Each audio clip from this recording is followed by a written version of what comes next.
To the north of the Hunan province was a settlement called Akian.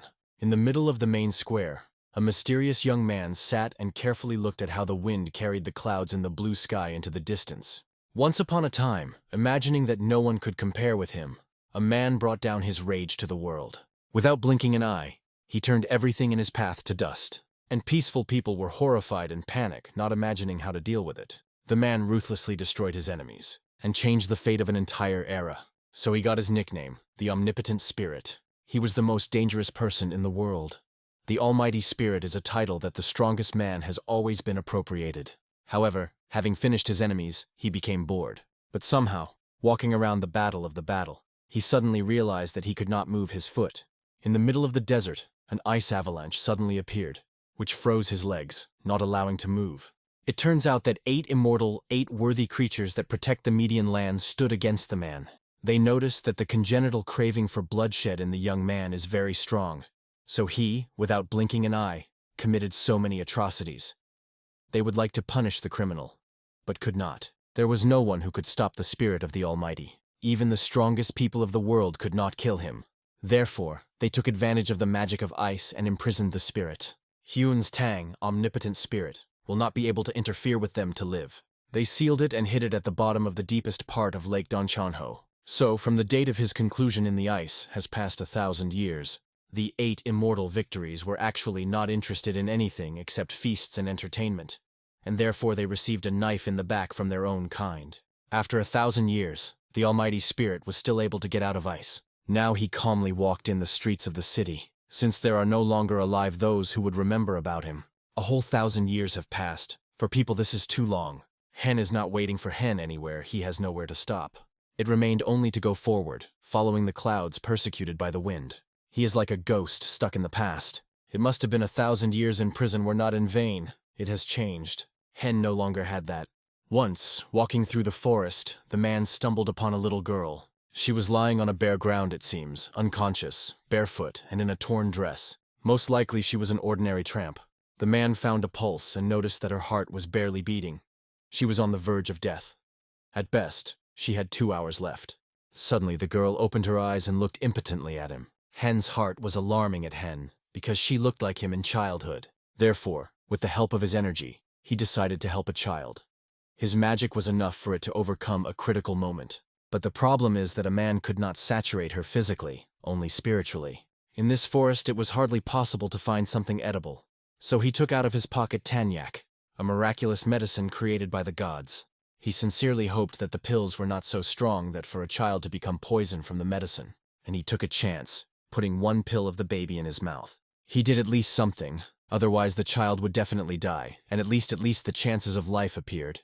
It remained to hope for luck, and it happened. Already by the next day the child has recovered. The man sat under a tree in the morning, basking under the sun's rays. Suddenly, a homeless girl brought a mandaman, a dish of Korean cuisine, reminiscent of dumplings. The man asked why she brought it to him. Did I really want to thank him like that? The child shone with happiness and joyfully handed the present to his savior. But the man refused to take a dish, and in his soul he felt a strange feeling.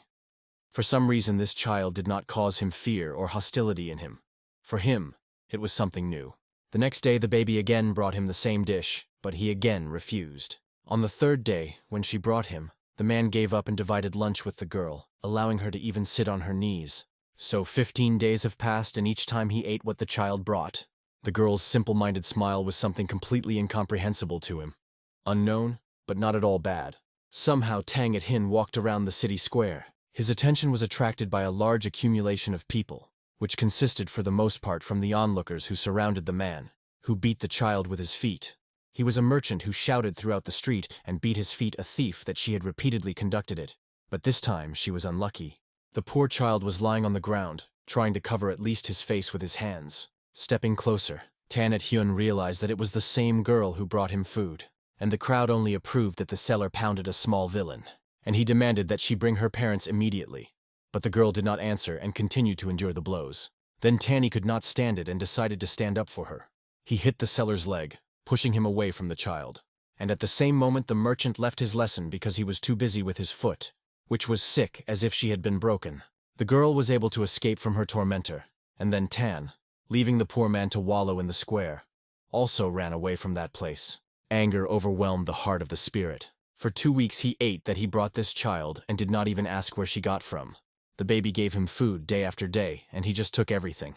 And now it turns out that she had to steal. She was also cruelly beaten in a few mandis. For some reason, he really did not like it and did not want to leave everything as it is. Since when does someone accept him except himself? Submitted into his thoughts, he did not notice that he had gone far enough into the forest. And suddenly he discovered that he was on the shore of a picturesque lake, the very one where he spent the last 1,000 years. Goosebumps ran through the skin when he looked thoughtfully at the Donchonho.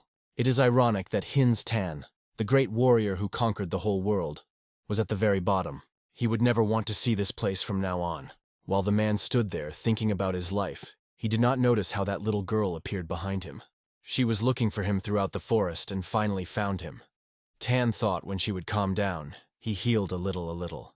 Therefore, he directly asked the girl why she was looking for him.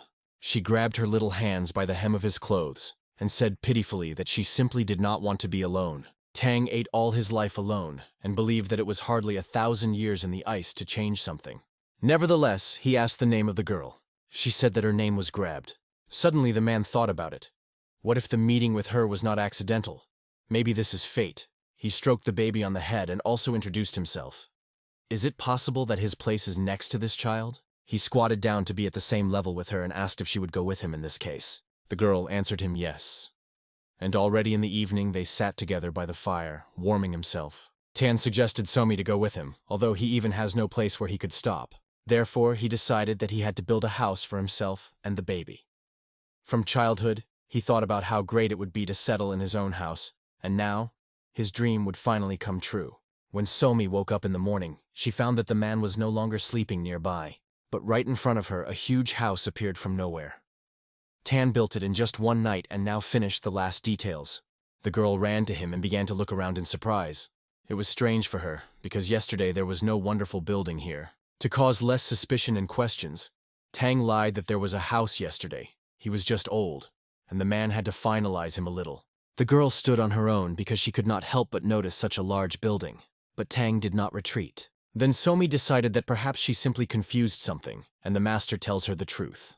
It does not make sense for him to deceive her. Yes, and she was sure that such a magnificent house could not be built in one night. And the yellow clay is incredibly difficult to get. The baby was delighted with an incredible building. The house was very beautiful. It seemed to get into the palace. Brunette was pleased that she was satisfied. He had to sweat pretty much to build it. Rather repair, he almost blabbed in front of the girl. It's good that she is still small and believes all his words. Suddenly, looking around the surroundings, she asked why this house does not have a fence. She concluded that perhaps that is why no one lives in it. However, the next day the fence has already appeared, Tanwai, and built it overnight. And the girl said that he was always here. She simply did not notice him from the very beginning. The fence was reliable and tall, which gave a sense of safety. But then the girl sighed heavily and sat on the ground. The man asked her what is. The fact is that it seemed to her that they had a little empty at home. There were no flowers or trees. However, as if magically, they appeared on the territory the next day. In the middle of the courtyard stood a huge and beautiful tree. Tan again said that it was always here, and also a wonderful pure pond appeared next to him. The house was already magnificent, but a lot still had to do. We need beds and other furniture necessary for a comfortable residence. But Tan could no longer starve the child, so they need to go fishing. The man with a smile thought that not so bad when life is full of worries. Suddenly, Somi remembered something and seemed to want to say some more comment about their new house. But Tan closed her mouth with his index finger. He asked her not to say anything, because he understood that if she was saying something else now, he would spend a sleepless night for construction again. After some time having rested, the brown-haired man began to work again, and Somi looked at how he made something. He made a special barrel to take water procedures. They must keep the body clean. However, the girl was afraid of water, so she tried to quietly slip away from him, but the man noticed her in time. Yesterday he sold the boar and wood caught on hunting, and bought clothes for the money received. But in order to wear a new one, you need to swim well. Somi flatterly noticed that the brown-haired man looks good, without even swimming. The guy agreed that he still looks tolerable, but the girl is a completely different matter. Therefore, he carefully took her by the scruff. She began to grumble and break out, saying that she is already very clean. But the man's grip was stronger, so the child did not work out. He forcibly pushed the youngest into the bath, filled it with water, and began to wash the baby. She was so grimy that the guy even asked how long she was washed for the last time. But she could not say, because it was too long. However, after some time, when Tang finally finished, wiped the child with a towel and put it in new clothes, she felt much better and fresh than before. Now she finally became more like a decent person. And her clothes fit her very much. She was first dressed in something so beautiful. The girl was very pleased with her new way, so she spinned joyfully, smiling at the guardian. She thanked him for all this. But she said that he could not worry so much. Even if she has to wear cheap clothes and starve, she will be in order. The main thing is that Tan is nearby. He affectionately smiled at her back. Children always express everything they think about. He thought that it would be great to live as quietly and calmly as they had passed for the last few days. Somi joyfully said that from now on it will be. However, they did not even suspect that ill-wishers were peering from the street behind them. In the morning, rumors had already gone through the city that some palace suddenly appeared next to the lake of Donchonho, although only a week ago it was not there. These gossip have reached one important young master. His subjects reported on this. They still did not have the time and the opportunity to make sure of this. But human rumor does not subside. The master was very interested in this. Where could a wonderful palace appear there in just a couple of days? Therefore, he decided to take a walk and at the same time check how everything really is. At night, he gathered a small detachment of the accompanying and went to the lake. The warriors spoke among themselves and noticed that the master has recently dislikes a little. The fact is that recently the bandits who are engaging in the region of Honas have become increasingly attacked by villages. The Department of Righteousness and the Law requires that they are more likely to be caught. Therefore, the young master is now a lot of trouble because he is the head of this business. But even more, he is spoiled by a man named Chan Pek-san. This man is the head of the gang of bandits. He has such a high level of martial arts that an ordinary warrior will not even be able to approach him. He also masterfully travels on a horse, so it is impossible to catch him, no matter how hard you try. Therefore, instead of Chan Pek-san, his family members were captured, who were beheaded, and their heads were sent in bags. Because of this, a bandit led by a thirst for revenge got out of control. But the warriors were sure that very soon they would get rid of this cut, violating the peace of the emperor and his subjects. Then the master will become one careless. For almost a year, after all, it has passed since the moment when the young man was resting for the last time. Suddenly he noticed a high gate ahead. It turns out that people in the settlement did not lie at the mysterious palace in the forest. This was an unexpected discovery not only for the master, but also for his subjects. According to the conversations of the townspeople, a ghost settled in this estate. Although no one believed in these tales, it could not but alarm that the house appeared on the shore so suddenly. The master ordered one of his subjects to go inside and check everything. But at the same moment, a huge energy monster appeared behind him, which forced not only his entire detachment, but also strain him. The master immediately turned around, but there was no more monster. Before him stood an unknown master of martial arts. He was very unhappy that people without an invitation came to his territory. The gentleman asked the man a little shyly whether this palace belongs to him. From Tan came powerful energy, backed up by long years of life. Tan confirmed that the house belongs to him, and asked the interlocutor to introduce himself. The young master was called Hong Vaughn. He was the head of the Aquan. His fear retreated. Because he had nothing to fear, he arrived here as a legal representative of the interests of the empire. Von Chan asked the man whether he built this beautiful palace. He modestly replied that he did not build anything, but only repaired. But such an answer to the master did not suit. This is the state land. Here it is impossible to build something without permission. He asked if a man does not know about it. He only coldly asked the young master in response whether it was possible to just give him this permission, and not to arrange conflicts. And at that moment he threw a little rabbit at the feet of Chan. He believed that such a fee should be enough to get permission. But Chan did not approve the self-confidence of the master, and ordered his servants to arrest Tan W. Tan did not really want to contact them, but he considered the opportunity to observe their orders useful. He was quickly tied with a rope, since he did not really resist. The young gentleman had already managed to taste the taste of a quick and simple victory, so he warned the Brownings that he did not intend to let him go so easily. Since he decided that he could circle the head of these lands around the finger, then let him mean that it would not get away with him. But no matter how Mr. Hong did not try to control himself, there was something frightening in the eyes of the arrested. Therefore, he wanted to deal with a man as soon as possible, and after that go to rest. However, after some time, Tang suddenly stopped. Before that, he obediently went where he was led, but then suddenly, as if in the ground have grown up. This was very angry with the servant. Has he decided to resist them? However, suddenly the one who shouted the most fell to the ground. Everyone else tensed, looking around in fright, not understanding what was the matter. Suddenly they noticed that a huge avalanche of arrows flew right on them from the sky. They struck the soldiers with a wave, digging into their bodies, because of which they fell powerlessly to the ground. From fright, the Voon fell to the ground and crawled back, away from the defeated subordinates. When he raised his eyes, he saw that the very famous gang of criminals was already in front of him. It was the same Chan Pek-san, whom the young gentleman was so afraid of, and which he had to catch. He grinned sarcastically, and said that it was reckless of Mr. Hong without any fear to lean around. Pek-san looked confident and menacing. He said with a smile that today the investigator will die.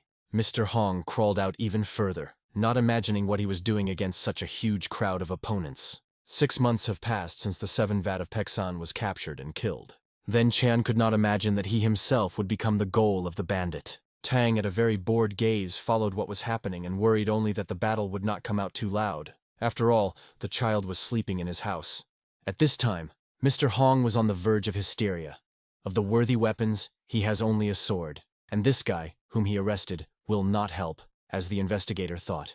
He almost resigned to his inevitable death, because he would never stand so many people. In addition, warriors led by Chan Pek-san should have outstanding skills. Moreover, they were so faithful to the boss that no less than him wanted to take revenge on the young master for his family Pek-san. Mr. Hong was trembling and prayed for mercy. Pek-san has been waiting for this moment for a very long time. Therefore, now he was pretty laughed, because I did not see a single reason why his plan could not be able to. He had long wanted to look at the investigator, distorted from fear. He grabbed him with his big palm behind his head and said that the guy would not leave alive from him. After all, today is the day of memory of the ancestors, and they need offers. On the face of Mr. Hong froze the grimace of horror. The boss threw him like a thing and gave his subjects to torture. Then Mr. Hong grabbed his last opportunity and promised the Tang of a nearby that if he helps him, then the chapter will do anything for him. Then finally the bandits drew attention to the quiet man. Pek-san looked him, trying to understand who this young man was at all. His hands were tightly connected by a rope, so the boss thought that he was a criminal captured by Hong. So he cut the rope, releasing it, and allowed him to calmly leave. If Tan really was a criminal, then he would be very lucky to get such help from criminal authority. Meanwhile, Von Chan continued to choke with tears and calling the brown-haired manner to the rescue. Tang did not think long and still asked the gang's boss to linger, although they were about to leave. This did not like this very much. Why would some guy, much lower and visually weaker than him, so brazenly contact him? The brown-haired man coldly asked Pek-san what they are going to do with the head of the city. Pek-san calmly replied that they would kill him, just as the government killed his family. Tan noted that, if you think about it, in comparison with the head of the inheritance of Pek-san killed much more people. It turns out that the young master simply tried to avenge all those who fell by the hand of the bandit. Such conclusions raised a wave of discontent among the subordinates of the gray-haired warrior. But he ordered them to shut up, and he himself asked Shaitan, did he really want to help Mr. Hong? Tan looked around and noticed that there were about 50 people in the gang. But this did not frighten him. He asked the chapter if he was ready to cooperate. The brown-haired man was ready to help with one condition. If he saves the chapter, he would no longer bring him problems and forget about his house by the lake. The bandits angered that the guys directly had such conversations right with them. Mr. Hong realized that the house of Tan was called the same palace to which they came. And of course, he agreed to such conditions, just to stay alive. Then Tan began to fulfill his part of the transaction. He stood in front of the gang and confidently told them that if they retreat, then no one would suffer. But those expectedly underestimated the power of the young man. They believed that he was not able to independently resist such a large crowd. Therefore, one of them, the most unrestrained, jumped with a sword on Tan W, thinking that he and alone would cope with this upstart. But at the same moment the brown-haired man easily threw him 10 meters back, hit him slightly. He fell to the ground unconscious, and his foam went from his mouth. Even Mr. Hong was frightened by this indescribable power of a man. But the warrior who attacked Tan W was one of the 3 best fighters in a gang. This also impressed the dignity. He thought about how only such a strong warrior was connected. The boss felt this guy on the aura that he could be even stronger than him. But a numerical advantage was still on the side of the gang, and in the amount of power. The baking of the rank in this way has come out of the battles, with opponents surpassing it many times. So this time I did not plan to retreat, and he still believed that they could deal with the arrogant young man with one blow. Therefore, He immediately ordered his gang to rush into battle. They simultaneously jumped into the air and attacked their enemy. Tang managed to even think for a moment. Is it worth losing their life? It was not difficult to kill these people. As soon as he waves his hand, the opponents will fall. However, the idea that blood would have to shed again disturbed him, and the warrior's heart was filled with doubts. He closed his eyes and created around him a huge high pillar of sand and earth that defended him and pushed off the attacked soldiers. When the fog, caused by this, scattered a little, the bake of sand saw the whole and unharmed Tan, around whom the frightened bandits crowded. Chunpek-san could not believe his own eyes. In the next instant, Tan threw a sword into the air, which he took away from one of the bandits. Then he quickly threw a stone into the blade. The wreckage of the blade scattered, destroying all the subordinates of the dignity. Now he was left without his faithful gang. An ordinary person would not even have time to understand what happened. It is terrible to imagine what Tan W is still capable of. He was different from all the masters whom the man met before. Pek-san could not even get close to him to say about revenge. At the very moment when Chunpek-san realized this, he rushed where his eyes looked. He left his fallen warriors to lie on the ground, if only to hide rather and not be killed next to them. For the first time in his life, he so shamefully ran away from the battlefield. Tan thoughtfully threw pebbles in his hand. He thought that the boss would be bolder. Suddenly, Mr. Hong attracted his attention again. He grabbed the hem of the brown fish and began to beg to catch up with the peak of the dignity and catch. Tan was a little bent that you can't finish the battle on this. We will have to catch this cowardly man who ran away to save his skin. After all, he needs to solve the case of his house. Therefore, he went into the forest, following the escaped, and in just a couple of moments he was already near him. He easily imprinted a baking of the dignity with his head in the ground, with ease of just one blows, cutting it out. And after that he returned to the young master. He sat on a branch of a low tree, and on the other two, he laid a baking of the dignity, so that it was in a disconnect, and Chana, hanging him by the neck. Tan strictly told the guy that their deal was over. Now let him not even think about standing in the way of Tan Yu, and let him make sure that no living soul will know about him. Suddenly, he remembered that Somi told him to smile during a conversation with other people, as he pushes everyone with his stone face. And he smiled to politely finish the conversation, but it turned out to be a little crooked and frightening, which forced the young master to strain even more. However, it worked partly. Now he will definitely do everything as Tan said, so as not to get into trouble. A few days have passed since that moment. Somi and Tan got out for a walk in the province of Hunan. While they walked around the Akiana market, Somi heard people's conversations that finally those robbers who wandered around the district caught. From this, it even became calmer. Tan asked the girl, was she really afraid of these bandits, even though he is next to her? She admitted that she was really afraid of a little, but now they were caught, so there was nothing to worry about. Suddenly, a wonderful aroma that came from some kind of trading stall distracted her. Tang at the same time thought that the mountain bandits that they were hunting in the district caught, and the man who came to his threshold disappeared. Now they needed to focus on how to equip their own lives and not worry about safety. The market was full of an abundance of all sorts of different goods, including all kinds of dishes. Somi looked at everything that caught her eye with admiration. But Tan could not afford to buy all this. He did not notice how his money ended.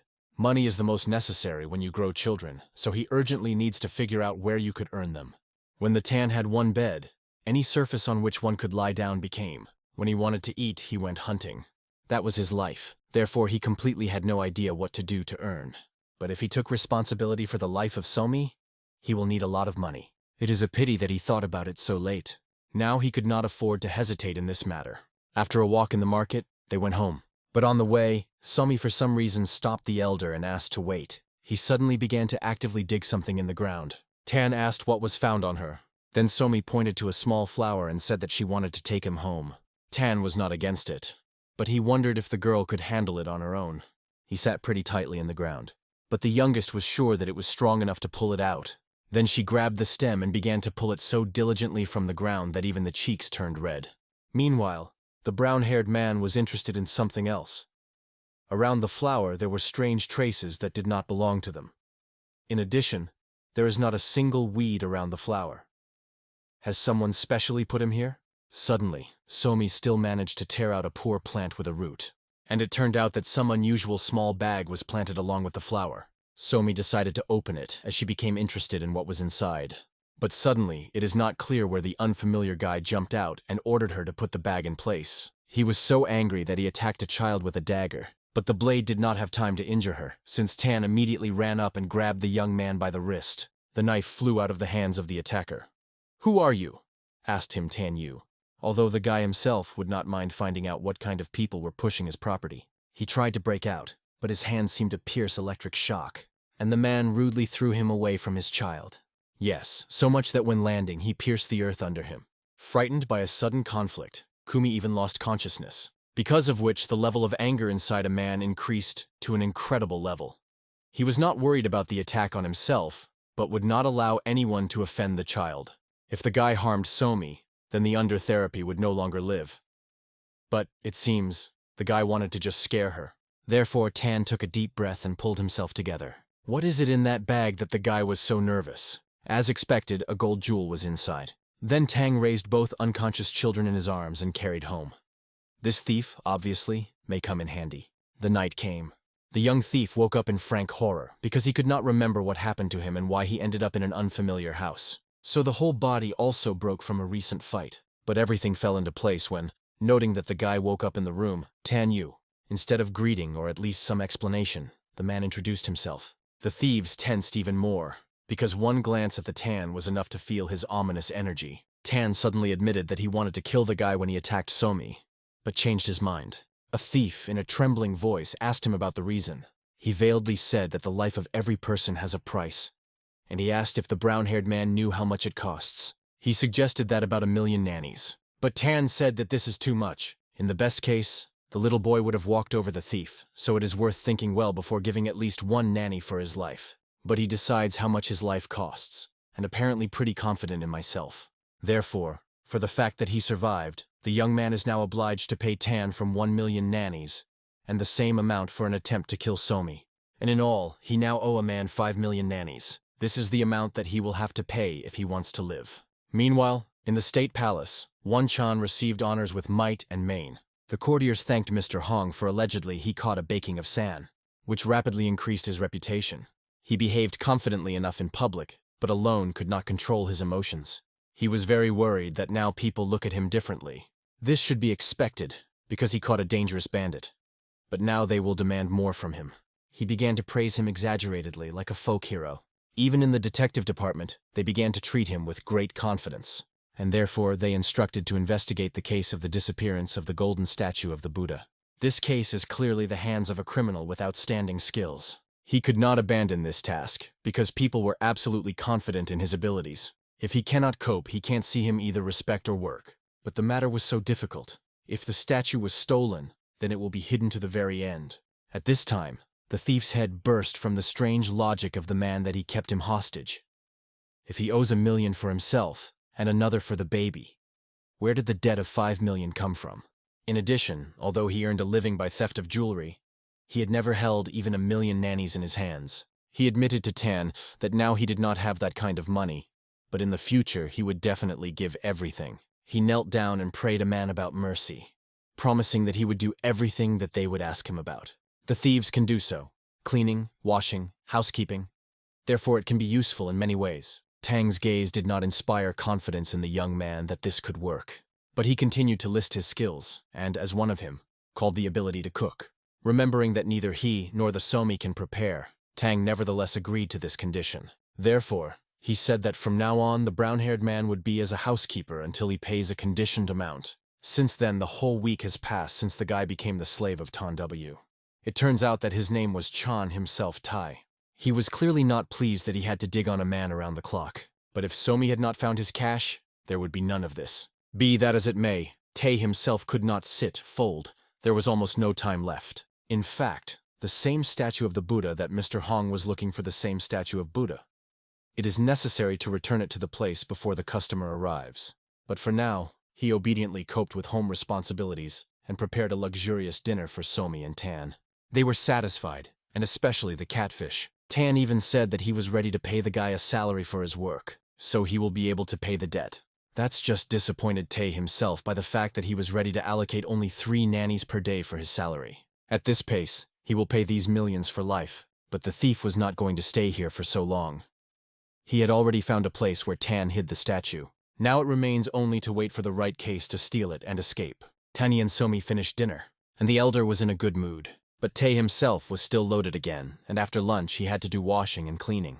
Who would have thought that he, a great robber who circled the investigation around the finger, would be someone's servant? I also got so ridiculous like some small thief. My dishes, he could not stop thinking about the escape plan. He is only a week here, but he was already tired of hunching this monster. A week and 3 days passed. The merchant should already have arrived in the city and wait for him. If he is late, he is the end. Although there is a possibility that if he remains in this god of a forgotten estate, they will not be able to catch him. The care of the employer reassured a little, but he did not want to live locked up here. While Tay himself was thinking about all this, Tanny and Somi were about to go fishing, and they decided to leave the shuttle to look after the house. The chance of escape turned to him very unexpectedly. Tay himself made the most courteous smile that he was capable of, and promised that the house was in safe hands. Tang it all the same before leaving, reminded that if the slave tries to escape, he will double the amount of debt. And even if he doesn't think that Tang will not be able to find him later. After that, they finally left. Brave fun. They reached the lake, from which they were going to fish. Having settled on the shore, Somi asked why his uncle decided to go here. They still have a lot of food at home. He thoughtfully drew something on earth and said that there is no need to think about it. He drew around the girl a circle with a stick on the ground and said that let her fish, and for now, he needs to move away on business. The baby quickly realized that the circle was drawn so that she would not go beyond it and would not be lost. Tan also put a barrier on her so that neither animals nor people could see the baby in a circle. And he promised to return soon, asking the girl to catch as much fish as possible. And he went to Mr. Hong, who continued to kill Grief. He was expectedly surprised and frightened by the sudden appearance of Tan Yu. But he reassured him and said that he had come with one curious businessman and invited Hong to join the plan. Meanwhile, Tay himself had already carried his feet out of his house with might and main. He pulled a statuette from a cache and brought her to a meeting with a merchant. He promised to give her 2 million nannies, but no more, since it would be too difficult to sell. Tay himself agreed to this amount. It was fairly fair. In general, the merchant pleasantly surprised this offer. Tay himself was able to crank up such a difficult business and even survived. He gave the thief the money and warned him to be careful. After all, more recently, the department caught the famous criminal Pek San. He was the strongest robber who operated in the Kona area. Rumor has it that thanks to this case, the head of the district can be sent to the capital. Tay himself thanked the merchant for the information and proudly stated that he had nothing to fear. Suddenly, the clatter of more than one pair of legs was heard outside the bench. Suddenly, subordinates of the merchant rushed into the room. They looked extremely frightened. They have serious problems. The detectives of the department arrived here. There were so many of them that it is almost impossible to escape. They completely from the perimeter. Someone passed their whereabouts. Tay himself, realizing that the case smells of palinus, decided to quickly retire through the window. At the same time, taking a bag of money with him, he skillfully jumped out of the window and gave Daru, slipping past the ministers of the law. And detectives were already bursting into the shop. They grabbed and tied all the workers that were inside. And at the head of the detachment, none other than Mr. Hong Wan Chan stood. He went to the merchant's table and saw on him the very statue that he was looking for. All who were inside were immediately arrested. The merchant asked the investigators to admit, who made a denunciation on them to take revenge on the enemy. But they did not say anything. Yes, and there is no need, because it is at least awaiting many years of imprisonment in prison. And at the maximum, the death penalty. Only this is impossible to close this. They also need to catch a guy who stole this figurine from the detective department. If the Hong does this and returns the figure back, then he will be able to get not only the trust of the department, but also the emperor himself. It is not sacred that he arrived in this Tan's tip shop, which predicted that Tay himself would use the moment to escape and sell the figurine. The man's designation was a little strained, Chan, but nevertheless he followed his instructions and arrived at the crime scene. Tay himself at this time was already far from the shop. He wanted to take refuge in the forest, but a whole crowd of detectives from the department got behind him. They were incredibly persistent and did not lag behind him a single step, but the guy could not give up to them.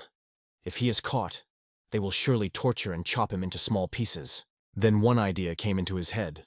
He got to a deep cliff that he was in the very depths of the forest and jumped right into it, deftly going down the rocky slope. Investigators almost caught him, but could not follow him into a cliff, because without careful preparation, it was extremely dangerous to go down it. Therefore, the guy managed to break away from the chase. That's just another unexpected problem was waiting for him below. There he was already waiting for Tan Yu. The young man bounced off him in horror, not understanding how he could find him here. Tan grinned sarcastically. With his abilities, he could track anyone. But Tay himself was not going to give up so easy. He grabbed a bag of money and jumped even deeper into a cliff. It is impossible to grab him. The guy naively thought that then Tang could not catch him. But again he underestimated the man. A new plan loomed in his head. As soon as his legs touch the earth, he will be away from the spirit and will be able to tear himself away from the pursuer. But while he flew down from the slope, Tan had already managed to go down and again waited for him below. Therefore, when Tay himself flew, the brown-haired man easily grabbed his leg, catching him even before landing. He smiled at the youngest, but it came out more terribly with him. So he also mocked the unsuccessful thief, saying that it was necessary to carefully go down from the cliff. Tay himself again broke out of his grip and did not leave his attempts to hide. But wherever he went, Tan found him everywhere. It was as if he were teleporting after him, leaving the poor young man of the slightest chance of escape. Ultimately, Tay himself fell powerlessly to the ground and finally gave up. But now, his duty of the Tan's duty has doubled, up to 10 million nannies. Enraged Tay himself, overwhelmed with anger and disappointment, tried to hit the man in the face, but he easily dodged. So he also took his bag of money from the young man. It turns out that the debt is now covered with only 2 million, and it remained to work out 8 more. So Tay himself continued to live and work in the house of the great master. While he did not like Somi due to the fact that through her fault he ended up in this house, the girl, on the contrary, always watched his work with admiration. After an unsuccessful escape, Tan began to use Te himself for even more brazenly for any homework for the unfortunate 3 nannies per day. And all this money goes to compensation for debt. Tay himself finally abandoned the idea of hiding.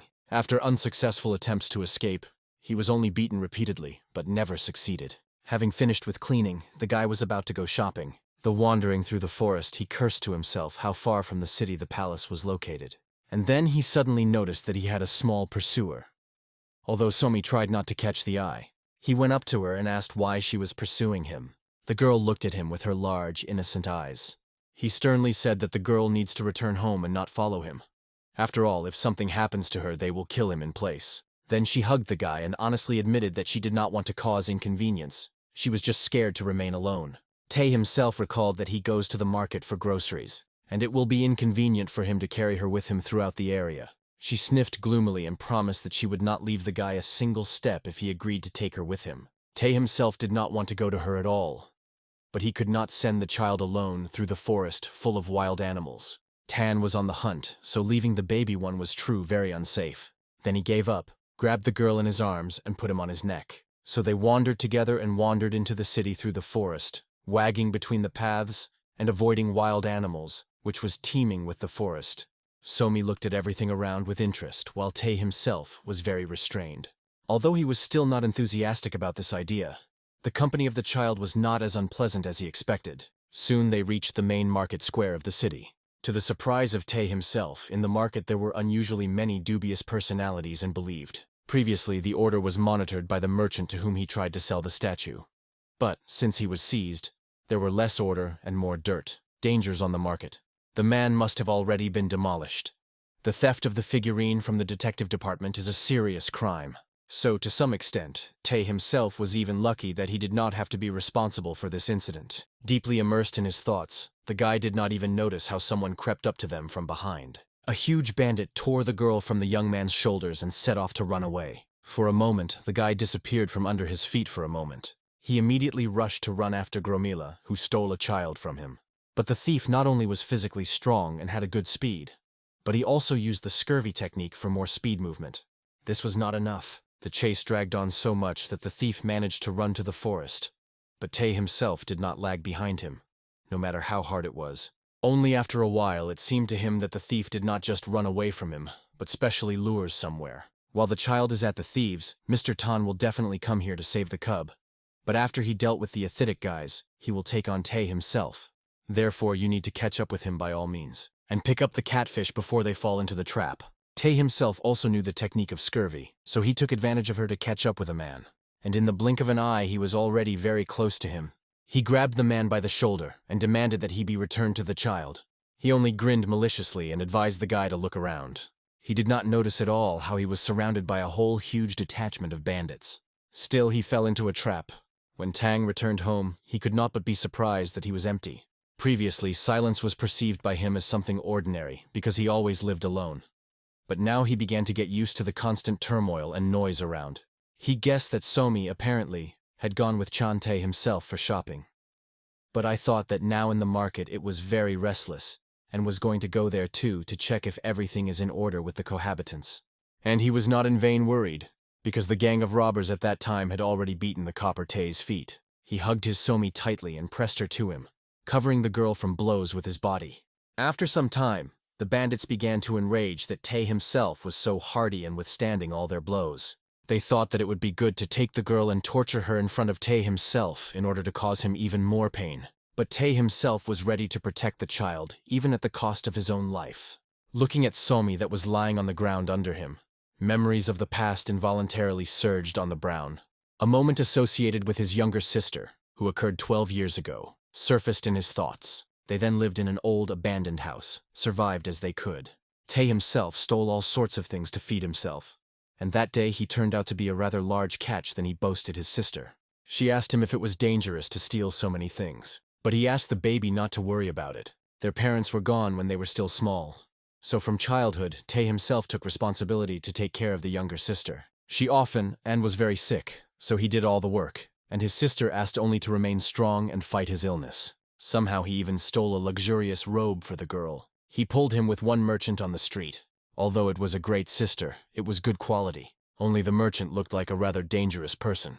Therefore, Tay himself asked his sister not to wear this dress for at least a couple of months until it became safe. It was only necessary to wait a bit until the man leaves the city. The sister was capricious, said that she wanted to dress him now, but Tay himself, understanding the risks, hid the dress so that the youngest would not get him. However, that day, the girl did not return home. Tay himself searched the whole city to find it. She was in a little lane where there was not a soul. The baby found an outfit that he hid and went out into the street. She was not lucky to catch the eye of the people of that very rich master who took the dress, and the girl was beaten to death. Since then, Tay himself has a hatred of children. After all, they never listen to what they say. As it turned out, people who attacked Tay himself were subordinates to the merchant, who was executed due to the fault of the young man, and they are ready to go to everything to take revenge on their boss. One of the bandits took Somi from Tay himself.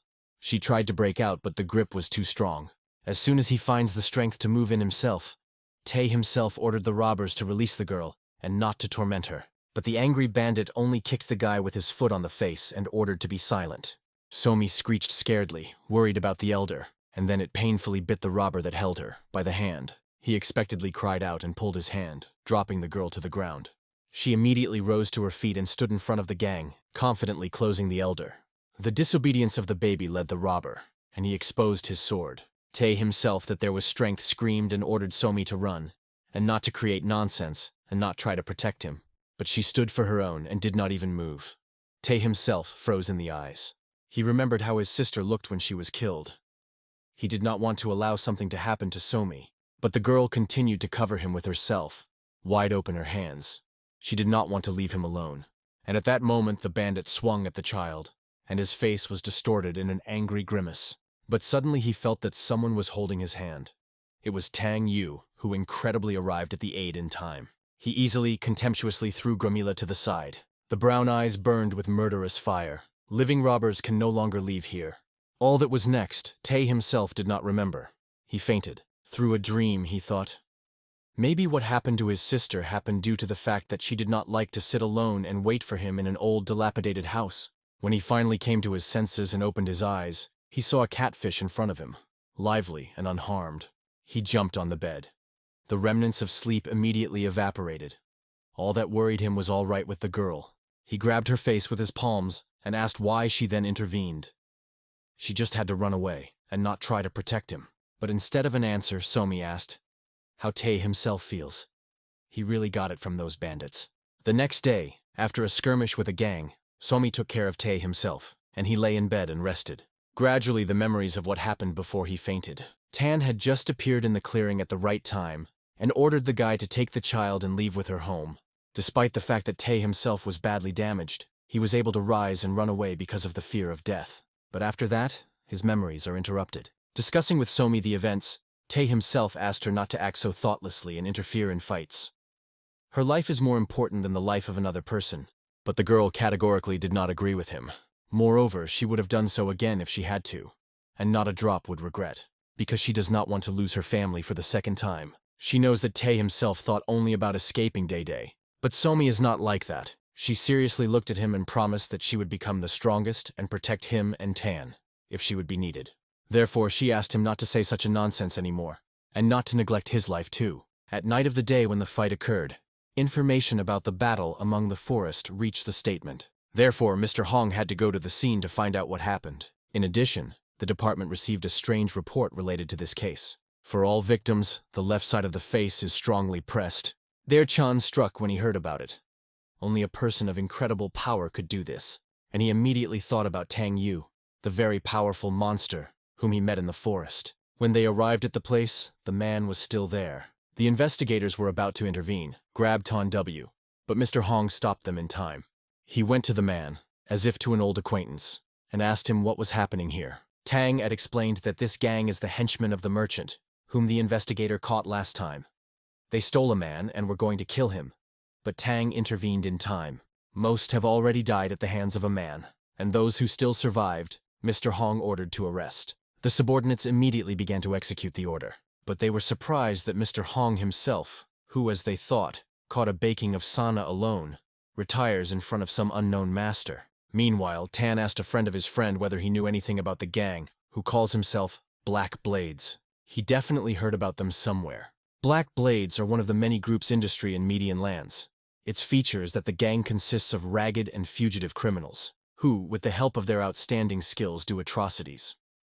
Over the past few years, they have delivered many problems to the powerful. Tang had said that the executed merchant and his guys are puppets of Black Blades. They say that their Konoma base is located in the city of Henson. Tan said that he and these guys have one unfinished business and asked whether Mr. Hong was against helping him. The next day, one of the heads of Black Blades in Henson was in a disgusting mood. His name was Yak Hakasan. He was just the news that their merchant was caught by the ministers of the law. The most gifted were sent to this case, and Hiksan believed that they simply could not fail. But the opponents were stronger than he could imagine. He would love to turn his neck to that thief, because of which their merchant was executed. How a terrible noise was heard here, and the wall of the hall broke. The beams and pieces of the wall flew in different directions. She was broken by Tan Yu. The servant of the head of the Black Blades scaredly bounced to the side, not raising what was happening. The golden eyes of a man sparkled dangerously. Tang had enough minutes to beat the Yak Hak-san and throw him at the feet of the investigators. They immediately took up his arrest. But suddenly, Tan's eyes fell on brilliant coins that spilled out from a man from behind the bosom. He remembered that he had 2 non-abrasive children at home, and the money gradually ended. Then he bent to the leader of the gang and took these coins. He has the right to get some money for his work. In addition, he took a whole lot of precious things that he could find at the headquarters of the leader of the bandits. This was a little embarrassed by investigators, but they did not dare to say anything against it. Therefore, they only bowed to the master and thanked him for his help in the detention of the criminal. So Hen managed to collect a whole bunch of money in order to take care of Somi and Chantai himself. 3 months have passed since then. Summer has come. Thanks to the values obtained from black daggers, they lived in abundance and abundance. But one small problem arose. There was even too much money, so they ceased to somehow deny themselves food. Because of what Somi himself and Tae himself are uncontrolled. In fact, the origins of this problem were covered in Tang himself at the Hen. He bought an immense amount of food for them. Every day they had a dense 3-time nutrition, and here is the result. Since both of them had to starve in life, they could not eat in any way. In addition, culinary abilities themselves were really on top. In such conditions, it is simply impossible to stay in shape. But it was necessary to stop all this. If Somi himself continues to eat like that, this can harm their health. Therefore, Tan seriously decided to deal with this problem. He called them both to him and announced that he now intends to start teaching TE martial arts himself. At the same time, the Kami is also teaching the basics. Therefore, for starters, he ordered them to go to the market together and buy books on martial arts. Tae himself dared to argue and say that the books on the market are a junk that is not good. But Tan did not want to listen and insisted on his instructions. They are not perfect, but just suitable for the level of beginner masters. Therefore, Tae and Somi himself had to go to the market, where they bought all the manuals that they only found. Having looked through the first book that came across his eyes, Tan read from it notes about Tai Chi's fist and Tai Ji's sword. These were the foundations of exercises that practice shamans in 9 great schools. From this, Tani decided to start their training. Both students enthusiastically set to work. But soon, performing exercises, they were very tired, because it was problematic to move a lot about excess weight for them. They also tried to repeat everything as it was described and painted in the book. But they did not work out well due to the fact that the weight limited them in movements. Then Tong said that it is not enough just to repeat everything that is written in the book. He said that initially there was no true path along which a warrior should pass in order to master martial art. People independently invented combat equipment and then recorded information about them on paper so as not to go astray from the intended path. Therefore, he said that in fact students can move a sever, so they can find their own path. Inspired by this idea, they continued training, and in the evening, completely exhausted, Tae himself turned out to be less stable, and Kumi until the last continued to wave a stick and try different poses while following the direction of the wind. Tang was pretty laughed, praising the girl, and said that she definitely has the makings of a martial artist. In fact, originally, Tan had no intention to teach Kami. He just wanted her to begin to move more to stay healthy. She will not become a master so quickly, but if she continues to move a lot, she will return to his former form very soon. However, Tang was not happy for a long time. After good training, these both again set to go for food, because after playing sports, they were very hungry. But the master soon limited them to food. In the end, thanks to difficult training, they safely returned to their usual weight. The main leader of the Black Blades, Sama Chan, was in a disgusting mood. Things in their gang went all the same too badly. One by one, they caught the most successful participants, who every year brought fabulous amounts of money to the gang. The last straw of patience of the commander was the news that they had lost contact with the base in Honam and the group, which was sent to Tae himself. There are still no problems in Honam. This is a fairly powerful region with an ideal location for further movements. In addition, thanks to Chanpek-san, they could easily cope with everyone who wanted to go against them.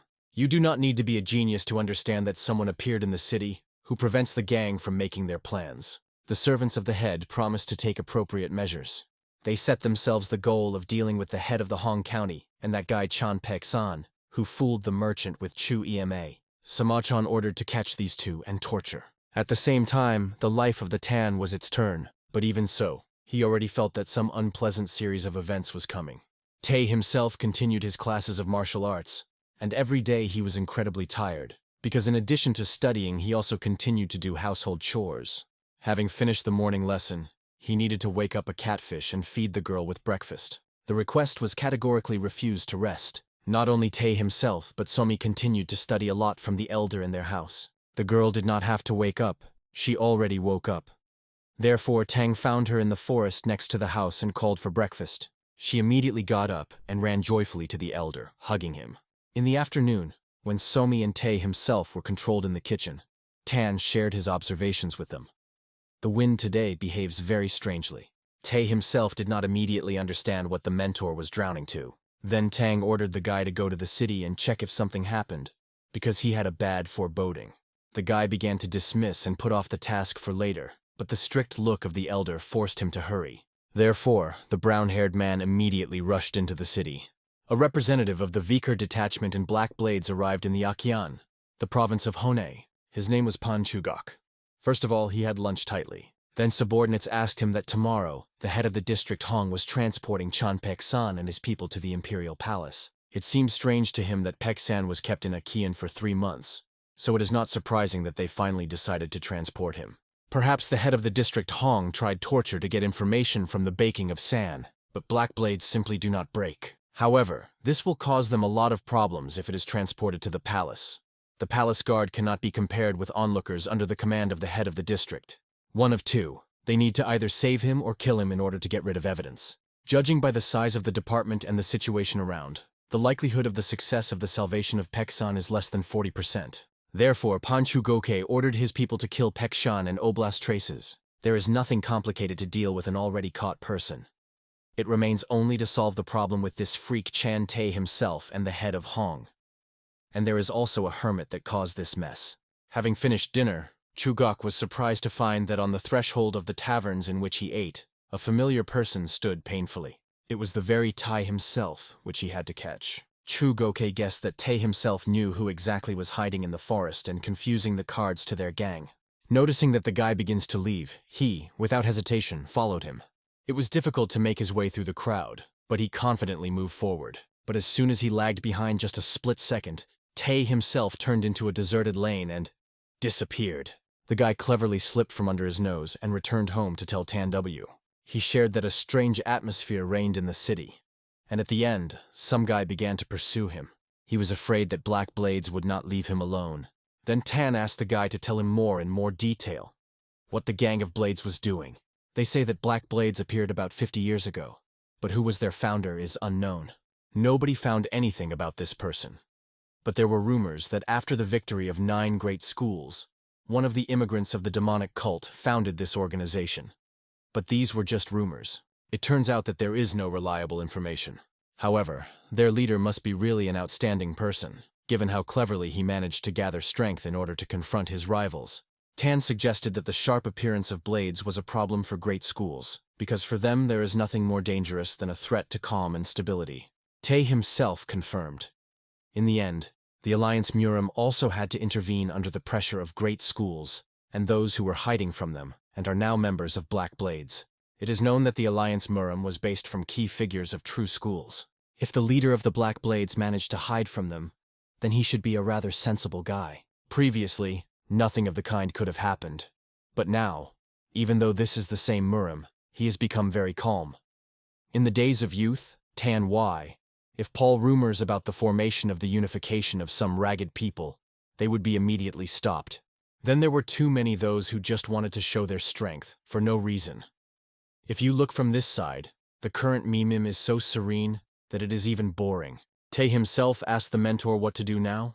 Probably the head of Hong is now hard, and Tae himself was right.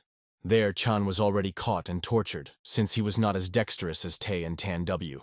A tied, doused young man was kneeling in front of Pan Chugokom. Chugoke did not even appear, the investigator, and so knew who fell into his hands. He suspected that Black Blades would do something else during the transportation of Pek Shan, but did not expect that they would begin to act so soon. Chugoke admitted that he could not understand. Everyone around said that it was Chan who caught Chan Pek San and that merchant. But how could such a wimp as the head of the district deal with them? Pan Chugok was sure that someone was standing for the investigator and wanted him to call him a name. Von Chan understood that the guy hinted at Tang W, but was not going to give him data about the man. Then the robber threatened the fact that he would apply gross power. Despite this, Mr. Hong still said that he did not know anything. He knew that probably for this they would kill him. However, he promised to take this secret to the grave with him, and a real man cannot break his word. The stubbornness of the bandit was not impressed. Hong Von looks quite impressive outside, but he is weak spiritually and does not own martial arts. The pain shock from torture will quickly kill him, as the robber thought. Therefore, he knelt down in front of the guy and showed him a small bag. He invited Hong to guess what was inside. He said nothing, and then the robber opened it.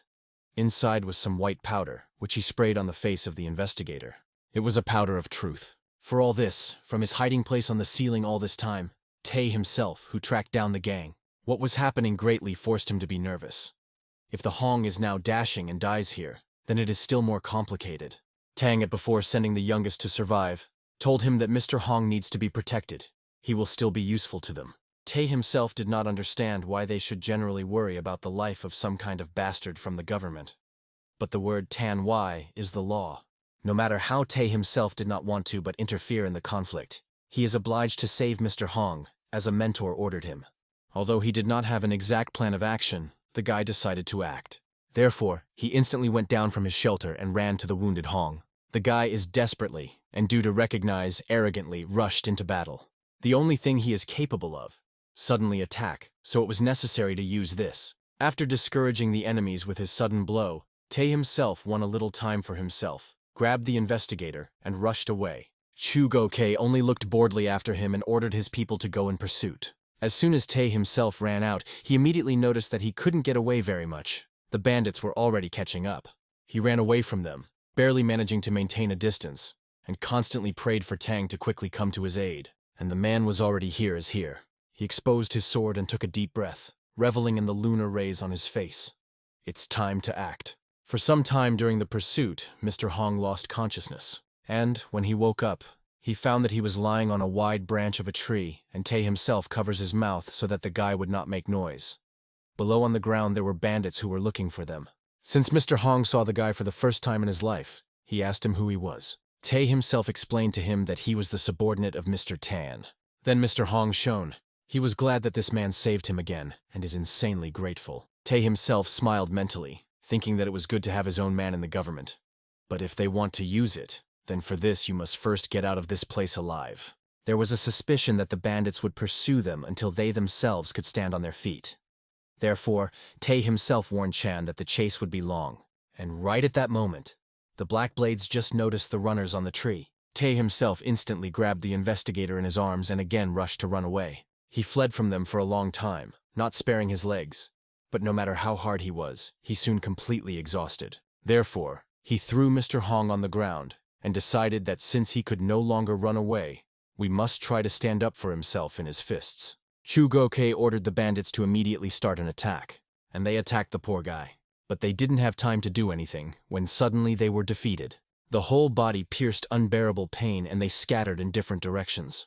It was showed by Tan Wai and chopped opponents to the right and left with his sword, leaving them the slightest chance of survival.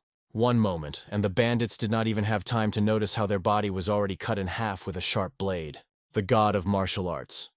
Chu Gok knew that there was only one person in the history of Median lands who received this title. It was neither San Fan, who created a blow and reached immortality, not Daimo, who laid the foundation for the martial arts of Shaolin, neither a heavenly demon, who founded a demonic cult and reached unprecedented heights, could not get this title. However, they were definitely the strongest masters of their era, but only the god of martial arts never lost. That is why he became a legend. Chu Gokei was not sure that the great master stood in front of him, but his body was constrained by a wave of horror. Tae himself pointed a finger at the bandits and said Tanny that they were to blame for everything. Frightened by the majesty of the master, the robbers, as if small children, scaredly stepped back a step. Tan asked them if they are members of Black Blades. The knees of Chu Goka were already trembling. Although he tried to pretend that he was not afraid, it turned out badly. He was surprised and scared by the fact that Tan looked so confident and was ready to join them, even knowing which gang they belonged to. Tan literally burned his gaze, overthrowing with sparks from his eyes. Why he began to sweat in tension and could not budge. Tae himself and Mr. Hong only admiredly watched this, sitting aside. Tang, without much effort, dealt with the bandits one by one, and only the blade of his sword was shimmered in the dark under the moonlight. Tae himself did not deny that the master was a great warrior, but he treated this no longer with admiration, like Chan, but with apprehension. He considered Tan a real monster. He was surprised that the guy had the courage to insult his master. But for Tae himself, this was not a problem. If he wanted, he could say nasty things even about the emperor. He still does not hear them. Against this background, they had a dispute. Tae himself did not like that he was called rude, and Hong, that the guy insults Tan Yu. They almost fought, pushing each other, and constantly clutching the words. But they were stopped by Tan Wai, who just finished the showdown. Graduating Chu Goka by the scruff of the scruff, Tan suggested the guys to return home. The next day, in the morning, the administration turned upside down. Most prisoners were killed, and those who managed to survive were found in such a state that no one would surprise anyone if they died soon. At the same time, the head of the district simply disappeared without any trace of invasion of his peace. As a result, a military search detachment was sent to his wanted list, and in Akiana, universal concern was rummaged. Among the people there was talk that this was again the work of Black Blades. And if this is so, then, as it seemed to them, the head of the district is definitely not to do. Nevertheless, people loved Mr. Hong and admired him for the fact that he, although he knew that the Blades could do with him, he still decided to take a chance to punish them. Therefore, many joined the search group to help find the traces of the young man. They refused to believe that these damn Blades managed to kill such a great man. It's difficult to even think about it without tears. But although they did not know this, their experiences were in vain. Mr. Hong at that time was safe in the house of Tan Yu. There he first met Somi and immediately thought that she was like a daughter Tan Wai, although they were not very similar. Somi was a little shy, but introduced herself to the new uncle. The guy tried to be friendly and also said that he, it turns out, has a son of the same age as Somi. He could introduce children and perhaps they can even become friends. Somi was very interested in it, and Hong thought to himself that it would be great if such a cutie became his daughter-in-law. In the morning after the defeat to the head of the Black Blades, the detachment had reached the fact that all the prisoners were dead. But the detachment sent to the task, and the head of the district disappeared, so they realized that Pan Chu Gok failed his task. Black Blades searched all the surroundings, but did not find anything specific, which would indicate what happened in the forest. Then the head asked what the probability is that his people are dead. The servants tried to assure him that the probability is quite small, but the head could not believe it. The detachment should have already returned. Were they really killed by that mysterious hermit? In the latest messages that they received, nothing was said about this. But the servant said that if this mysterious master really exists, then it is highly likely that they failed the mission to capture the head of the district and kill the prisoners. The chapter had such a feeling that recently everything has been awake. From the very beginning, he had a bad foreboding about all this. The servant said that they would take up the formation of the group. He asked to take those who would not talk. Let them send people with experience for a search of Honam. Meanwhile, Tan ordered Tae himself to engage in the protection of the palace, and make sure that the caught bandits, whom he did not kill, do not run away. And Mr. Hong ordered to return to the Aekyan, to gather detectives and go to Mount Tianji in 3 days. Panchu Goki said that there is the main base of Black Blades. Tang will also personally go there to deal with this barbaric group, which poisons the whole city. This caused excitement among the guys, but Tan told them that he should not worry about him. Better worry about their small power, and he advised them to engage in training in order to get less into such situations from which Tan has to save them. They were a little offended, but understood that the master was right. After this conversation, Tan went to take a walk through the forest. It's pretty cool to go after all the time spent in the house. As a child, he was used to leaning alone in such places, and he was engaged only in the development of combat skills. Now, after many years, he did not understand why only in his youth he was so focused on force. After all, in life there are so many interesting things. Suddenly someone called him, tearing off from thought. He was made by some gang of forest robbers who intended to rob him. Tan calmly replied that he had nothing with himself, but they did not believe and decided to search him anyway. But they didn't even have time to take a step towards, as they heard an annoyed female voice behind him. A girl appeared on the horizon who was extremely unhappy that the robbers constantly arranged riots in the forest. She shamed them for the fact that they decided to attack a whole crowd on one single guy. It was a Namagun of the Plow. The Namgun family from the Alliance Murim is one of the 8 great families. The robbers really did not scare her appearance. They did not even know who she was and why it was interfering. Does she really want to fight with them? Alone? And she really asked for them, preparing her sword for the duel. She was just enough to swing and slightly injure one of the robbers, as all of them immediately scattered in fear in different directions. The girl landed gallantly, pleased that he did not even have to strain. She smiled at Tan Wai and said that he was very lucky that she appeared nearby.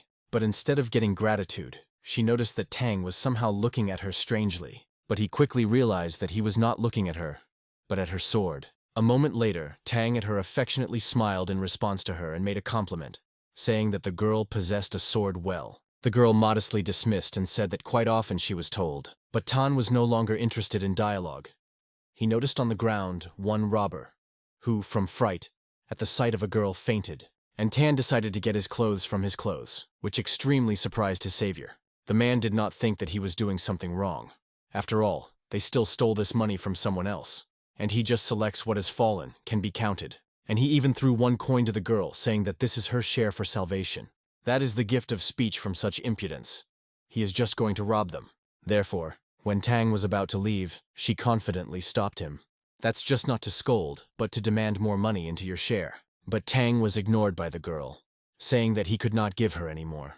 And this, of course, upset her. Tan told her not to kill, yet even for 1 nanny she can feed herself. She proudly said that she, never had to starve.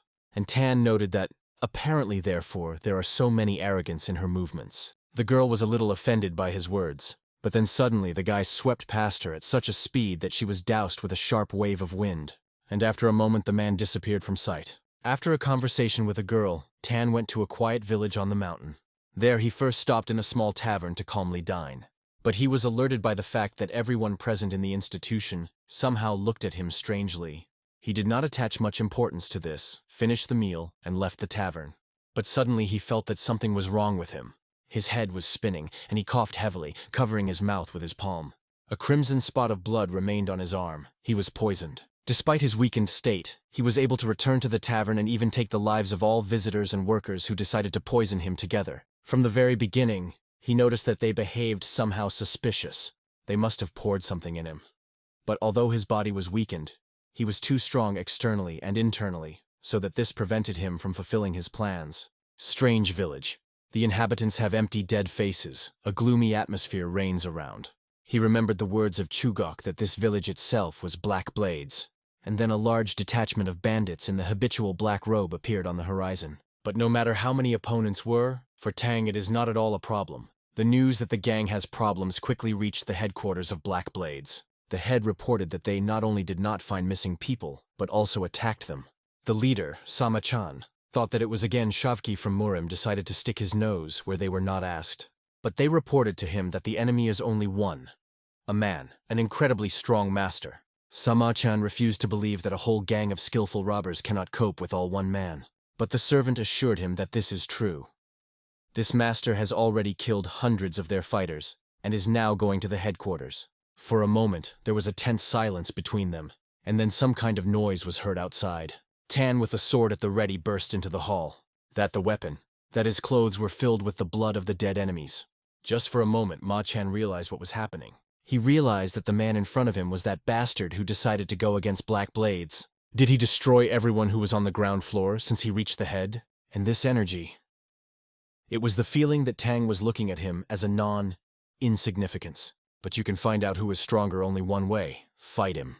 But Sama-chan did not even have time to attack the Tan, as he threw him away from him and imprinted his back against a stone wall.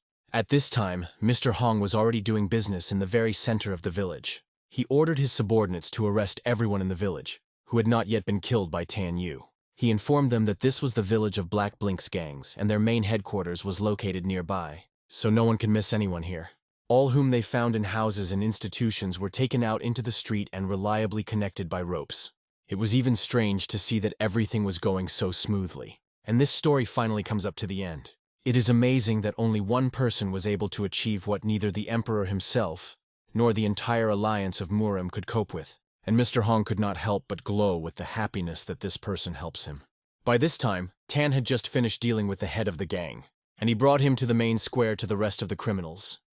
Enough, without strength. Tan pointed to Hong at him and said that this guy was the leader of the Black Blades. Mr. Hong was in the seventh heaven. On this, the matter was finished on the mountain. Having dealt with everyone, Tan said that he had to go. He promised Somi that he would return soon. There, Chan thanked his acquaintance for his help once again, and promised that he would contact him as soon as he settles everything. Tang nodded, and reminded that the investigator should not forget about another thing. He thought that it was about the fact that he should make sure that no one would talk too much.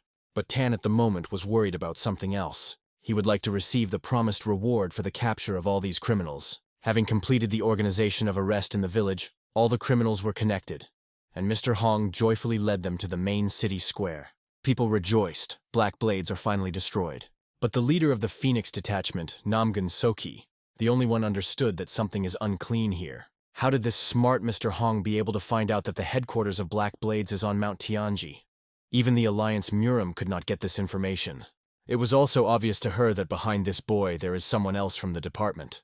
Rumors that Black Blades are defeated quickly spread around the country and reached the head of the Alliance Murim. For them, there was no secret that the head of the district enlisted the support of a strong master of martial arts. A simple official could not do such a thing alone. Therefore, the head asked the servant to transfer the Phoenix detachment the following assignment, to find out the details in this case. If here some outstanding master is really involved here, then they need to find out who he is and to persuade to their side.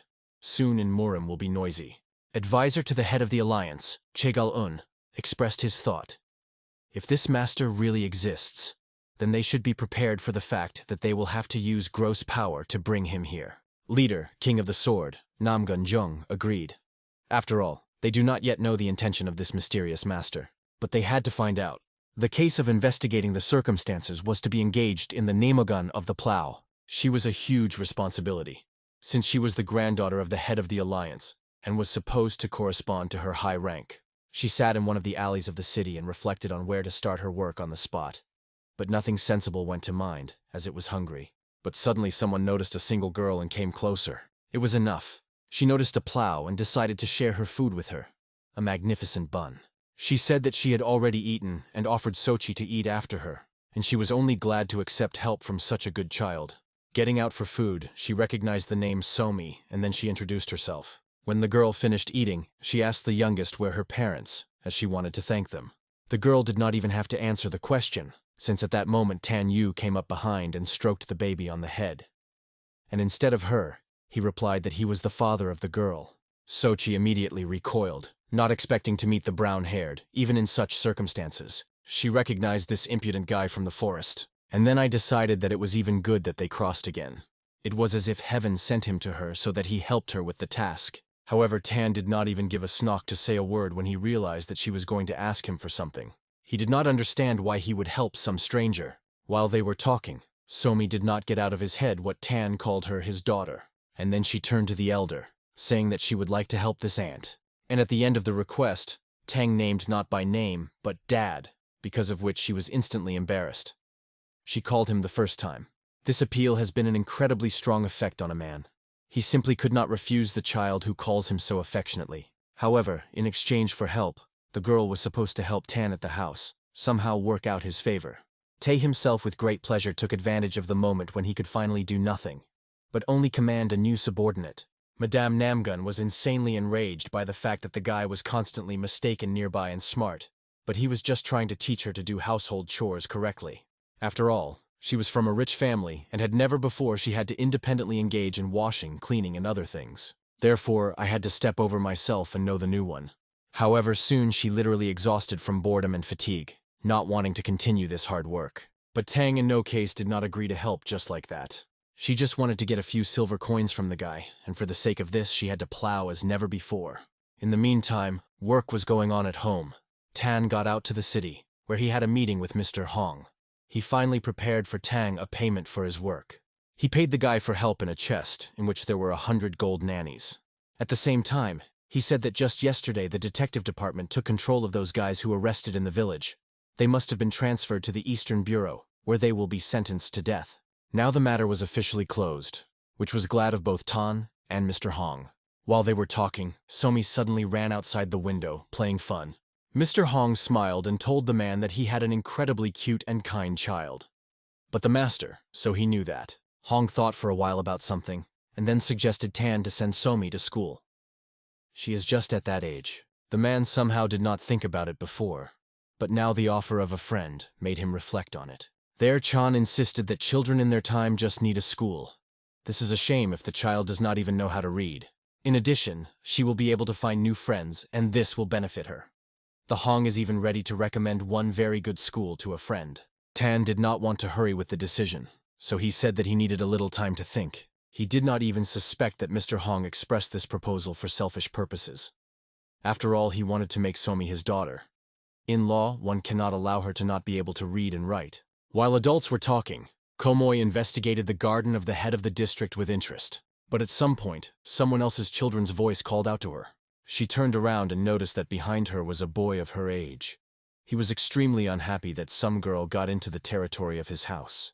He demanded her to explain who she was and what she forgot here. At that moment, an annoyed father already appeared behind him, who scolded his son because he shouted at Somi. He reminded the youngest, Hong Chin Rank, that he taught him not to such behavior.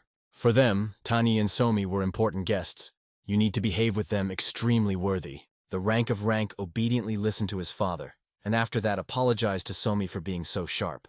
Mr. Hong also additionally asked whether it was in order to Somi, and she said with a smile on her face that everything was in order. She was just a little surprised. It turns out this boy, and is the friend about whom the elder told her. The rank of Rank was not very talkative, but his father pushed him to contact the girl. The boy was a little angry due to the fact that his own father refers to some kind of alien child better than his own. Therefore, he was too nervous and ran away, and his eyes burned tears of resentment. Soon, Somi and Tang have already gone to their home. On the way, Tan at Somi asked if there was a chance that they would become friends and Chan's rank. And she replied that they would really have to get along. And then he asked, I would not want to go to school. She was so surprised by the sudden question that she even doubted whether she could go there. Tan said that she could do anything if she wants, and the joyful girl went off, shouting that she really wants to go to school and directly caught fire with this idea. In the evening, Tan had for her and Tae himself already familiar training in martial arts. Children have already entered the rhythm and made success. Sochi, who watched this and was aware of the latest events, asked Tan why whether Sochi would be in order at the Chongon school. She is quite prestigious. Tang did not understand that this school really is so serious that my daughter can have some problems there. The girl said that the more famous the school is, the more difficult it is to get along with the children who study in it. She could confidently talk about it, as she knew from her own experience. She intentionally went to school under a different name, and it was not a simple whim. Parents did not want her daughter to be a special attitude due to status, but in the end she was difficult for her because they almost did not know about her origin at school. Be that as it may, she still put on her ass to the offenders. In any case, Somi was much stronger than it seemed at first glance, and if there is a case with whom she can't cope, Tan could intervene and solve everything.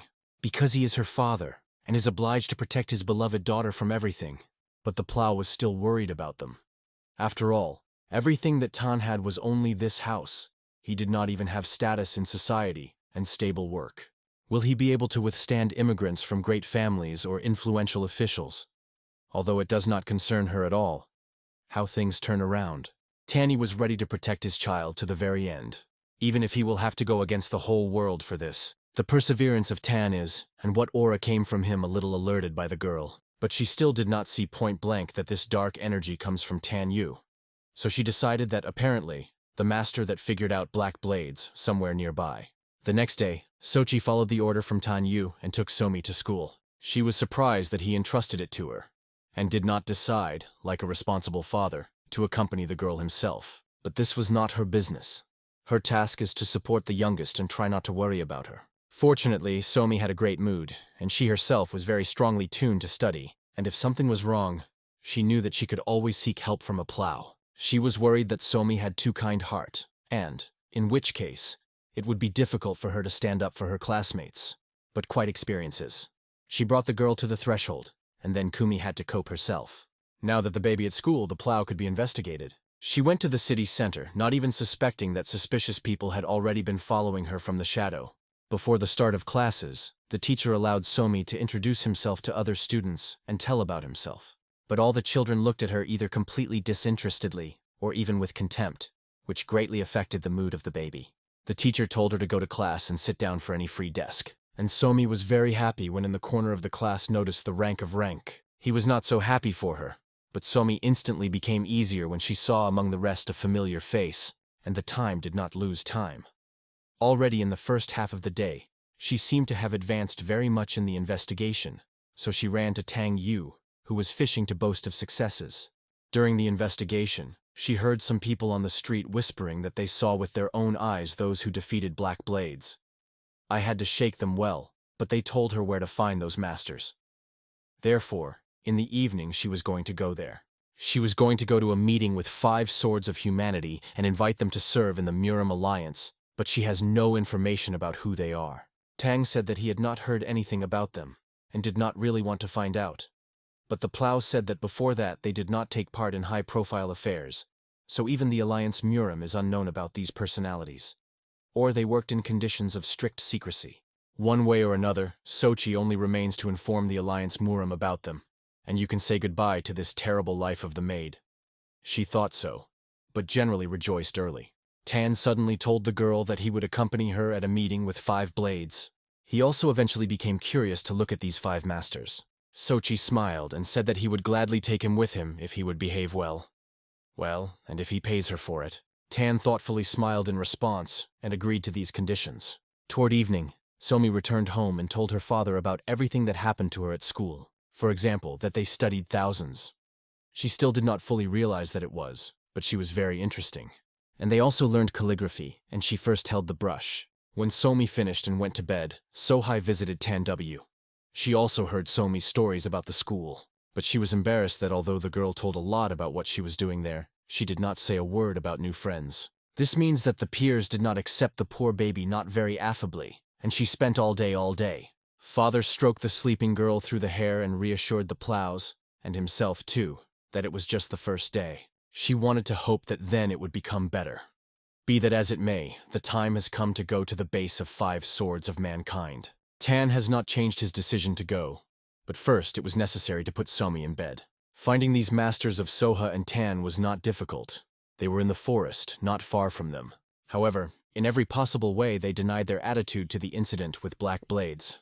The girl thought they were shy or afraid to admit. She knew that they helped Mr. Hong in his business. 5 Swords claimed that this was complete nonsense and just rumors that are disassembled by ignorant people. Then the plow, for the first time for the dialogue, introduced herself to him and said that she was the captain of the Phoenix detachment from the Alliance Murim, Namgun Soki. She said that she understands the desire of warriors not to reveal their personalities to the world, but the leader of the Alliance Murim wants to meet them.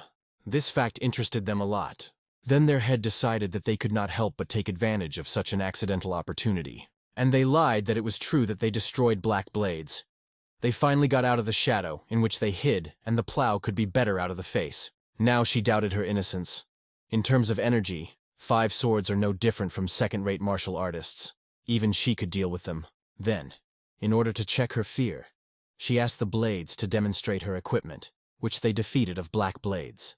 One of the masters looked at her strictly, proudly lifting his chin, and then he suddenly darkened.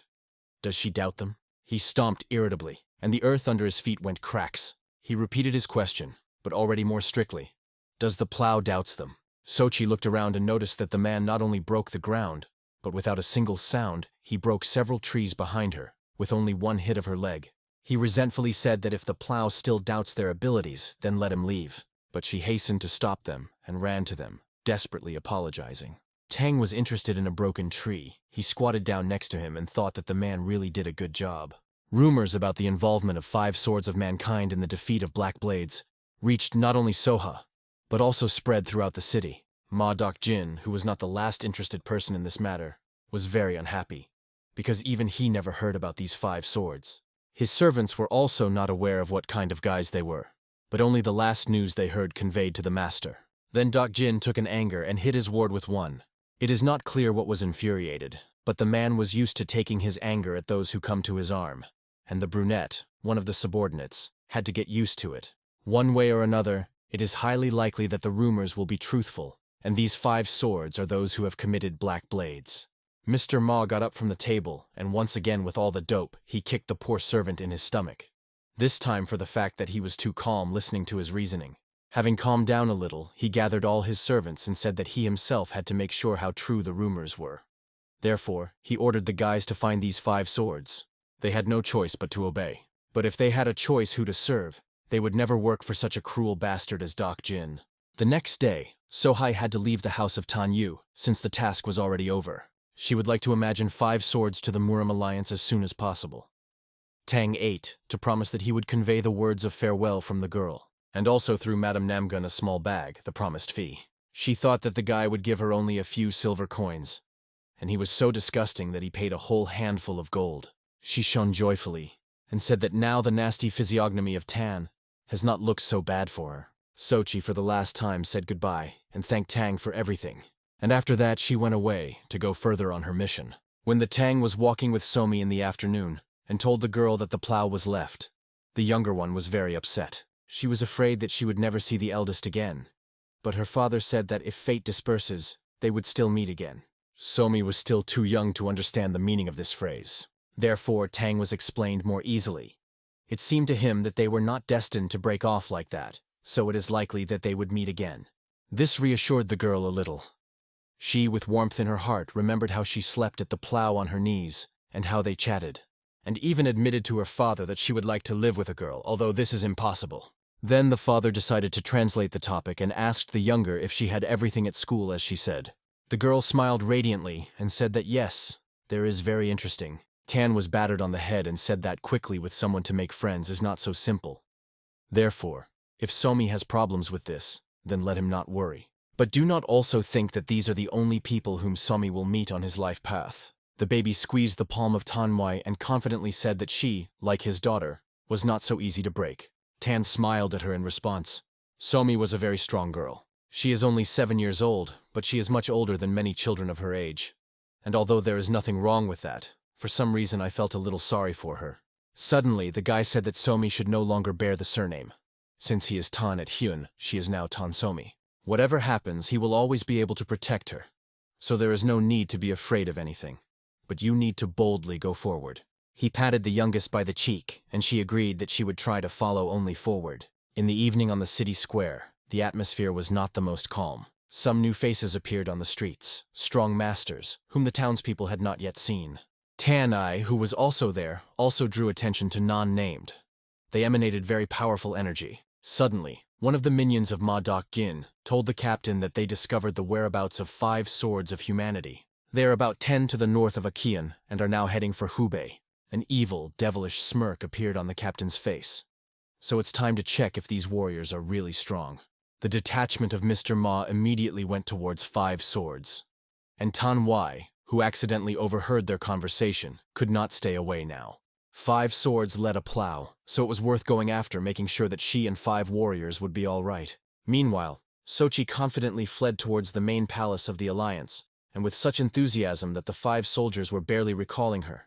Noticing this, she offered the men to rest a little. There were already 10 hits from those, but they did not want to admit that the road is difficult for them. No matter how hard they tried to hide it, the plows still understood everything. She invited the masters to take advantage of the technique of scurvy, since they are not used to the usual run.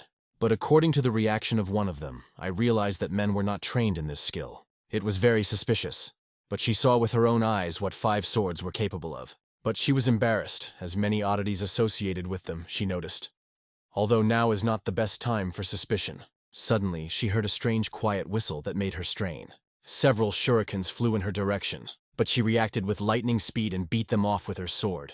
The frightened 5 swords were already trembling with fear and hid behind the plows, looking around. On the branches of trees very close, Plow noted a crowd of people. It was a fortress of battle kings, and the girl recognized them. At the head of the detachment was Ma Jin, one of the 50 best masters of the Fortress of Combat Kings. There is not a single person in Murim who would not hear about him, and the man only foamed his ego. In addition, the girl was interested in the person who stood next to Ma Jin, one of his servants. The long-suffering brunette is the master of the sword Guanmu Jin. A detachment of warriors immediately made it clear that they arrived not for Madame Namgun, but for 5 swords of humanity. Sochi suddenly realized that with her, after all, the master of the highest level, which means they have a chance to win. But then, I saw how sorry they looked at the opponents. Even their knees trembled at the sight of the real master. And then she realized that today, perhaps, it would not be so easy to survive. A few days ago, even before 5 swords crossed from Soha, they learned what rumors walk around the city. And even then they decided to take advantage of the chance to play in a large way. Once there was such an opportunity, they can receive a reward for capturing the heads of Black Blades and escape to the western border. But they will have to deal with the Namagun family, so it was necessary to come up with a way to conduct them. Therefore, they specifically fed the extreme trees in the clearing in order to deceive the impression on the pommel of the plow. Her appearance on the horizon was a coincidence of pure water. But when they found out why she arrived in Aqian, it became clear that such a chance could not be missed. Therefore, when she arrived at them, the men already knew for what purpose. They had to play a little in front of her and impregnable for eating persuasiveness. But from the very beginning, they planned to agree to her proposal. And their plan worked. But now, when they were face to face with a real danger, the head of swords realized that they had gone too far. Only it was impossible to give up, and the head continued to play in the public, hoping that with his self-confidence he would sow the grain of doubt in Ma Jin. However, the more 5 swords tried to make great masters, the more this mixed the man. He made a long way from Shangxi to look at 5 swords in the battle. The remaining participants in 5 swords quietly began to dissuade their chapter from this dangerous venture. But he said that he would take care of everything. He stepped forward and exposed his sword of invisibility. The man looked menacingly at the enemy and said that he gave him the last chance to escape, and then no one would suffer. But Jin did not even think to retreat, but on the contrary, he also exposed his sword. Then the head of 5 swords of mankind was only one. He waved his sword and suddenly threw a smoke saber under his feet. The smoke curtain enveloped the entire clearing, and 5 swords of humanity took advantage of this moment in order to escape from the battlefield. Sochi was left completely alone against a huge detachment of a black fraction. Her surprise and indignation from this betrayal knew no bounds. And Ma Jin burst into a rolling laugh. He was very amused that the head of the Phoenix itself fell on the bait of such idiots. The girl was incredibly embarrassed, but could not say anything against it. It would seem that this could have ended, but Jin changed sharply. Inside it was already boiling anger and irritation due to the fact that the plows accidentally directed him on a false trace. Therefore, he ordered his people to kill her and 5 swords that could not yet go far, and a whole crowd of martial arts went into battle. Now the plow is not to be not approved. To the head of 5 swords was the first to reach the master of the sword, Guanmu Jin. He hoped that he would finally meet with this mysterious master, that finally there would be someone who could withstand Ma Jinu, but they came across some kind of powerless clowns. The guy was so furious that he poured his aggression on a poor man, kicking him with his feet. Suddenly he heard an unfamiliar voice that he turned to him. It was Tan W. He from the very beginning unraveled a catch in 5 swords of humanity, but hoped that their funny plan would be successful. But they were still killed. Tan did not have time to come on time and help. Guanmu Jin tensed when he saw an unfamiliar master who came out of the forest. He strictly ordered Tan to explain himself. Who is he? At this time the plows were very hard. She struggled to fight off Ma Doc Jin, who personally decided to do her. His ability to control one hand was impressive with a huge sword, but the speed with which he inflicts his blows is even more striking. No wonder he is called a master of a destructive sword. Although the plow and held on with dignity, reflecting all his attacks, she was still much weaker than Doc Jin, and would not have extended it against him for a long time. Doc Jin expected something more from the famous Namgun family. He inflicted shots over and over again, until finally he could hit her on his wrist especially, and then the sword flew out of her hands, and she herself fell into the cold ground. She was amazed. Mr. Ma triumphantly put the blade of his sword to her face. Muram should be controlled by strong. The loser must silent, showing respect to the winner. Then the plow asked the man to just kill her, and not to humiliate her, putting her honor even more. The man was not averse to fulfilling the last desire of his victim, so the last time he waved his huge deadly sword at her. But at the last moment of Sochi, a familiar voice heard. It was Tan W. He said that he was upset that the girl went to the cons, but for the whole day she could not get out of Akian, and he warned her that the case could turn into dangerous. But her ambitions were blinded so much that she really did not see anything. Ma Doc Jin, without struck by the Soka's sword, sharply turned to the stranger. Tan did not answer anything, and only threw the man of his minister under his feet, Guan Mugin. Then Doc Jin concluded that the stranger holds the sword in his hands tolerably, once defeated the master of the sword. But he warned that Tan plays dangerous games if he consciously decided to oppose the leader of the dark faction. Sochi scaredly crawled back from them. She was surprised that Tang was able to defeat Guan Mugin. Previously she could not even think that a man generally owns martial arts. She remembered how they first met. They crossed on Mount Tianji, and shortly after, the Black Blades were defeated. Is he really the mysterious master who saved the city? Tang ate calmly to the girl and lent her sword for a short while. Sochi tried to stop the man. Is he really going to fight Ma Doc Jin alone? Tan remained cold and focused. He promised that this would not take him much time, and extending the sword towards the enemy, he ordered him to attack. He flared up with a new interest, but at the same time he got angry even more. Is this arrogant back there has no idea who was going to fight with? Soha's heart froze with anxiety. No matter how strong a person is, a thin sword will not be able to withstand the blow of a huge blade Ma Doc Jin. Its strikes are unimaginably block or reflect. Ma Doc Jin hit Tan at the sword, putting all his strength into him. But Tan was not an ordinary person. He was able to stop even such an unimaginable power to stop the tip of his subtle sword. It is he who is the great master of the sword. And Doc Jin is just a self-confident boob. That the plows, that Mr. Ma were speechless. Tang had enough simple wave of a sword to block Doc Jin. Then the angry swordsman tried to strike more and more, but Tan dodged, then blocked them, then made retaliatory blows. Doc Jin poured a whole lot of attacks on him, but not one was not successful. Stopping the sword of Doc Jin, Tan asked him, did he really decide that if he focuses on speed, he could overcome the lack of variability when using a large sword? The idea is interesting, but concentrating at speed, Mr. Ma could not put all his strength into the blow. Some time ago, Doc Jin felt that the sword with a heavy large blade has a limit, and from that moment he completely focused on the speed of the blow to overcome this limit. But there was some kind of wise guy who not only could solve his weakness, but also resist him. However, Doc Jin managed to achieve that he could easily rotate a huge sword, like a wooden stick. So he gathered a huge stream of chi energy and attacked Tan Yu to make his super gear. A large, sharp blade cut through the air, sparkling with dangerous sparks in all directions, even laying around the air around. But Tan, at a slight wave of his hand, was able to stop this blow of frantic power. How does he dare to humiliate the strength of the great master? The man looked boredly at his enemy and said that he did not try to humiliate him.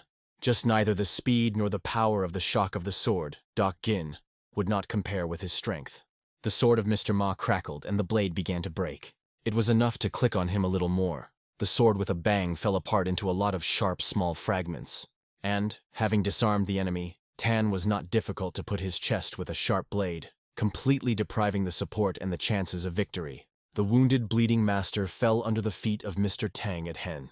The guy threw the sword to Soha, returning it, and she asked him with a trembling voice whether he destroyed the black blades then. He didn't even have to answer, she was convinced of this. But she did not understand why then he did not tell her anything from the very beginning. Tan carefully advised her to stop worrying about useless things. Sometimes there are moments when you have to pretend that I have not heard and did not see anything. Let it just refer to today's victory as a gift of fate, since she was able to get alive from this battle, despite the skill impregnated with arrogance. Having finished on this, Tang was returning home. But behind him, like a tail, Guanmu Jin slowly hobbled. Tan asked him why he was dragging along. Suddenly, the guy's eyes lit up with admiration, and he asked Tan from allowing him to join the Great Master. There are many strong warriors in the world, but which of them can cope with Ma Doc Jin? Like a child. Finally, Mu Jin found a man who would indicate him the path to greatness. He sincerely wanted to join Tani and serve him. Study the new, be a faithful subordinate. But the man did not answer him. And when the guy repeated the question, he received a strict, sharp refusal. Mu Jin persistently begged the man again and again, but each time he received the same answer. Then he said that he would still follow the Tan, even if he does not want to. Let it be better than Tang to kill him, which refuses and throws one in a dense forest here. And at the same moment, the man hit the annoying guy with his knee in his stomach. This guy was quite strong for its age. However, Tan was alarming that the hatred that burned in his eyes, very the same as he had once when he was obsessed with the idea of becoming the most powerful master. This is the look of a person who is ready for anything to climb up. The warrior must have self-esteem, but the more hatred will master it, the more dangerous. He will not last for a long time if you do not learn to control his emotions. Leaving the young man to wallow on the grass, Tan went deep into the forest and made sure that all 5 swords were killed by enemies. The events of today's night reminded him of previous times. After some time, Guanmu Jin woke up from the fact that someone had poured a whole bucket of water on his head. He looked around in fright and realized that all this time he was in a swoon, and now he woke up connected, on cold ground. In front of him stood Doc Jin and warriors who survived the fight. The chapter that there is strength to kick the poor young man, calling him a traitor. They saw how Mu Jin begged Tan from taking him with him. Mu Jin was not even going to deny this. All this gang has long been dangled to him. For many years he was not put in anything, like some kind of dog, and all due to the fact that Mu Jin became more famous than its leader, and he woke up envy, hatred, a complex of inferiority developed. He was no longer going to ceremony with his master. What is the owner if he is ready to kill his own subordinate? He is just a nothingness. Doc Gin exposed his sword, or rather, what was left of him. And he said that for such words he would arrange a painful death to the guy. But at that moment when the heads of the head wanted to attack him, Mu Jin was able to untie the rope on his hands and reflect their blows. Then Doc Jin rushed into battle to kill the ungrateful servant with his own hands. But Mu Jin, even despite his serious damage, moved faster than the former master. He got to a man a few steps and fixed his blade in the face. One confident movement, and he cut his eyes to a self-confident moron. It was impossible to stay here anymore. Mu Jin, with a striking speed, disappeared from the clearing, and the soldiers did not even have time to figure out what happened. The master of the sword fled along a rocky road, not paying attention to the fact that the stones painfully dug into bare feet, nor that everything was floating before his eyes. He could not stop. He must survive to become the strongest. But no matter how he tried to ignore severe wounds and fatigue, he soon again lost consciousness, falling to the ground. The next day, the market, Somi finally found her first friend at school, Chi Yak, and they went for a walk together. The rank of rank also went with them. Seeing one of the shelves, Somomi stopped and offered the boy. She can buy fruits, and he is a manda, a Korean dish resembling dumplings, and they will all go together. The rank of rank was indignant. Why should he buy something in general? But Somomi said that they are with Chi Yak are simply very hungry, and a friend wants to make a manda. Then the boy gave up and went to the counter to pay off the seller, and the girls joyfully rejoiced. But while the boy was engaged in buying, Somi noticed something strange. She heard some strange sounds from around the corner, and went there to see who published them. A few hours have passed since that moment, and a deep evening has come. Tang Yu was excited that Somi never returned home from school. Therefore, he went to the city himself to find her, and check if nothing happened. At first, Tan approached an accidental merchant and asked if that his daughter saw that. The man smiled affably and said that he saw how she and friends bought a manda and sweets today. Tan thoughtfully thanked the man and went on. The man went towards the shop where the manda was sold, and suddenly heard that a quiet cry was heard from around the corner. He wrapped it there to check what was there, and such a picture opened before him. Somi, dirty and all in tears, sat on the ground. There was blood on her dress and hands, and bandages, and any garbage were lying around. Tan leaned toward her and asked, worried about what she was doing here at such a time. Then his gaze fell on a scarf on which all kinds of herbs and branches were laid out, and then he noticed that Somi was not alone here. None other than Mu Jin lay under his feet. He was unconscious, and children's hands earnestly tried to close his wounds with herbs. Somi, Chi-Yak, and the rank of rank tried in every possible way to help the poor young man, but they did not succeed. They found him in the lane a couple of hours ago and wanted to save him. They tried all the herbs, but it did not get better. Chi-Yak suggested calling the detectives to the help, but the rank of rank assured her that there was no sense in this. Obviously, the conflict occurred among the warriors of Murim. The government will not intervene.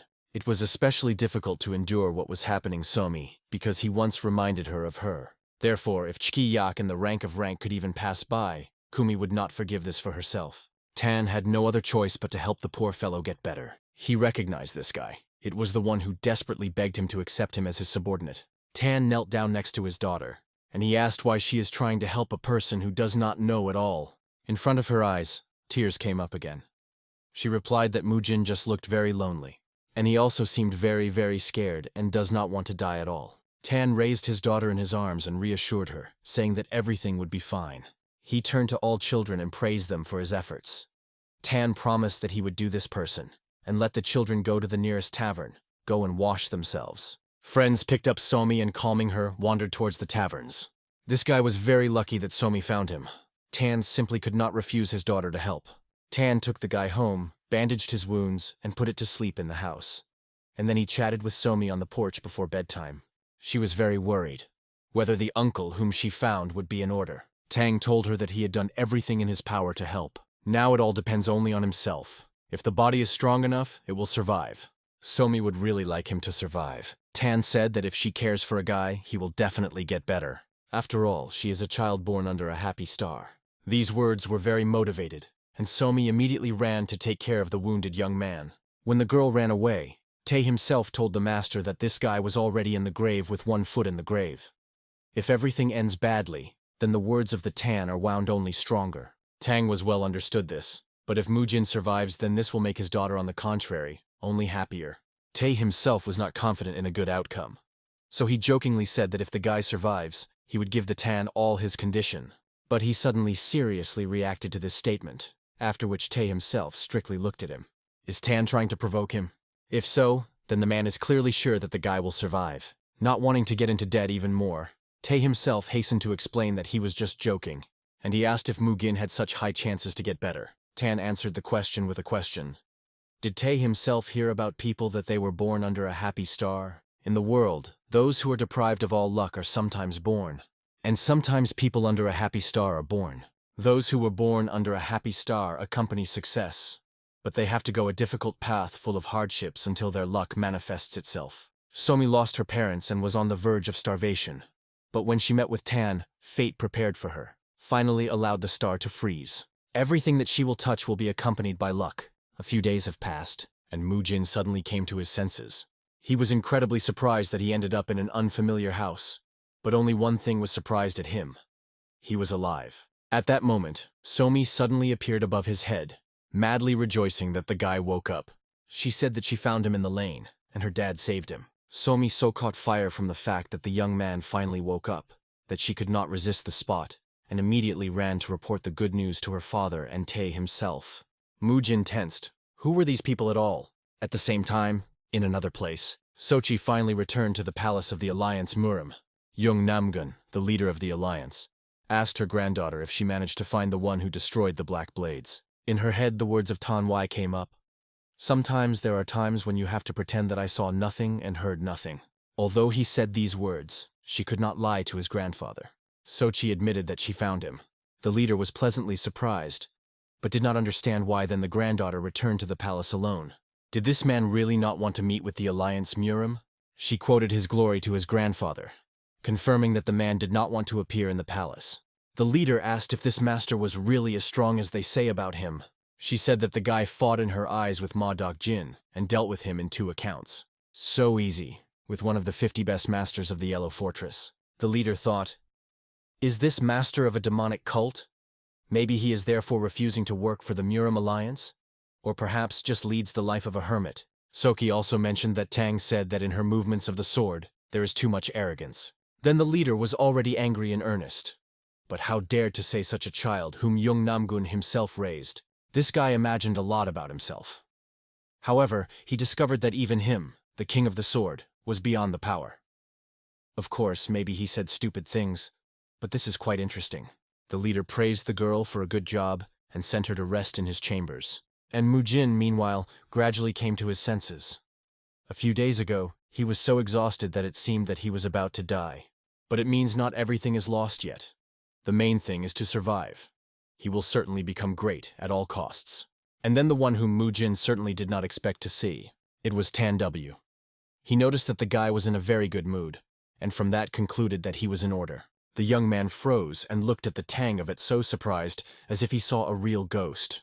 Then the man first introduced himself to him, and he said that he was the girl's father, and the one who saved the young master of the sword. Tan did not take his honors for his salvation. He admitted that, if not for the Koami, the guy would have died. Mujin thought for a while, looking at his bandaged hands. And after that, both Somi and Tan W, now he owes his life. Upon injuries, Tang unmockily determined that before they found him, his associates attacked the young master. And he told the youngest that in Murim he had to do everything possible to survive, even if you need to betray your own. Therefore, he advised the young man not to accept their words at his own expense. If Mujin was in the place of Dak Gin, then perhaps he would have done the same. Mujin knew this very well, and Tan advised him to throw it out of his head. If his heart is poison, then his blade will be poisoned. And the poisonous blade is easier to break. The man allowed the patient to stay in his house until he recovered. In addition, if he now leans out, then former associates can be deprived of his head. But of course, Tan could not allow the young man to just wallow on the bed at his expense. Therefore, he said that Mugina will have to try and work out his bread. The guy agreed and again thanked Tang for his favor. And when the man left, he tiredly fell his back on the bed. He really was grateful to him, before no one had cared about him. The next day, Mujin had already went out to work and helped Tae himself, but he was completely mediocre in household chores, and Tae himself had to teach him everything. If Sochi had a problem in that she knocked out the water too poorly from the washed linen, Mujin did it too much. The brunette was unhappy that the young man constantly stood above his soul and watched him, but had to endure. Tae himself was the main one and had the right to manage the process and command. True, he was upset that Mujin would not stay here for a long time. After the plow left, he again had to drag everything on himself alone, so he would be glad to appear in the house of a new slave. But this nerd can do not know anything. He spent an hour on just one washing. Mujin did not understand why he should fulfill his duties for Te himself. But Tae himself reminded him that the owner said that Mujin should work out his stay here. So, in fact, he is now also a servant. Mujin was still stubborn and refused to comply with the orders of the brown-haired. He said that he would agree to obey only if he wins him in a duel. They were so angry at each other that they really did not fight. But Tae himself was not going to get involved in a fight, but chose another option for resolving the conflict. He ran to complain Tan at the fact that the new servant was rude and threatened. Mujin rushed after him, but did not have time to catch up with the guy. Tae himself turned out to be faster than the master of the sword, and this sorceress of the brown-haired mantled him even more. They chased one after another in the yard until they noticed that Mr. Hong had arrived in the courtyard. Then Tae himself abruptly stopped and greeted the head of the district. Surprisingly, Vuen did not arrive at Tang, as usual, and to arrest Tae himself. Now that the Black Blades no longer posed a threat, the investigation department was engaged in the withdrawal of smaller criminals. And looking at the list of violators of the law, Mr. Hong came across a statement about the search for a guy whom he knew well. It was Tae himself, who worked for Tan W. He seemed to Chan in their last meeting suspicious, and it turns out not in vain. Therefore, Mr. Hong immediately went to detention, and he ordered his people to grab a poor guy. Tae himself hid his criminal past well and left no traces, so he decided that if he behaved quite brazenly and confidently, he would push off suspicions from himself. The guy said that this was a mistake and he was not a bandit, but Mr. Hong did not believe. And at that moment, when he almost exposed his sword on Tae himself, Tan Yu appeared from behind and wilted the slap to his friend. And then he asked him what was the matter. Instead, Chan spoke Tae himself. He was outraged that the investigators so suddenly burst into them and arranged a mess. Was he not supposed to go to Beijing? Tay himself said that in the world there is no person with a reputation cleaner than him, which of course was not true. Then Vaughn showed the guy an ad on which a slightly clumsy portrait of Tay himself was drawn, and under the image, his name and description of the atrocities. He was accused of murder, opium smuggling, human trafficking, storage of state property, manipulations with prices for shares. Even Tan had already recommended that he just admit everything. But Tay himself continued to deny everything. The baby Somi, who tried to convince the elders that the senior servant was not like that, also stood on his side. She closed the brown and said that the person who made the drawing was mistaken. Her Uncle Rab did nothing wrong. Maybe he just has the same offender. Then, in order to prove his innocence, Tay himself promised them that he would catch the real guilty of these crimes, and Somi would help him. They were released, but only for a while to give them a chance to prove the opposite. Somi sat on Tay himself, and they went through the forest, until the baby asked where they were going and what a plan they had. But honestly, Tay himself had no idea what to do now. He lost his temper for a second, not realizing what he was doing. It was his mistake to take Somi with him in search of criminals. After that, it is impossible to get disappointed. In addition, the man on the poster really resembled him.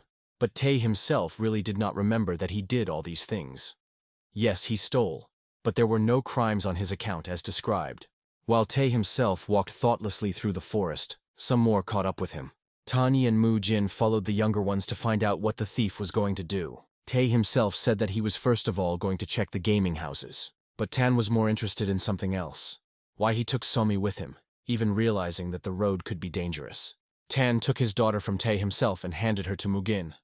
Somi was upset that she was not taken with her, but Tan promised that he would take her for some walk later. And then he sent Mugin and the baby home, while he himself remained to talk to Tai himself. The guy vowed to the elder, which was not involved in all these atrocities. And he believed, because he believed that Te did not have enough to do all this. And he told him to confess everything only because he was joking. In this matter, everything is simple as 2 times 2. The one whom the department is looking for is a guy who is engaged in the trade in opium and people. It is quite easy to calculate, to catch and interrogate all the scumbags involved in such dirty matters. Tay himself suggested that mountain bandits could be involved in this, and Tan supported his idea.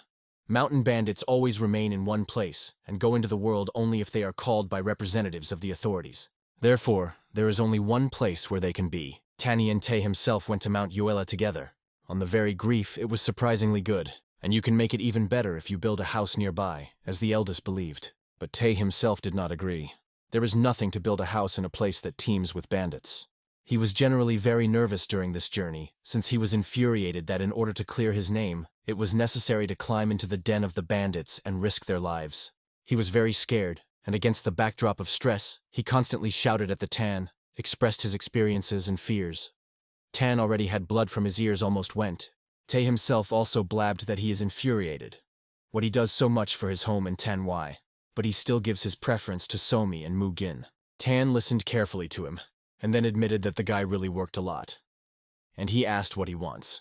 Tay himself just wanted to become stronger. Tang, instead of providing support and somehow help him, said only that he did not object to Tay himself to become stronger. Their conversation was interrupted, never ending, because suddenly a whole pile of arrows flew from the sky. Tang managed to push the youngest from them just in time, because somewhat dug into the ground very close to the guy's body, but the arrows were just the beginning.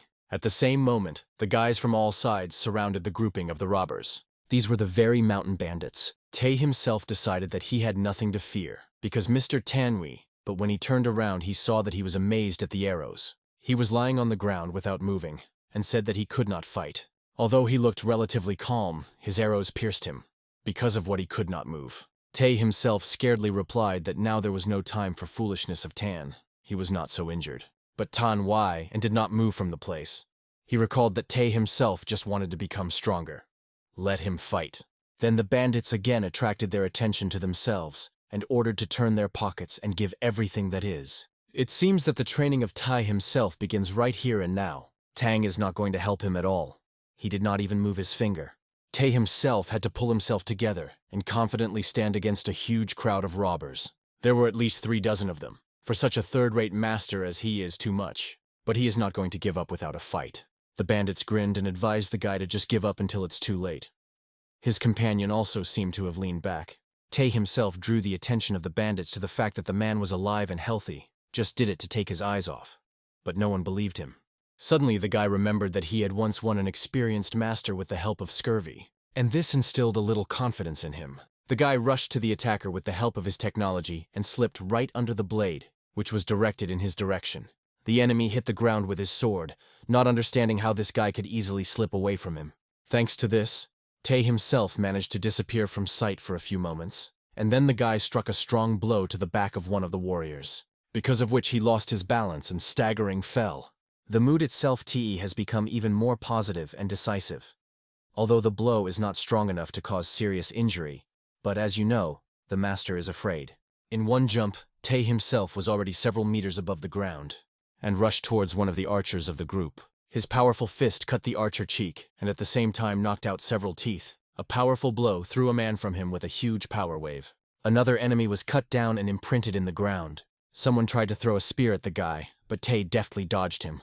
Then the bandits decided that it would be much more effective to attack not one, but collectively, and then the decisiveness of the guy fell through the ground. But suddenly he heard a serious voice of Tan broadcasting 2 steps to the right. Tay himself, without hesitation, obeyed, and this helped him dodge the next attack. Having evading the sword, the guy turned out and crashed the swordsman right on the jaw from below. But he managed to defeat only the senior master, which only angered his minions more. Seeing that such a crowd of warriors flies on Tay himself, which he cannot cope with, Tan decided to intervene, and in the blink of an eye scattered all of them in different directions. The powerless robbers fell to the ground, barely remaining conscious. Tay himself gloomily recalled that from the very beginning, he realized that Tan was only pretending. In any case, the brown-haired man did perfectly. Tan praised him. He specifically allowed Tay himself to deal with them himself, because it is impossible to get rid of fear and start fighting in full strength if your life does not depend on the outcome of the battle. Tay himself asked the master, really, if he lost and was on the verge of death, Tang would not help him. He replied that he would not help. You can't rely on the help of others if you want to become stronger. Tay himself involuntarily thought that Tan is really incredibly cool, although sometimes terribly annoying. The next step in the plan was to bring the leader of the group to life and interrogate him. To do this, Tay himself doused a man with cold water. He instantly jumped. Tan did not allow him to even say anything and immediately went to business. They have several questions. First, he showed the man a drawing and asked if he knew who was depicted on him. He pointed his finger at Tay himself and said that the drawing was very similar to him. Tan then decided to miss this question, and he said that he and Tay found opium in his henchmen. The bandit joked, saying that opium always wound up in the lane. But I didn't like the Tan. They did not come to play games. If the bandit does not tell the truth, Tang will make him so suffer so that he will then pray for death. And the robber could not continue to evade questions. The powerful energy of the Tang was very scared by him. This guy is an incredibly strong master.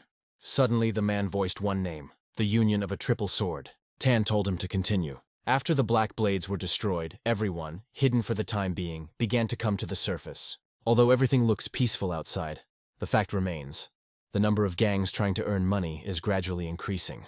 Among them is a group called the Triple Sword, which is operating in the Kona area. They supply opium. The bandit also knows that they are strong. He heard that these guys mean in martial arts. In addition, they are always in masks. No one knows them in person. In fact, he did not want to get involved in this matter. But they made his gang so much that there was no choice. They were simply forced to buy opium. By the grace of the union of the Triple Sword, several detachments in this area have disappeared without a trace. Tan tried to get out where their base was, but the bandit did not know. They came to his group once a month, and he does not imagine when they will appear the next time. Although Tay himself was indignant, Tan believed that the bandit laid out everything he knew. In the end, the guys forced the robber to lay out the whole opium for them that he had. At the sight of the angry gaze, Tanyi, and with the feeling of his powerful aura, was difficult to disagree. Akyan Market. Soki walked around the square and tried to bypass the dependence dependent on the opium, which began to break, and then they were lying right in the middle of the street. She realized that rumors were not lying. Opium spreads not only in Akian, but also in many other cities of Hanam. She thought so much that she did not notice how she ran into someone. Sochi was almost glorified on a passerby, when she suddenly stopped short. It was Gwon Mujin, whom she did not expect to see at all.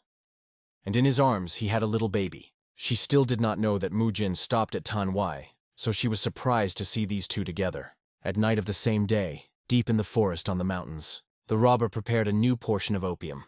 His accomplice just went to pick up the goods and discuss the latest news. The one who was engaged in preparation asked the second if he found their detachment of the one who committed Black Blades.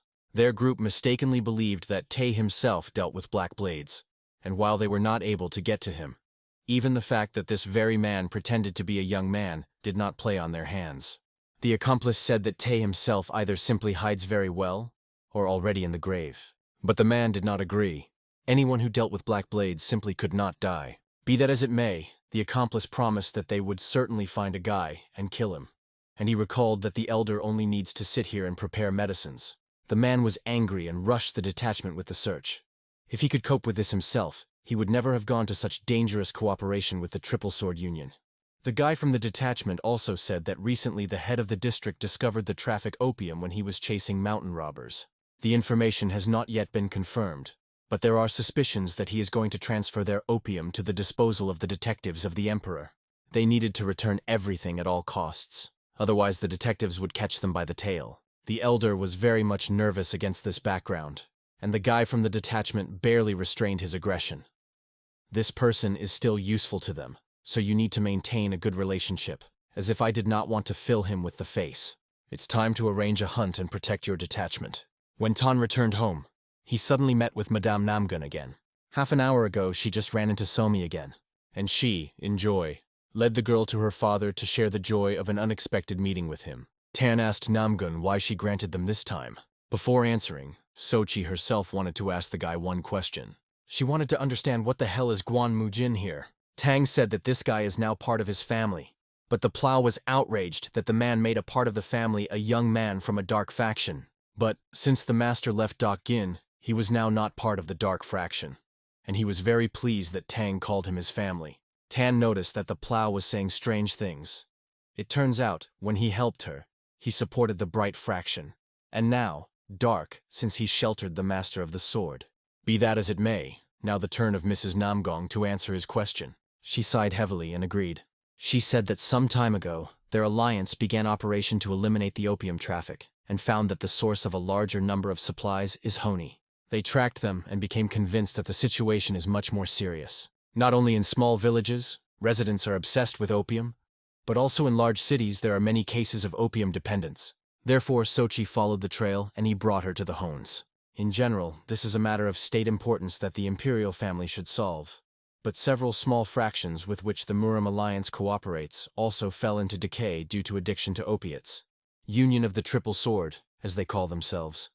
The leader of this group uses a special magic to change his appearance. After these words, suddenly Tay himself attracted attention to himself, who suddenly dawned on what was the matter. It turns out that this group took advantage of special magic to look like him and cover his atrocities with a stranger. Tang also explained to Soha that they knew that someone under the guise of Tai himself is engaged in drug smuggling and people trading.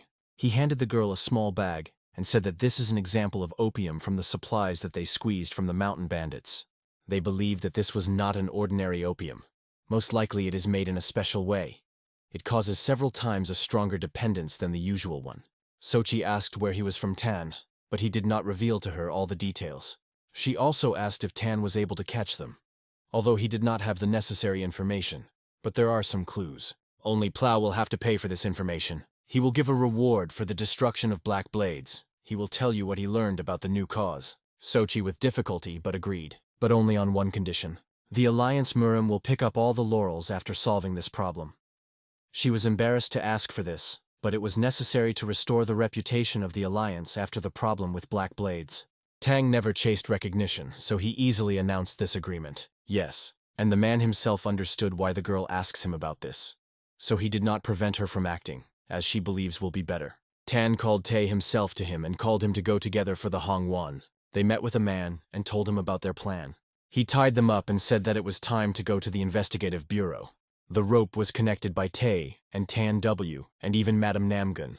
They hoped that this would help them lure the enemies. The criminal will definitely come for evidence to cover the tracks. Therefore, when they deliver opium to the investigation bureau, the culprit will certainly appear. He will definitely want to come to stop them. If you think about it, the grandfather's advisor also said to Sochi something similar, that she must find an opium. Tang knew how to think through good plans. He knows how to act ahead of lead. As a master of martial arts, he is much superior to Plow, and his head is cooking be healthy. From the very beginning, he elevated the walls with each other. He spoke arrogantly, as if no one was a decree. But despite this, he cares about her family, and Mrs. Namgun completely trusted him. Soon, a detachment of investigators noticed on the horizon of strangers. Sochi instantly broke the rope on her wrists, and she exposed the sword. A small group of bandits stood in front of them, and they were all armed. Mr. Hong scattered at them. How did they ripen to get in his way? But there was a do not care who he is and what place occupies in society. Tan also freed his hands from the rope, and then his subordinates prepared for the battle. He ordered Tae and Mugin to try to catch these robbers alive. Everyone took a fighting position and prepared for a complex battle. To grab the thugs alive in such a brawl is much more difficult than just sending them all to the next world. Moreover, there are so many of them. In addition, Tan did not understand what's on his mind. For some reason, he decided not to help his comrades in a fight. Sochi could only rely on the help of Gvon Mugin, because Tai himself did not have enough skills. If only he did not interfere under his feet. The girl asked the allies, what is their plan? But there was no question of any planning. Gvon Mugin was the first to rush into battle, without even discussing anything with the others. He was so confident in himself. And it is not in vain. He managed to cut down one of the archers of the enemy detachment from one blow on his back, and also quickly get rid of several opponents, amazing his comrades with their dexterity. Tae himself intensely said that it is enough for them to take only one person hostage. It is not necessary to interrogate everyone at once. He simply did not want to fight such a huge crowd, but Sochi said that they could not lose against people like these low people. A person will not die, even if he cut off his hand or cut the tendons on his feet. We must fight boldly. You can inadvertently. The main thing is that the enemies are preserved in enemies. And she rushed into battle after the master of the sword. I had to try well, but they defeated all the bandits and connections with those ropes, putting it in a circle. Tan praised friends for a good job, and then Mr. Hong ordered to remove the masks from the thugs. What was their surprise when under the masks there were people, very badly mutilated by the effect of narcotic substances. There, Chan looked strictly at one of them and ordered to explain who they are and who they work for. But it was useless, so they would not tell anything. This task was taken by Tan W. He turned to the bandit and said that the rumors that the head of the district had discovered drug traffic could only spread within the Changhua district. So, as expected, the base of the robbers is located there. The mutilated man began to scream, twitch, and desperately deny everything. In general, he refused to answer investigators to any questions. Then Tan W spoke. It is obvious that the bandits came here after they heard rumors in Changsha. It is unlikely that they belong to Lan Hao, so their sect is somewhere nearby. Suddenly, a man tore his ropes on himself and with a sword attacked Tang W when he felt that he knew too much. But the master knocked out the enemy's sword with one hand and hit him so much that he almost beat him all the insides. This master was enough. He was convinced of his innocence and asked Sochi whether she had ideas what kind of sect could be. She said that only 3 sects are suitable for this description, and all of them are included in the Murim alliance. She was painful to realize that Murim was disgraced again. She hoped that at least this time everything would go smoothly. It feels that everything around is falling apart. But fortunately for Soha, Tan agreed to help her in this matter further. Just do not forget that his help has a price. Money was not a special problem for her, so she was only glad. Together, they went to check the sects that Madame Namgun spoke of. At this time, the authorities of the interrogated detachment began to worry a lot. So much time has passed, but they have not yet returned. They refused to believe that their dexterous masters could not cope with the imperial shakings. Chu Banji said that these guys were raised with the help of the drug he created. They were strong and completely given to their owners, and at that moment the door to their shelter opened. On the threshold appeared the one whom they were afraid to see, the name gun of the plow. She hoped until the last that she was mistaken and people were not involved in this case from a bright faction. But one of them turned out to be the leader of a small sect, which is part of Murim, and the second, Chu Banji, whom she knew, but remembered very poorly. Goosebumps ran through the body of men with horror. Right in front of them stood a pomalong of the plow, and on the street it was eliminated by the external ambush of Chan Tae himself. They did not expect such a turn of events. An angry grimace was displayed on the face of Chu Banji. Finally he found Tai himself, whom he had so long wanted to grab. He almost pounced on the young man, but the ally stopped him in time. First, you need to understand what is happening. Banji angered the naivety of a man. He told him that they were opened. Therefore, you need to cut the throats to all those present so as not to fall under arrest. In addition, Tae himself, from whom they had long wanted to get rid of, is also here. The guy did not suspect that he had been a hunt for a long time. Banji told his associate that if he does not finish the young man right now, he may no longer count on his help. He had no choice. Sochi tried her best to help Tae himself to get rid of the bandits who tried to harm the reputation of the Alliance Murim. But outside the base there were too many. If it goes on, then it will not be enough for a long time. Someone shouted and warned her about the danger to the right, and in the last second she managed to cut with the sword of the tapped enemy. Tangi managed to warn her about the danger, which was just arrived in time, and at the same moment, Banji got out of his konura to the street. Suddenly the plow remembered how she knew him. It was a long, standing enemy of the Namgun family, and he spoke very sarcastically in Kolko about the grandfather of Sochi. She ordered him to shut up. After thinking a little, Tan concluded that it was not a bald man. Namely, Banji is a man who pretended to TE with the help of special equipment, because his face was covered with red ulcers, and these are traces of frequent use of reincarnation magic. Tang jokingly noticed that Tae himself on this ugly peasant and so similar, and without magic. First, you need to grab the enemies. Tan was ordered by Tae himself to do the same, master that on the left. He sighed heavily, realizing that he could not get rid of, but did not argue. Tan told the guy to look at the enemy more closely. The developed lower body indicates that most likely a man owns a scurvy well. And in the use of scurvy among all those present, with the exception of Tan, Tae himself was not equal. The faith of the master instilled confidence in Tae himself, and he immediately began work. Tan had no doubt that the student would win, so he believed that they definitely figured it out with one. Banji remained. It finally dawned that since Tae himself was so obediently acting on Tan Yu's instructions, he was much more powerful than the guy. So it was Tan who destroyed the black blades in which Banji previously took the last place. The man instantly inflamed with a fierce hatred of the master, and he promised to kill Tang with his own hands. Tan warned that fighting with him is a dangerous idea, and a man would stop better in time. But he did not want to hear about it. Tan took the black blades from him, the place that he considered his home. He deprived him of everything. Tan sighed heavily, looking at the despair of Banji. For a long time, he did not see the crimson wind, not subject to the eyes of others. He symbolizes the one who brings with him troubles and misfortunes.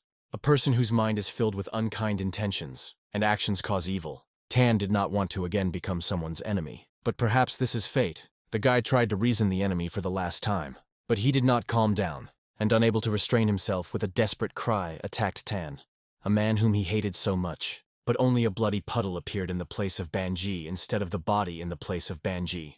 And in all directions, the electrified energy of Tan Yu. Everything happened too fast. Others did not even have time to catch the essence of what was happening, as Tan et al. In a moment mercilessly killed his enemy. At the same moment, all other bandits who were on the territory of the base were killed at the same time. Sochi, before that I saw many deaths, but first encountered such cruelty. Nobody attacked the robbers. They simply could not move, distraught with fear. Due to the mixing of energy meridians, QE energy flowed in the opposite direction, as a result of which the channels were destroyed, which led to death. But thanks to the drug Chubangji, they were much stronger than ordinary mortals. Tan looked coldly at the Snoks and said that they would cope with the rest without him, and he went home. The mission is over. The north of Honam, the island of the sages near Lake Donchonho. The hunter, Sagyk-chan, was barely able to climb on one of the most inaccessible peaks of the island. For thousands of years, people are strictly forbidden to enter here. But some time ago, rumor passed that all the prohibitions were lifted, so Gikjung decided to check what was happening here. Suddenly, stepping on part of the earth on top, he felt that she was falling under him, and swiftly flew down, right deep into the high cave. He fell from such a height that he was very bruised and lost consciousness. The guy generally survived after that. When he woke up, it was already night, and Gikjung could hardly realize where he was at all. Suddenly, in front of him he saw a huge stump of the body of a giant snake covered with gold scales. He realized that he accidentally found the remains of the legendary land of the immigrant. Only from the sale of this information he will receive so much that he cannot work until the end of his life. Gikjung got to his feet and decided to examine the other tunnels of the caves when he stumbled upon the mysterious 3 skeletons. Once they were people. All of them were turned towards the stone slab, as if they were honored by someone. The man came closer to make it better to see everything. There should be a name on a memorial stone. Under the light of the torch, he saw that on the wall, behind the grave, there was an inscription. It was said there, "In honor of the god of martial arts, we will perpetuate the place where he began. We honor the god of martial arts and praise his achievements. In honor of the god of martial arts, we share his anger. We remember the god of martial arts and shed tears about those whom we could not protect. By removing God, we leave his burial plate to eternal peace. In honor of the god of martial arts, 3 heavenly will fall asleep eternal sleep." On the grave plate itself, the name of the god of martial arts was written, Tan at Hin, and at home, Tan at work went on as usual. Despite the fact that it was insanely hot, Tae himself and Mugin had to dig in the beds all day. Sochi sat nearby, watching them, and ate ice cream. She did not understand why the guys dig the earth in such a frying if you can hire someone. But they had a direct order from the master. It is impossible to escape. The guys asked the plow to help them instead of sitting and gloating, but she refused. Only Somi called to herself so that the girl rested, otherwise she worked no less than the guys with the ground.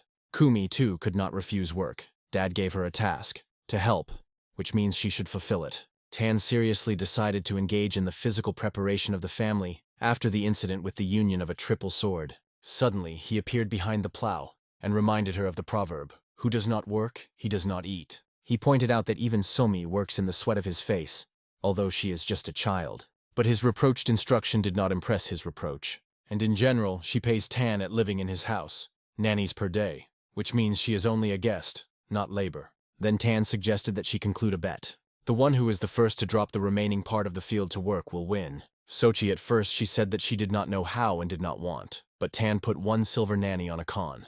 And the plow is very apathic for money.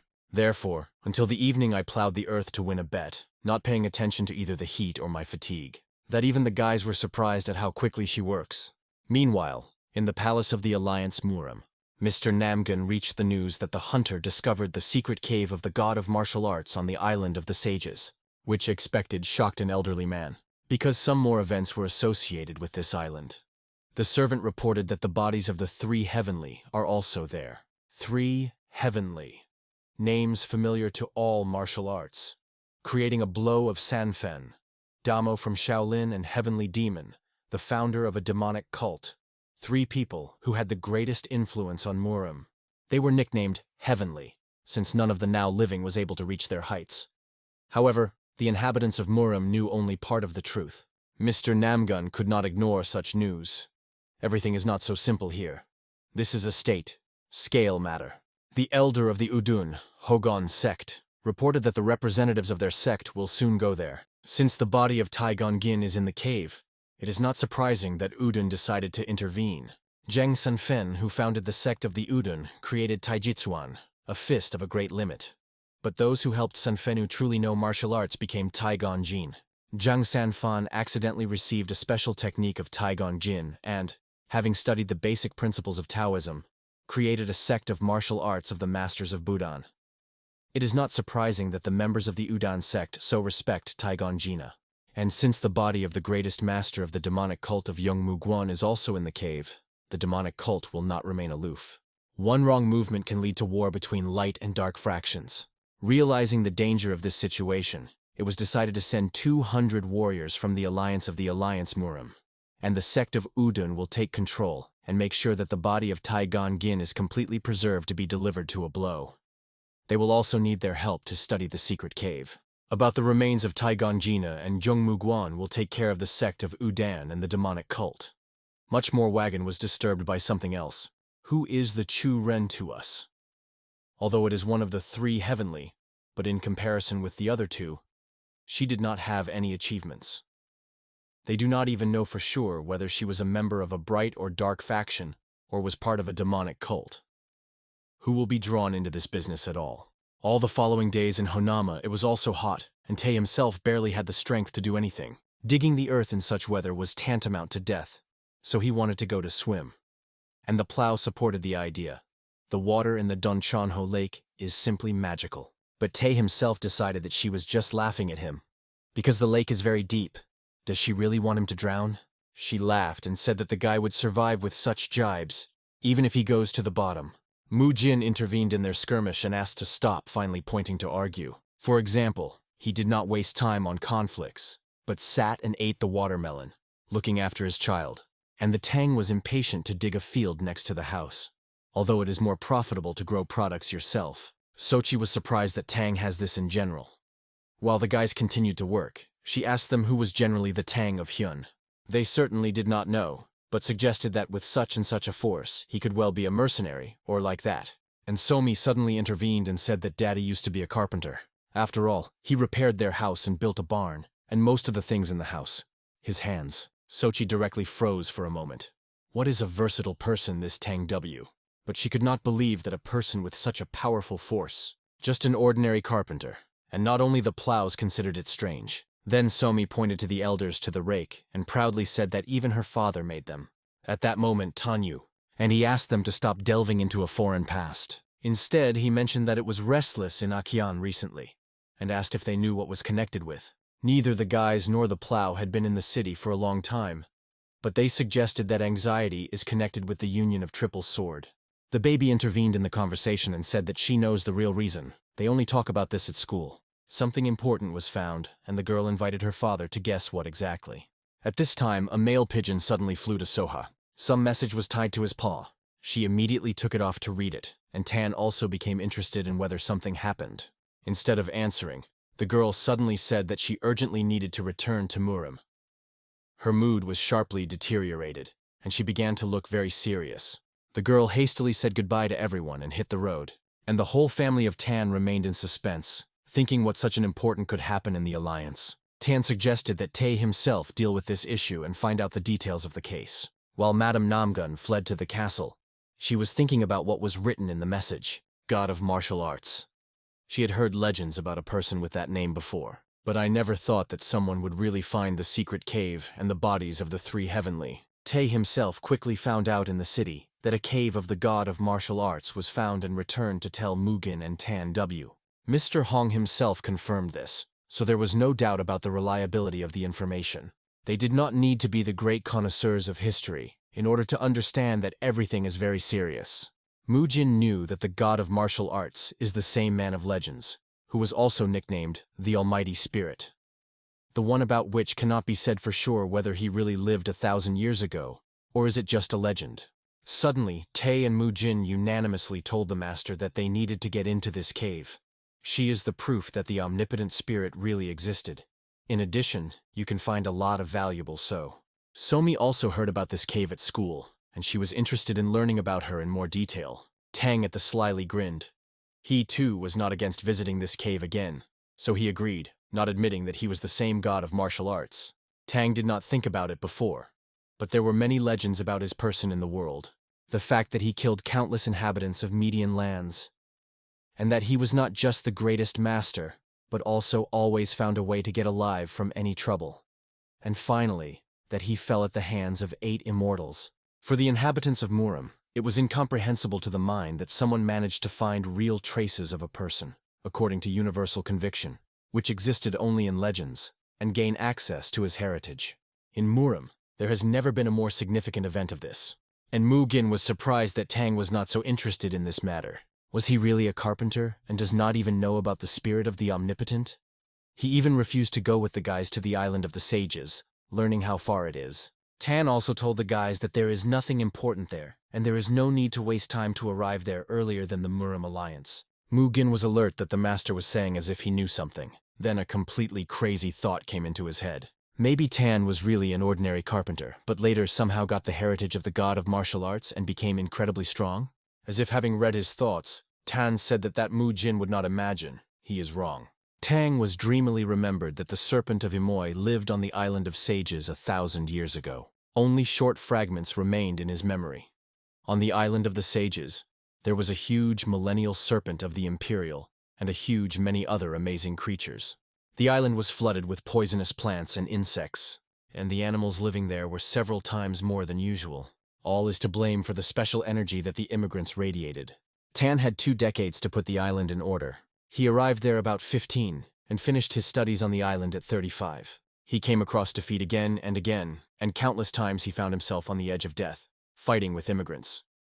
But in the end, he survived. And on the island, there were only traces on the rock, testifying to the long years of his training. And he has not the slightest desire to return there to look at them again. Suddenly, Tae himself ran into the hall and said that the Alliance Murim had already left Hanam. This story attracted so many people that they need to hurry if they want to get to the legacy. Tan strictly replied that the guys could not decently dispose of the power that they have now. What is the point of chasing heritage and trying to get even more?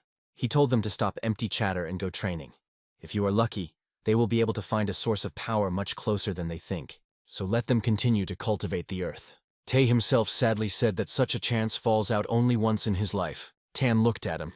The guy said that he will never have the opportunity to see the remains of 3 Heavenly. He heard that, along with a memorial stone, the bodies of 3 Heavenly were found in that cave. And after these words, Tan suddenly became cold and serious. He sharply changed his decision, and he agreed to go with the guys to the island of the sages. They immediately loaded things onto the ship which Tang built and hit the road. And for some reason, Tang decided to take Mr. Hong with him. And Somi left him at home, play with the rank of rank. After a long time, Tae himself announced that they were on the spot and began to moor the ship. When they landed ashore, they were surprised to find that Mrs. Namgun was already on him. Although this is not strange, it is logical that she, as a representative of the Alliance, was sent on a mission. And she was not surprised, as she realized that rumors about what had happened also reached the guys. But Tan said that he was not interested in the rest.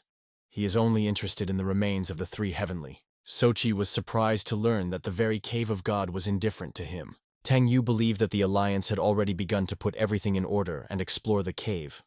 But things were different. The same hunter destroyed all the entrances and exits to the cave, so they have not yet been able to get inside. Recently it was raining, because of which the earth was very wet and at any moment could collapse. It turns out that the entrance to the cave has not yet been detected. Tan said that he then wanted to talk with that hunter, but Sochi disappointed him, saying that he was already dead. But they do not know who is guilty of this. The man said that most likely the discoverer discovered something, which means that this was probably immediately a target for everyone else. Tae himself was tense that the island was too quiet, but the plow explained that the remains of the 3 Heavenly are located here. No one would dare to arrange a turmoil. Tan smiled when the plow called this place of the Holy Earth God of the martial arts. It sounded grandiose, and he was very proud of this. Sochi admitted that she does not really believe in these stories. It is strange to hear about a man who killed so many people, never lost to anyone, but in the end took and fell at the hands of 8 immortal. Tan laughed when he heard the version of the death of the Almighty Spirit, which was a little outraged by the plow. But he immediately stopped and asked what she was doing on the island.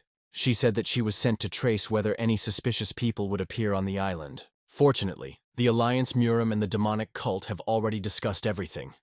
No one is going to expose swords or fight. Suddenly, someone next to the rock shouted loudly, "Found!" He found a passage to the secret cave of the god of martial arts, and Soha immediately went there. Tae himself said that, according to the agreement of the leader of the Alliance and demonic cult, only those who found the entrance can enter the cave. Then Tanwu ordered his subordinates to remain on the shore so far and monitor the situation, and he will go and take a bit. Allegedly, such a long boat was tired of him.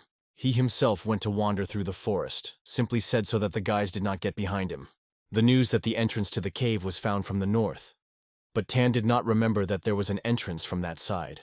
Black pictures of the past began to arise in memory, about how he survived in this forest, how he trained. Since then, a whole 1,000 years have passed. The mind is not comprehensible. He just succumbed to sentimentality for a moment, and then came in. This is not to his face. You need to hurry until others get to the cave. Tang at the cliff, on the northern part of the island of the sages. This was the place that he used to enter his youth, and jump down the cliff down. Surprisingly, there was absolutely nothing at the bottom, even after 1,000 years. It seems that during this time, a person's leg did not step here. He walked along the bottom of the gorge, running his palm along the accurate rocks. Here he went into the cave earlier. Even traces of training remained on these stones. He knew that besides him, no one would guess to enter the cave from this side. Having passed a little deeper, Tan entered the place where it was so long ago, and he discovered those remains of the great masters that everyone talked about. The whole 1,000 years passed, and Tan probably had to sit with them. But by the will of fate, he remained in this world, and these guys retired. 3 Heavenly from a young age strove for his strength. Everywhere they followed him, trying to catch and expose the blades whenever a convenient case was being touched. Although his lifestyle was not good enough for them to call him a teacher, 3 Heavenly were his most faithful friends and followers. He appreciated them and now realized that he was very longing. Tae and Mujin himself at that time wandered aimlessly across the island, dying with boredom. Other visitors to the island shrugged this couple a little because they were afraid of Gvon Mugin, who had very bad glory. Noticing his oblique glances, Mujin advised Tae himself on the alert, even if it was boring. Tae himself, in response clowning, said Mugin to enjoy such an interest in his own person. Thanks to his popularity, even Mr. Hong stood, frozen with fear, although he tried to deny it. Tae himself reassured him, saying that there was nothing shameful in the fact that he, having no combat experience, was a little scared, being among the harsh masters of martial arts. Mujin asked both of them to shut up and stop arguing, because he noticed something unusual and pointed out to his comrades. Several dozen armed ships moved towards the island. Mr. Hong from such a little eyes from the orbits did not jump out. Their Chan hoped that the guy was mistaken, but the ships were absolutely provided with guns. In addition, the ships sailed right on them, and even the guns began to aim in their direction, as Tae himself seemed. It did not seem. They really were preparing to attack the island from the sea. And just a moment later, cannon shots rang out and a bright flame flashed. Many shells flew over the guys' heads and hit right on the cliff, in which there was a cave of the god of martial arts. The earth underfoot trembled from such a powerful blow. They were attacked by especially dangerous enemies. Therefore, it was necessary to immediately hide in the nearest refuge. Running away, Mujin thought that it should have arrived by representatives of the Sandwaves Alliance. It is known that they have been looking for the innermost secrets of the gods for years. The one who made the most efforts, this was the first elder. Mujin was not sure of his innocence, but the fact that they were dangerous and tuned not friendly was already clear. Explosions around began to occur more and more often and with greater strength in various parts of the island. Sochi, too, could not help but notice this attack. The horizon burned with a red flame. Who in general of their enemies could afford such expensive shells? But Guan, a representative of a demonic cult, most recently said Lady Namgan that he did not like the atmosphere that reigning on the island. It seemed to her that the demonic cult was worried in vain, but their proposal to examine the surroundings was quite correct. What to do? Why did this happen as soon as they found the entrance? Although, on the other hand, the only way to protect the cave is to block the entrance. Sochi invited the allies to begin to concentrate their strength on getting rid of enemies. The head of the branch of Honami agreed with her. They do not know how deeply they can enter the cave, so it is better to stop the attack here. Go and Dan, the leader of the sect of Udun, also agreed with them. First, you need to deal with those who allowed themselves to desecrate the sacred land. Sochi ordered men to deal with enemies right away. Meanwhile, the island was burning with an increasingly aggressive flame every second. Tae himself, Vaughn, and Mujin could barely break through the veil of smoke and dirt in search of shelter. Mr. Hong even scaredly hid behind the tree, hoping that the guys could deal with enemies without him. All the same, it is not enough from him. People who arrived at the island just look at the cave, and who did not know martial arts were in particular danger when the cannon cores flew on them directly from the sky. Tae himself noticed this in time and hastened to warn people. But he did not have to deal with this on his own. Soon the help arrived. The leader of the Udun sect ran out to the shore.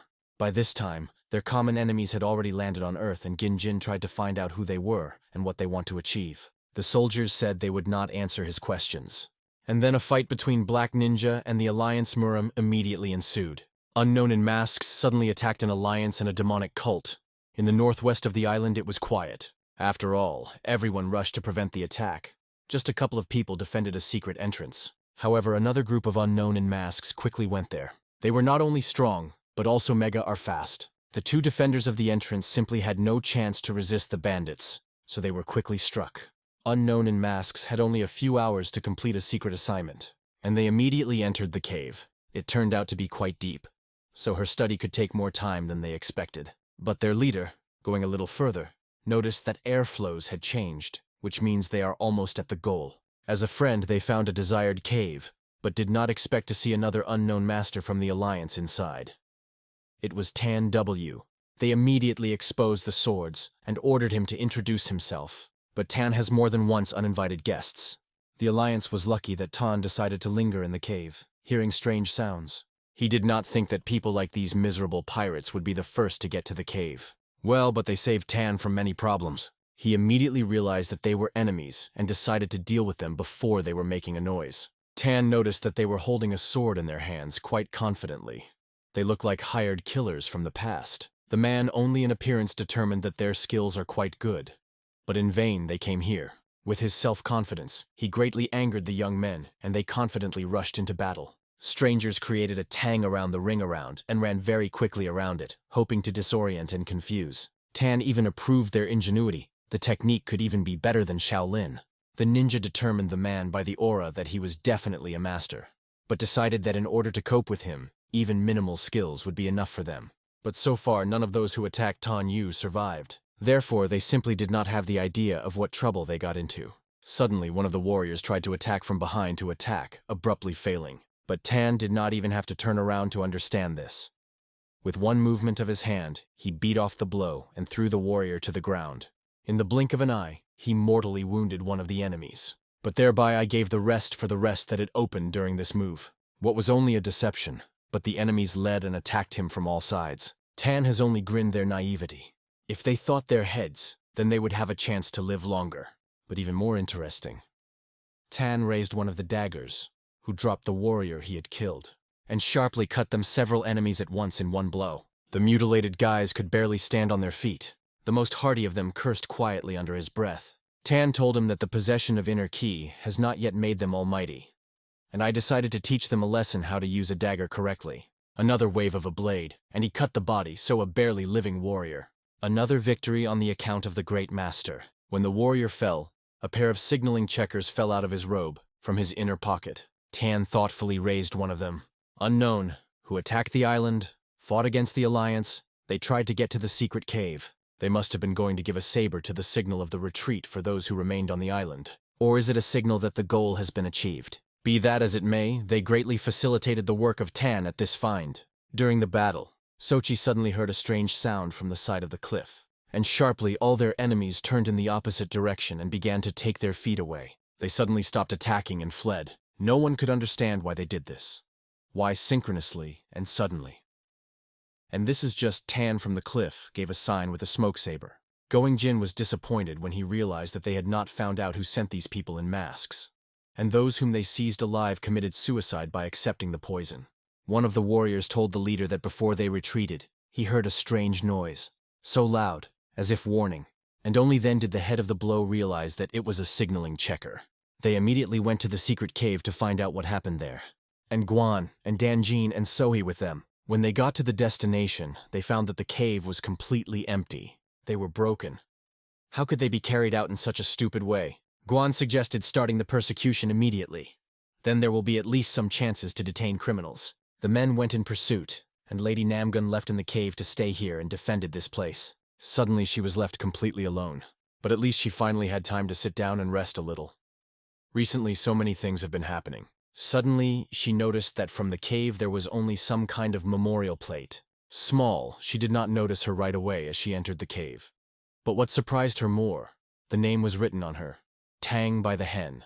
And Tan himself was already sailing in a boat, which he stole from the dead enemies, taking with him the remains of all three heavenly. Upon learning of what happened, Mr. Namgun independently arrived on the island to inspect everything. As a result, not a single person from the Scent Detachment could explain to the head of the Alliance who attacked and took the remains of three heavenly. It was bad. Not only the corpse of Tae-gon-gin, but also the traces of other gods disappeared without a trace. They did not find a single clue.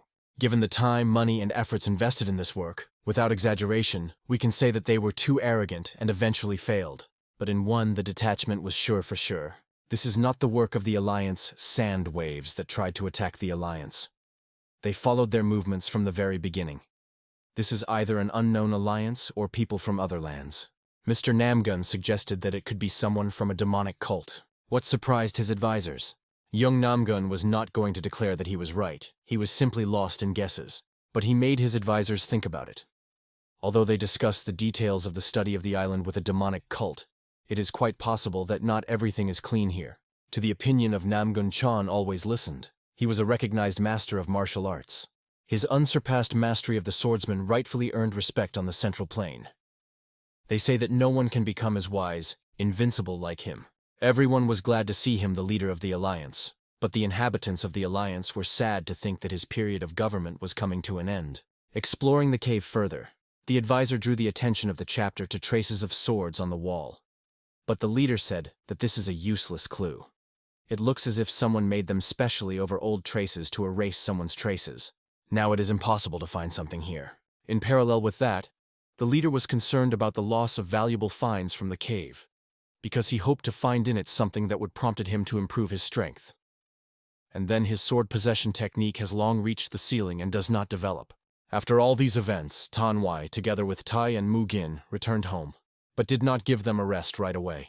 Tan sent them to find some kind of clearing near the house, and he went home to take something. While he was not there, Tae himself told his comrade about his guess. In fact, Tang did not sleep on the island. He would not be able to sleep during such a noise. In fact, he watched them from behind the bushes, watching their battle, like training. Or maybe he went to the secret cave to find something worthwhile and give them, which was already more close to the truth. At that moment, Tang finally returned. He had a large bag on his shoulders. The guys immediately ran to the master. Tan apologized to them for having to wait so long for him. They immediately forgot about the difficulties of waiting. Rejoicing that the Tang was apologized to them for the first time, the man threw the bag under their feet and said to look inside. Tae himself was the first to run to him, hoping that he would find something important and valuable there. But only 2 shovels fell out of the bag, which of course was very upset by dreamy young men. The guys asked Tanny why he brought a shovel here, and then he made them dig. They had to prepare 3 deep pits, and the guys had to comply with the order, although they were already tired of this constant fuss with the ground. And also they did not understand what was the meaning of these pits.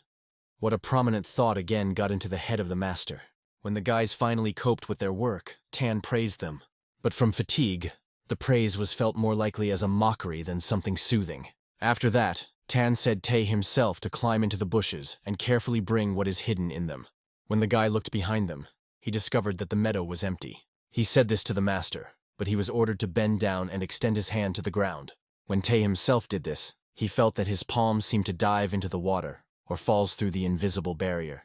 It was a spell hiding things from the gaze of strangers.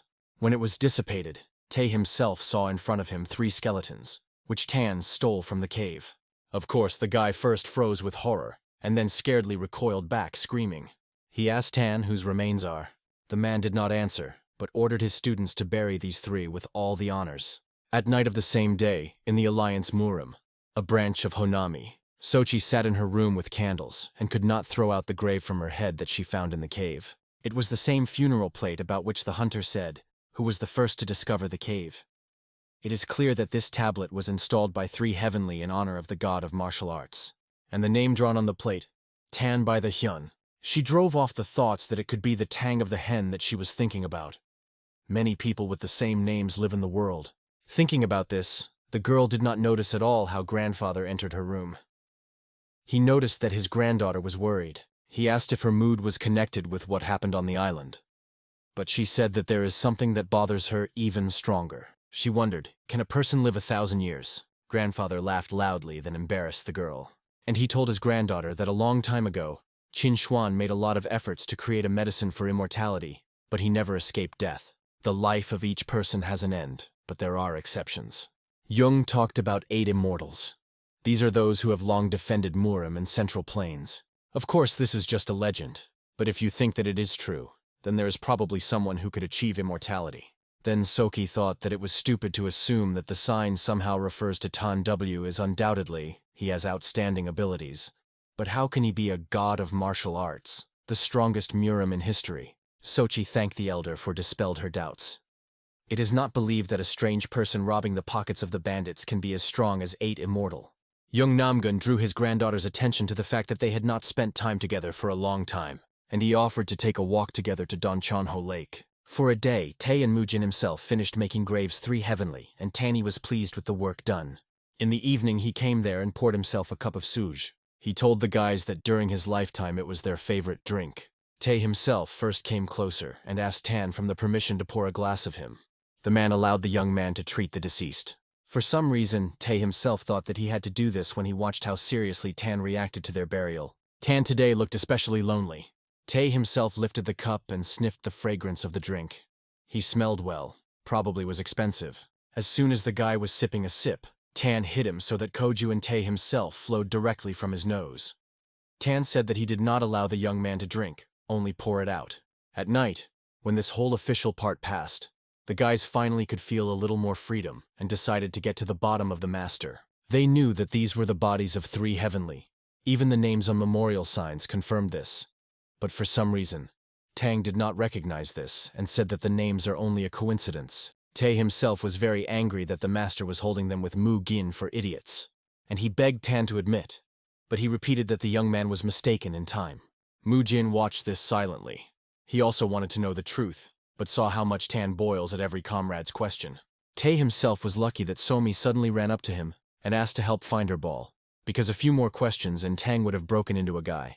Tae himself hesitated for a short while, but could not refuse the baby to help. Therefore, he ran to the backyard to help find the flu ball. Tan took the girl in his arms when Tae himself left and said that he first hears that they had a ball at home.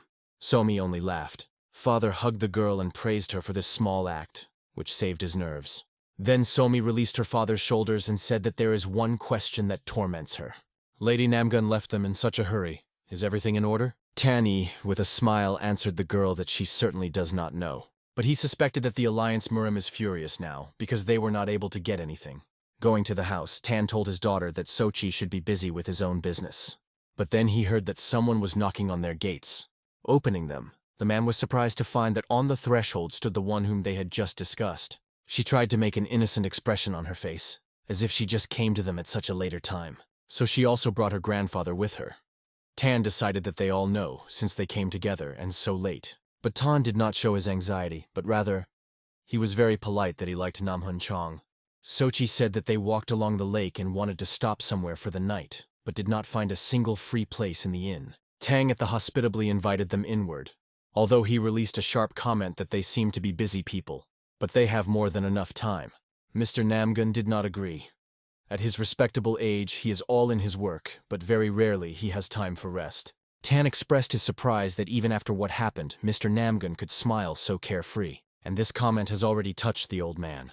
But he did not show. There was such a tension between the men that even the plows felt and was frightened. The Tan further silently led them to free chambers. He warned that the night would get into a pretty penny, but they would bring free food. When Tan left, Namgun said that his granddaughter had some strange friend, and he asked if he was somehow involved in a dark faction. Sochi said that she was sure of this, even though the man does not admit. Young realized that Tan has a really strange young man at the same moment when he first met his gaze. Sochi worried that they were incorrectly acted, leaving the alliance in the turmoil, but Mr. Namgun could afford to be too lazy. In the morning, Somomi came running to her father and said that she wanted to go to Soha, since they can finally spend time together. But Tan upset her by the fact that at the moment it is impossible.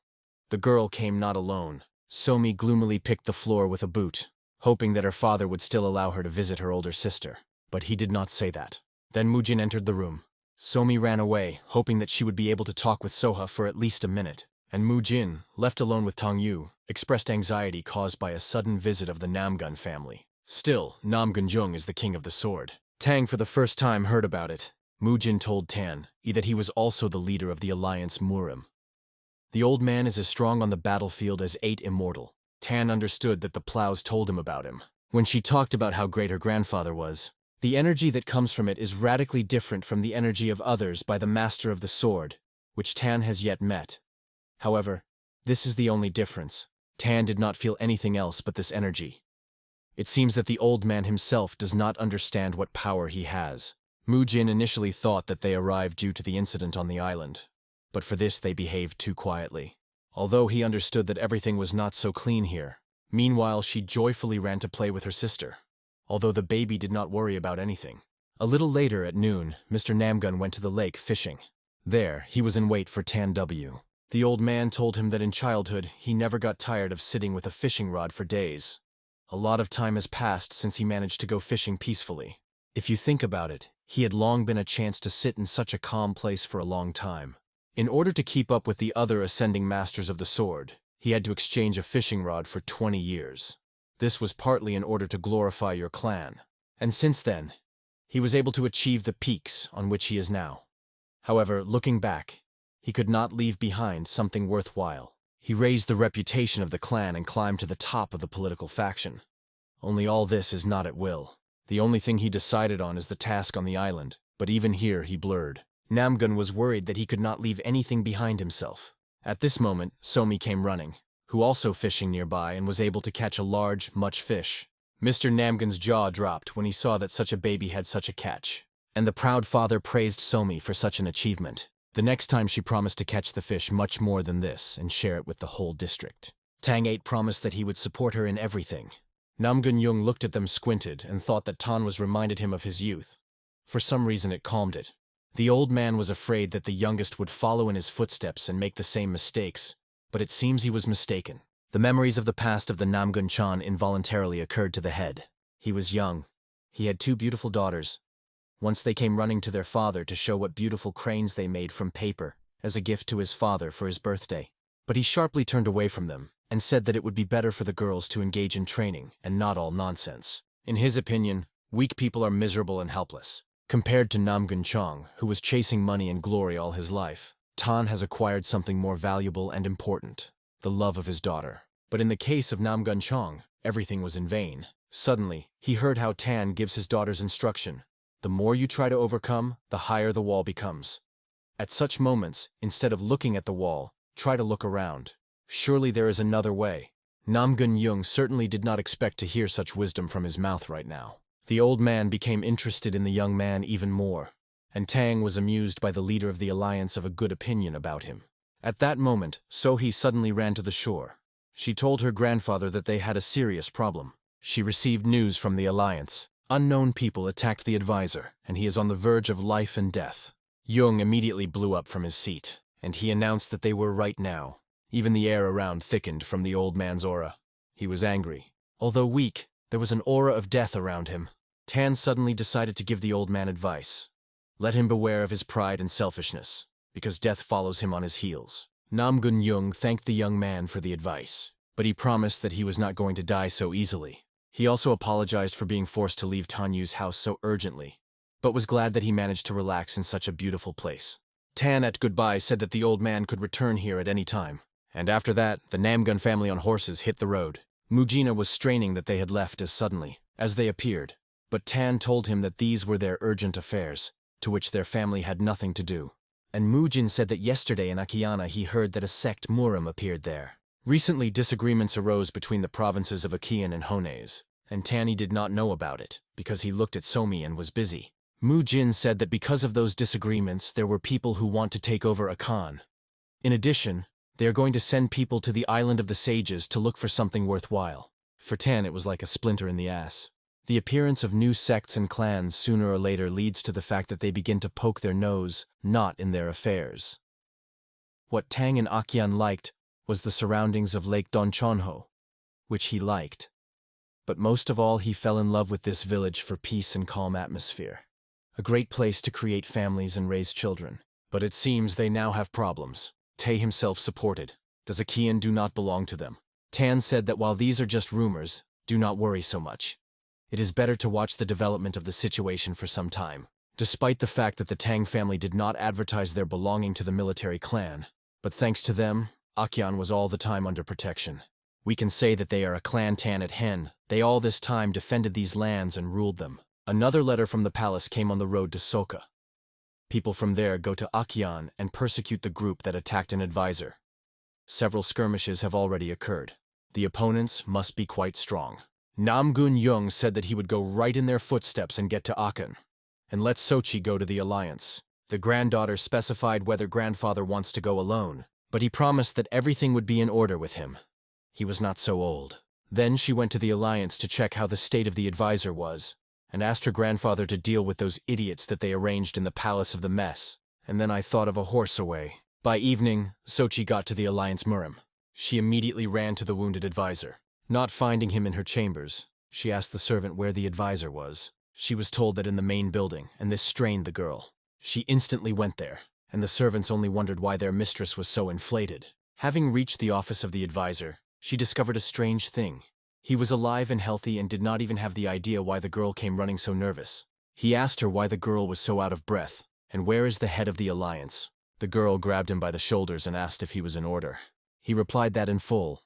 Was something to happen to him? Sochi told him that he and his grandfather received urgent news, that she attacked the advisor, and she was on the verge of life and death. The advisor directly turned white with horror. He did not know about anything like that. Meanwhile, Mr. Namgun rushed alone in the dense forest.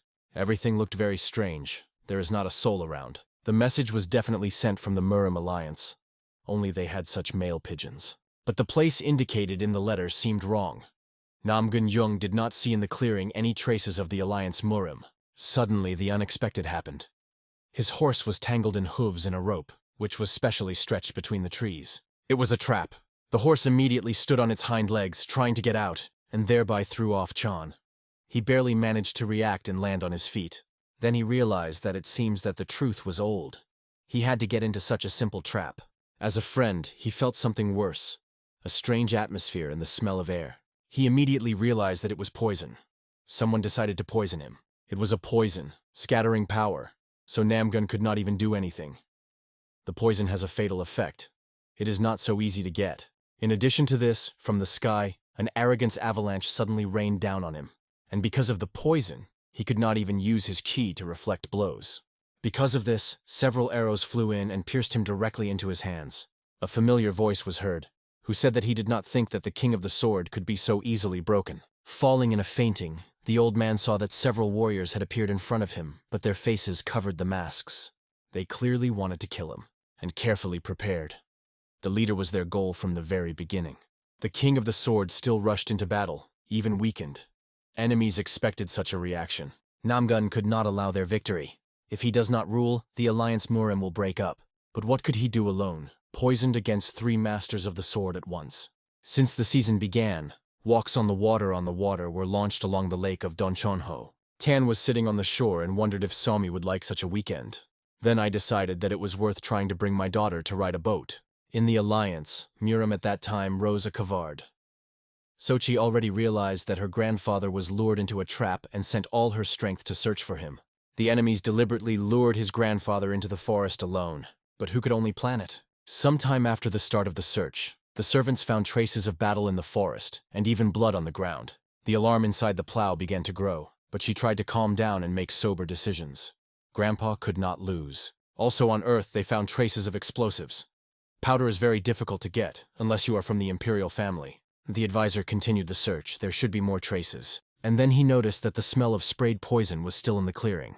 This acidic poison is especially fatal for Murim's people. Sochi was even more worried. Is the production of such a poison not stopped and more inaccessible? If these are really traces of poison, does this not mean that her grandfather could die? Sochi, the stroke rushed even deeper into the thicket of the forest, wanting to find out. Meanwhile, Tae and Mu Jin himself prepared everything for sailing for a walk.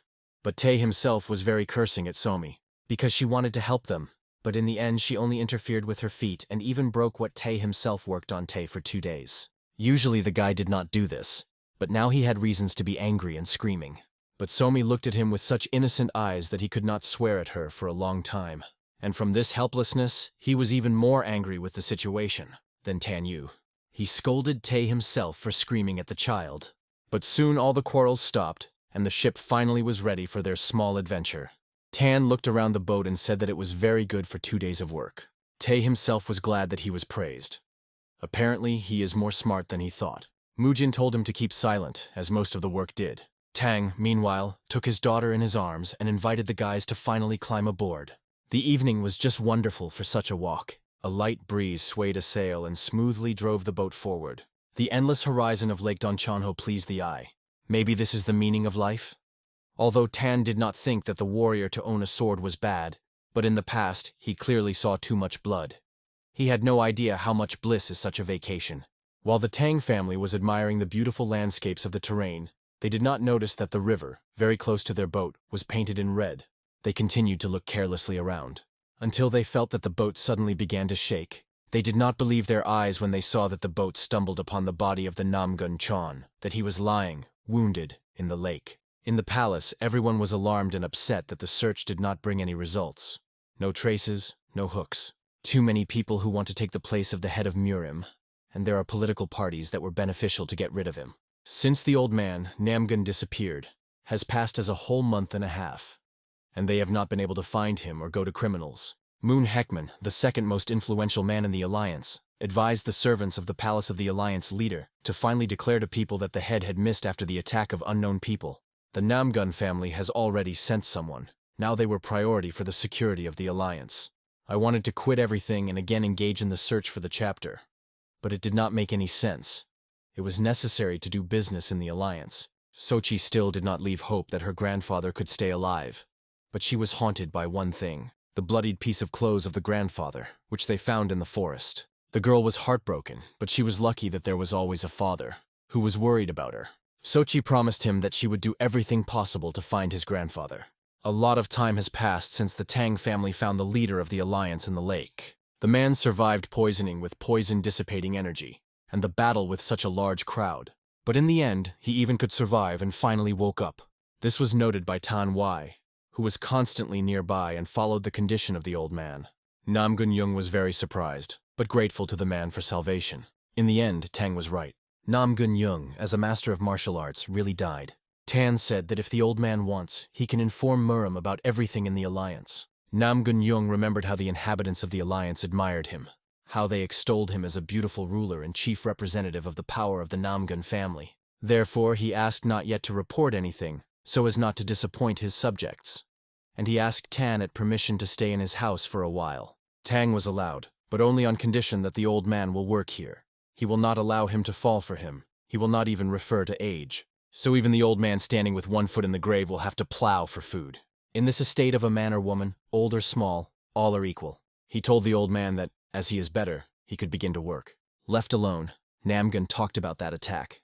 It looked like a well-prepared ambush. But who, damn it, can stand behind it? The election of the next leader of the alliance is just around the corner. Is it really inside the alliance rat, dreaming of taking his place? The old man refused to believe it. Sochi once again returned to the place where they first found the trace of the arranged ambush. Together with her, her father went there. Sochi had already lost the hope that his grandfather survived in that battle. But her father convinced her that their old man was still alive and will return soon.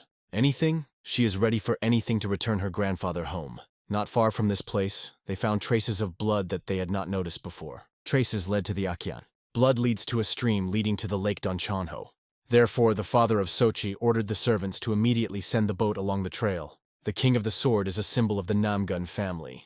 If he was able to hurt him so much, he probably lost his inner energy. Traces of blood broke off the shore of a stream. Father ordered to send as many people as possible to this place. Let them reach the surroundings. The more people are attracted, the better. The man ordered the servants anything, but to find an old man, and the plow was very grateful to him for this. Grandfather, calmly rested at the Tang Wu family and nursed Somi. He invited the baby to go again, and she happily agreed. Tae and Mugin himself surprised that the old man recovered only 2 weeks ago, and was already so vigorous and energetic. When Somi went with her grandfather to the lake, she announced to him that today they would catch eel. The old man told her that this slippery fish is not so easy to catch. But Somi said that she would keep her tight, and everything will work out. In addition, she believed that there was no fish that grandfather could not catch with her strong right hand. But the girl forgot about the fact that her grandfather lost her in the battle with Unknown. When they went to the lake, the old man asked the girl if it was difficult for her to live in such an estate, remote from school and the city as a whole, and she was worried about whether it was now difficult for him without a hand. The old man really caused discomfort and inconvenience, but Somi felt good in the estate. Let this place be in the wilderness, it does not matter to it. There are no friends here, but there are Dad and the rest. And how to sleep. In the morning she meets at school with the guys. When he returned, she is met by a loving family. Therefore, she never thought that life in the forest could be difficult. And then she tried to console her grandfather. If he does not have one hand, he can take Somi by the hand of another and go with her like this, carefree. By evening they returned home with a good catch and caught many eels. Young Namgun thought for not feeling uncomfortable, living in the distance. Somi is right. Although he does not have one hand, there is a second. Wow, the child is able to teach him something. In order not to remain defenseless, Namgun Jung decided to start training the sword ownership with just one hand. It was difficult, tired, but the old man was persistent enough. The man trained all night long, and in the morning it was noticed by Tan W. He noticed that it was still difficult for an old man to control one hand, but praised him for zeal and success. Namgun suggested Tang at fighting swords as a training. Tang wanted to refuse, but Jung promised that he would not get carried away much and fight for the detriment of himself. The owner of the house hesitated. Even if Jung has lost his energy, his main techniques and methods of fighting should be strikingly different from the technique of Te and Mugen. Thanks to the plow, the guy has already seen the art of owning a Namo gun family sword in action. However, what will happen if the king of the sword uses it? Therefore Tan agreed to this battle. For him, it will also be a curious training. The younger ones accidentally heard about this agreement and ran into the courtyard, hiding in the bushes to observe the battle of the masters. Tae himself put on the fact that their owner would win. The king of the sword Jung or someone. But it is still difficult to win with one hand. Mujin agreed. The words Tae himself make sense. Opponents took up their positions, and the battle began. Tan had asked the elder not to restrain himself and fight in full force. Then the old man instantly began an attack, reaching a huge speed of movements. But in vain, Namgun agreed to this battle. One blow, and cracks spread out of the pride of a man. For a second, Tan knocked out the sword out of the old man's hands and he was unarmed. But the guy did not agree to end the battle on this. He decided to rephrase his request. Let the old man attack as if his life depends on it. Namgun Jung all this time thought that he was already the king of the sword, which means he has nowhere to climb above. However, Tan has changed his attitude. They again clashed in a desperate battle, and this time the old man did not give up so simply. Yes, Tan was strong, dodged from all the blows and constantly drove the old man by the nose, but he fought as desperately as he could. The youngest after a while began to annoy that the battle has been going on for so long. They understood that Tan could finish the battle in a minute, but for some reason the battle has been going on for an entire hour, and the old man was kicking. Namgun Jung was tired, was exhausted, but could not admit that this time he would have to lose. He looked at the Tang from the bottom up and thought that this man, in addition to pure power, had something big. Then Namgun Jung decided to make the last desperate breakthrough, putting all his strength into his attack. Suddenly, everything broke off. He lost consciousness, and when he came to his senses, was already lying in the bed assigned to him.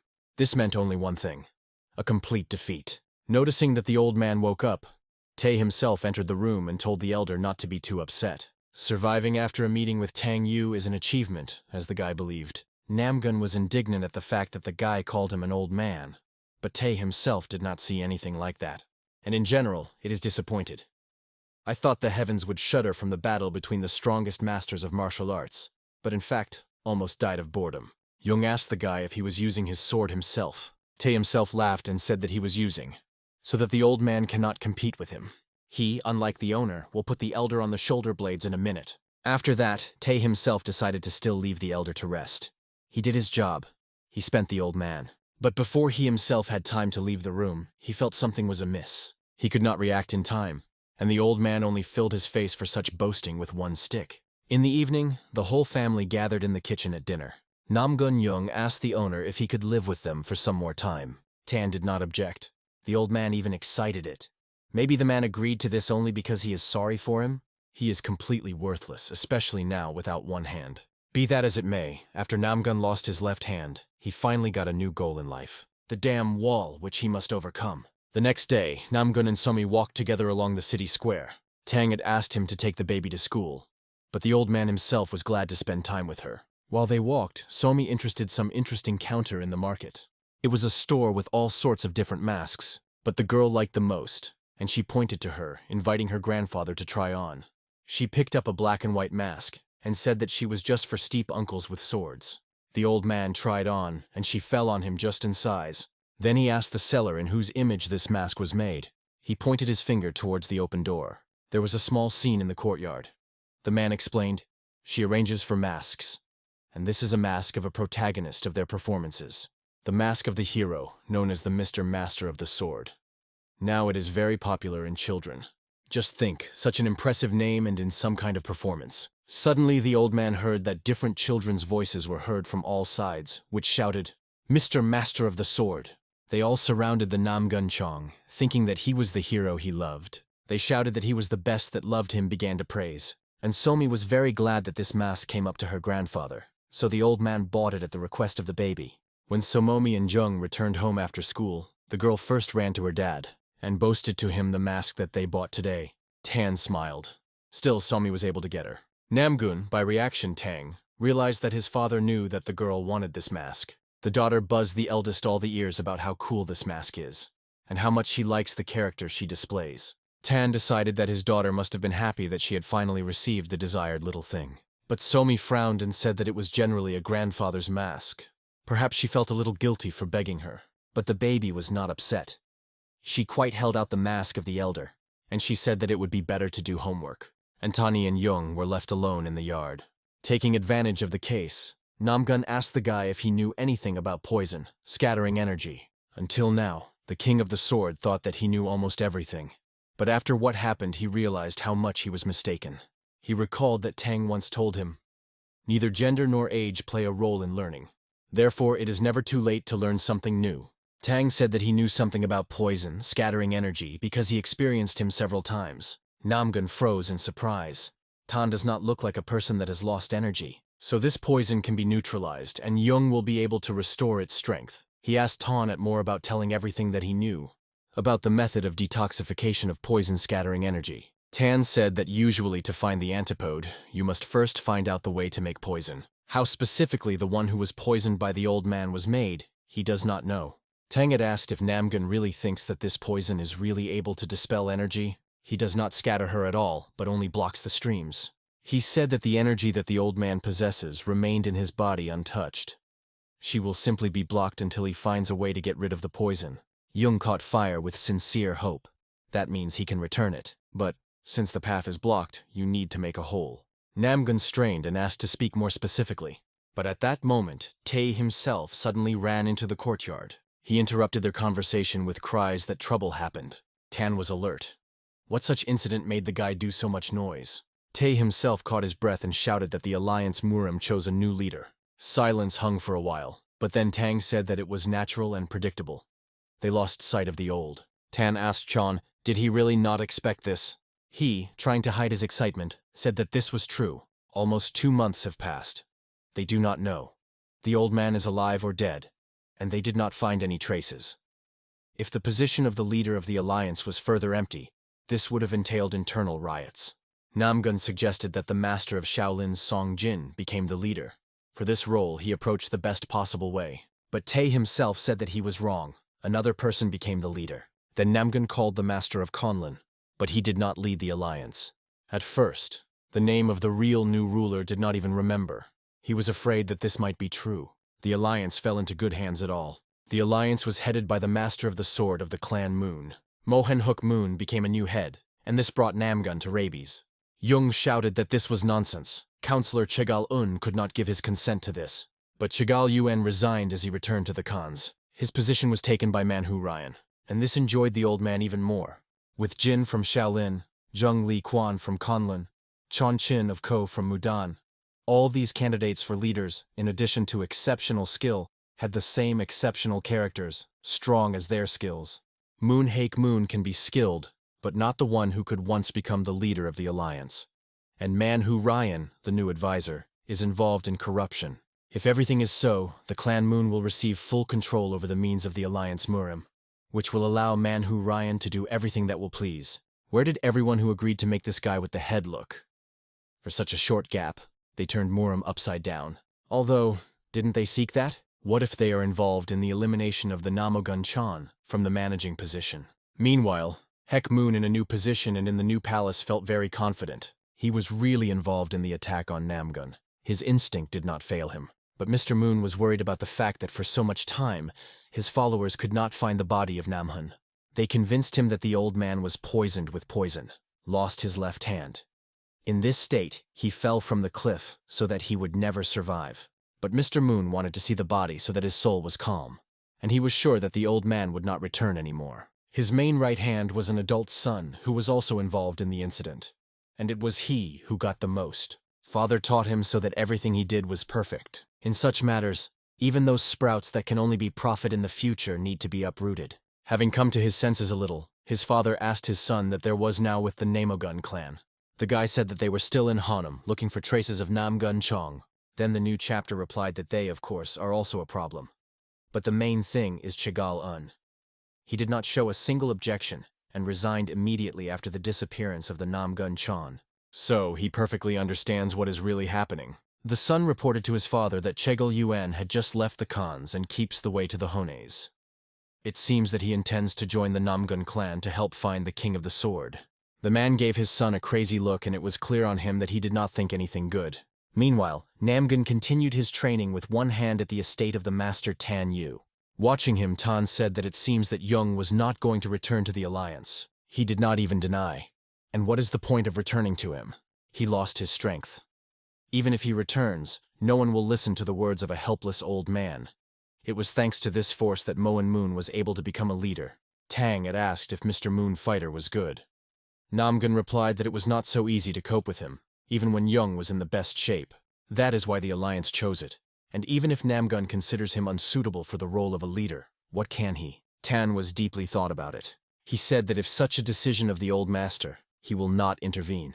Let everything go as it is destined. Young grinned and said that for anxiety that Tang is not characteristic, he will tell the guy something interesting in gratitude. Young decided to tell him something about Gim Van Su, about whom Tang had not heard before. This guy was the best thief in the Central Lands. There was no place in which he could not penetrate, as there was no thing that he could not steal. He was so fast that no one could keep up with him in the Central Lands. Previously, for the sake of fun, Young tracked him and received a tempting scroll, which Young understood that he was completely useless in this estate, so he would like to thank the Tan at least something. It was a treasure map belonging to GM Van Su. Tang at that same evening notified his family that he was going on the road. He was going to go to Hubei. Somi suddenly perked up and said that she was told at school that there was a sect of Udun. Tae himself said that Somi is right, but the sect is not the best atmosphere in the sect, since they could not find the corpses of 3 heavenly, so it is dangerous to go there. But Tan said that the family would not have to take risks. He will go alone, so everything should go fine. Somi said that she also wanted to go, but it was too far. Besides, the girl should not forget about school. More importantly, the estate cannot be left unattended. If no one goes, all the crops will die. And then Somi and Tae himself realized that he was primarily worried not for them, but for the house. Namgun Young promised that he would look after Somi until the baby's father was in the city. He had long lost interest in all adventures, and therefore did not want to join Tan Yu. So Tai himself, Young and the baby stayed at home, and Tan took the master of Gvon with him and went to look for hidden treasures. Mujin until the last did not know where they were going and why. He did not understand why they should go to Hubei. This is so far, and they have no property or acquaintances there. Then Tan asked him if the guy knows something about Ji Van Su. He knew that this was the name of the great thief, and Tan told what his reason for the trip to Hubei is, in the map that Namgun Jung gave him.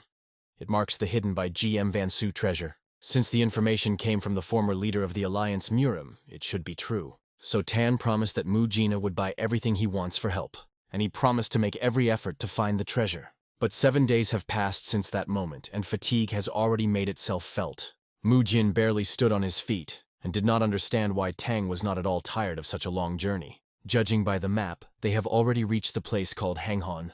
And after the long silence of the forest, human voices suddenly heard. They looked into the nearest building, from where the conversations came. Some company of men had fun and had a good time. Tan Yan Mujin, in their appearance, realized that these are some bandits. Mujina alerted that they met bandits in some abandoned estate. Maybe they are here for the sake of treasures?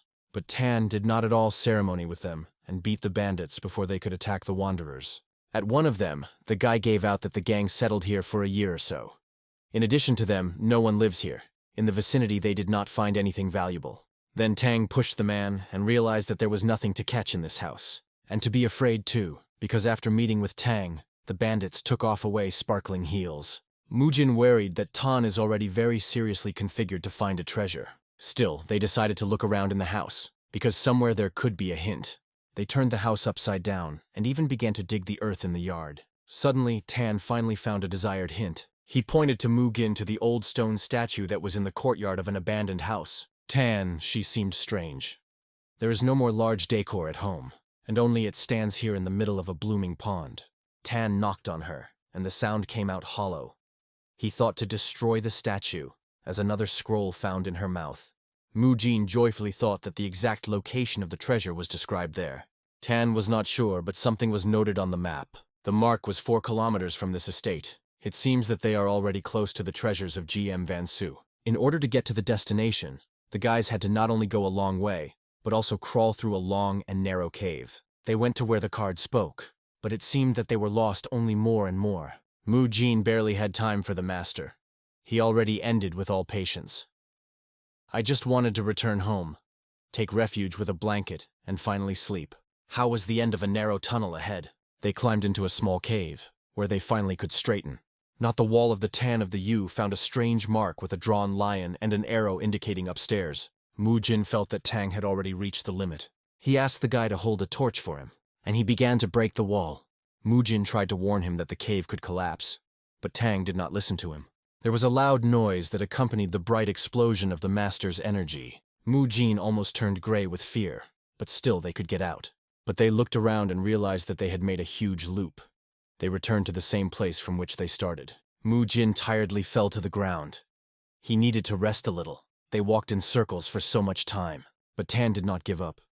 He looked again at this notorious statue of a lion. He took and broke her with his fist this time. Mujin wanted to scold him for this, but stopped abruptly when he saw the fragments of the statue better. Inside it was a small wooden box. The Tang of the statue should have been defeated at once, as he wanted, and not to mess with a fake map. He was so angry for the first time after the events with a bloody demon. So much time was wasted. Tan smiled murderously and viciously said that only because they still found a treasure, he would not break this GM Van Su into shreds. With his foot, Tan broke the box, and from there a little gold coins fell out, as well as some other scroll. Tang had irritably grabbed this bundle and unfolded it, thinking that there would be another some kind of card inside. But there it was only written mockingly that they were suckers and let them try to go to the treasure map next time. Meanwhile in Honam, Chegal-un was on the verge of life and death. The henchmen of Mohinhook Muna followed the instructions of the boss and caught Chegal-una to kill. He scared them with the fact that just so the guys would not get away with it. But the head of the bandits has already enlisted the support of the Moon Clan.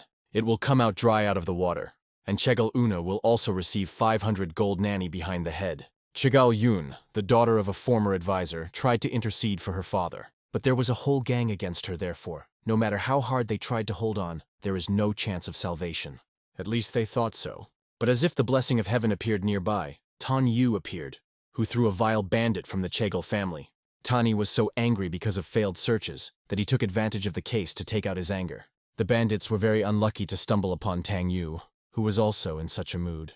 With his sword, he cut the opponents to the right and left, pulling the outcome of the battle only to be able to pour his negative emotions longer. Opponents fell to earth one after another. They naively thought that the man was just stupid and fearless, since he went to the crowd alone. But they, like everyone who met Tan Wai, underestimated their enemy. At the end of the battle, Tan arranged a huge explosion that demolished all the bandits at the same time, and only then he released him a little. When the smoke was dissipated, Tan noticed that there was another man who had not touched his attack. But Tang, at a light movement of his hand, launched several daggers into him at once and he fell dead. Chegal-yun was shocked by what he saw. Where did such a skillful warrior come from? Mujin squinted at the man. Who would have thought that they would meet Chegal-una in a similar place? He is in danger due to the disappearance of the former leader of the Alliance Murim. When Tan finished dealing with the bandits, he turned to the Chegal family, and he asked if they knew where to find Gim Van Su. Those, unfortunately, had no idea who it was, so Tan and Mujin immediately ran away, and the Chegal family looked after them for some time in surprise. Ian told his father that the person who was with this powerful master is definitely the master of the sword of Mujin. The girl was alert that the guy was from a dark faction, and Una scared it.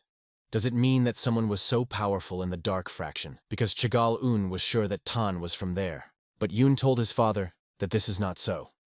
The master of the sword, Guan Mujin, is no longer listed among members of the dark faction. She told her father that he was generally considered dead, and then Chegal-yun stopped understanding something. He told his daughter that it was time for him to unite with the Namagun clan and find out the truth. These days, when Somi walked around the square with her friend, she walked joyfully, as if nothing had happened. But even such a baby as her friend felt that something bad was happening in the city, and she asked her friend to walk less along the crowded streets, because many terrible people appeared on them.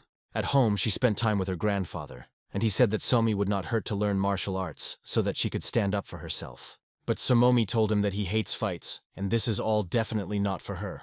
Jung told her that martial arts were studied not only for battles, they also train their heads and support the body healthy. Perhaps the time will come when Somi will have to protect someone important for her. Then such knowledge will be very useful. After a friend's words about the danger in the streets, Somi seriously thought about starting training in martial arts. After another walk in the city of Somi, she returned home in high spirits. And there she found that Dad and Mugin had finally returned home. The girl joyfully jumped on her father and hugged his neck. And then she fell asleep with many questions. How he spent time, whether he was hurt nowhere. Tan admitted that after the trip he was a little angry, but he saw his daughter and his mood immediately improved. At that moment, Namgun came up and asked what the guys managed to find in the cache of the great thief. Those directly turned pale with anger and asked them to not ask about anything at all what was connected with this journey. At that moment, Tay himself entered the courtyard, who only returned from the market. Having met the master, he asked him how everything went. Instead of a detailed answer, Tang got the mocking note from his bosom, which they found in the box, and he handed it to Tay himself to see. It immediately dawned on him what it was, and he laughed merrily. The guy took her from Tantu to expand, and then he burst into a laugh even more. He told the master that there was a rule from where he was from: create these cards and play people. This treasure map makes fools go in search of anything. And it turns out that the cache, who found Tan Wai, made Tay himself, still a long time ago. In general, he initially wanted to sketch out packets in a box, but did not want to touch them. Suddenly he froze and sharply stopped telling them about it. He finally came to him one simple question. Where did Tan come from this note? And then Tay himself realized that he had become very much. He immediately, stuttering, put it to them that he had very urgent affairs and ran away, realizing that he was waiting for him if Tang caught him now. The guys gave him 3 seconds of the handicap, and then Tan told Mugin to bring Tai himself back into the yard, and he was only glad to catch the Joker. Meanwhile, uninvited guests appeared near the lake. On the shore, the cult of a windy sword suddenly appeared. They learned from boaters that this is the deepest lake in the district, and here there is an estate nearby, in which, in theory, they could stop. The young chapter of the cult was very interested in them, because the local family belongs to the imperial family. Shouldn't the purchase and sale be prohibited? The advisor to the head explained that the owner of Domka has some kind of ties with a local official, but, strangely, no one knows exactly who the owner is. Huja Ren, the leader of the cult, knew the legend that the god of war was sealed in the deepest part of Lake Donchonho. At first he thought it was nonsense, but his traces were discovered on the island of the sages. That is why he arrived in Akian. After that incident with the secret cave, the existence of the god of war ceased to be a legend. If their cult finds it, then they will instantly rise and become one of the 10 great cults. Therefore, Jia Ren ordered his soldiers preparing, and he decided to make a visit to a mysterious estate. Meanwhile, the poor Tay himself was well struck by his trick. In addition, Tan came up with a special punishment. He had to stand on his knees, lifting his hands up until he gets tired of his death. Tay himself was insanely upset. Well, how does he know that this card will get to Tan Wai? There is really no guilt here. Tan himself is to blame for the fact that he wanted to take possession of someone else's property. While Tay himself was thinking about this, he heard that someone had come to them and knocks on the gate. Tan told him. Only then did the guy finally be able to lower his hands to open the door, but Tan viciously glanced at him. And Tay himself again had to stand with his hands raised, and the door came to open Mujin. Without even opening the gate, he felt a threatening aura. Outside stood a whole crowd of people. When the guy opened the door, he frightened. He did not expect this crowd would be so huge. Jia Ren smiled affably at the young man and asked if he was living here. Mujin demanded a man immediately to introduce himself. And Jia Ren did this, saying that they were a cult of a windy sword, and he asked to bring the owner of this estate to him. While waiting, Jia Ren was surprised to look at Tay himself that he stood, raising his hands upstairs. But his attention immediately switched to Tan Wai when he came. The guy introduced himself to him, but Tan was more interesting to find out why his cult came here. The straightness of the owner angered an arrogant guy, and then he decided not to walk around the bush. He said that he wanted Tang to sell his estate. Jia Ren threw a thick bag under the feet of a man, full of coins to the top, thinking that it would not be difficult for him to bribe him. He made sure that a large amount was lying inside the bag, and Tang would be satisfied. But he kicked the bag with his foot, refusing to accept the money. Tan said that this amount will not be enough. The warriors of the cult were outraged by his impudence, but the leader reassured them. He asked how much Tan wants for the estate then. He replied that 10 million gold nanny. Jia Ren laughed, thinking that the man was joking so much. But he was simply not going to sell the estate. Jia Ren looked at him irritably, but asked to contact him if the man still decides to sell the estate. And then he turned and left. Mu Jin whispered to Tani, "It does not seem that this guy is ready to give up so easily." Then Tan went to the Namagun to find out more about the cult of the Windy Sword. Young found out about them when he took Somi to school. It seems that they recently captured Akian's streets.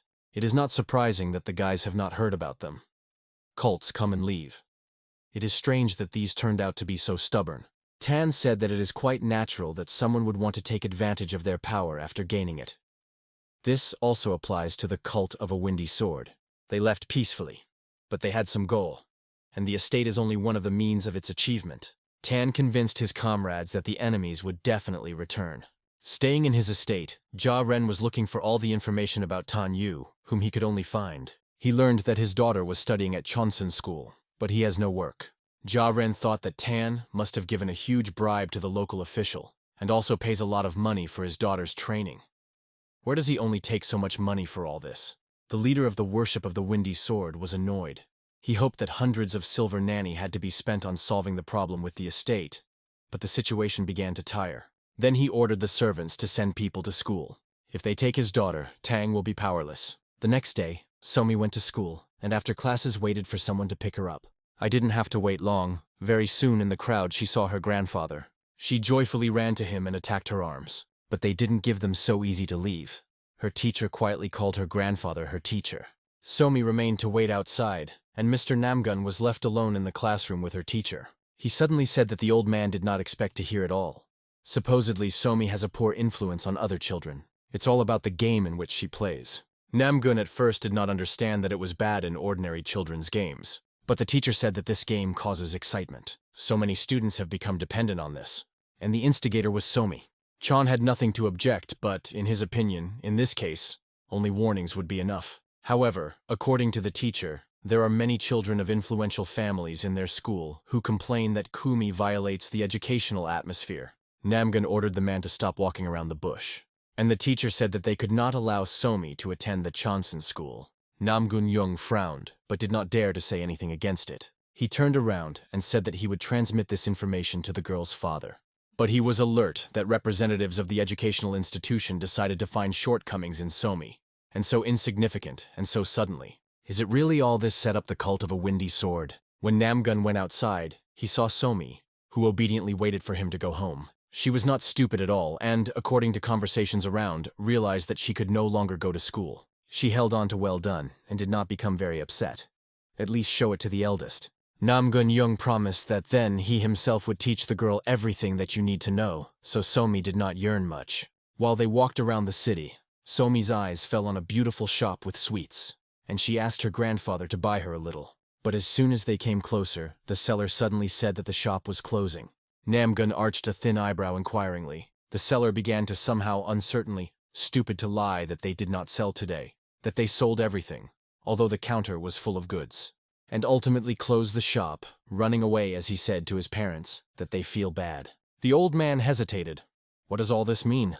When he looked around, he saw that in general all the sellers fled in the corners and avoided meeting him and Kumi. When they came home, they told Tan Yu. He tried to treat this calmly, but suddenly Tae himself burst into the courtyard with indignant cries. Tan asked him what happened. He said that he went to the city to buy everyone, and everyone was repeating to him that nothing was sold, and it is time for them. He, like Mr. Namgun, suggested that there were guys behind this, with whom they did not sell the mansion. But Namgun had already changed his mind by then. Allegedly, the cult would not resort to such miserable methods. Tae himself stood his ground and was sure of his own right, and Mu Jin, oddly enough, supported him. A cult is not a cult, but there will always be bustard bastards. It didn't get to Tan at all than they were all so concerned about. Tae himself then lost his temper and asked the man that, for example, they will wear if no one would sell anything to them. Somi confidently said that they can sew clothes themselves. This is not a problem. Tan supported her and said that by large, nothing had changed. He said that if he was doing Tae himself, he has golden hands. Tae himself, with grief in half, agreed, but asked where they would take spices and warm clothes. Tan finished the family assembly, saying that it was too early to think about it. Meanwhile, Jia Ren lay in his chambers and thought that it was strange that Tan still did not appear to him. He ensured that Somi banned from school and forbidden merchants to sell something to his family, and Tang still did not come to pray for help. Then the guy naively thought that Tan, maybe he had already collected his things and left. But the servants reported that the Tang family is, as if to prove that they do not need money. They were caught for lunch in the lake of Donchonho. They sew clothes and blankets from animal skins. And they even grow plants, thereby replenishing food supplies. What really did not like the leader of the cult. Then he asked what about bribed people. The servant reported that the guards refused to arrest the Tan W family. Probably for them, the owner of the estate is akin to God. They say that they will not dare to touch him with a finger. Then Ja Ren did not have any other choice but to take business in his own hands. He ordered his people to be disguised as his people and go to the estate. They did so. They came to the house of Tan Wai and said that they had received a decree that everyone should move out of the estate momentary. The leader of the detachment also wanted to pretend to be the head of the district for eating persuasiveness. But Tae himself, knowing the real chapter, thought that the man just went crazy. The rest of the family and the Thai himself explained to the yard, and the rest of the family himself pulled up. Tan decided to personally talk to them and asked if he had really missed some letter from Hong Wan-chan. The chapter was indignant that the guy calls Mr. Hong simply by name. And he also said that he was temporarily replacing him. He repeated his decree again. The Tan family must immediately leave the estate. There was nothing to build it on the territory of the emperor at all. Somi intervened in their conversation and stated that they did not build anything. Supposedly the house here was before them. Tan was very uncertainly supported her words, knowing that this is not true. The dummy chapter stood his ground. They bought it or not, they should not be here by tomorrow. What surprised everyone around him? Tang pulled on his mouth an insincere smile and said that he agreed to leave the house, which was very amused by the man. Therefore they, pleased with the work done, turned and went away. The Tang family instantly panicked. Will the owner really allow these deceivers to take the house? They will have nowhere to go even. Tan smiled frighteningly again and told his relatives not to worry. He has one idea. At this time, a challenge official of the cult went to the city of Nightmare and other people. He forced the merchants to pay money for renting a place in the square, although they should not. And in every possible way he deceived and humiliated people, especially those that could not stand up for themselves. They were lucky that the magistrate was not in the city. Otherwise their deception and terrible behavior would be immediately punished. Therefore people, trembling, prayed that the magistrate would return to the city as soon as possible. The guy that arranged lawlessness in the city, meanwhile, feasted and was generally in a good mood. He enlisted the support of the sect of Windy Swords and will soon receive a lot of money. What to worry to him? So far he was only a fake head of the district, but soon this position was to be right. He was lucky to acquire ties in the cult of Windy Swords that dominate in Akian. They promised to take care of Mr. Hong, and in the end he would give the liberated position. In addition, he figured out the estate as promised. At least he thought so. But his appetite was spoiled by a service girl who had dinner with him. She told him about rumors about the estate in the west, the very one he just thought about. It was rumored that the deity lives in that estate. The giant estate was erected in just a day, and Chanpek's son and the Black Fraction immediately disappeared somewhere. No one dares to approach this place. They say that even Chan Monthly makes him reproach every month. The man only laughed. It seemed to him that all this was nonsense and gossip. And after his speech began to suddenly braided, he tried to understand what was happening, but everything floated before his eyes and he lost consciousness. When the man woke up, he was no longer in his own estate, and on the slope, in the middle of the forest, and was suspended upside down on a tree. The guy cried out with horror when he noticed that there were 4 strong men in masks in front of him. Although they covered their faces, the liar easily recognized them, and he promised that it would not get away with them. He realized that they were the same, from the mysterious estate. When Tan saw that a man still had enough strength to flounder, he ordered Tae himself to pacify the captive a little. He picked up the bat, and without restraining, beat him with the prisoner. When the whole body of a man was already covered with bruises, he prayed for mercy. He admitted that he did all this only because of the instructions of Huja Ren, and he himself was not to blame. Namgun was interested in that Tang had an idea, but he did not like that everything took such a serious turn. Although, if you think better, Chong even liked this feeling that he had finally tasted the forbidden fruit and at least a little diversified his life. After the man posted all the information to them, Tan ordered Tae himself to release the poor captive. The guy did not really want to let him go, but there is an order. But it was worth it to come closer. The rope could not stand it. He did not even have time to touch the man as she suddenly broke, and the prisoner flew down. Given that he hung over a large abyss, he flew from a great height. No one expected and did not want such an outcome. But it only remained to pray that the man miraculously managed to survive. 10 days have passed since then. Ja Ren was unhappy that he still did not work out. Those who were supposed to run, sparkling heels, are still here, and the monk that volunteered to deal with them, as if through the ground fell through. How did it happen? Of course, Ja Ren can leave the estate and just switch to search in the vicinity of Danchanho. But now it was already a matter of pride. He spent so much time and money that he was obliged to get this estate no matter what. Suddenly, One of his subordinates ran into the cabinet of the leader. He said that their detachment found the body at the foot of the cliff on Mount Yahello. It was their monk, Yakshin. Ja-Ren immediately went to the detective department to make sure of all his own eyes. There, investigators confirmed that the body of the monk was found today. They thought that the monk just committed suicide, but Ja-Ren told them that it was a murder. Investigators refused to believe in such a terrible accusation until the guy provides them with the standing evidence. They already had a lot of business. It was not enough to engage in some stupid versions from the mouth of an unfamiliar person. Hearing all these disputes and noise, none other than Mr. Hong went out into their yard. He finally returned to the city from a business trip. What Ja-Ren was not very happy about. Vaughn Chena was interested in the impudent person of the guy, and he asked who, in his opinion, could turn out to be the murderer of the monk. He first mentioned him the estate that was located near Lake Donchonho, and then he stated that the poor guy was killed by people who live in this estate. He, as the leader of the worship of a windy sword that protects Akian, said that he would not leave this matter just like that. Then Mr. Hong already said that he knew everything that was happening in the city until he was there. Chan put his hand on Ja-Rena's shoulder and said that if he did not want to bear responsibility for all these riots in the city, let him not approach this estate by the lake. Such as Ja-Ren, do not poke his nose there. Let him think about it for the sake of his own good. There, Chan turned his back to him and said that, let Ja-Ren return to his cult and not lean out from there. What was more angry with an arrogant guy? He irritably asked why everyone protects this estate to one. Ja-Ren promised to prove to them all how great the power of the windy sword over Akan, and he ordered his servant to collect all the representatives of the cult. He promised today to destroy this damn estate, so much so that only ash will remain from him. At night his cult went on the offensive. Ja-Ren ordered his people to be killed on the estate of all, to a single, even a small daughter of the owner.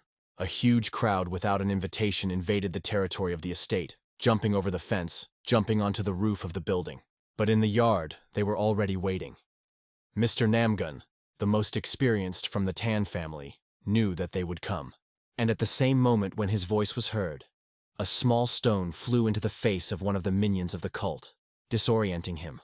The king of the sword stood in the middle of the courtyard, and the same mask of black and white hero was worn on his face. He did not even shudder when a detachment of warriors landed on the ground right in front of him. He demanded to explain to him, why are they secretly trying to penetrate into someone else's house under cover of night? The mystery of the old man Ya-Reina was not impressed. It was just a children's mask. But the man rudely answered him that he was not an old man. He is the master of the sword. This statement, although it was very dramatic, only made his opponents laugh. Ja-Ren thought that the old man had already fallen into insanity once he gives out such jokes. It's time to send him to the next world. Then Mr. Namgun decided to teach them all nobility. A whole crowd of opponents simultaneously attacked him from all sides, but he could even resist them with a whole hand. The enemies mixed up that he imagined himself a hero. They humiliated him in every possible way. But the master did not even listen to their words. Not so long ago he and Tan discussed how the king of the sword would do if the cult of Wind reveals his swords and attacks. He was sure that they would not do this, because they were allies of the Alliance Murim. But at that time he was deeply mistaken. But even then he promised that in the event of an attack he would intervene personally. Tan doubted whether the old man would cope with one hand and without internal energy, but he was the king of the sword in the end. Namgun dodged the attacks of the pawns, but then Ja-Ren himself attacked him. Only Namgun Young without much effort threw him into the wall so that he pierced his hole in her. He hit the leader of the cult so much that everyone around them froze for a moment, and then they attacked with renewed vigor to defend the honor of his leader and take revenge. Mr. Namgun turned his attention to how they hold swords in their hands, and the thirst for the blood they experience. It must be not the first time for them. But Namgun stood over everyone and had no idea what was happening below. He believed that the dark fraction differs from the light and would never step on the path of a demonic cult. But, to think only, these people, who attributing themselves to the bright fraction, came to the house of the baby Somi with the intention of shedding blood. How was he ignorant? Unrest in the alliance is entirely his fault, but he will be those who correct everything. Mr. Namgun waved his sword and struck them suddenly on the ground, putting full force into his blow. The earth shook, and he threw away enemies a few meters away.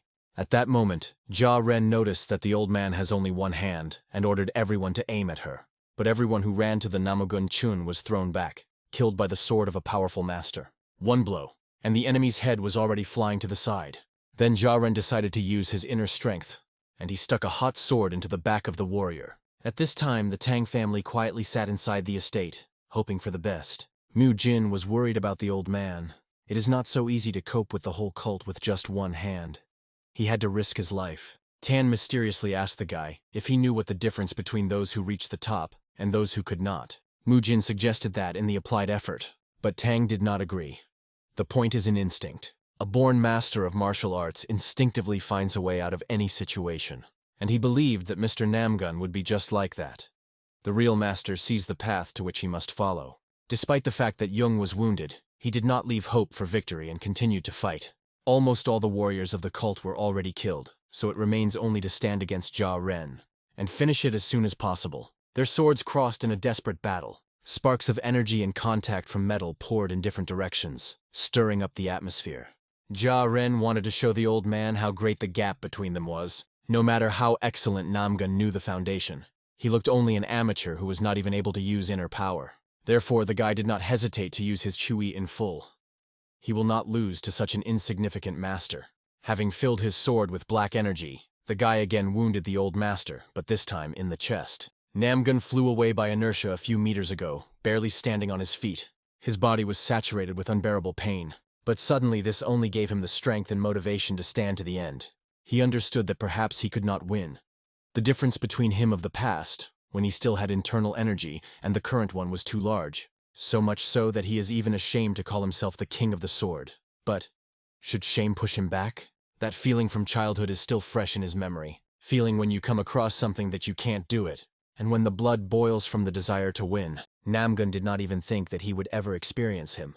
This could even be called a sense of pleasure. He came to his senses again and sternly told the guy to attack. He was furious from how self-confident this old man was, although he lost to him.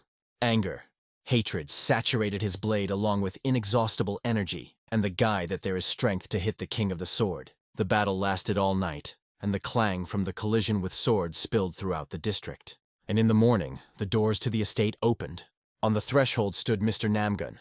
All his clothes were saturated with blood, but he did it, he returned. And at the same moment he fell powerlessly to the earth, having lost consciousness, unable to restrain himself anymore.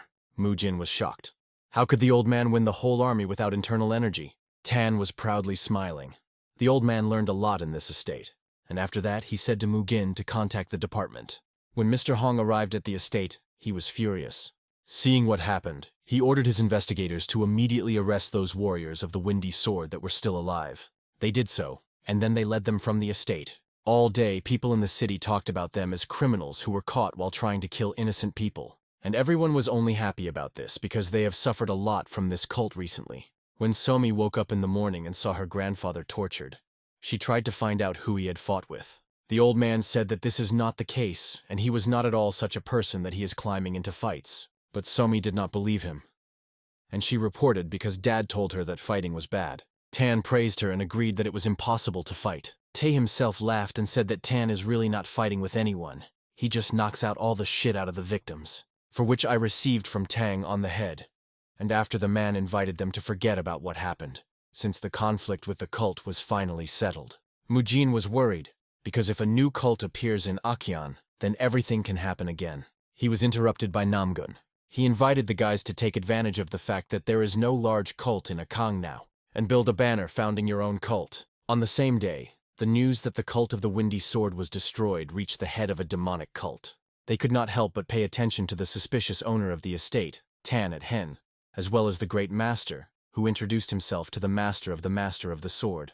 All of them seemed to the leader, Satu Haku, suspicious. Therefore, he decided to independently visit the estate and find out what's what. And on the Tan estate, Hen was talking about establishing his own clan. Namgun said that if rumors are spreading about their influence in Acheon, there will be fewer similar cases. But Tang did not agree, because they will only aggravate the situation. Everyone who wants to use them will float here. If Tan was originally going to do this, this Hong Wen Chan would not give up for nothing. Therefore, Tan suggested to wait until the case of Better turned up. The whole family of Tan would be glad to create a cult, but the word of the owner is the law.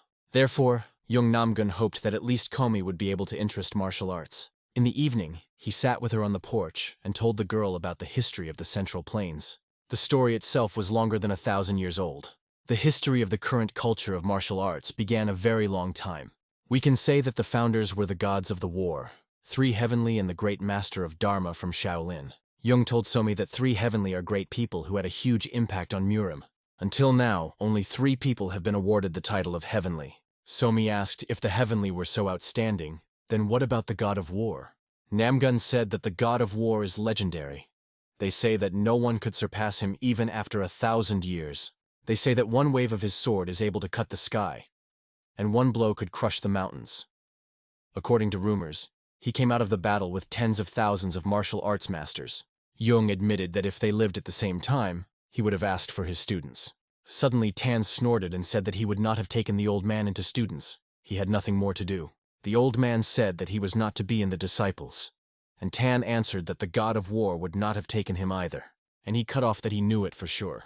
Then Somi said to his grandfather, "If all this is true, then the God of War was the strongest man in Murim. Best of all?" Namgun said that it was, and Tan intervened.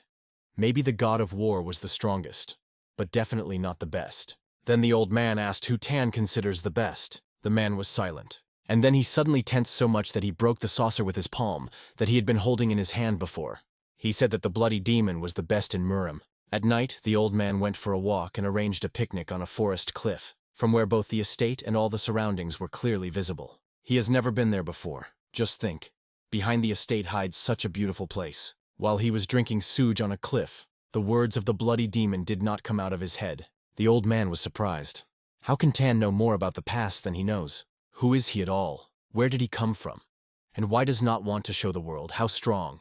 The more time the old man spent on the estate, the more he asked questions. When he descended from the cliff back and walked home, he accidentally stumbled upon 3 graves, which he did not know about the existence. He was surprised that the grave hills are in such a strange place. Therefore he came closer, interested. On them, to his great surprise, he read the names of the 3 Heavenly. But why are the graves of the 3 Heavenly here? He thought that the remains of the masters took the demonic cult. Then he suddenly remembered the question of the granddaughter of Sochi. Can people live 1,000 years? And everything fell into place. Namgun returned to the estate only in the morning when no one was sleeping. And ignoring the presence of other family members, he approached Tan Yu. The old man asked him, was he somehow connected with the God of War? Why the reconciliation is wary of whether Tan has a Tan in the case of the War of War. The old man feels that the guy's strength does not meet his age, he says as if he remembers the events of a millennium. Why he learns about the mounds of the 3 Heavenly near the estate, but Tang manages that he does not understand what signs are. The old man begins to suspect that the guy is lying to him. The mounds look freshly poured. It coincides with the recent disappearance of the bodies of the 3 Heaven. The names also match. But Tannen Kon stands on his own. He sees nothing suspicious. Such names could happen again. Why the reconciliation warns that it will not leave it so. He is increasingly convinced that the guy is a descendant of the God of War, just silent about it. We are amazed. Her mouth involuntarily opens from herd, and the assistant of the guy frozen in stupor without saying a single word. Why the reconciliation and Tan stand close? There is heavy silence between them. The old man suspects that Tan has found Hunan, an inheritance left by God of War on these lands, so he knows about a bloody demon. He pokes the boy with his finger, accusing him of bringing the remains of the 3 Heaven here. And he did it to honor their souls as a true descendant of the God of War. The atmosphere between them is becoming more tense. The air seems to be buzzing from waiting. But Tan and Kon remained calm, only patched in response. Suddenly he broke through laughter. Everyone was frozen from shock, watching his reaction. Tan and Kon said that it was an interesting theory, as if it were correct, but not. Why the reconciliation has already burned from anger. If he is not a descendant, then who the hell is? Then he is God himself. The guy replied that his name is Tan Takon, and all around his family, and it would not change who he really was. Why the reconciliation just frozen, unable to say a word? But Tan Takon did not see the point in conversation, so he just turned and left. Everyone thought he is really a descendant of the God of War, because everything converges. And why the reconciliation also thought in this way, because he did not have other explanations. The servants froze in place when they realized who they actually serve. The old man just couldn't believe it. Is this person to whom they serve can be the most powerful in the world? The next morning, the sky rose high above the mountains. The feather, moistened ink slid on a wooden board. It was a kind of reconciliation that brought something out. As it turned out, he drew a sign for the Tang clan. Wee, when she saw her, was delighted. She has never seen such beautiful letters. Grandpa had to work, but she wore it. The girl exclaimed that she also wanted to learn calligraphy, why the reconciliation smiled and promised to teach it with strokes. But suddenly Tang appears in Kon and wary of what they do here. In a trembling voice, the reconciliation confesses that he was drawing a sign, but Tang made it clear that the clan would not. Why a reconciliation assured that he was not worried, because such signboards are often hung even without a real clan. It does not necessarily mean something. At this point, the girl began to ask that they still hang her, because it looks extremely cool. Tan Tohon agreed only because she wanted to puppies. He then addressed the old man and asked if he planned to return, because it had been a few months. Why the reconciliation was apologized and said that he did not intend to return. Then he stated that he had already found a grave, hinting that he would stay here, but Tang and Kon calmly remarked that he had nowhere to bury him. Why the reconciliation replied that he would be grateful for the place near the three heavenly, but Tan again reminded that they were not them. Then the old man added that at best he had left for another year, what he shocked the boy. Without internal energy, his body is growing rapidly, but he hopes he has lived a long and worthy life. Suddenly, someone behind him loudly pulled his clothes. It was a puppies that we asked if my grandfather was going to die. The old man lifted her in his arms and reassured her gently, explaining that everything in the world has its beginning and end, and this cycle is not broken. He only asked her to remember him sometimes, because he didn't need anything else. After these words, the girl could not hold back tears. Tan and Kon sighed and said that now let her reassure her, and then added that he did not think that this poison was so strong. The old man was not sure, but suspected that the reason was in him. Tan and Kon thought for a moment, and then suggested helping with the help of spiritual grass. Why the reconciliation was puzzled at the guy, holding the puppies of the CO in his arms, and did not understand what the grass was about. The old man with hope in his eyes asked if he could really be cured with the help of spiritual grass. Tan Tohon replied that it would be difficult to recover completely, but with its help you can at least unlock the meridians. We asked for a crying puppy. What was this spiritual grass with her father? Tang and Kion explained that it is a plant that contains spiritual energy inside, and the old man needs to be taken any of them for healing. Why was the reconnaissance in surprise whether spiritual pills also operated, mentioning a medicine called Azure Pill, which was in the family of a reconciliation in the family. But Tang replied in Han that it was not necessary to rely on someone else. Even the simplest plants with spiritual energy are more efficient. The old man realized that this would be a problem, because spiritual herbs are rare and extremely valuable. Even money does not guarantee their purchase. The only way to get them is to find yourself. But why he did not imagine where to look for this grass, because without luck it is almost impossible. We looked at my grandfather with hope and did not want to lose him. The next day they went to the forest in search of spiritual grass. Why the reconciliation took with them two subordinates who were dissatisfied because they were raised before dawn, and they doubted that the grass was growing here. But the old believed that it could be on this mountain. He knew that the mountain was so cool that even experienced herbalists were bypassing it. The mountain was harsh and dangerous, so there was a must-have-had spiritual grass. We ran forward, but why the reconciliation warned her not to go alone? Because this place is dangerous for her. The girl assured that she would not look in the terrible places. The old man was surprised that she also wanted to help, but the girl was ready for everything for him. These words were slightly sensed by something. He instructed Kvon Mujin to follow the girl. The guy accepted the order and I wished my grandfather with a smile. The sky was already gray, and the sun slowly sat beyond the horizon. One of the assistants was extremely exhausted, because after so many hours of searches they did not find any stems. He already doubted whether such a grass existed. Why the reconciliation realized that it would not be easy, but did not expect such a difficult search. They sat on the top of the rock and realized that it was almost impossible to find spiritual grass on the first mountain. Even experienced herbalists find it once a year. One of the boys, exhausted and disappointed, suggested that the old man seek help from the Nagan clan. But why the reconciliation firmly replied that it was impossible, because all the connections with the family have long been torn. The guy confessed that he did not understand people from the Light faction, and he heard strange rumors recently. It was interested in Chom, and he asked what rumors were about. The guy meant a sword of a sword, the current alliance leader Muse. Why the reconciliation realized that it was about Moon Hokuman, but wanted to hear the details. The guy said that therefore, indifferent to politics, he is only interested in power. The alliance forced hundreds of merchants to pay money through blackmail. He heard the old man, he could not believe it. The guy immediately warned that it was only rumors, but they say, Moon's family abuses power and luxuriate the money selected from small businesses. Why the reconciliation realized that in the alliance, the museum of the case was far from best. Dry branches are stretched against the background of pink-gray sky. Kvon Mujin asks for Va so we stay still, and he goes to check the terrain. She agrees. The girl remains herself, sits on a stone and watches the environment. Suddenly, her belly grunts loudly. She feels strong hunger. She thinks of how he wants to eat. Suddenly notices strange plants nearby. It is delighted to recognize Pueria. Her eyes shine and she joyfully runs to the find. The girl vigorously collects Pueria in the bag, hoping to share it with others. During the harvesting of Pueri, she noticed another strange plant on the side. Her mouth was filled with saliva when she realized how much you can eat here. The sky was quietly floating between the plexus of the branches. Why the reconciliation with the assistant was already returning to others? Because in the mountains the sun sat down quickly, and they decided to continue the search tomorrow. But why he was silent as if he had gained water into his mouth, and the guy realized that it was not necessary to tell him those rumors. The image of the old man was constantly appeared in the image of Moyon Hokomun from the clan Muzin.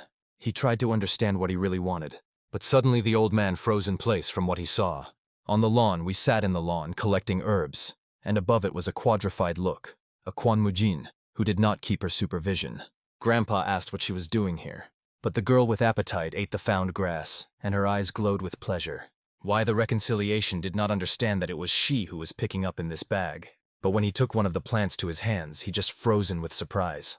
The girl with a smile extended him the plant she found. When he realized that he was Pueria, he did not restrain laughter. But she was amazed that she was able to collect the whole bag, and the girl said she wanted to give him to her dad. For her grandfather, she had a special flower, which she carefully searched among the collected. Finding it, she stretched the flower into the hands of a cheerful. She gladly handed her to her grandfather, saying that it was for him, because he is also very beautiful. But when the reconciliation saw this flower, he froze from shock. It was a 10-year-old ginseng, and all the boys just frozen from shock. The girl did not understand why her grandfather was so excited, and he began to ask where she found him, because this ginseng was considered the most valuable among all spiritual herbs. We quietly pointed our finger to the side and said that it found it here, behind the large stone on which she just sat. Why the reconciliation did not hold back joy. He picked up the girl and twisted her in his arms, calling the smart. We twisted the head from the twisting of the CV, but she was happy that she could help her grandfather. Why the reconciliation glowed with happiness, at least her. Other boys were enraged because they built on the rocks, looking for a grass that just grew out of a stone. But later they realized that the main thing was the result, and they found what they came for. Happy and satisfied, everyone returned home. A candle was burning on the floor. Tynan Kon quietly said that the old was incredibly lucky. He sat down in the lotus pose and ordered Y the fabric to cross his legs and focus on internal energy. Y was the vegan sat, concentratedly meditative, and Tang Takon warned that the pain would now be unbearable. The hand of the fracture rises up. It is illuminated by bright light. Transformation begins. Tan Takon supports the old man who barely holds on his feet. Y activates internal energy. A powerful blue charge flashes around it. His jaw is tensed from pain. He is preparing to withstand the superhuman load. Squeezing a fist to the blood reaches the highest level of concentration. Suddenly energy explodes, breaks into the sky, everything blinds the outbreak of strength. At this point, the puppies are sleeping next to the subordinate master. Only Kvan Mujin feels something strange. The crescent moon hangs in the sky above the roof of the building. Everything around looks calm. In the morning, everything is filled with soft sunlight. On the branch shines a caterpillar, which awakens under the first rays. Why the reconciliation still sits in meditation. The energy is throbbing around it. The recovery process has begun. Tanin Kon approaches and asks whether the internal energy returned. The old man replies that only a 10th part has been restored. Full recovery can last for years or decades. Despite this, he sincerely thanks Tanin Kon and confesses that he would not survive without his help. But a guy with cold confidence replies that it is not his merit. The real rescuer was a little puppy because it was she who found spiritual grass. He goes, saying that he just helped no more. Why does the reconciliation look after him? There is something in this young man. Is he not the heir to the god of war? He recalls that the boy's father was the enemy of Murim, cruel and spoiled. But then where did his son have such pure and light energy? The caterpillar, which crawled through the branch, turns into a beautiful butterfly that flies out of the cocoon, symbolizing a new beginning. Why the reconciliation sits in deep meditation. A powerful blue energy is raging around it. His strength is gradually returning. 2 young students are steady for him because of the trees, not believing in their eyes. One of them whispers nervously, which is only worth noting something, and they can just wipe them from the face of the earth.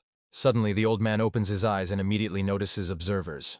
Students instantly get a blow. A powerful attack collapses on them without any warning. They fall to the ground in a stupor without realizing what happened. Kvan Mujin realizes that before them a real king of the sword. Why the reconciliation is raised and heading forward, the energy around it throbs with new force.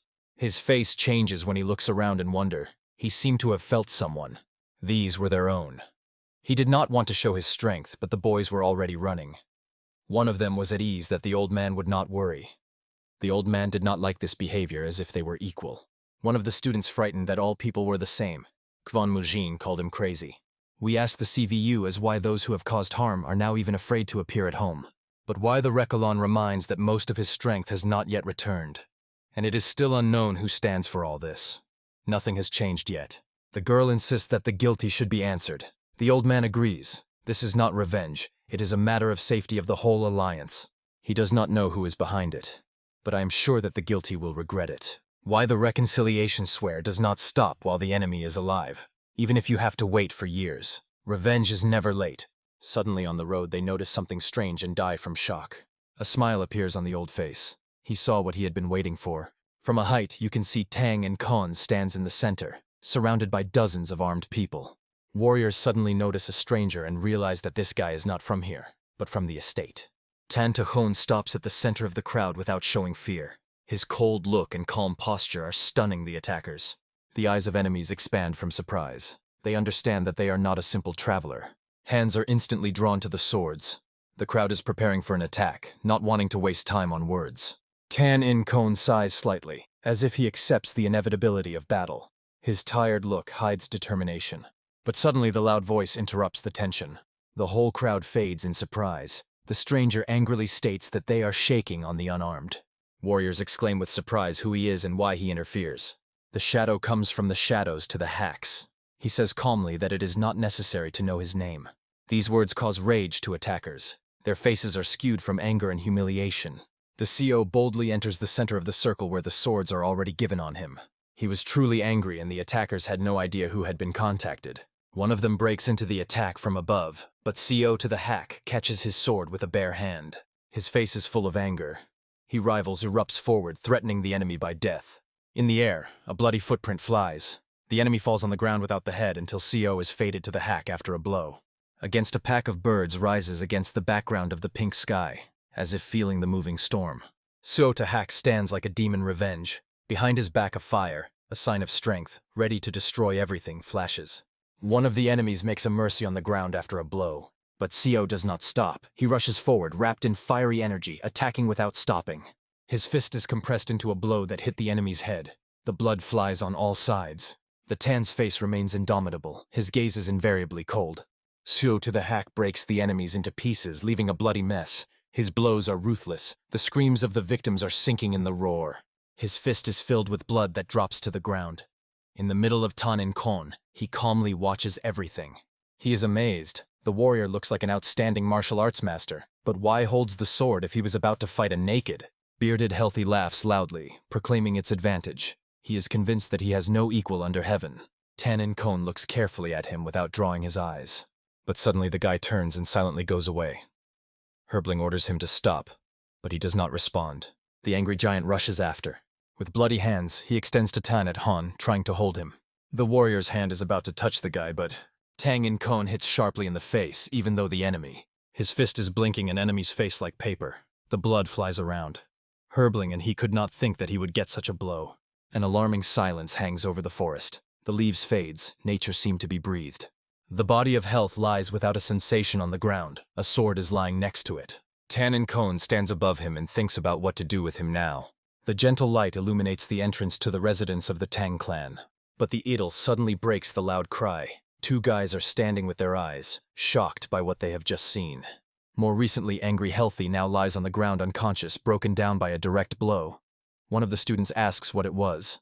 Tan To Kon orders to move him to the room. One of the guys undertakes to pull the body, but asks at least some explanation. Who is?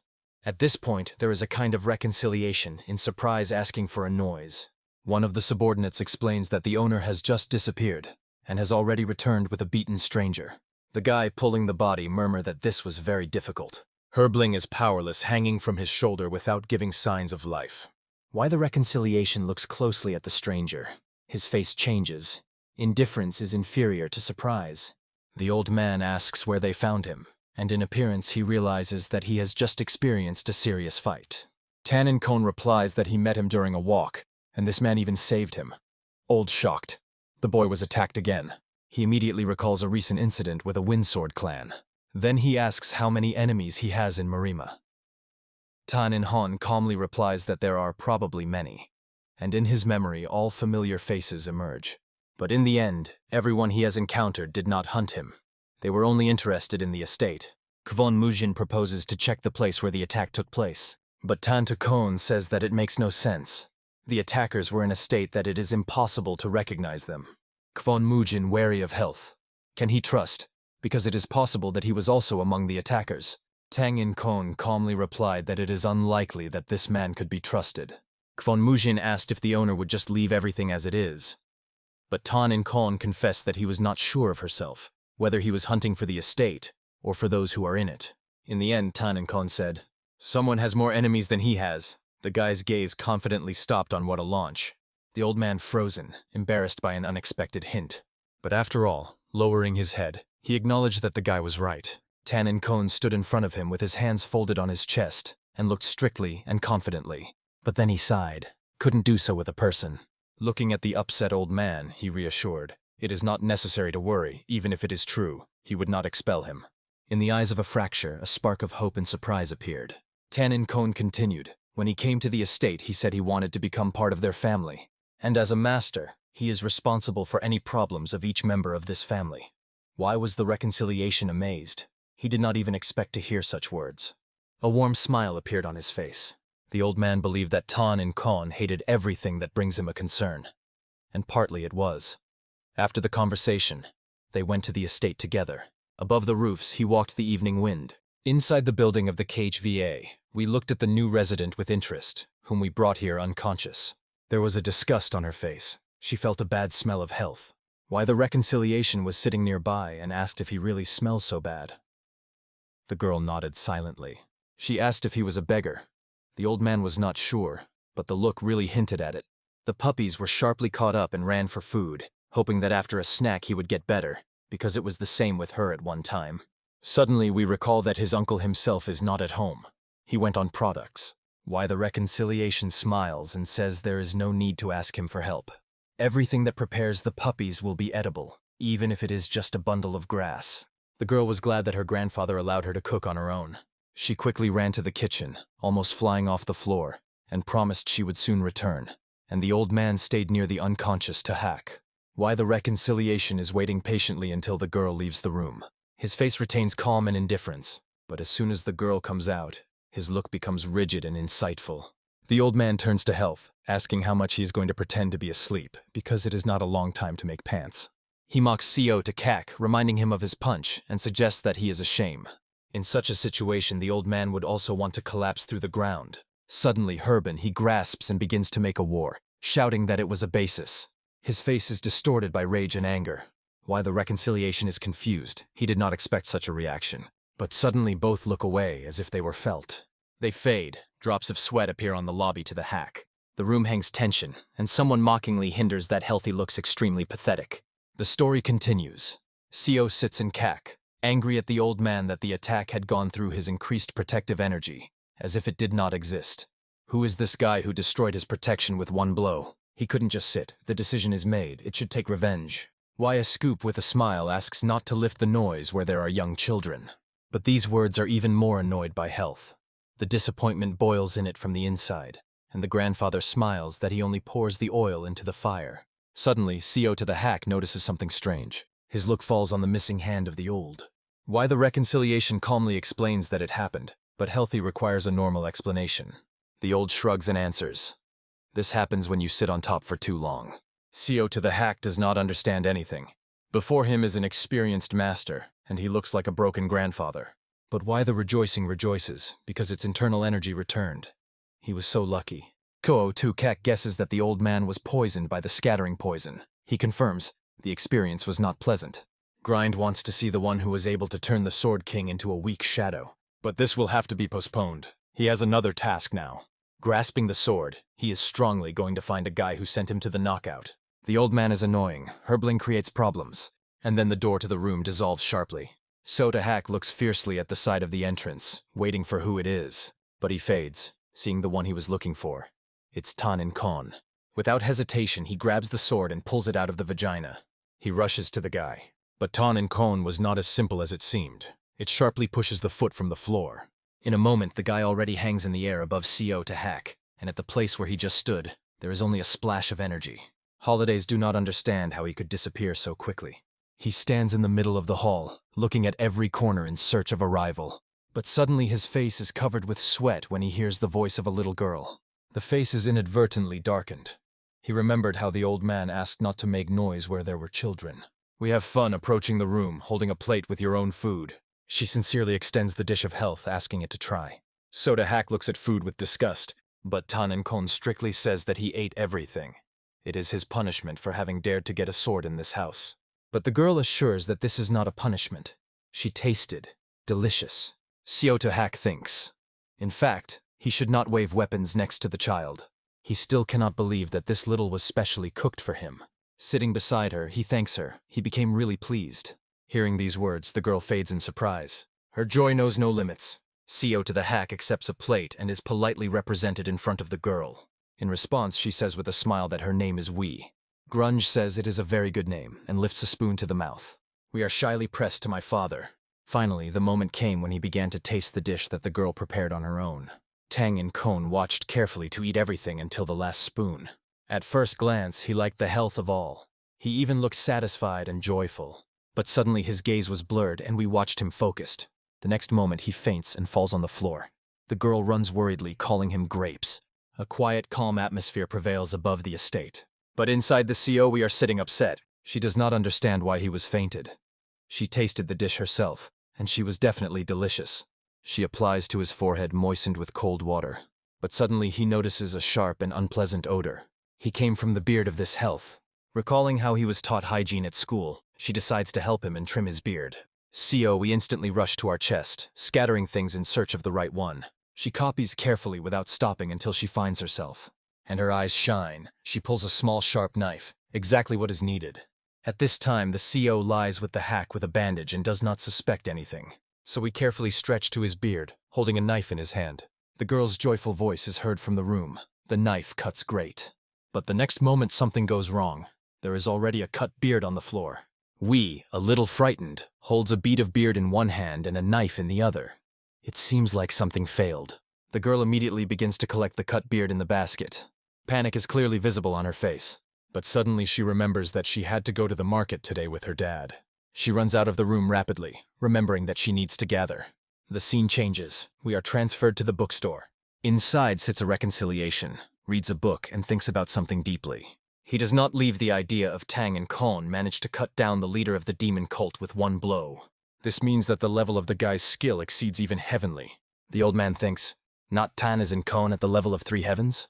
His reflection suddenly interrupts a strange cry. The cry is carried by all the estate. The guy who poured food in the kitchen does not understand what is happening. Even Kwon Mujin, who was running a weapon on the street, heard this exclamation. Why the reconciliation breaks from the place and runs in the direction from where the cry came from. Together with his subordinates, he dissolves the door and asks what happened here. But everyone immediately fades from shock. They are covered by an explosive laughter as soon as they see CO to the hack. His face is curved from anger, and the beard, which was his pride, is gone. His beard was mutilated and torn, and now he looks quite frivolous. The rage boils in it because everyone laughs around him. The lively market was dominated by a hum. People fussed, chose goods, and hurried in their business. We went next to my father when I noticed the appetizing candy and asking one for ourselves and one more for Dad. Suddenly, she remembered a giant who had recently cut the beard and realized that he could be offended. She exclaimed the seller to give her 10 chocolates. But Tang and Kon warned that she would be bad from that number. We smiled and explained that the sweets were not for her. She wanted to share with her grandfather. The sky slowly tightened with purple clouds, and the sun descended behind the horizon. On the way home from the market, the girl was holding the candy in her hands. Tan and Kon was surprised, whether she liked Kak so much that she even carries him treats. Although the real reason was in the desire to apologize. He did not quite realize what the girl was in mind when she suddenly ran to the estate and exclaimed what she wanted to apologize to her grandfather's grapes.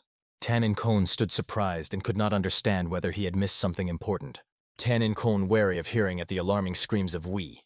Going to the door of the estate, he asked what was happening. Inside they were waiting for a real horror. The house was completely crushed, from there cries and fuss. So to the hack was challenged because someone touched his face and rushed to everyone in a row. Why did the recipient guess who did it? And we were pulling my father to avoid danger. Why he ordered him to stop, saying his beard and not fit, and now he looks neat. But the CO to the hack was angry even more, shouting that he grew this beard for a long time, and the old man just waved and said that he was just a beard. Suddenly the giant grabbed the sword. His face was distorted by a sinister smile. He burned the rage and stated that now he cut his beard to look at how he would like it. He looked at him with horror. Why the reconciliation and the maiden were stunned, watching as an angry giant is getting closer. The situation was getting worse, and Healthy crashed everything in its path. Powerful explosions tore the ground. The young man threw out an explosive wave. Everything was destroyed around. Kwon Mu-jin stood as a mesmerized, expecting what would happen further, unable to believe in what he saw.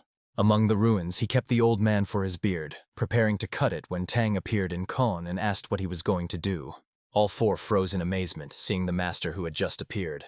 The subordinates fell on his knees, begging for protection. Tan Takun repeated the question with the threat in his voice, demanding explanations. Seo Tukak realized that he was not a simple guy before him, because he could hit him, and warned that this time he would not be suddenly. But Tan and Kon did not pay attention to his words and firmly stated that he would answer the destroyed estate. These words were angry with the giant even more. He could not believe that they were talking to him. But Tan and Kon calmly said that he is indifferent who he is, because the house is more important to him. The guy standing behind exploded with indignation, accusing his eldest of all troubles and waving his fist. Kyoto the hack looked quietly in front of him. His massive figure was like a stone. But suddenly his hand slowly squeezed into his fist, in the air a threat. The next moment, a powerful energy flow of energy escaped from his hand. The purple force flew straight into the face of the boy. He did not even have time to react. But Tan and Kon instantly broke the attack of the enemy, scattering the flow of energy. The guy fell on the floor, stunned by what happened. Tan and Kon calmly remarked that his opponent is too impulsive and wasted on deadly technique on little things. The wave of purple energy cuts the air and sweeps everything in the way. CO to the hack stood at the center of the stream and stated that a real master did not suffer humiliation. Tan and Kon replied that the weak master acts differently and condemned those who abused his power, calling it a shame for the warrior. Siotu. Kak smiled boldly and quit the replica that he was not obliged to restrain himself in front of a young man. His face was distorted by a smug smile. Tan In Hon, without fear, accepts the challenge and prepares for battle, promising to show the opponent his real place. At this point, we hold on to Kwon Muzin, and the other young man watches them with surprise. The voltage increases. Why the reconciliation silently monitors everything that is happening. In his eyes reads frustration and seriousness. So to the hack produces another wave of purple force that destroys part of the arena. The explosion is heard with incredible force, and Tan In Kon only looks. He leaks through smoke and debris. His silhouette is calm and confident. His look is cold and focused.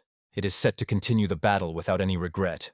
The enemy mockingly says that the young man himself chose this path and none of his words was a provocation. The deadly technique cuts the space with red arcs, and Tan and Keon stands motionless in the center of the storm.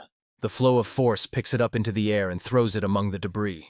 The earth under his feet cracks and everything burns around red. I am confident in the victory of the CO to the hack, smiles satisfied and believes that he proved his advantage. But suddenly he shudder at an unexpected attack. A bright flash punches his protection and hit the body. He rejects him from a powerful blow. From the mouth, blood flies and the body falls to the ground. He breathes hard, kneels and looks at the opponent in confusion. Tan and Kon realizes that he started panic. So, to the hack looks at him and sees how he goes away, without showing any fatigue, as if it were only a warm-up. The warrior trembles with anger, gnashing his teeth and screaming from the insult without standing humiliation. But Tan In Han replies coldly that left his hands and feet so that he can restore the destroyed property. These words sound like a final sentence. The flame explosion falls from above. CO to the hack tightens his teeth and is swollen with all his strength. The explosion of purple energy covers his body. He rushes to the guy's attack. Tan In Kon with a calm, confident expression of the face easily reflects a blow with one hand, as if it is worthless. The enemy's eyes are burning rage and insult. He does not tolerate superiority. But the Tan In Han is cold and with irony. He answers that he does not look from the top, just a too weak opponent in front of him. The next moment, it causes an accurate, powerful blow directly into the chest. In the look of CO, a panic appears to the hack. Fear covers him. He does not have time to do anything.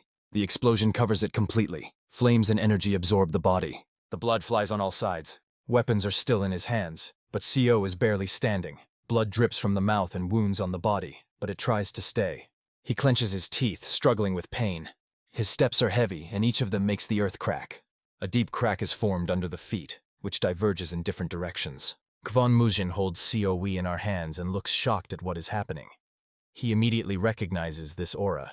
The old master is also aware. This is the gate of the heavenly demon. It is impossible to recognize it in mistake. Tanin-kun stands calmly. His body is covered by purple flames. He is shocked by the power of the opponent. A wound appears on the young man's face. The force of the attack was incredible. He recognizes that this aura is truly impressive. The body of CO to the hack shines with magical energy. The sword burns with purple fire. The warrior focuses, strains every muscle, and prepares for a new attack. Tanin-kun quietly follows him without showing fear. His look is cold and concentrated. The next moment, Tang into Han breaks from the place and attacks lightning, causing a madly powerful blow. The dazzling light illuminates everything around. Ko to the hack screams with pain. His body is literally broken. But in the eyes of Tan, Han shows only anger and deep disdain. The flow of purple energy cuts the ground, leaving a burning trace. They stand against a black and white gap, distant from each other. The voltage fills the air. Tanin-kun looks calm and firm. His view expresses complete confidence in his preference. He lowers his eyes with the expression of the winner who no longer sees the threat. A powerful blow punches the enemy's defense. The blood begins to flow from his wounds. He stuck the sword in the ground to keep balance, grabbing the arms. From the mouth beats the fountain of blood. His body is on the verge. So to the hack lowers the head. He barely breathes, shakes, destroyed and exhausted. He recognizes defeat. His figure trembles before the calm figure of the winner. Tan to the hat is slowly departing, and silence and honor are dominated against the background of the destroyed yard. There was a quiet night. The whole estate lies in ruins after a fierce battle. Why the reconciliation turns to Tan at Hon, reproaching that he should restrain the enemy and not be provoked. But Tanin-kun was well aware that he tried to harm his family, and he would never allow it. But suddenly his gaze fades. He notices something strange. Why the reconciliation is puzzled, not understanding what happened. Tanto-kun comes closer and sees unusual traces on Earth. He understands that unknown guests have recently visited. Tanin-kun carefully studies the traces that lead just by those who have just disappeared. The old man advises to follow, but too late. But the guy does not stop it. He squeezes his fists and swears to catch them as soon as they come back. In his eyes a fire is burning, but he understands that it is more important to restore the estate. In the silence of a luxurious pavilion, light and tranquility prevails among the roses. Nothing heralds future disaster. The bowl stands on the table as if a silent witness to future events. Someone lifts the bowl. The air trembles, ahead of the conversation that will change everything. The influential man slowly scratches the drink, preparing for an important conversation. The closed face reports that the lost connection with those who had been sent there. The owner asks whether the king of the sword could be, but he is answered that his equipment was not detected. The subordinate continues. Everyone was killed with excessive cruelty. It is not at all like the style of the king of the sword. He adds that they found traces of demonic arts. All this is probably a demonic cult. The owner frowns, squeezes his fist and concludes. One of the masters of the demonic cult penetrate the estates. The hall prevails tension. The owner asks whether all residents are destroyed. The subordinate replies that their location is unknown. It causes the owner's anger. He begins to apologize, bowing his head. But the owner responds calmly. His order was only to eliminate the king of the sword. He thinks whether the old man really died. Then he orders to stay away from Hunan and return to Anea. With a treacherous smile and a glass in his hand, the man solemnly says, "It is time to remove the plate of the clutter of the Nagan." The story continues in the tank estate at Honor. Seo to the hacks lay unconscious with the closed eyes after a heavy battle. But in the end, he opens his eyes after a long rest. We leaned over him, watching his condition carefully. She was glad to see that he had been recovering, and Seo did not expect to see this girl before the hack. We are happy to exclaim that we are, but Herben answers everything. She offers him water, but he calmly refuses. Without stopping, she proposes to eat something, but he refuses again. For a few seconds, a tense silence reigned in the room. We change the face of Seo. It shows sadness. She bows low and sincerely apologizes to him. Kota the hack does not understand what it is about, but when she hears that she trimmed his beard, on his face appears malice. We quickly explain that she only wanted to trim a little because the beard looked untidy. He barely restrains the annoyance, looks at her with contempt, but does not raise his hands. We are immediately glad, thinking that he forgive her, but it's not so simple. He states that there should be punishment for mistakes. Pointing his hand, he orders to stand in the middle of the room and raise his hands up. The girl is confused and does not believe that it is serious, but the man is firmly responsible for the guilt should be punishment. He strictly orders to execute, and CO with a sad look comes to the center of the room. We raised our hands up as it was ordered. Standing on her knees, she sobbed, feeling the image. The man tried to ignore her behavior, but suddenly he heard her quiet bidding. He looked in surprise, not understanding why she suddenly laughs when she almost cried for a moment. We have fun saying that no one ever dared to treat her, and it even seemed funny. The CO to the hack was only more surprised by the girl. If it is already, then it will become when it grows. And we were smiling with a smile that would be a real beauty. From the depth of the estate, the voice of the health is heard. Not to lower the hands, but then the girl's kin is heard. The sun sits slowly, covering the estate with gold light. Inside the tan, the hoon sits opposite the KOK. The tension between them is noticeable even in silence. CO to the hacks cannot stand. He is angry with silence and he grunts that all this is reminiscent of some psychological game. In the end, he seems, and the first to ask who is Tan in Kon and where he comes from. He smiles mysteriously and answers that was here in the past and is now. The answer is even more annoyed by the warrior. It requires to stop talking with puzzles and reveal its essence. But suddenly Tan in Kon is alert and notices something. His gaze falls on the sword lying next to Hack. He looks silently and says that the sword is really very beautiful. So to the hack takes a sword in his hands, looks seriously at him and says that these weapons are passed from leader to cult leader. With the ominous glitter in his eyes, he prepares to tell who belonged to the sword. But he sharply interrupts Tan into Kon. He says that this sword belongs to John Muzz. Ko to the hack looked at the guy, not understanding where he knows such details. Tan in Han slowly stood up and calmly said that he would be well treated, because there is a lot of things in front, and the estate will have to be restored. The CO to the hack cried out not only that he had destroyed him, there were others who had done even more. But Tan did not even look back. Just quit that it was worth cutting the remains of the beard because it looks awful. From these words to the hacks, it boiled from rage, calling the guy a scum. Still, he did not leave the thought. Who is this young man who possesses the techniques older than himself, and immediately recognized the sword of one of the three heaven? Meanwhile, in the courtyard, the guy wasted things. Suddenly, he heard why the recession went into the room to the cock. He saw with surprise how the old closed the door from the inside, slamming them. The guy threw things and ran up to the door, losing his road. He fell to the door, trying to listen.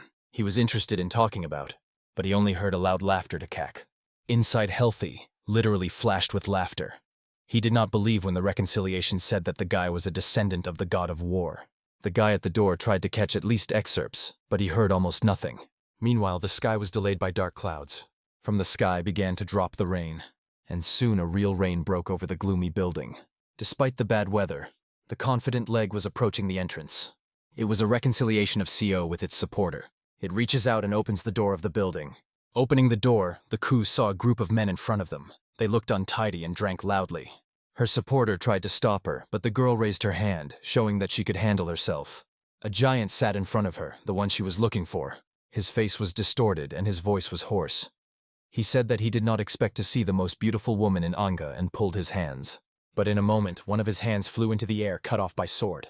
She stood confidently, clearly showing that jokes were inappropriate with her. The blood flowed slowly on the wall. Despite the loss of the hand, the man exploded with crazy laughter and mockingly stated that she simply did not understand the joke. He winked, clasped his sharp teeth, and said that she lacked a sense of humor. The so-called stood in the middle of the room until other men roared. For them, it was only another joke of their boss. Anger was boiling inside. She could not understand what was funny here, because it was because of them that they were thrown into prison for attacking the clan of Nagun. Suddenly someone calls her, Sofawolves. She was told that something urgent has happened to the head of the family. Hearing this, she returns instantly.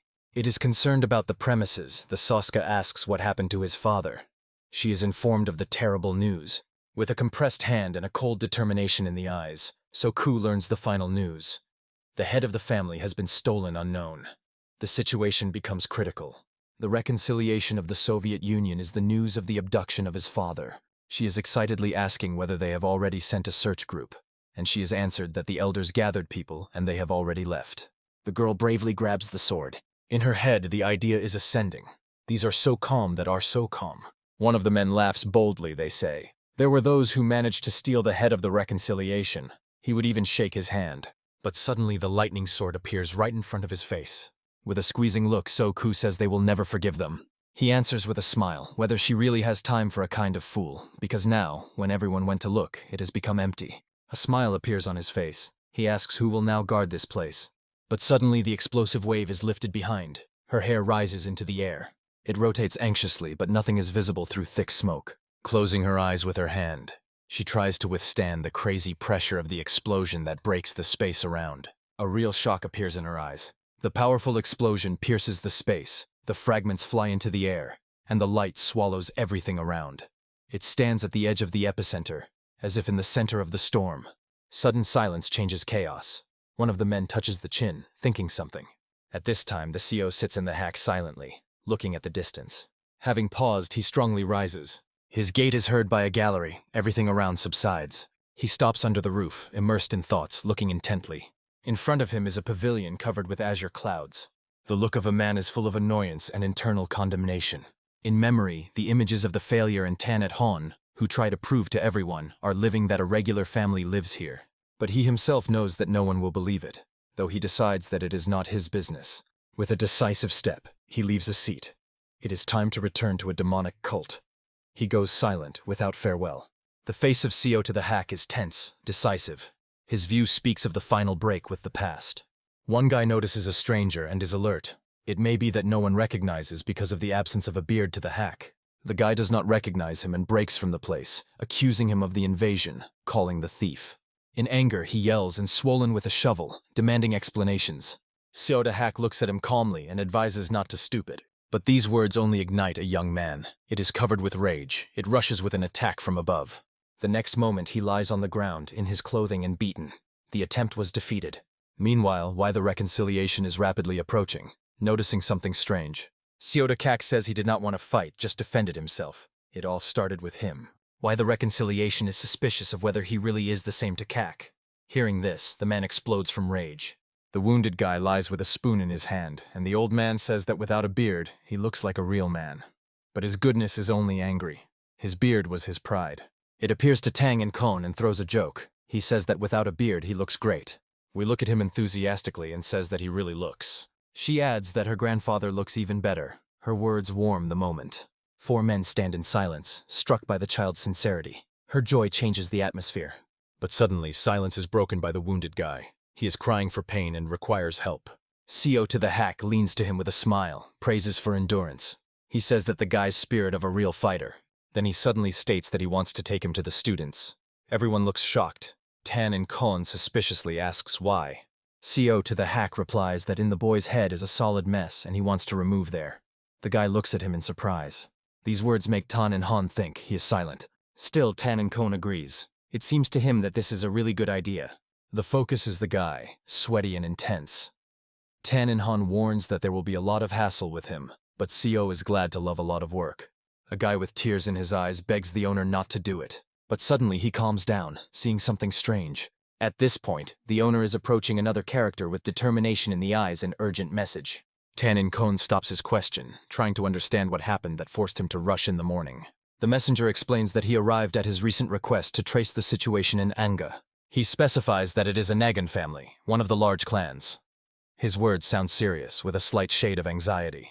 All present listen carefully when it adds one more. He heard that the family was falling. The information is stunning. Why the reconciliation is dying. His look is tense, anxiety and surprise in the eyes. The news is deeply impressive. We move to another location, to the forest where crows were ominously on the branches. The man rushes the man, squeezing his hand into a fist. He breathes hard, hurries. His steps are difficult but decisive. Crows are circling over it. Suddenly he stops and looks at the birds. Their presence reminds that it is waiting for Lord. The man shudders, inspects scared, and replies that he is already going. With stress in steps, it enters the building. The atmosphere around is becoming more anxious. His face is covered with sweat from tension. In a deep bow, he welcomes the one who sits on the throne in the darkened hall, calling his master. He is in front of him a silhouette of a mighty figure that looks silently from above. The space around is full of pressure. The one who bows does not dare to raise his head. A new figure appears, a mysterious man with long red hair. His look is almost completely hidden in the shade. He is threatened with a threat. Lord hoped that a man's visit was not in vain. He bowed low and reported that he had come about the family. He said with confidence in his voice, The king of the sword was killed. Moonhak Mon is the new alliance leader of the Alliance Murim, and the family of a reconciliation on the verge of collapse. Everything goes according to plan. But Lord remained dissatisfied. He demanded the complete destruction of the race. The man ran with explanations, asking a little more time. In response, Lord was silent with his hand, without a word. The next moment, the man knocks out the explosion of blinding energy from his feet. He did not even have time to realize what had happened. He rejects him back, while the Lord remains unmoved, standing with his back. He falls to the ground, moaning in pain, splashes from his mouth. The Lord was coldly reminded that the order was clear: to eliminate each of the kind of reconciliation, no exception. But even such a simple instruction was unfulfilled for this. The fated fat man sobbed with horror, not laughing and looking into the eyes of the mistress. Despite the pain and humiliation, the man was glad to survive after such a blow. Lord gives him the last chance to erase the scum of the kind from the face of the earth. The man obeys the order without hesitation, without deciding to argue. Without a second, he runs out of the room until he has not yet been punished. The Lord calmly says that this time everything will be different. He recalls how Tan once managed to rise to the top, though not the fact that he was the strongest. He firmly promises that he will not allow more. A sinister smile appears on his face. Above the wooded hills, the buzz of hooves is swollen. Someone rushes at a frantic speed. We look out of the carriage window, exciting enthusiastically. Her eyes shine with curiosity, and the wind plays leaves. She shares his father with her father, pointing to giant trees, and he agrees silently. His gaze changes when he notices something strange among the trees. Together with them, a carriage and Seo sit in a carriage in strange masks, and Tan and Kon does not understand what is with them. Suta the hack awarely explains that it is too recognizable and forced to hide under the mask. We are happy to recognize the mask of General Demonic Heaven, the legendary warrior, equal to the Sword Master. Her father is mocking the phrase that these two are like two pairs. Why is the reconciliation that he implies?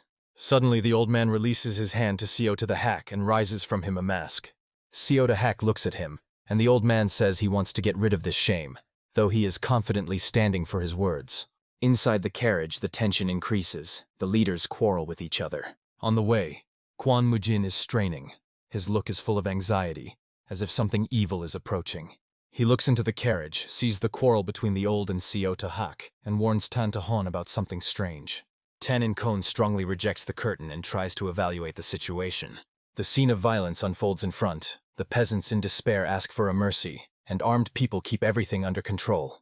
Tantacone turns to Why the Cheerful, they say the moment has come to intervene, and this phrase causes old anxiety. He recalls that it is at such moments that the Sword of the Sword appears, and nearby the General of Demonic Heavens. But Seo to the hack with anger jumps out of the carriage, saying that it makes no sense to draw a sword master. His feet strongly hit the ground, a heavy step cuts a tense silence. He stops in front of the bandits. They ask who he is. A sinister smile appears under the mask. He activates his crown equipment and immediately destroys all the attackers, leaving them a chance. The peasants, who have just been on the verge of death, enthusiastically watch the spectacle and finally realize that it is now safe. One of the peasants rushes to the rescuer and begins to thank him for salvation. But suddenly the lightning sword stops at the cack just near the head of the peasant, forcing him to scream with horror. The peasant does not understand what is the matter, but Seo is cold to the hack that you will not be gratitude. At the same moment, something runs up and stops him, emphasizing that he is no better than robbers. So, to the hack is surprised why it is impossible to take a reward for a saved life. But the old man says that the real General of Demonic Heavens did not do. The peasant, still shocked, translates his gaze and notices another stranger. Tan in the hat runs to the site of the fight and begins to collect bags with coins. The peasant asks what he is doing, but Tang and Kon only smiles, rejoicing in good prey. But suddenly he hears that someone is calling him from behind. The boy boasts in front of the hostess, as he skillfully tied the robbers. Lord approves effort and orders to transfer prisoners to the government in exchange for reward. The peasant does not believe in panic. Everything he saw is driving him into a real shock. All these people seem too strange to him, and he decides that it is best to never contact them. But the events unfolded at all as the peasant imagined. I and my appetite were attached to food while sitting at his table. In the meantime, the guy lined plates to shine, leaving no drops. The peasant in shock watched how these people greedily absorb his dishes. Not everyone was even sitting at the table, and he felt confused and did not understand how everything turned. Earlier, Tan in Kon stated that they would go with the peasant to Anka, and in exchange for salvation, he should give them housing. But even these conditions did not please Tan at Hon, and the peasant muttered, who was looking for a better town next time. Tan in Kon wondered if the peasant knew what the situation is in Anga, and heard in response that the attack on the family was a shock for all. Given the activity of the bloody detachment of murderers, it was expected. Just the Nagan family could not fulfill its role. Why the reconciliation listened to anxiety. The peasant continued that the bloody detachment appeared suddenly and immediately seized control of all Ang. They were extremely strong. Kwon Mujin noted that there is too little information about them, and the future of the family depends on it. The peasant said that they would soon arrive in Anki and be able to see everything themselves. But Tang and Kon denied, they say. This is not their business. Wiping the face with a smeared girl, he added that they just traveled to admire the scenery and watch the monuments.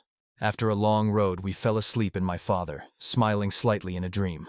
They were almost in place, because Angoi began immediately beyond the high mountains. It was interesting how much Angoi changed in 1,000 years, and the night was slowly falling over the tops of trees. In the morning, they finally arrived in the capital of the province of Angoi, the city of Hefei. Once on the spot, the peasant said goodbye to them, and at once he rushed to flee, hoping to finally get rid of this strange company. The CO to the hack sighed, because he hoped to spend some time with them, but Tang and Kon assured that they would still meet. The bearded man was surprised where he was known to the plans of fate, but Tang and Kon replied that the wind suggested it. This answer was further confused by CO to the hack. He asked in amazement whether he heard something like that, but he replied that no, and CO to hack decided that it was all full of nonsense. But we have stated that the words of her dad are not fictional, and everything he says is true. She wisely added that if her father said that a dog is a cat, she would believe him, and even eat a cock if he says it is useful. The men were numb, hearing this from a little girl. Tan and Kon asked friends what they think about it, and whether they wanted to try. Kwon Mujin replied that if the owner orders, he would do it. This was angered by Chan Mujin. After ending with a strange conversation, they decided to find a place for the night, because the sun was already hiding behind the horizon. Tan and Kon suggested that there could be something interesting here, and was eagerly waiting for tomorrow. Why the reconciliation said that then he would take care of him by the morning. With confidence in his eyes, he took a step forward, and he added that he knows a wonderful place where you can stay. They walked forward and saw a gorgeous building in front of them. We were delighted with its grandeur and beauty. She could not believe that they would be allowed to sleep in such a place. Inside, everything was decorated with a sophisticated taste. Why was a reconciliation that he was the best hotel in Anga, and that he was familiar here? But Tang and Kon said that it did not matter, because it would not work with him. They went to the rack of the administration. There they were met by a kind employee and gladly congratulated them. Why the reconciliation asked if there were free rooms, and the guy wondered what they were interested in. Throwing into the hands of the coin, why the reconciliation said that they would have come a separate room. The butter was impressed with what he saw. He has not seen so much money. He even sweat from surprise, but he quickly grabbed the coins, covering them with his palm. And not wasting time, he spent the guests to a separate outbuilding. Those who were already at the hotel watched them in surprise. After all, renting a wing is very expensive, and everyone thought that these people just came to get bored with money. One of the guests noticed that the old man had a mask of a favorite baby character, and suspected that these people could be problematic. Dvoretsky led the guests to the outbuilding and respected. Why the reconciliation turned to Tan from Han to take the room? Because the best apartment should belong to the owner. We shone with delight, she exclaimed happily, which is necessarily a swaying before Jean ran after returning. Why was the reconciliation that the girl likes everything? The Yellow Dragon Hotel was famous even in Beijing. Suddenly, the reconciliation heard a slight knock on the door. At the door, a voice was told that the hotel owner wanted to congratulate the guests in person. Why the reconciliation allowed him to enter. The door opened, and the man said goodbye, promising that they would be served at the highest level. Why the reconciliation took off the mask and said that now everything was in place. When the owner of the hotel saw who was in front of him, he was in amazement. Opening, he exclaimed that he never doubted that the Alliance leader was alive. The old man asked not to call him so, because he had long left the case. He ordered to keep everything secret. The man agreed, asking if the return was related to the tragedy in the family. Tan and Kon wondered if he knew everything that had happened. The man replied that the story is long. But Tan and Kon reassured him and asked to tell all the details. The hotel owner understood the hint and began the story, noting that it all started 2 months ago, describing the events in detail. After the story of the man in the hotel hung a tense silence, and why the Vagalum finally realized what exactly happened to the family. He was alarmed even more when he learned that the bloody squad of the killers was involved. Why the reconciliation wondered if there was a way to find out where their base, but the man apologized, saying that he did not have such information. The old man reassured him, they say, there was nothing to apologize for, because he himself lit his questions. He then apologized for the delay and allowed him to go. Turning to Tan at Han, the old man said that he would not hurt a little rest.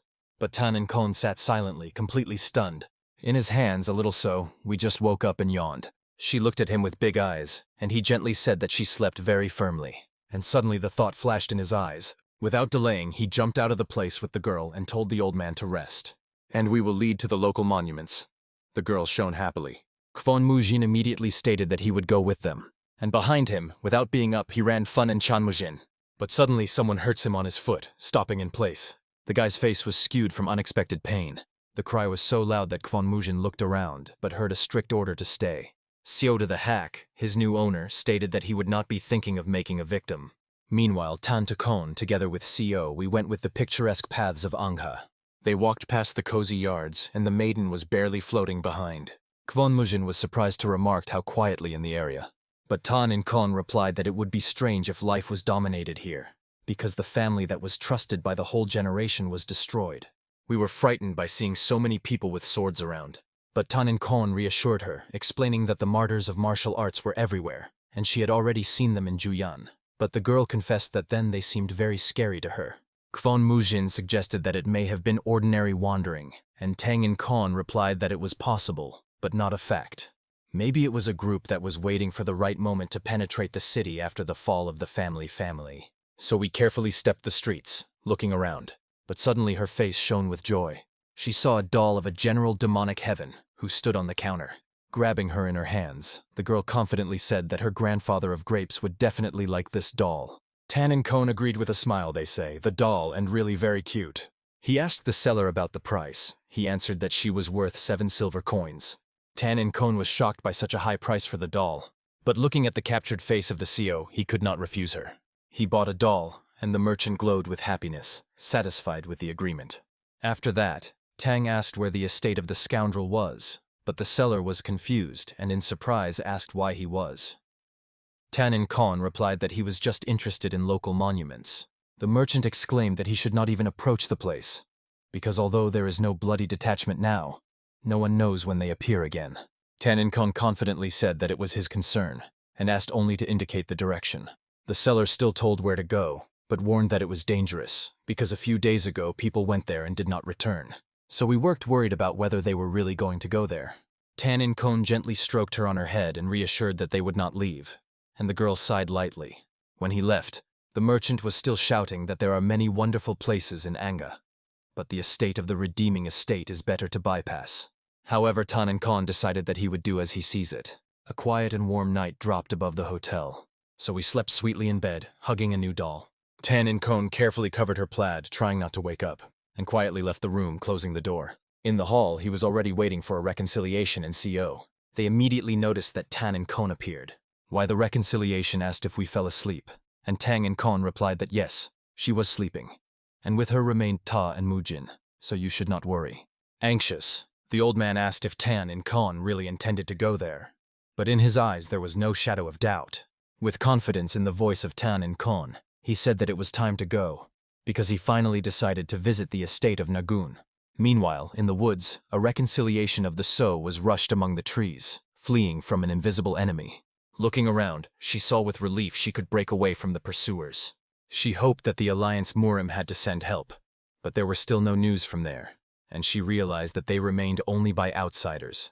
In the head of the SO, a suspicious conclusion was that the spy had come in the Alliance. She stopped in the woods, standing firmly on her feet, and from above on the branch silently watched her owl. Having realized everything, she realized that to turn to the Alliance means to sign a sentence, so it took another support. She definitely needs to find a safe place where you can hide and think about a plan of action, and suddenly a brilliant thought came into mind. She remembered Hans Tan and decided that he should immediately go to the Jew to their estate to ask for help. The gang leader, who had recently cut off his hand, was sitting at the table and saying that they managed to grasp the head of the family with the whole clan. But there was one problem. They missed the novel. The subordinates said that they were searched everything, but the girl had fallen through the ground. The leader frowned, thinking where she could go. The subordinate added that he should be lost between Hubei and Jiang. The leader realized that she would not go to the Alliance because it was too smart. She already guessed that the Alliance did nothing, and therefore it is dangerous to contact there. Now the leader thought that the gap could hide this crisis. Whoever it may be, he was sure. Sooner or later she would fall into his hands. This is only a matter of time, and it is necessary to fully capture Anga. The subordinate reported that after the attack on the reconciliation, many clans had disappeared or joined them. With this rate, Anchi will become their few months. But the leader was dissatisfied with the following terms. Because the situation could suddenly change, you need to act faster. Lifting the bottle, he asked if there was still news. The subordinate mentioned the strange group that appeared in the city. This alerted the leader. The subordinate said that those people had settled in the Hotel Yellow Dragon, and 2 of them wore masks of a mistress of a sword and a general of demonic heaven. The leader first frozen in surprise, and then he laughed when he heard about these fun guests. His face was distorted by a sinister smile. Obviously, he conceived something. Stranging the bottle on the table loudly, he decided to check these weirdos. He knew that those who wear masks usually hide something, so he ordered not to fight them. In the midst of instability, even a small conflict could cause anger of dozens of clans. The subordinate listened carefully to the order of his master. The leader ordered him to return as soon as possible, because it was time to use hostages sitting in the dungeon.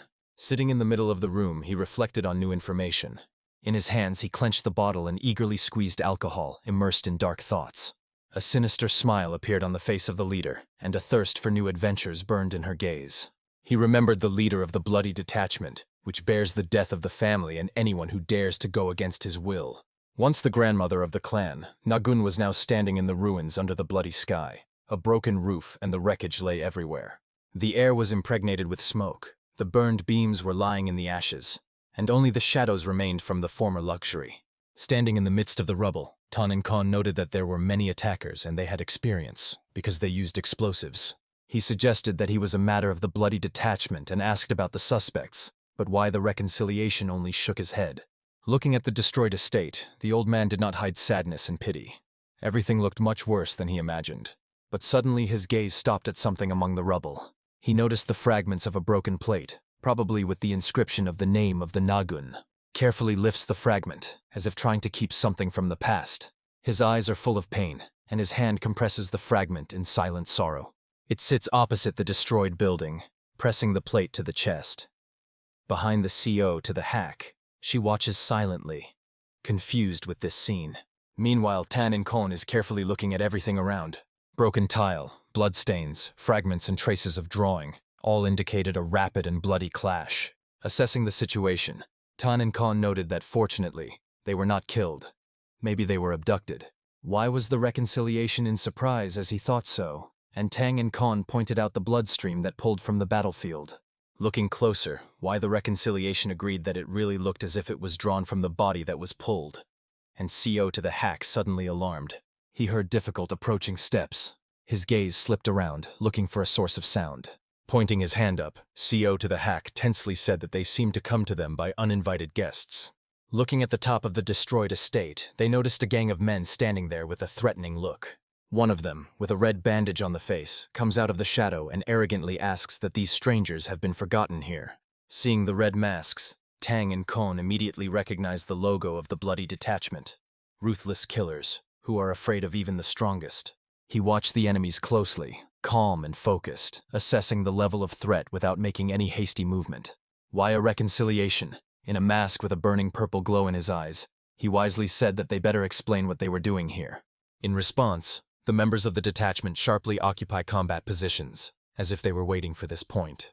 They are viewed with each other and make decisions without words. The leader acts forward and says that if they do not want to speak, then there is no other choice. You will have to resort. The hand is lightning to the sword's arms. The movements are accurate and decisive. Other warriors follow his example, grabbing weapons, preparing for the battle. A bold smile appeared on the KO's face, as if he were looking forward to this moment. Waya Clogan with cold confidence assesses the situation, calculating all the possible consequences. Tan In Kon stands calmly, with a slight smile. His posture reads a challenge and a complete combat readiness. He calmly orders his order. Behind 2 fighters emerge from the shadows. Their combat energy burns with a pink-blue glow. 2 forces converge on the square in front of the estate. The characters are preparing to defend themselves, and the enemies were already lined up on the roof, with swords in their hands. The attackers first throw forward, cutting the air with rapid synchronous movements. CO to the hacks and why the reconciliation rushes into the counterattack. Their bodies move with incredible speed and confidence. Without any doubt in the eyes why the reconciliation rushes forward, his sword shines in the rays of the sun, and the fight turns into a real storm. The battle goes to a new level. 3 enemies suddenly rush forward, attacking from different sides. The attackers are rapidly rushing forward with weapons in their hands. They disappear in the fog, using super speed and shadow technique. The reconciliation and CO to the hacks look hard, not understanding where the attackers went. One of them guesses. It was a shadow technique to knock them down from the panther. Suddenly, the enemy with the burning sword rushes on top of them, mocking the old man because of his loss of hand. His face is fierce. It strikes. The flame cuts air at a frantic speed. One of the enemies laughs, thinking that victory is already in his pocket. But suddenly it is penetrated by an invisible blow. Blood flies around. A powerful explosion raises a cloud of smoke. The attacker throws back, and on the floor there is a trace from the attack. The enemy's head falls to the ground and the blood flies in the air. One of the bandits compresses his teeth from anger. He did not expect such a turn. In the hand, a furnishner flashes a sword with blue fire. He does not need both hands to defeat such enemies. The blue aura covers his whole body. Eyes shine with determination. He is preparing to strike. CO to hack beats the enemy fist in the face. The red scarf flies from the impact force, and the enemy rejects up. He looks at Why the Cheerful and understands that even without a hand, he remains extremely strong. Why uses powerful equipment? His blow destroys everything in his way. Khoda the hack grabs the enemy for a red cloth that hangs from his face. He asks how the attackers are related to the shadow gate technique of the missing fraction. The enemy is silent. Soda the hack looks with the call and threatens to kill if he does not answer. At this point, someone stops him sharply. Tang and the Khan, standing behind, says they need a living prisoner for interrogation. Why the reconciliation asks if it is not better to interrupt everyone. Tan and Khan replies that then the search for his family loses meaning. The reconciliation is thinking about these words. There is no choice in them. The enemies surrounded it on all sides. He makes the decision and throws the sword on the ground. Raising your hand to the breast, asks for permission to say something before the battle continues. He calls himself a village grandfather known as the Sword Owner. The enemies do not believe him with words and believe that he carries nonsense. The reconciliation says that his technique of possessing the sword can really drive crazy. Enemies are viewed and decide to show who is true here. Their bodies begin to change, turning into giants. Their hands become muscular and extremely strong. Tang and Kone, and Why the reconciliation looks forward with tension. They do not understand what is happening right now. A giant warrior with a muscular body and burning eyes appear from the flame. It is preparing to attack. Tan and Kone realizes that it is a technique of body strengthening, but the technique looks unfinished. He asks if he can overcome her. He does not know what this technique is, but still goes into battle. The giant with a fiery aura is thrown into the attack. Why the reconciliation retains calm and does not retreat. The massive body strikes on the crown and breaks the earth. The shockwave covers everything around. The massive fist of the enemy is ready to strike a devastating blow. At this point, the reconciliation sharply breaks up and hangs over the enemy covered with a blue aura. It is from there that he causes a devastating blow from above directly through the enemy, leaving no chance of salvation. After the impact, he quietly descends to the ground and the enemy is already defeated. Other giants decide to attack together and surround the old man on all sides. Without waiting for the blow, Why the reconciliation sharply breaks out of place. His body of languages swirls through massive opponents. Their attacks are in vain against its lightning speed. The sword in the hand flashes bright light. Why the reconciliation is preparing for the next blow. He inhales deeply, preparing for a new attack. Muscle enemies rush to him, hoping to overcome the quantity. But in response, they are covered by an explosion of incredible force. Blue energy fills the arena and destroys everything around. Stones and debris fly on all sides. The earth trembles from the shockwave. One of the opponents falls unconscious. His body is mutilated. Breathing is beaten. The look is reflected. One question remains in the head. Who is this grandfather and how did he easily defeat their whole group? He holds his breath and lifts his eyes up. In front of him is Tan into a hail with a slight smile. He says he has many questions to him. After that, he advises a little sleep and cuts him down with one blow. The enemy's gaze fades, and everything sinks into pink darkness. Only dents, blood, and enemies are knocked out in the battle. One of the opponents pleadedly asked to be killed. He was exhausted and beaten. Soda the hack had no regrets to the prisoner and mocked him, laughing. Grabbing the enemy for his hair, he stated that he would not get death until he told the location of the base. But he was silent. Tan to Kone came to KO to Kak and disappointed with disappointment that it was all that General Demonic Sky was capable of. In response, the CO to the hack's angry that if he does not want to help, then he does not interfere. His eyes were burning rage and hatred. Grabbing the captive for the jaw, CO to the hack voiced a new bullying plan. With an Echidine smile, he said he wanted to see if he could remain silent when he would tear off all his toes and legs. They finally learned the location of the base. Walking in the forest, they noticed traces of the camp. There was an extinct fire nearby. 3 soldiers go out on the trail and look carefully at the surrounding area. One of them asks whether that is the place. Tannin Cone stops near a tree with tied red threads. It is alarming atmosphere. A small mountain seems convenient for the ambush, but too meaningless for the base. This is suspicious. Tannin Cone looks forward with distrust. Why the reconciliation notes that everything seems unnatural. He suspects a trap. But Tantakone explains that it is not about lies, but in the technique of illusion. They see not what really is. The old man does not understand what is being discussed. Recently it was about body strengthening, and now, illusions. Tantakone calmly returns to them and says he wants to ask something. He is surprised to ask if they have never encountered illusions or spells. Everyone replies what they hear about it for the first time. So Hack confuses illusions with the expulsion of spirits, not understanding what the difference is. Tantahan explains that illusions can penetrate the mind and distort reality. The spell is another element. They allow you to create illusory creatures, call spirits, and even control the dead as puppets. Once upon a time, these techniques were forbidden, and everyone who used them was destroyed. This information stunned the listeners. Why the reconciliation asks if there is something like that. Tannin Kon replies that there is still a technique called Zigong. This technique allows you to release energy without weapons. Many tried to master it, but no one managed. Seo Takak is surprised that Tannin Kon is well aware of such things. He replies that this is only basic knowledge. The old man was angry that Tannin Kon hints at their ignorance. But he in irony says that he once did not surprise anyone. Tannin Kon proposes to stop the empty chats and continue the way. The time goes, and there are no benefits. They follow the forest, carefully evaluating every step and the surrounding area. Suddenly, Tannin Kon stops and says something is quite close. His hand reaches the sword. The blade instantly flashes flames. It is a signal to the attack. He lightly snatches the sword and is preparing for a blow. A wave of fire explodes. Tannin Kon cuts enemies through, around everything covered by a red flash. The fragments fly in the air. The shocked faces of the fracture and CO to the hack are reflected in the cracks of reality. A group of fighters in red bandages appears on the lawn. They attack. Seeing the guy's technique, Why the reconciliation confesses that a real monster is in front of him. Kodokak thinks that with such skills, one can truly believe that this guy is the god of war. At the top of the mountain, the guy is confidently moving forward. Tannin Kon says that the people seem to be the clutter of the scounder. Why the reconciliation looks anxious. At his head is sweat. Syoda Hacks, on the contrary, looks interested. His face illuminates a smile. Grasping the sword, he says something to go on. He can handle the gang himself. Around everything shudders from a sudden sound. 2 guards are strained. They are alerted by this sound. One of them looks around with fear. The illusory barrier disappears just in the eyes. The commander without delay gives an order to understand. The fighters are instantly rushing forward. Someone's foot strikes the ground with force, lifting dust. The fighters are racing at full speed, leaving the wind and dust. The commander clenches his teeth. His face is skewed from anger. Among the environment suddenly appears. He managed to break through the technique of enemies that shocks everyone around. The commander screams by ordering the soldiers to hurry and catch these bastards.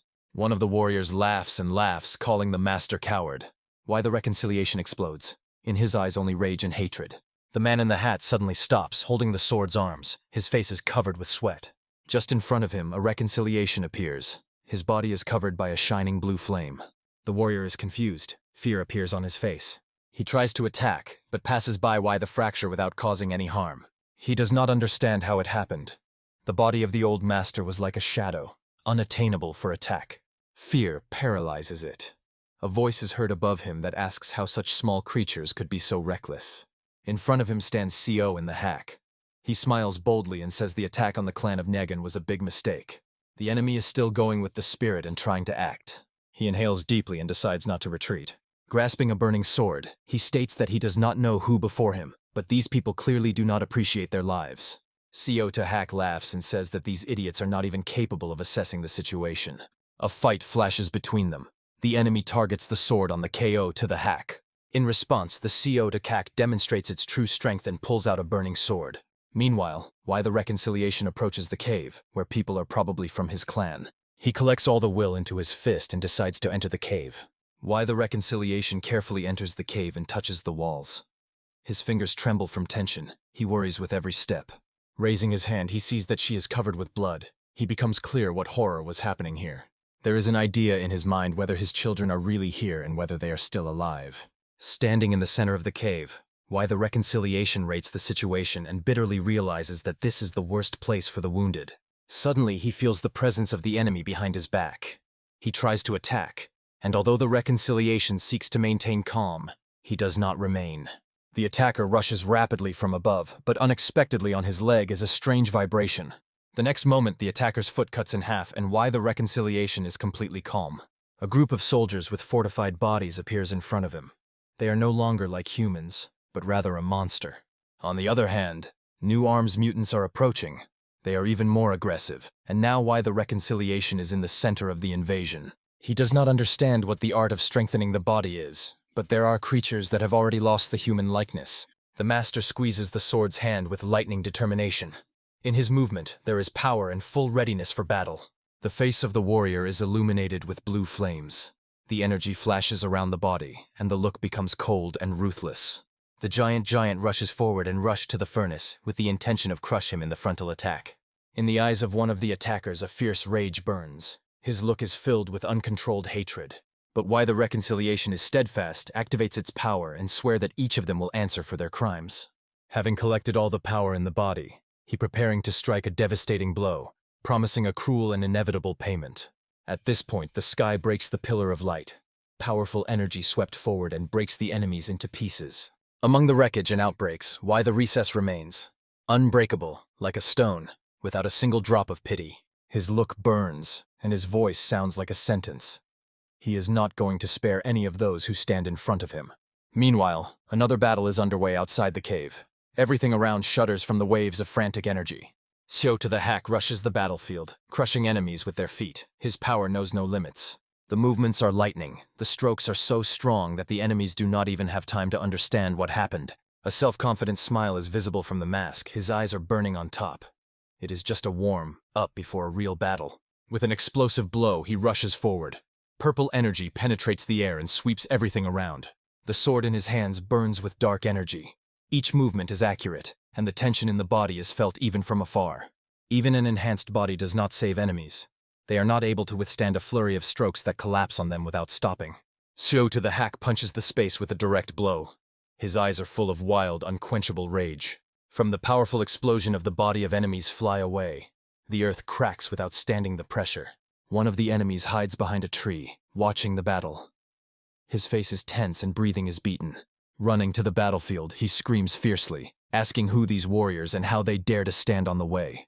The leader of the enemies, with the look of full fierce, recalls how they managed to destroy the clan of Nagun.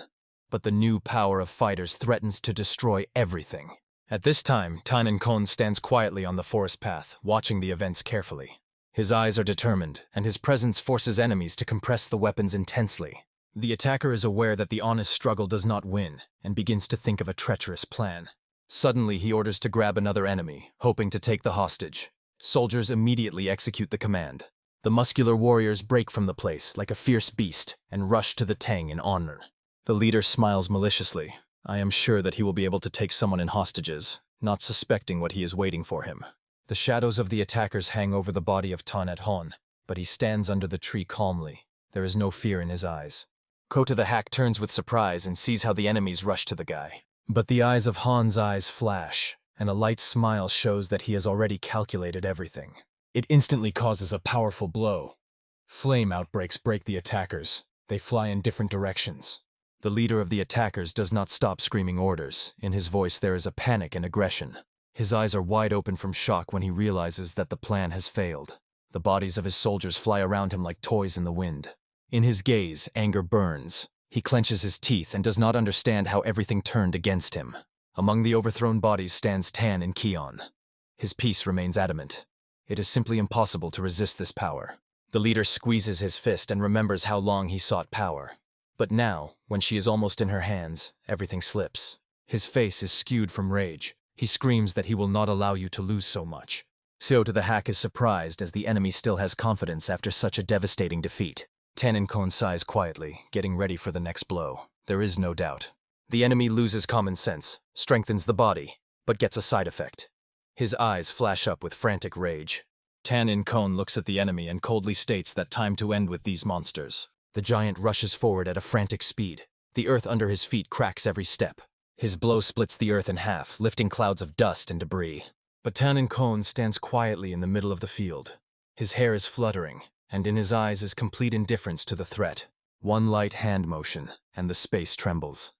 The alarming silence prevails in front of an inevitable blow. The huge enemy rushes to Tan Et Hon, not even suspecting what awaits the next moment. The lightning blow pierces the air and hit the enemy in the neck. At the same moment, his head flies away, leaving only the shadow of the body against the background of a red glow. Seo to the hack calmly watches all on the side. Everything happens exactly as he expected. Tan In Kon stands among the bodies of the vanquished. His posture is majestic. It can no longer be stopped. Tan's eyes are sparkling in the dark. Seo to Kak respectfully recognizes that this force is truly impressive. Again, we find ourselves in the depths of the cave, where the air is imbued with voltage, an echo of silence. Among the dust and dirt, folding his feet, the head of the clan of the Clutter, immersed in deep meditation, sits. But suddenly his concentration breaks the strange sound that cuts darkness. He leans up to the guy who sleeps nearby and touches him easily. The boy shudders with surprise, frightened. The guards who are on duty over the daddy with anxiety catching incomprehensible noises without understanding what is happening. The guy, waking up, looks around with panic in his eyes, but the head soothes him, commanding not to panic. But at the same moment, the guards who have just stood confidently rushed, shouting for help. They do not have time to escape. The red ray of light hit from the sky and destroys them in seconds. The head of the clan is stunning to understand that the hell is taking place. And suddenly his gaze fades. He sees something that makes the heart accelerate. Together with the guy, he approaches the door of the dungeon, staring forward. From the darkness they approach the figure, every step of which brings echo of death. This is why a reconciliation with a sword in your hand. His blows are ruthless, but there is a doubt, maybe leave at least one alive. Hearing the familiar voice, the head of the clan fades, not believing his own ears. There is a shock in his eyes. He knows this voice too well, too deep. And with sadness in his eyes, he rushes forward, recognizing his father's voice. The rest of the prisoners look surprised, because they do not believe that the Sword King could survive, but voice and posture leave do not doubt. At this point, the old master swings to the sword and orders everyone to retreat from the door. They are stunned and do not understand why he does it, why he aims at them. At this point, the explosion simply spreads the prison gates, freeing everyone who was held captive. The fragments of iron doors will pour on the floor, lifting clouds of dust. Why the reconciliation stands in the smoke after the explosion, covered with its own energy, as if from another world. The head of the clan, just released from the shackles, rushes to his father. He hugs him, putting his hand on his shoulder with his relief. In his eyes, joy shines because they sought their father for so long and finally found. But suddenly his gaze falls on the hand of a man. He notices that there is no one's hand, and anger boils in it. Who are these scums who dared to do it with his father? But suddenly why the reconciliation begins to repel the guy's hand from his shoulder. Pushing him to the distance of his outstretched hand, he says that he is not his father. He is only an old man who bears the name of Senior Master Sword. The son is stunned. He does not understand what his father is and why he renounces them. The elderly Kenshu's elder runs to them, hoping that at least he recognizes him. But the old man stands on his own. The head and the elder are viewed in shock, not understanding why the father behaves so cold. He once dedicated the life of the Clutter to the clutch, as it can now be said that he does not know his people. The chapter thinks whether his doubts are terminated after the clan collapse. With despair in his heart, he cannot believe that his father is really going to leave Mur. But why the reconciliation does not even turn into their words, he just turns and goes. Son shocked, is he really just going to leave everyone? From despair and powerlessness, he falls on his knees, clenching his hands into his fists. Why the reconciliation sees it, but does not stop. He does not dare to stay. But the head of the clan begs him to stay because they need a Sword King. Other members of the clan fade in silence, in their eyes sadness and hope. The wounded warriors are silent, waiting for at least some answer. Why a fracture in a mask with a cold look looks at them. It exhales hard, and finally he turns to his son, ordering to stand up. If his father was indeed here, the punishment would be inevitable. Calling closer, why the reconciliation tells everyone that they survived, and that is enough for the King of the Sword. Now it's time to restore everything. He removes the mask and adds with a smile that it would like his real father. Not revenge, but peace. The head of the clan looks forward with a serious face. He has no more doubt. It's time to act. His hand slowly squeezes the sword's hand. The decision is made. He is ready to move forward and fulfill his duty. This is a new beginning for the clan. The head turns to the elder, offering first to find a safe place to relax, and then look for the perpetrators in the tragedy. Meanwhile, on the street, the hack is rushed among the boxes, muttering under the nose that the enemy is able to hide things. He grumbles that if the enemy had not been killed at once, I would not have to be copied in a junk. Tan in a hail with a smile replies that it is not his fault. Sho Tokak says that a real culprit still needs to be searched. Tan Takon agrees with a nod of his head. At this point, Tang in Takon sharply translates to the side.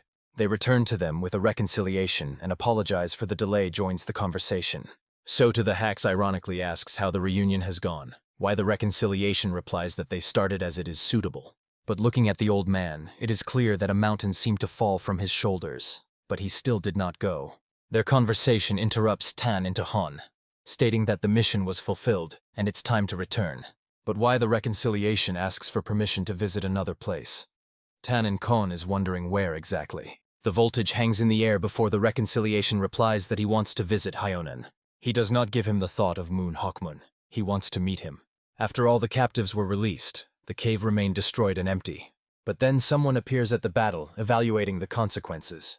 It is the leader of the bloody army. He understands that 3 uninvited guests easily destroy their people using the technique of strengthening the body. By force, these strangers could be at the level of 10 Supreme, or with them was a Sword King himself. Panic covers him when he imagines that the Sword King is alive and has allies. Blossoming the rage, he squeezes the stone in his hand so much that he crumbles into gunpowder. Without spending time, the leader goes to the depth of the cave. Light to a red glow, he clicks his fingers as if he calls someone. Suddenly, giant figures begin to appear above him. These giants sat in the recesses of the walls behind his back. He orders them to find those who attacked their base. In the light of the fiery glow, the leader says that they will bring these people to him, and then their last day will come. The hotel canal is dominated by the scent. The smell of fresh food fills the air. One of the guests is vigorously lifting his hand, asking for 2 more portions of mantle. The excitement increases. Voices are heard from each table. People raise their hands, order 3, 4 servings. The door appears in the door, which is amazed at how many people are ordered by Mantu. He looks at the crowd and is amazed at the appetite of visitors, who is just crazy today. Meanwhile, the small cam is strongly squeezing the bun without releasing it for a moment. So we focus on Mantu, and there are already empty plates around it. One of the men watches the girl and suddenly realizes that she has eaten almost all the dishes in the hall. She looks at him in surprise without stopping the meals. The waiter fits with a smile, recognizes it and asks favorably whether she tastes. Once a sad sea, we now look calm and satisfied. Mantu seemed to bring her joy back. Sitting on a chair, the girl quietly confesses that Dad and Grandpa left her. In her eyes, sadness appears. The man gently reassures her, says she just fell asleep, and her grandfather's dad will soon come back. But we do not leave the alarming thoughts. She is afraid that she has become for her native burden, but it is only necessary to mention the favorite dish, as her face was shown. The girl joyfully bites in Mantu, and a man with warmth is watching her sincere happiness. We are delighted. It seems to her that the local Mantu is much delicious than in her hometown. The owner smiles. The calm atmosphere suddenly breaks the unexpected arrival of the stranger. The man screams by accusing the employee of inaction. It seems to him that the child has a privilege and other guests remain unattended. Along with it, there are several more rough men, demanding to stop the child's service and pay attention to them. One of the guests is suddenly recognized by the robber by the nickname King of Brodiang Majangan. Visitors are strained. The hotel worker tries to clearly explain that the girl is a special guest, but it is even more annoyed by the stranger. One of the guests explodes anger, squeezes his fist and shouts. He is annoyed that they are considered ordinary visitors. The tension increases, but the sudden voice from the crowd stops the warrior, ordered to stop. Ma Jangan goes forward. His cold look and a harsh voice stop conflict. One of the brawlers who just shouted now begins to apologize and look. We look out from the table with curiosity. She is wary, but not afraid. Before her stops a chunky man with a sword behind her back, his look chained to the girl. The stranger's hand suddenly reaches her, causing tension. The hotel worker is frightened forward, trying to protect CO. But Ma Jangan only gently wipes something out of her cheek. The girl thanks in surprise for the care. She did not expect such gentleness. The worker is shocked by a warrior known for his cruelty. It is difficult for him to believe that the legendary fighter shows tenderness to the baby. It turns out that he loves children. Ma Jangan modestly meets the girl. We willingly call our name and praises the local Mantu. He is a little confusing from the panther. He is silent, but the corners of the mouth are slightly rising. Meanwhile, someone goes to the hall rapidly, sharply opening the door. The employee raises his eyes and fades, not believing in what he sees. The hall appears in the hall. Tan and Kon and CO to the hacks. The old man immediately feels a strange atmosphere as if something happened. So we break from the place and happily sounds our father, glowing with happiness. The owner briefly explains that nothing has happened and asks how they had things. The old man thanks and says that an important cargo will come soon. The employee immediately bows and assures that everything will be done properly. So we finally hugs our father. She has been waiting for a long time and now does not let him go with a hug. Emma Jangan silently watches the stage. His look is calm but heavy and piercing. Together with his partner, he thoughtfully examines a stranger with the child. Their appearance raises more questions than answers. They follow the eyes of the father with their daughter, who left the room in silence. Meanwhile, Tangrum and Khan reports that man was Mangang. The guy is shocked. Kwon Mujin confirms this. The name of the king of the vagrant is known to all, and it is not Rest. He heard that he helps ordinary people, but his appearance here in the province of Angoy seems suspicious. But Tan and Kon calmly priorites. If it does not interfere, then there is no reason to worry. They have completed the case and are getting ready. The night wraps the city. A thin crescent hangs above the roofs of the palace.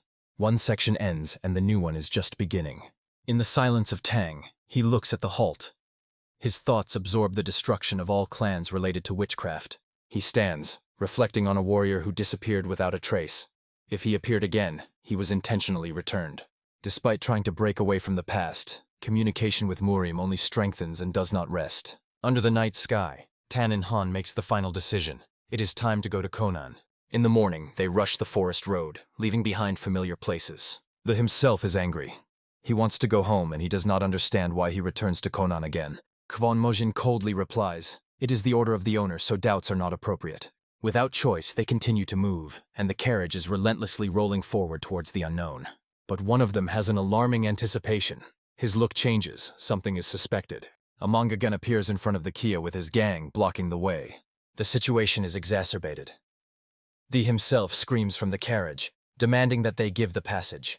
Ma Jangan calmly replies that he changed his mind to miss them. Kwon Mujin warns with an evil look. It is better to change the solution again and not create problems. Ma Jangan stops in front of the guys with a brazen smile. He assures that he is not going to attack, he only wants to ask a question. His words are forced to froze. He does not look out of the enemy, squeezing the sword's arms without trusting any word. Mazangan's look is tense and piercing. He stands confidently, the look focused. The moment comes when he dare to speak. Because of the bloody red fog comes a figure in the mask. Behind it is a flock of demons. In silence, he asks if they heard about 20 spirits. They stopped in the forest to relax and have a snack in the open air. So we smile with a smile, looking so cute that it's hard to look away. Ma Jangan watches the girl and says she reminds him of her daughter. After that, he apologized to Tan and Han for his rude behavior in the hotel, but the guy did not keep his evil. Tan and Kon asked the warrior to tell more about the mummified bodies of the vagrants they found. Ma Jangan explained that these dead were known under the name of 20 spirits. They wore strange clothes and masks, similar to the face of the demons. It was because of these masks that he initially confused the old and CO to the hack with demons. But after a personal conversation, he realized that they were not at all like a cult. Tan and Takone still couldn't throw strange thoughts out of his head.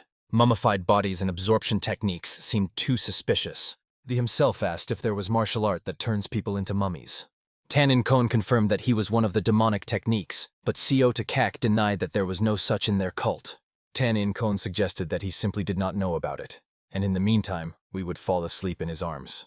He continued the story of the absorption technique that belonged to the holy demon of the Black Wind, which for 3 days and night fought with the heavenly demon, but eventually lost. CO to the hack for the first time heard that someone was able to fight for so long with one of the 3 heaven, and why the reconciliation was shocked by the very fact of the existence of the holy demon of the Black Wind, and the fact that they have found too many unknown techniques recently. Ma Jangan stood up, and realizing that they did not know the truth about 20 spirits, said it was time to go. Going with his gang, he sincerely thanked for the conversation. And Tan and Takone, holding a sleepy so on our hands, we silently looked at him. Above the forest, the sky turned into pink emerald shades, bringing a feeling of a new beginning. Tan and Kon, with a cold determination, reported that he had to go somewhere. Hearing this, we look at him excitedly without realizing where the father goes.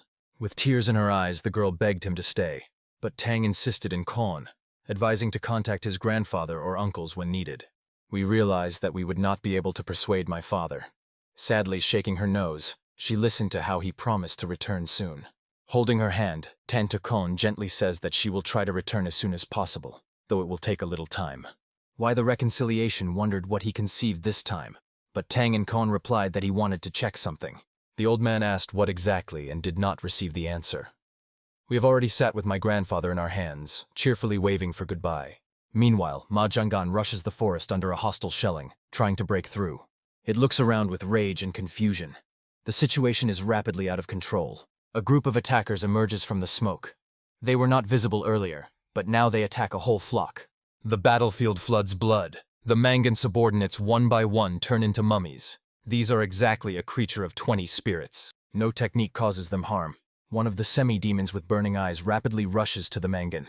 His body pierces a crazy blow. A wave of demonic energy explodes around. The cry of pain and despair breaks out of the mouth of Mangana. A powerful wave is thrown back. It falls, wounded and exhausted. The leg hits the ground loudly. His body lies in dust. Ma Zhanggan is exhausted among the ruins. Beaten and shabby, he tries to understand who these creatures are. But suddenly the sword blade cuts through the throat of one of the demons. He does not even have time to react. The demonic head flies into the air, and the headless body falls with a roar. Ma Zhanggan sits on the ground, exhausted. A man who saved his life appears nearby, and says that these creatures are not people. Ma Zhanggan looks at his rescuer with surprise, not believing his eyes. In front of him stands Tan and Kon. He calmly says that he will deal with it, if Ma Zhanggan cannot move. Tan and Kon analyzes the situation. In front of him, a corpse with absorption technique. He does not understand who is behind it, but recognizes its power. Ma Zhanggan, in a state of shock, exclaims something between anger and confusion, not understanding what he says. Suddenly, the body of Tan and Han permeates many black energy ribbons. They punch his body, and blood begins from the wounds. From the body of Tang and Han to the ground slowly flow heavy drops of blood. But the demons do not stop. One of them in the mask is rapidly attacking. Against the backdrop of tan night sky, Han is surrounded by dozens of dark figures. They try to sew it with black threads of energy. Ma Zhanggan, breathing hard, grabs the sword. His face is filled with anxiety. He realizes that Tan and Kon is in deadly danger. But even despite the numerous Tan wounds, Han takes a confident step forward. Energy explodes from under your feet. He raises his leg, fully concentrated. It is about to strike a beat that will turn the battle. His leg crashes into the ground with such force that everything around shudders. The earth cracks, demons lose balance. Among the wreckage and clubs of Dustang and Kion stands unwavering, with a sword in his hands.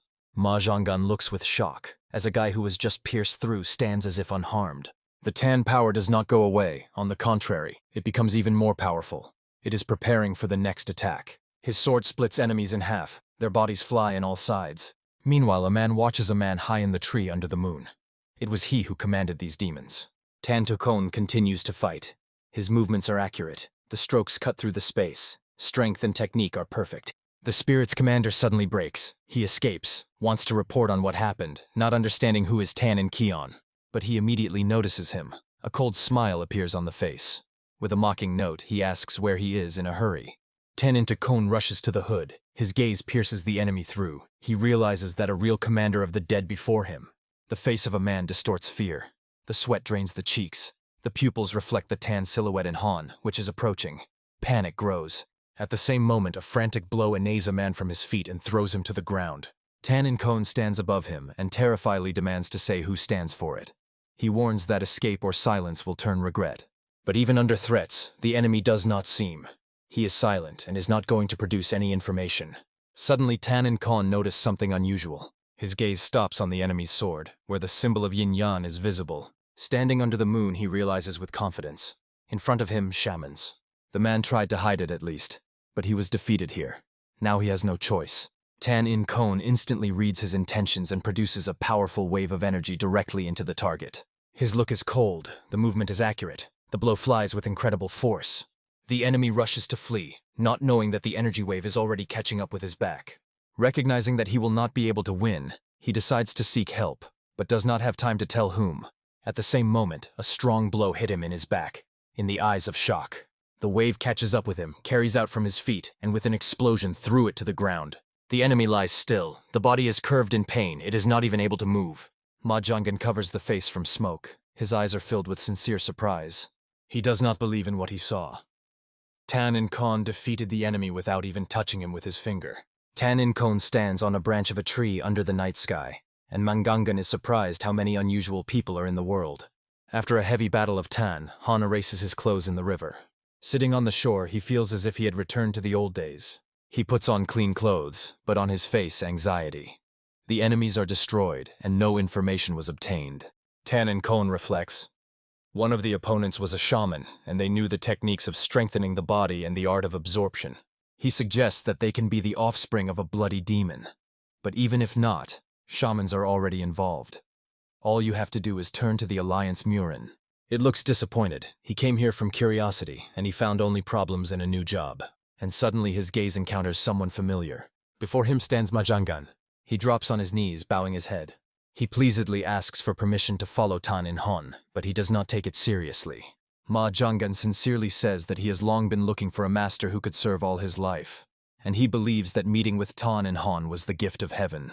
Tan In Khon recognizes the power of this man, but he reminds him of the Quinujin, and he does not need one more. He refuses with complete confidence and passes silently.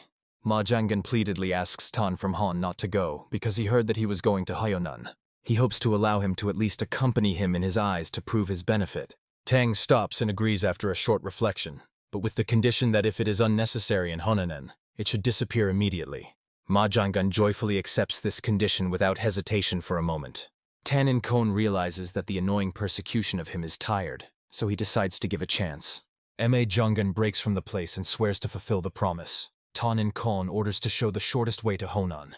Under the night sky, the Mangan indicates direction. You need to go through the mountains and then hold the straight path. A new day is coming. There are 2 sparrows on the branch in the forest, quietly chirping. Why the reconciliation with a serious face thinks why the owner of the estate left. Soda the hack does not understand what is the matter, but why the reconciliation suspects that everything is not so easy if he has left CO. So to the hack is indignant that the owner would not put the girl danger, but why the reconciliation is angry that he was trying to explain. The boys are silently watching their hot dispute. So does not stop the hack, accuses the opponent of tricks and laughs at the so-called light fraction, asking the himself whether he agrees. The himself is out of surprise without waiting for the question. Still, he boldly takes a step forward and agrees, calling the bright continuous disappointment. Why the reconciliation replies that the participants of the demonic cult have always lacking the mind, so they are considered crazy. He turns to the maiden, asking whether he agrees with that. Kwon Muzin supports the old man and says that the whole world knows, with his head in cultures is wrong. This is even more annoyed by CO to the hack. It resembles a quality that the same is from the dark fraction and plays 2 fronts. CO to Kak convinces that there is no point in trusting dark, because sooner or later they will betray. The old man nods to confirm. Kwon Muzin no longer withstand this altercation. He becomes awkward. Suddenly small legs come to the cry. Kwon Muzin grunts angrily, insulting everyone with old closers. CO we hear his swearing and interferes instantly, demanding that everyone become silent immediately. She formally states that she will tell her father. Why the reconciliation and CO to the hacks are immediately frightened and the heads are lowered. The girl looks strictly at the uncle of Kwona and orders him to stop. Rejoicing that we were able to reconcile, we propose to cook something delicious. And we move to Tan's estate at Hon, which stands devastated against the background of sunset. The leg of the 11 steps in the yard. She raced here for a long time. But it is disappointed, because at the most important moment, there is no one here. Against the backdrop of the evening sky stands Tan's estates in honor. This is where CO comes in search of help. Exhausted and evil, she falls on her knees before entering. After a long journey, it disappoints the void around. Her looks like herself, Zakana, exhausted on the verge of strength. She looks at the yard and realizes that it will simply no longer be to wait. Squeezing a stick in his hand, he is strongly raised. Focusing, looking forward, CO Shiloevan, with a fishing rod in his hand, says that she is at least eating today. Meanwhile, at the hotel, one of the audience notices that Tan In Khon has not yet returned. Silence becomes disturbing. At the table, the reconciliation assumes that he may have lost. But CO to the hack denies, they say. Tan took Khon, not of those who just get lost. At the next table, 2 men whispered that the great sword of heaven is too fond of world affairs. CO to Kak is surprised to comment that his reputation looks better. Why the reconciliation coldly points out that it is only gossip. It is amazed by the fact that the Mung family allows you to spread. Suspects that they use the alliance Mur in their own interests. Suddenly, his sound is distracted. He turns his head, hearing someone back. The and Kavan Mujin come to the room.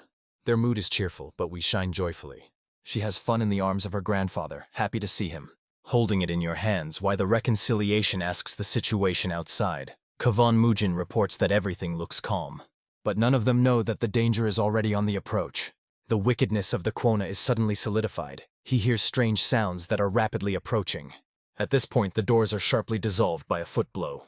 3 fighters come to the room.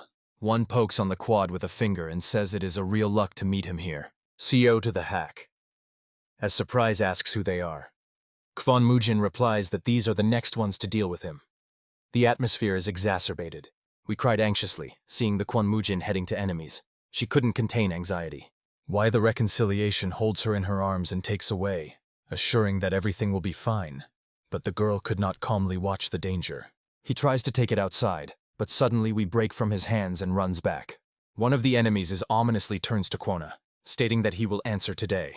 But suddenly we appear between them and firmly orders not to touch the uncle of Kwona. The enemy tries to convince her that he is a bad person, but the girl does not listen. She shouts that she is indifferent because she sincerely loves her uncle Kwona with all her heart. The enemy looks at her annoyedly, calling a small abomination. He fiercely screams to get away, otherwise he will lose her life. But in the next moment, the enemies fall from an unexpected, powerful blow. The door appears in the door. He is angry that someone dared to shout at his daughter. We stand, protecting his uncle, and watches with surprise how his father destroys enemies in an instant. Tan In Kon looks courageous and confident. From his feet there is a slight smoke after a powerful blow. Meanwhile, a crowd gathers in the yard. Dozens of people are hostile to the quarry. They are indignant why the Alliance Murimi allows a Quizon to walk freely, but some assure that it is senseless. He is not declared an enemy. Everyone stands at the entrance to the hotel with the swords, discussing the rumors that Kwan had to be dead. But they saw him in Honan. Tantakon watches the crowd through the window. His look is attentive and tense. Kwon Mujin apologizes to the master for the problems created. But Tan In Kon just smiles and says that he adds a little noise to the life of drive. After a short fight, Tan In Han asks something that he plans next. After all, they came to Hyonan at his request. So we carelessly play with our doll. And why the reconciliation says that when many say the same thing, then there is true. With confidence in his voice, he decides that it is time to get to the Alliance Muri. Tan In Kon doubts that it will be so easy to go to the Alliance. But why the references remembers the secret passage in the pavilion, which only the leader knows. However, before going there, they will have to deal with those who stand outside with the swords. Ma Jangan goes forward and states that he is ready to help his master.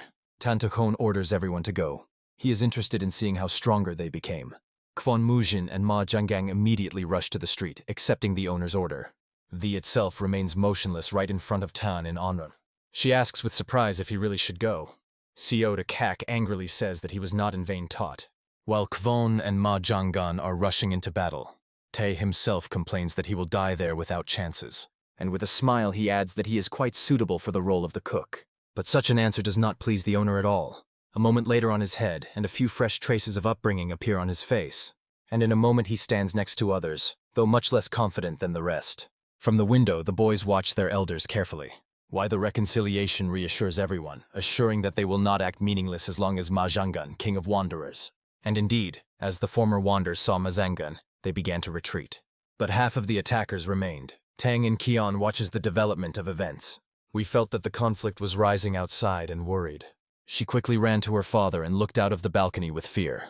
They stood together and watched carefully how their subordinates would cope with a difficult task. The unknown man fiercely demanded explanations. The crowd shuddered from surprise. For a moment, a dead silence fell in the yard. The monk Mu Ho took a decisive step forward. He blocked the attacker's path, protecting the master of the dark faction. He only mocked, making the enemies tremble with fear. The opponents helplessly gritted their teeth. The swordsman retreated in disgrace. The twin blade gratefully bowed to his savior. Onlookers were surprised by the alliance of the king of vagabonds and the dark fighter. The young man only smiled awkwardly in response. The trio awaited explanations from the monk. Mu Ho assured he simply cannot tolerate disorder. The conflict exhausted itself under the light of the lanterns. The monk left, urging not to disturb the peace anymore. A sudden jerk raised a cloud of dust into the air. The mysterious leader called Mu-Ho an interesting young man. The twin blade felt the incredible aura of the monk. The elders already saw in him the future abbot of Shaolin. Twilight covered the Murim Alliance residence. In the silence of the rooms, the blade of a sword flashed threateningly. The giant Ma Jungan carefully prepared the weapon for battle. The former contender for leadership now became an ordinary companion. The purple-haired youth ironically warned the giant against unnecessary questions. The giant swore to serve Lord Tan until death. A dispute over the master's favor flared up among the guards. The air between them literally sparkled with rage. The young man confidently declared his uniqueness. A sharp knock on the door interrupted their quarrel. A chaotic rumble was heard behind the door. Lord Tan held a sleeping girl in his arms. The elders felt an ominous silence around. The leader decided to personally visit the Alliance Center. He coldly forbade his comrades to follow him. The painted elder burst out in indignation. The comrade reminded him of the duty to protect the child, but he only dreamed of the greatness of the Alliance. Tan allowed him to see everything with his own eyes. The happy old man almost knocked his partner off his feet. Little So-Mi did not even move from the screams. Tan put her to sleep by pressing a special point. The silence was broken by the clatter of drawn weapons. Danger approached closely. A powerful explosion shook the walls of the residence. The elders were stunned by the scale of the destruction. It became clear this was a direct attack on the Alliance. Fingers tightened on the hilt in anticipation of death. The enraged leader demanded immediate explanations. He lunged at his son, seeking an answer. 10 large sects began an armed seizure of power. The bloodied woman cursed the traitors. The enemy ordered to spare no one. The main accomplice disappeared as if he had never existed. The leader realized he was left completely alone. A brazen call for surrender rang out from the crowd. The rebels demanded the ruler's resignation. He only looked contemptuously at the crowd of nobodies. The leader rushed into the very midst of the enemies. The young man unleashed his hidden power. "Try to overthrow me." The death sentence sounded. The earth was washed with the blood of the first victims. With one blow, he shattered the enemy's weapons and will. The elder watched the beginning of the bloody era. The man in brown disdainfully surveyed the ruins of the Alliance. The white-haired elder could not believe his own eyes. The woman in despair begged her dying father to come to his senses. The bearded executioner swung to end her life as well. A dazzling flash forced the killer to retreat. The unknown masked man blocked the strike while the blue-haired one watched from the side. A lightning-fast lunge, and the enemy warrior was on the ground. The enraged leader demanded the name of the audacious one. He only coldly introduced himself as the Sword Master. The leader flinched, recognizing that voice. The sword in the mask flared with bright blue flames. There was no doubt left.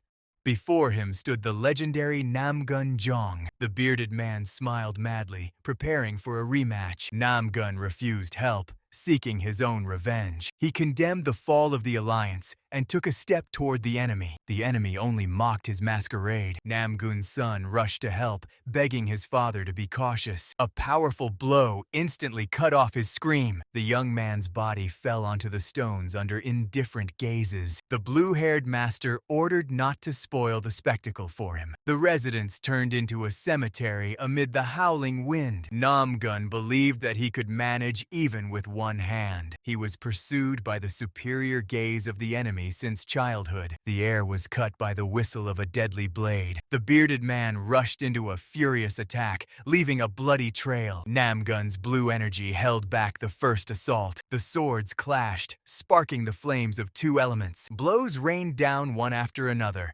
allowing no respite. The fight turned into chaos of crimson and blue fire. Namgun fiercely rejected the opponent's pity. The leader only noted the final decay of the old acquaintance's soul. In response, Namgun delivered a powerful counterattack. A wave of pink aura shattered the stones beneath his feet. Crimson lightning bolts of the enemy filled the entire space. He accused the Swordmaster of his own sins. A colossal explosion engulfed the battlefield. Borodon accumulated energy for a devastating leap. Namgun rushed towards him in a desperate impulse. After exchanging blows, the old man barely stood on his feet. Fatal cracks appeared on the blade of the sword. The weapon shattered into thousands of fragments. Borodan's energy became truly demonic. Horror froze Namgun's body before such power. Fingers convulsively clenched the empty hilt. The enemy instantly appeared nearby, spilling the old warrior's blood. The bloody blade cut through the air. A devastating strike from above tore Namgun's flesh. Shock and unbearable pain clouded his vision. The broken weapon slipped from his fingers. The leader celebrated victory, burning with the desire to kill. He raised his hand to put an end to this story. Suddenly, time seemed to stop. An unknown hand easily caught the sharp blade. The blue-haired one intervened, protecting the wounded hero. He effortlessly broke the enemy's sword with his bare hands. A shard of the blade stuck into the ground like trash. The master calmly decided to end this show. He took a step forward, radiating absolute confidence. A black wave of energy knocked the bearded man off his feet. The blue-haired one drew his sword, looking at the enemy as a worthless person. The leader of the alliance was gathering the remnants of crimson power. He was not going to give victory to an unknown upstart. The bearded man soared into the sky, seeking only the death of his opponent. The mad laughter of the lunatic filled everything around. With a broken sword, he unleashed all his fury on the new enemy. The old warrior flew upward from the devastating blow, while the young swordsman was already preparing the next attack. Blood-red steel fiercely bit into the enemy's defense amid the endless clatter of metal. The young man realized his powerlessness. None of his secret techniques could even touch this monster. The old master calmly parried the strike with his palm and advised the boy to stop futile thoughts. He arrogantly maneuvered amid a barrage of attacks, openly bored by the predictability of the opponent. The master gracefully landed on the cobblestones, leaving witnesses in silent shock at his technique. A sudden attack of bloody cough brought the old man to his knees, right before his frightened son. The boy in white rushed to his father, trying to grasp his fading consciousness. The old man's eye flashed with demonic red light, and black poisonous energy crawled through his veins. He rose as a different being, a possessed monster radiating only pure death. The dark-haired warrior instantly recognized the source of the dark power, but the possessed responded only with a wild scream. Consumed by madness, the father launched an attack, turning into an uncontrollable stream of destructive rage. The old man's consciousness was finally engulfed by a single terrible mantra, the order to kill everyone in his path. A colossal wave of dark energy swirled around him, preparing the final deadly strike. The son begged his father to come to his senses, but he only bared his teeth, losing the last remnants of his human form. A disgusting sound of flesh announced the tragedy. A black spike of energy pierced through the chest of his own son. A powerful explosion of two opposing forces tore the space, covering the battlefield with a curtain of dust. When the rumble subsided, the mutilated fighters weakly slid over the bloodied cobblestones of the courtyard. Together with the scattered aura, the mind returned to the father, but a terrible scene appeared before his eyes. His only son was dying in convulsions, bleeding in the center of the ruined yard. The young man's body finally froze, and the old man was stunned by the realization of what he had done. Under the yellow-orange sky, the voice of Namgun Chan sounded, who had just arrived at the site of the massacre. The father, in despair, embraced the lifeless body, begging his son to open his eyes at least once. His inhuman scream pierced the void, demanding an answer from fate itself for this horror. The dark-haired swordsman coldly cut off. The father himself became the executioner of his own child. The bloody memory of the fatal blow flared up in the old man's head, burning the remnants of his soul. The father's face was distorted by destructive despair, which could not be expressed in words. He uttered only a dull groan of pain, unable to bear the weight of the committed sin. Under the blood-red sky, a man's scream tore apart, who had just destroyed his world with his own hands. The first drops of rain fell on the stone courtyard, trying to wash away the traces of recent madness. The defeated warrior helplessly died in a puddle of water and his own blood under the cold downpour. The victor slowly approached the dying enemy, whose gaze was already directed into oblivion. His fist trembled with rage, preparing the final blow that was meant to end the old man's suffering. Namgun-chan quietly asked his comrade to stop, feeling that death was no longer needed here. The warrior turned around, still gripping the enemy's collar, but was forced to listen to his ally. Namgun confidently stated that the old man had already lost everything, so his death would only be an unnecessary burden. The dark-haired warrior released the victim, but warned that they would regret this mercy. They left the father alone with his grief and the cold rain that drenched his tear-streaked face. The figures of the two masters towered over the fallen enemy, making the difficult decision about forgiveness. The warrior's path led away from the blood-soaked pavilion, where no life remained. The rain continued mercilessly beating on the bodies of the son and his father, who was frozen in silent despair. He knelt down, overwhelmed by unbearable guilt, which was worse than any sword. The father stood up and trudged heavily through the downpour, carrying in his arms the last thing he had left. The noise of the rain streams was enough to hide the quiet sobs of a man who had lost everything. In the dark forest, the old man laid his son's body on the ground, dreaming of only one thing: to switch places with him. He hysterically cursed his fate, demanding death instead of this unbearable existence. Another's mercy seemed to him the worst torture imaginable. Suddenly, the bloody memory was interrupted by a stern voice that sounded straight from the night darkness. A terrible silhouette with burning eyes confirmed.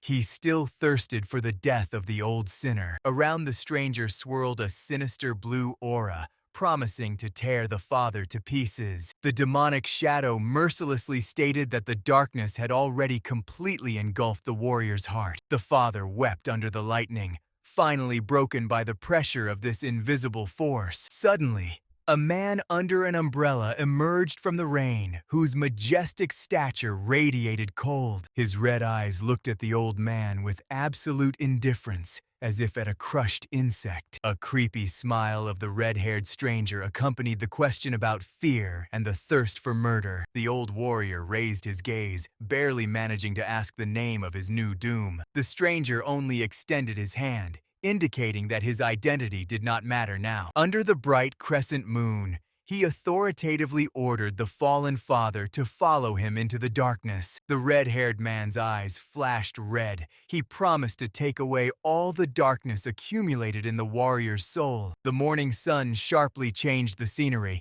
illuminating the calm and noisy streets of the peaceful city. Little So-Mi frowned discontentedly as their journey bypassed the legendary Shaolin Temple. The dark-haired warrior promised the little girl a walk by the lake, trying to dispel her childish grievances. Despite the treat in her hands, the girl still sighed for the temple, and the warrior only gently smiled at her stubbornness. Little So-Mi admired the miniature golden pagoda, which sparkled in her hands with real sparks. The girl rushed to her companions, boasting about the amazing find and sincerely believing that she was holding a real Shaolin temple in her hands. The giant in the mask instantly burned with envy and demanded the same toy upon learning that the blue-haired master had crafted it with his own hands. The big guy froze in silent shock, not believing his ears, while the master indifferently confirmed his authorship under the quiet ringing of metal. To the fervent pleas to make another copy,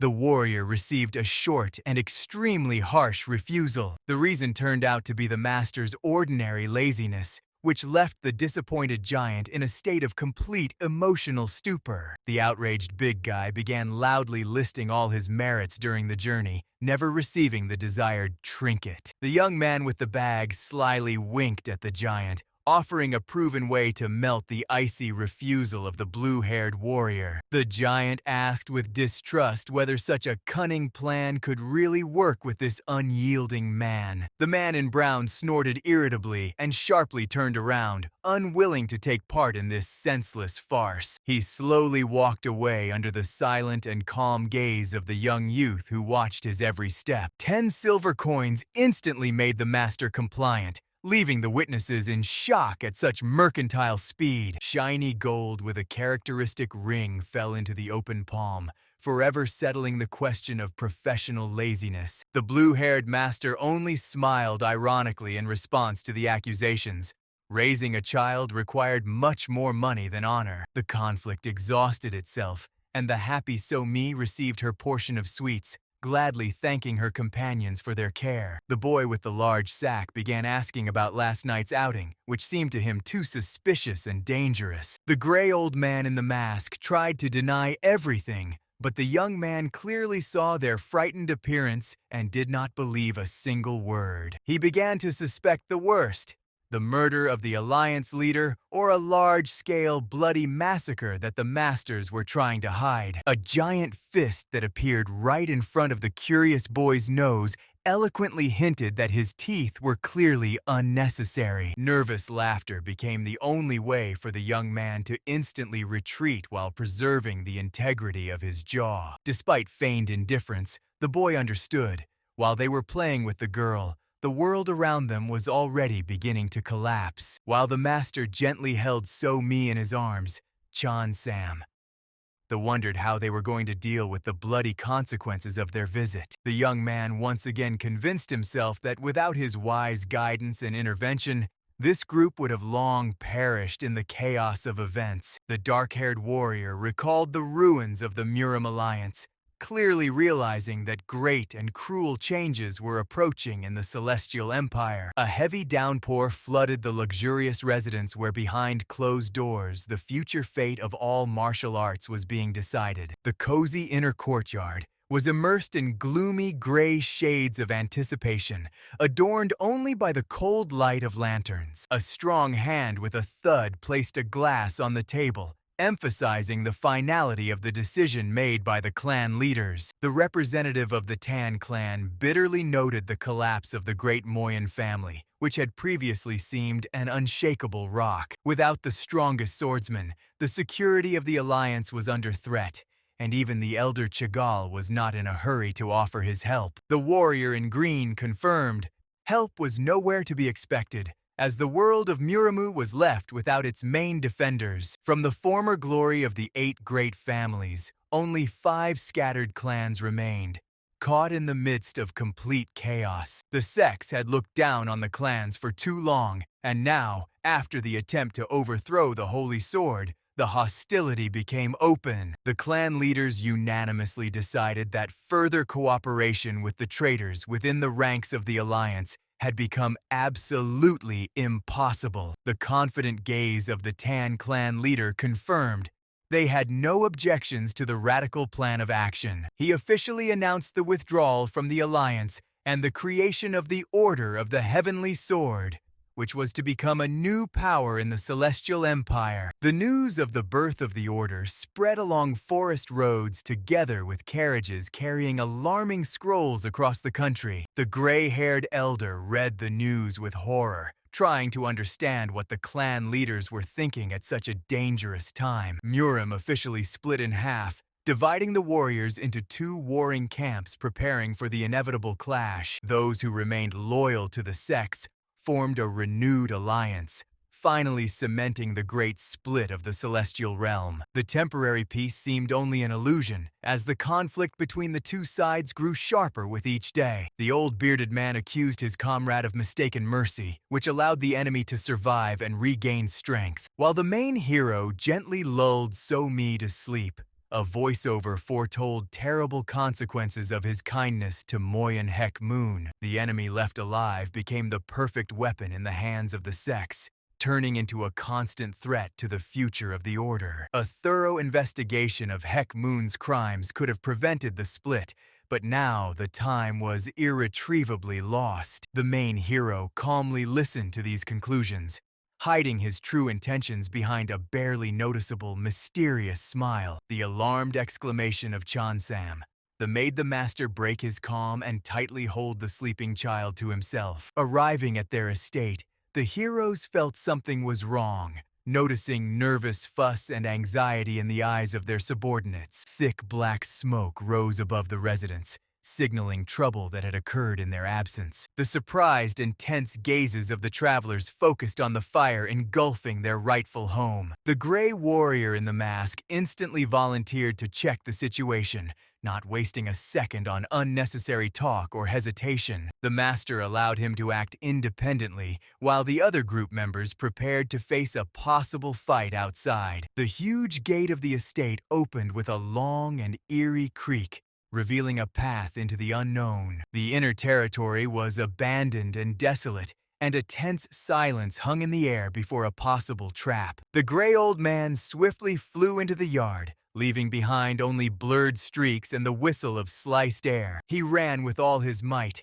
heavily stomping on the stones while his clothes fluttered chaotically from the furious speed. The old man suddenly stopped in front of a group of acquaintances, trying to catch his breath under their surprised gazes. He stood completely exhausted, sweating profusely and unable to utter a word from what he had seen inside. With his last strength, the old man grabbed his comrade's hand, begging him for help because of a strange glow at the point of contact. He desperately asked the master to personally enter the estate, believing that only he could solve this problem. The master understood the old man's hint and with grim determination moved deeper into the house, preparing for the worst. His steps down the dark corridor were accompanied by a sinister aura, promising swift retribution for the uninvited guest. Steam clouds behind the door hinted to the hero that someone was shamelessly enjoying water procedures in his home. Rage flared in the master's heart.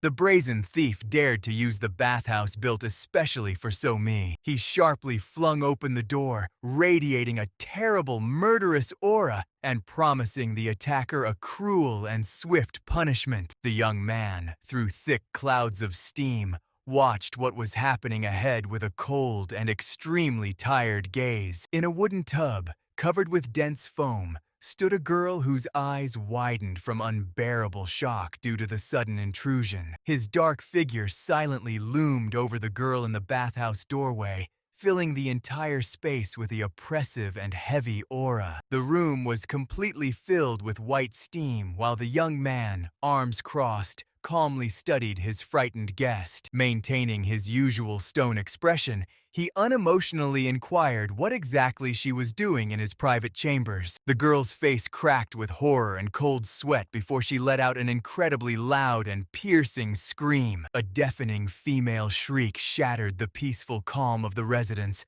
causing the leaves on the trees to tremble in surprise. Later, she was already sitting on the floor in light clothing, but her body still trembled nervously from the experienced shame. While the guest was overwhelmed by a heavy wave of depression, little So-mi approached her with curiosity, firmly holding her favorite toy. The young man looked to the side with obvious irritation, instantly realizing that his own comrades had brazenly set him up. The gray-haired elder in a white mask at the table skillfully feigned complete composure and absolute detachment from the spicy incident. The old man began inventing absurd excuses for his cowardice, to which the young man responded only with a silent look full of questions. The master theatrically spread his hands against the backdrop of flowers, assuring that he knew nothing about women who accidentally bathe in others' baths. The giant Mahjong immediately saw through the elder's plan to marry off his granddaughter and began openly urging the boy to tell the whole truth. He pompously accused the young man of a terrible sin, hinting that now he bore full responsibility for the life of this woman. Suddenly, the girl herself ran into the room together with So-mi, causing everyone present to instantly turn their attention to her. Dripping with sweat from embarrassment, she sincerely exclaimed words of apology while the child nearby remained completely carefree. The girl bowed, explaining her mistake, and the young man calmly replied that true warriors should not be troubled by such trifles. The elder and the giant sat in complete shock, realizing that their cunning plan with the wedding had just spectacularly failed. So-hi sadly announced her intention to leave as her heart was breaking with anxiety for the safety of her own clan. The terrible news that the Namgun family estate had been burned to the ground caused the girl to freeze in sudden shock. She looked at the young man with horror, not believing that he had really visited Anhui and seen the ashes with his own eyes. Carefree! Somi boasted about her golden toy, not noticing how clouds of true human tragedy were gathering around her. The girl clung to the young man in panic, begging him to tell her at least something about the fate of her native home and the surviving inhabitants. He coldly stated the harsh truth.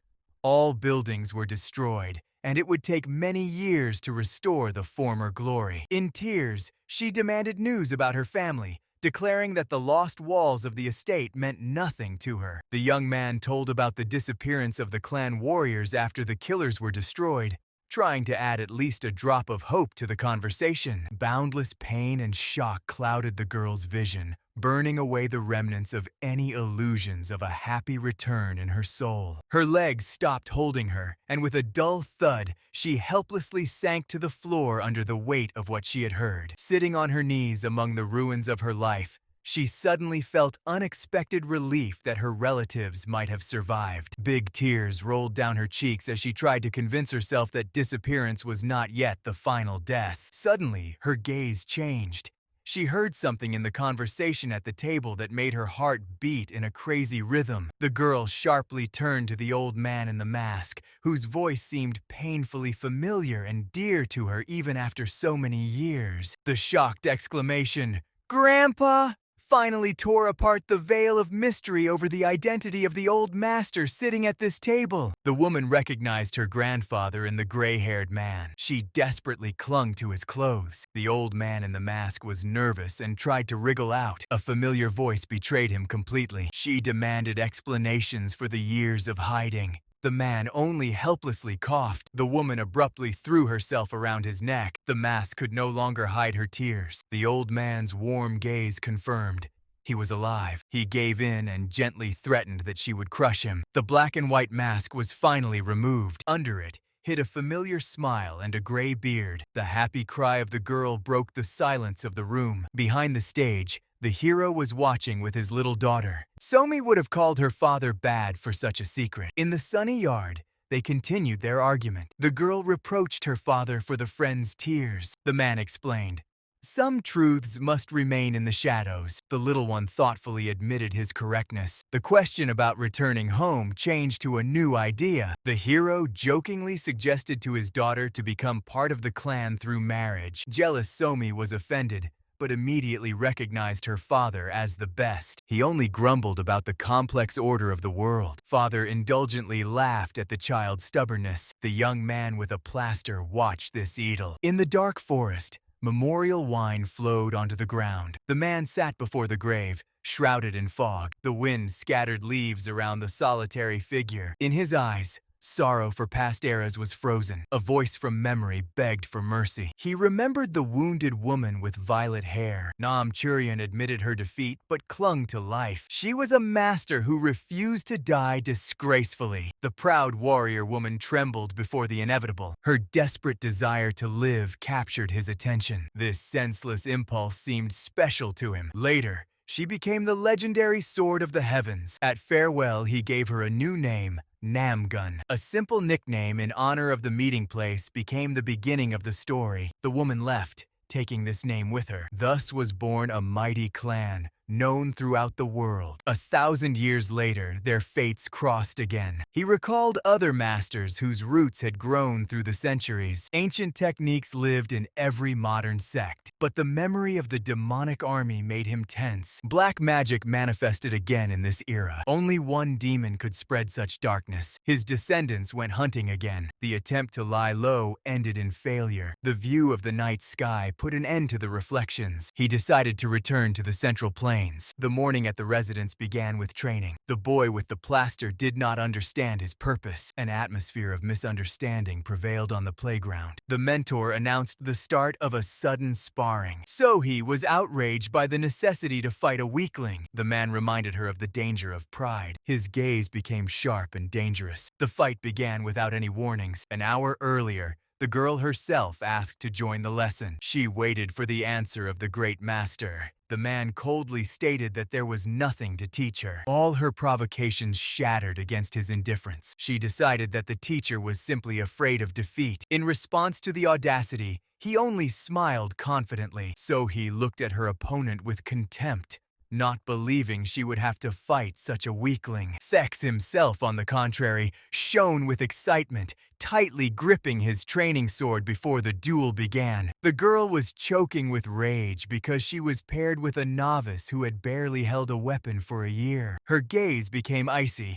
and a short promise sounded like a true death sentence. The mentor coldly cut off, saying she had no chance of victory, which caused genuine shock in Sohee. The boy, engulfed in a fiery aura, boldly invited her to fight and promised to give a good lesson. The girl's explosion of anger materialized into fiery energy that instantly filled the entire arena. She promised to show no mercy, and the mentor only indifferently confirmed it was not needed. So he swiftly soared into the sky and unleashed a devastating strike on the young man, causing the air to whistle. Meanwhile, nearby, the old legend and little Somi calmly pulled a giant fish out of the water. The golden western sun bathed the estate, immersing the ancient architecture in evening tranquility. On the training field, Samthi was gasping from exhaustion, barely holding the sword with trembling hands. Sohee fell to one knee, not understanding why her first attack did not end the duel instantly. She looked at the green student with fear,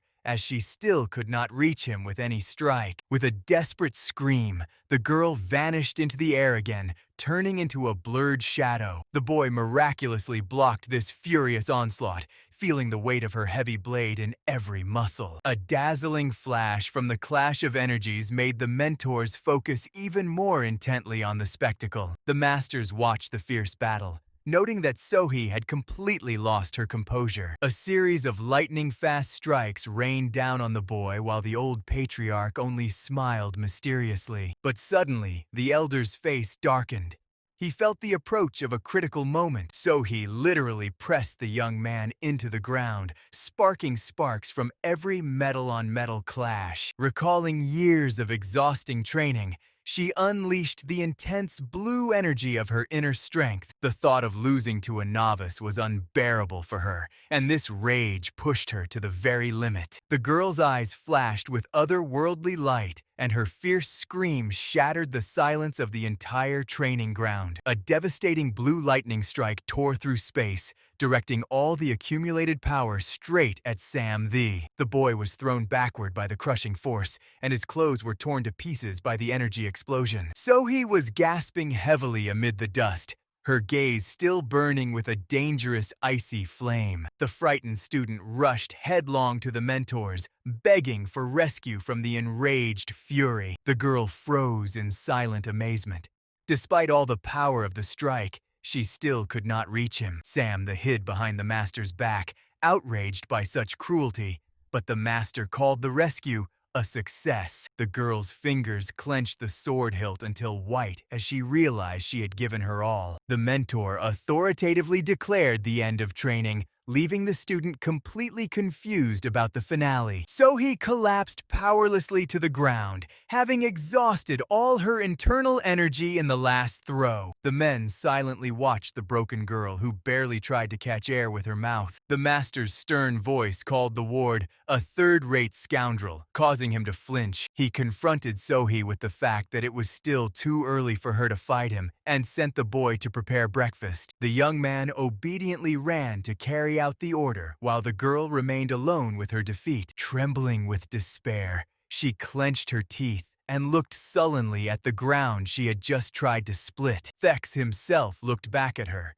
and for a moment, an unexpectedly mature anxiety flashed in his gaze. Deep night came, and the cold glow of the moon pierced through the silhouettes of dense forest trees. The torch in the old man's hands illuminated a terrible scene.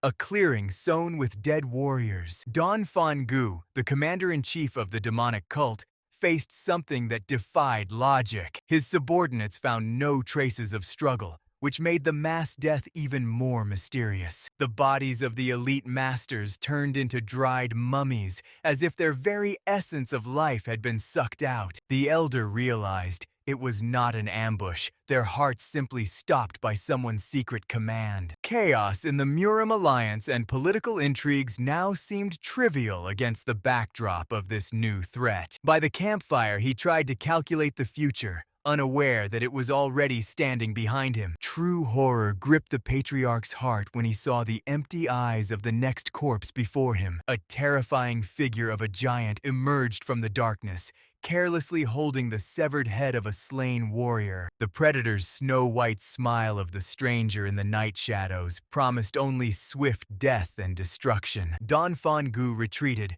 trying to find out who this monster was that so easily dealt with the elite. The stranger's energy was so devastating that even the cult leader seemed like a shadow in comparison. The bloody order, "On your knees," forced the elder's body to obey instantly. Against his own will, an invisible force drove him into the ground, knocking out the torch and the last remnants of his fighting dignity. The red eye of the monster flashed in the darkness as it unequivocally proclaimed itself the new master. It was the holy demon of the Black Wind, an ancient legend returned to bring terror. Meanwhile, in the world of martial arts, the Order of the Holy Sword united 8 of the strongest clans. A great schism divided the Light faction into 2 warring camps, weakening their combined influence. The new leader of the alliance, Holy Fist Son Jin, desperately tried to save the situation from collapse. Messengers with peace proposals received only categorical refusals from the proud heads of the great clans. Masters were mass deserting the alliance, seeking protection under the banners of the Order of the Holy Sword. Once a mighty organization,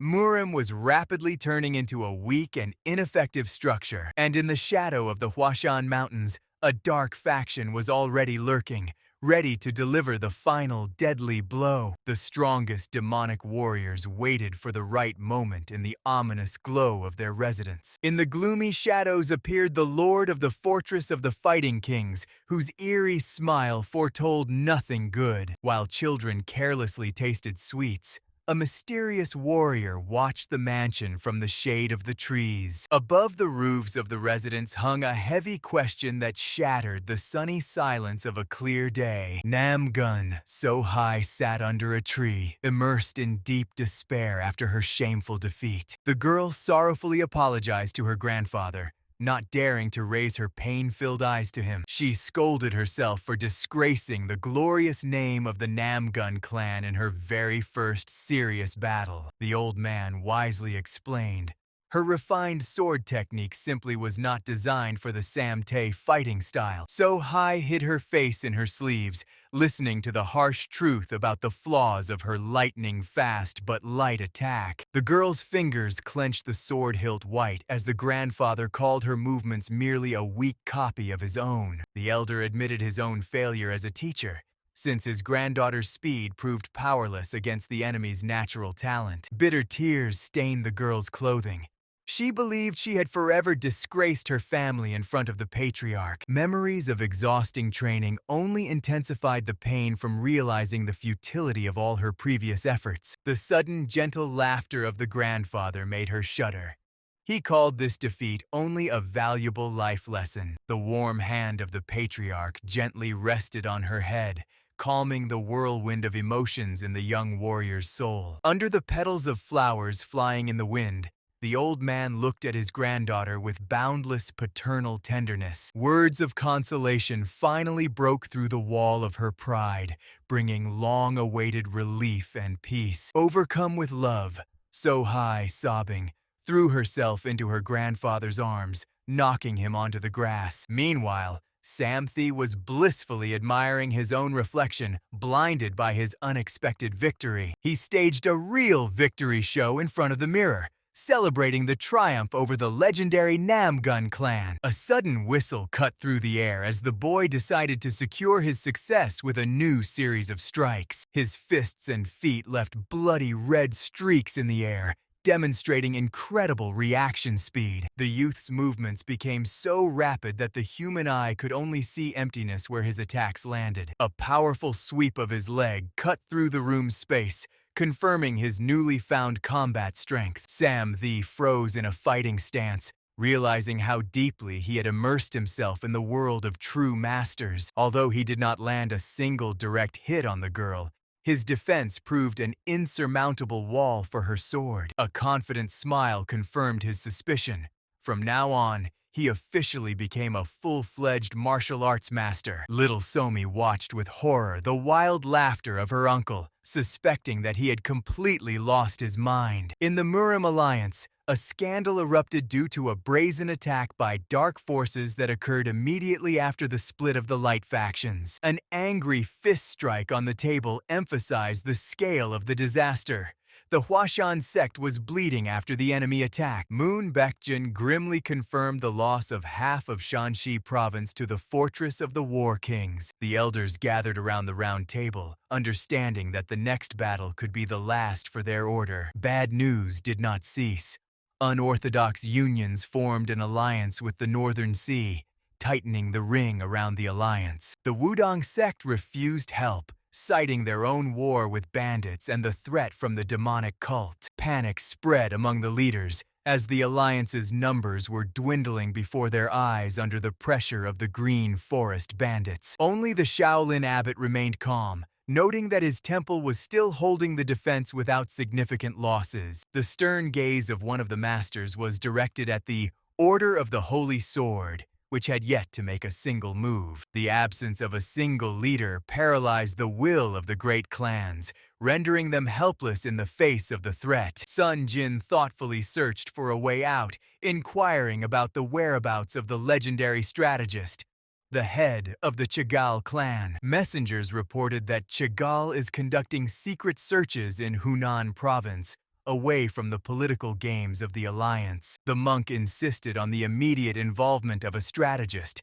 without whom the Order of the Holy Sword remained merely a selfless, empty shell. Shaolin promised to send his warriors to aid Huashan, which became a ray of hope for the exhausted elders. So Hai gathered her hair, preparing for changes, and asked her grandfather about his final decision regarding the return. The old man only smiled mysteriously, enjoying tea in the room bathed in evening light. He refused to become the Sword King again, believing that his time at the peak of power was irrevocably gone. According to the patriarch, the split occurred due to the loss of shared ideals, and old alliances would never again become a single whole. The girl sadly realized that her grandfather had forever chosen the path of a recluse in this quiet estate. He urged his granddaughter to follow her own path, not looking back at the shadows of the past and the former glory of the clan. A sun butterfly flew into the room,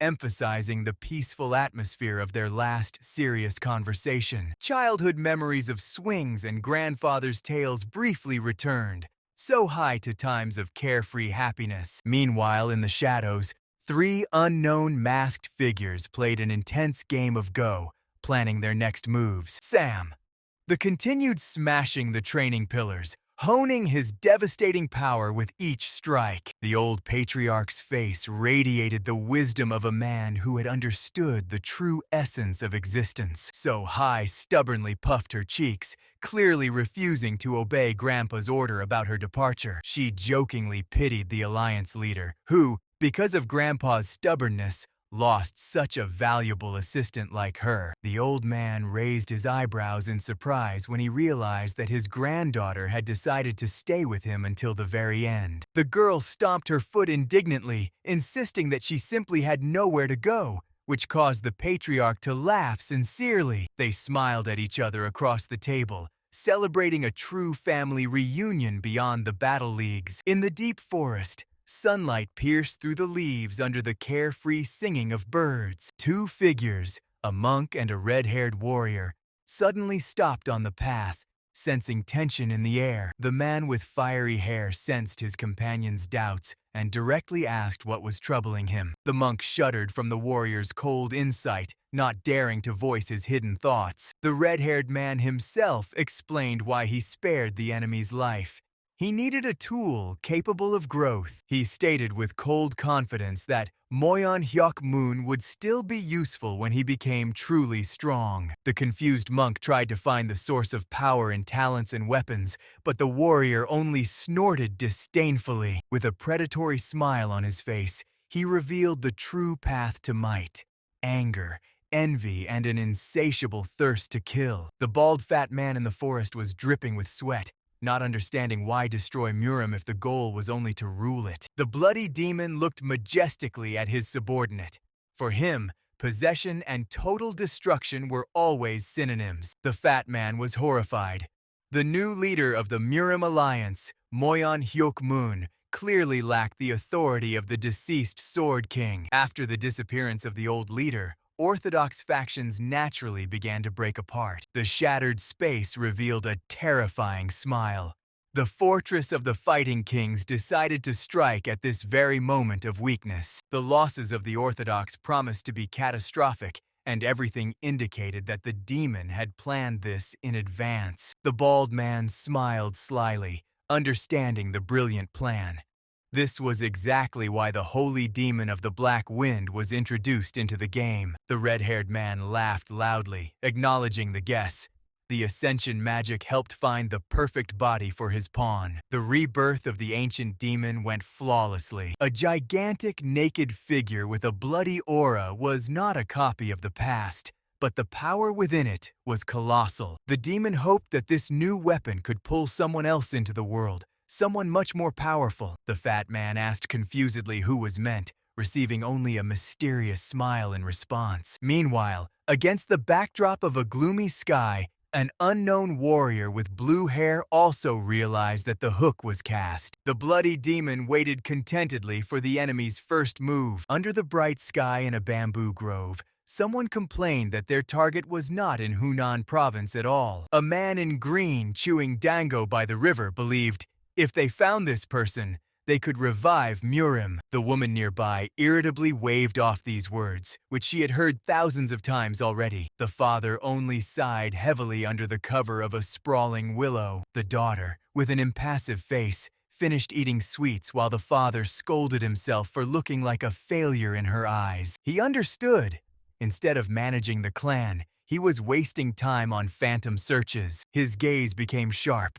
Both the Alliance and the Order were looking for them, so spending resources on an unknown was the height of foolishness. But time was running out, and if they did not find the mysterious master, the consequences would become irreversible. The father looked guiltily at his daughter, trying to come up with a worthy excuse. He decided to convince her that it was just a pleasant family trip in the fresh air. But the piercing look of the daughter and the stern word, "father," made him shudder and break out in a cold sweat. She squinted and hit the mark. He simply ran away from his duties as the head of the clan. The father muttered excuses uncertainly, panicking at how easily she had read his plan. Suddenly, a loud splash of water interrupted their tense family drama. A huge, silvery fish burst out of the river, scattering sprays of water around. The father and daughter froze in shock, looking at the monster dangling on the hook. The man was horrified. He had not felt the presence of a stranger next to him at all. The experienced master was bypassed so easily. At the other end of the fishing rod was a little girl in a red skirt. Rejoicing at her catch, she desperately pulled the fishing rod, trying to hold on to the wild fish. A watery explosion broke the silence as the fish broke free, and two adults jumped to their feet with a scream. The man in green rushed straight into the water, worried about the child. He waded knee-deep in the river, while the little one happily splashed around without a trace of sadness. The girl, with an innocent smile, assured the wet man that she was absolutely fine. She carefreely scratched the back of her head. Well, the fish broke free, it happens. The camera caught the shallow water, where a whole school of giant fish already swam, caught by this little one. The man looked into the bucket and couldn't believe his eyes. How could such a small child be such a talented fisherman? The little girl puffed out her cheeks.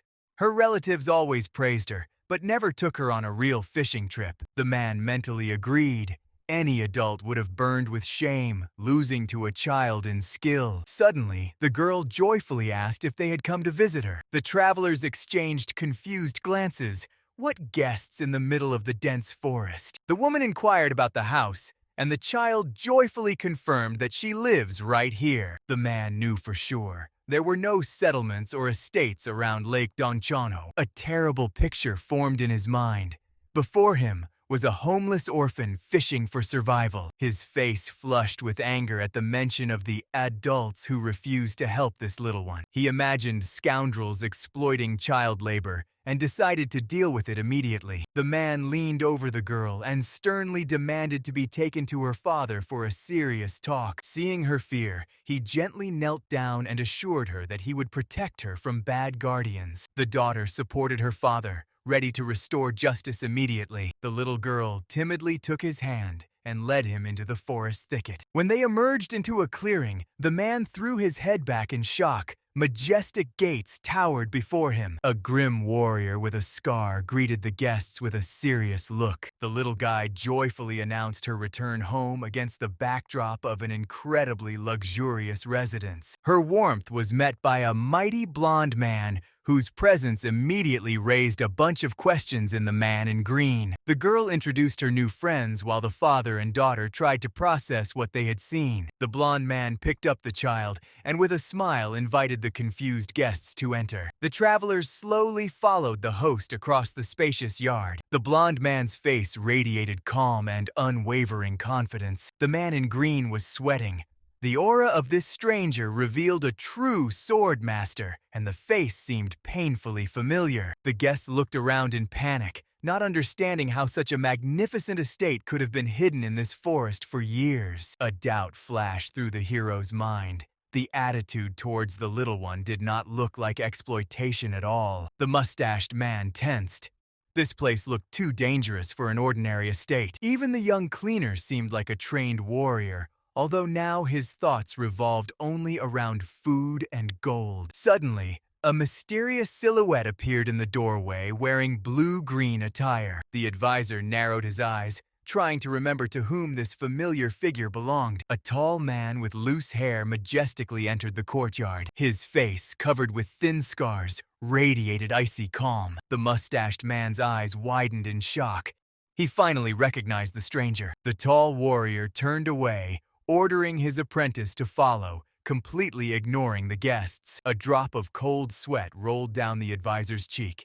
He could not believe his luck. Unable to contain his emotions, the man poked him with a finger, causing only dull irritation in the hero. Understanding the foolishness of the situation, Che Gal-un respectfully introduced himself and named the master, Tan Yu Hyun. Meeting the master's silent gaze, the advisor intriguingly added that he had been searching for him for a long time. A dry "why" made the guest tense before the serious conversation. A heavy pause hung in the middle of the courtyard. The advisor's daughter immediately understood her father's intention. He needed this monster for a new alliance, she thought. Her father saw in this man a power capable of changing the balance throughout Murim. Chogal was looking for the one who could become the new Sword King after the split. The Orthodox forces were divided in half, and the future alliance depended on which side this warrior would take. While the alliance tried to bring back the advisor himself, he remained neutral and searched for a new weapon. Tan Yu Hyun coldly interrupted his thoughts. Before, he was sought only to be killed, and this visit aroused suspicion. He sharply turned around, ordering them to get lost if they had nothing to say. The advisor's desperate gesture stopped the retreat. He firmly grabbed the wide sleeve of the master. Chogal nervously offered alcohol, which unexpectedly made the master stop. An elegant jug with 50-year-old Shaoxing wine flashed in Tan Yu Hyun's eyes with bright interest. The advisor rejoiced at his luck. A chance purchase in Hunan became his only trump card in these negotiations. The master softened, and Chogal mentally begged him not to refuse the conversation. Tan Yu Hyun indulgently invited them in, causing the advisor a silent fit of happiness. The man's inner voice thanked that little fisherwoman who led him straight into the hands of his goal. The sun was setting, flooding the majestic traditional roof of the residence with gold. Warm evening rays pierced through the wooden lattices, creating an illusion of peace and tranquility. Inside, the deafening laughter of a bearded warrior echoed, while the advisor happily sipped wine. Tan Yu-hyun sat with his eyes closed, fully indulging in the pleasure of the rare drink. From around the corner, two girls were secretly watching them, pushing aside the lattices. So Hai looked with indignation as the stranger drank expensive wine in the company of the master. The table was overflowing with delicacies and meat, turning an ordinary meeting into a real feast. The bearded man greedily tore meat straight from the bone, while the girl was angry because of his presence. The old patriarch trembled with rage in the shadows. He simply hated when someone drank such good wine without him. The girl quickly realized it was Tan Yu-hyun who was the secret target of advisor Che Gal. The old man recalled how Che Gal boasted about a powerful master he wanted to drag into the alliance at any cost. The patriarch's stomach growled loudly, but he only mentally complained about wasting good liquor. Shioxine wine slowly poured into the cup held by the bandaged hand of the master. Tan Yu-hyun took a sip and with a slight smile acknowledged the high quality of the drink. The advisor beamed with joy, pleased that his offering had worked. The company celebrated, and the bearded man loudly confirmed that this wine was a true treasure. Suddenly, the master's face was cast in shadow, and in an icy tone he demanded an explanation for the real reason for their search in Hunan. The advisor's daughter shuddered. They had never mentioned the Hunan province in his presence. Che Gal remained calm, placing his hand on the table, preparing for the main move. With utmost seriousness, he admitted that the main purpose of this visit was to establish strong allied relations with him. The night sky through bare branches. A thin crescent moon creates a spooky atmosphere. The dark-haired man says goodbye to the guests. Next time, he promises even better wine. The rustle of footsteps on stone. Someone in light clothing slowly approaches the house. The swordsman with a scar returns to the shadowed room, illuminated only by pale moonlight. The old man asks about the purpose of Che Galun's visit. The man responds with a tired look. A gray-haired elder at the table attentively listens to the warrior standing with his back to him. The swordsman is meaningfully silent. Deep thoughts and slight sadness are on his face. A bandaged hand pours wine. The liquid quietly trickles, gradually filling the cup. The elder sips the drink contentedly, closing his eyes in genuine pleasure. The master praises the excellent wine, while the maimed swordsman silently sits nearby at the table. The swordsman seriously asks the elder about the meaning of his conversation with the unexpected night guest. The man with the vertical scar irritably says that he does not care at all. The puzzled mustached man asks again if the warrior does not seek justice and peace. A voice from the darkness. Will Murim's protection truly ensure peace for the whole world? To the offer of glory, the swordsman cuts off, saying it is the most futile reward of all possible. A close-up of an eye. In the pupil, tense silence and hidden threat are reflected. The eye ominously flashes pink against the backdrop of thorny branches. The air chills with danger. Don't follow me! The man strides decisively down the corridor, his hair fluttering in the wind. He dryly adds that the interlocutor should not leave the estate grounds if possible. The night forest in a mystical glow near the burial mounds. Leaves rustle quietly. The swordsman intently gazes into the thicket. His look reveals extreme vigilance, eyes narrow with suspicion. Could it really be them? A red-haired silhouette appears behind the back. A question about the remains of the three Celestials. The warrior tenses, sensing the presence of an enemy, but outwardly remains unshaken. The magic of corpse control is your job. The swordsman did not expect the arrival of this guest. From the shadow emerges the blood demon. He is surprised that the enemy survived after decapitation. The demon seeks amusement. For 1,000 years he has waited for the one whose skull he once split. An ominous laugh echoes through the forest. The demon hints at his own secret tricks up his sleeve. Liquid pours from the jug onto the ground. The swordsman suspects the great heavenly art. A stream of wine strikes the roots of the tree. The quiet babbling breaks the night silence. A dreadful spell. For the soul's transmigration, the blood of innocent children under 10 years old is required. The swordsman shudders with rage. The demon justifies atrocities by seeking the perfect body, countless children's lives for the sake of immortality. The enemy's cruelty has not changed over the centuries. This is fate. The demon believes that only this enemy can stop him on the path to power. A skeptical and brief "Is that so?" escapes from the mouth of the man with a scar. The swordsman asks, "Didn't the demon think that the millennial seal was removed not by himself at all?"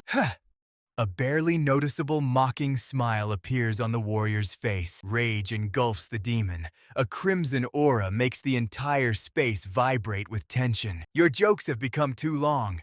The swordsman cold-bloodedly prepares for battle. A red flash cuts through the night. The demon attacks with a cry about wasted time. The strike is rapidly approaching. The demon shouts that he is no longer the one he once was. A dazzling clash of two forces. Magical energy crackles between the opponents. A gigantic hemisphere of explosion covers the forest. A deafening roar of destruction all around. The swordsman holds back the strike in a combat stance amid red sparks and clouds of dust. "Oh!" The man examines his own smoking hand, stunned by the power of the enemy's energy. "You pushed me back?" The demon notices a deep mark from his boot on the ground. The bloody demon watches from a high branch. Moonlight emphasizes his superiority. "You are no match for me now." The demon authoritatively orders the opponent to rise. Anger and tension on the warrior's face. He mentally rages at the enemy's audacity. A fiery passion in the demon's eyes. He proposes a fight for the title of the strongest. A purple aura borders on November. The swordsman recalls the factions of the Central Plains. "Let's put everything on the line." The figure of the bloody demon is ominously shrouded in darkness. The demon sincerely rejoices. He finally sees the very gaze of his old enemy. The sword slowly comes out of the sheath. The warrior does not take his eyes off the enemy on the tree. Loud laughter of the demon. He is proud that he has brought the opponent to genuine emotions. Cold steel gleam. The blade is bare. The warrior's gaze becomes unwavering. A devastating sword strike creates a huge arc of light that cuts into the tree. Energy tears apart the black silhouette of the demon. Green splashes indicate an illusion. "Kill or be killed." The true voice of the demon sounds behind the warrior's back. The man stands with a lowered sword among sparks. The enemy's voice sounds behind his back. The warrior turns around in surprise. He hears that the holy demon of the black wind is already near. The bloody demon majestically appears in the flames. "Can you stop him?" The swordsman froze before the fiery flash in the darkness. A figure shrouded in threat. His purple aura and the scar on his face indicate readiness for a deadly battle. Loud exclamation, "Ya!" breaks the silence over the estate. The hero skillfully deflects the attacks of the girl with the wooden sword. The ringing can echoes throughout the courtyard of the residence. The climax of the training. The protagonist clashes with a muscular warrior in a whirlwind of purple magical energy. On the sunlit veranda, a gray-haired elder and a bearded man in green attire peacefully drink tea, fully enjoying the midday silence. The girl runs across the grass with sweets and calls her father. The protagonist warmly watches the child's play. A soft smile appears on the stern face. This moment grants him the long-awaited inner peace. The gaze suddenly darkens. A disturbing and eerie memory of a strange entity that appeared last night surfaces. This is not an illusion. Before him truly stood the bloody demon, whose terrible energy was all too real. A dark silhouette with fiery eyes. The power of the holy cult rested only on the dangerous sorcery of the leader. A red-haired man among crimson spirits. Rumors of the return of the holy demon Black Wind have finally found their confirmation. The sword's gaze narrows from tension. The threat is inevitable, and the scale of the upcoming slaughter boggles the imagination. Promise in the lotus position, to find the demon at any cost. A deep thought is interrupted by an old man. He casually says, "Hey," without taking his eyes off his tea bowl. The hero returns to reality and asks who is currently the richest on the Central Plains. The old man thoughtfully repeats the question about gold. A bald predator, ManhwaCapped, appears in the story. The head of the Golden Merchants Guild holds all the money in the world in his hands. Although the path to Murim is closed to him, he secretly finances many organizations, buying himself power and influence. The true strength of ManhwaCapped is in his wealth. The old man does not know the exact amounts, and the bearded man adds, "To manage trade, one must see the world through." The hero silently listens to the advice, preparing for action. Comic skepticism. Friends claim that he is completely unsuitable for the role of a polite and cunning merchant. The warrior sharply turns around and walks away. The bearded man panics and begs him not to create his own trading empire. Question about the demonic cult. Does the hero intend to ever return to his former comrades? Borodan wants to gain an advantage from the boy. The boy recalls the carrier pigeon's letters, but there has been no news or orders from Don Fongu for a month. The protagonist suspects hidden motives in the conversation. The sudden interest in the cult seems extremely strange to him. The boy directly asks about the presence of problems. Borodan's confident laughter. The cult is a fortress before which even the mightiest kings bow. The challenge to a duel is ignored. The hero advises the old man to play with little me, as fighting is boring for him. Idle. The elder and Borodan spin the girl around. The protagonist walks away, casting one last thoughtful glance at this warm picture of family happiness. The majestic buildings of the residence shine in the blue of the day. Suddenly, a boy with bandages on his face appears. He clearly did not expect to see the master here. The hero's piercing gaze assesses the young man's abilities. The frightened servant is nervous.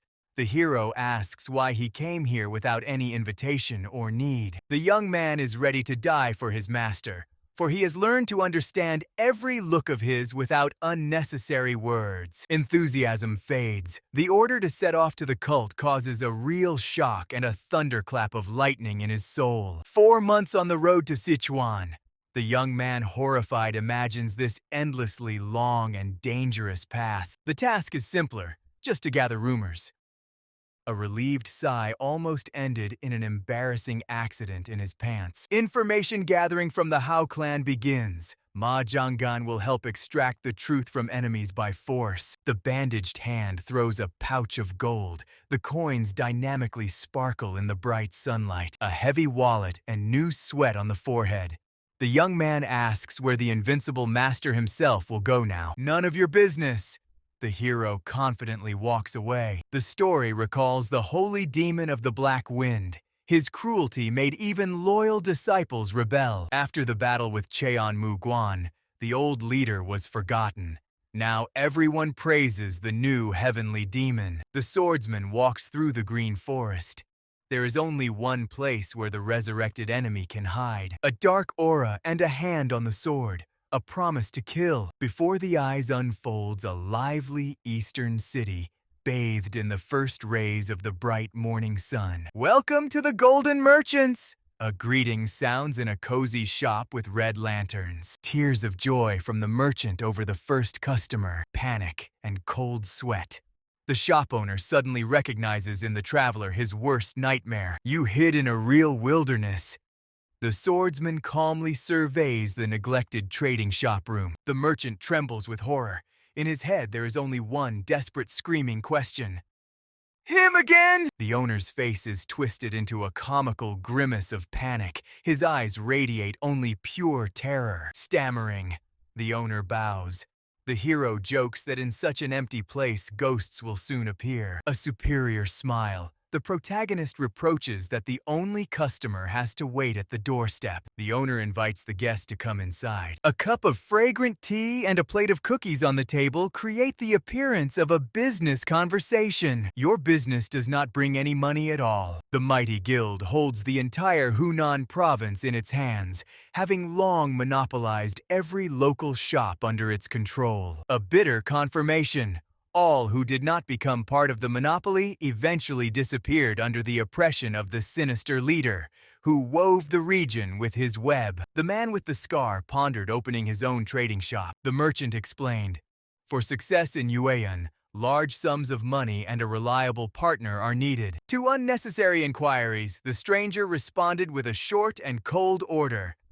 Answer. He called the best strategy the sale of elite wine. The shore of Dongting Lake was always teeming with wealthy clients ready to pay. The Hoan clan once owned the market but went bankrupt after a resounding defeat. Local magnates still dreamed of the legendary taste of their drink. The main condition for success was the unchanging quality of the product. The market was suffocating from an excess of salt and silk, so the merchant offered something different. Rare Western spices cost a fortune due to the monopoly of the golden guilds. A heavy sack of gold coins fell onto the table with a crash. The merchant froze, blinded by the shine of an unprecedented advance payment. The order was unequivocal.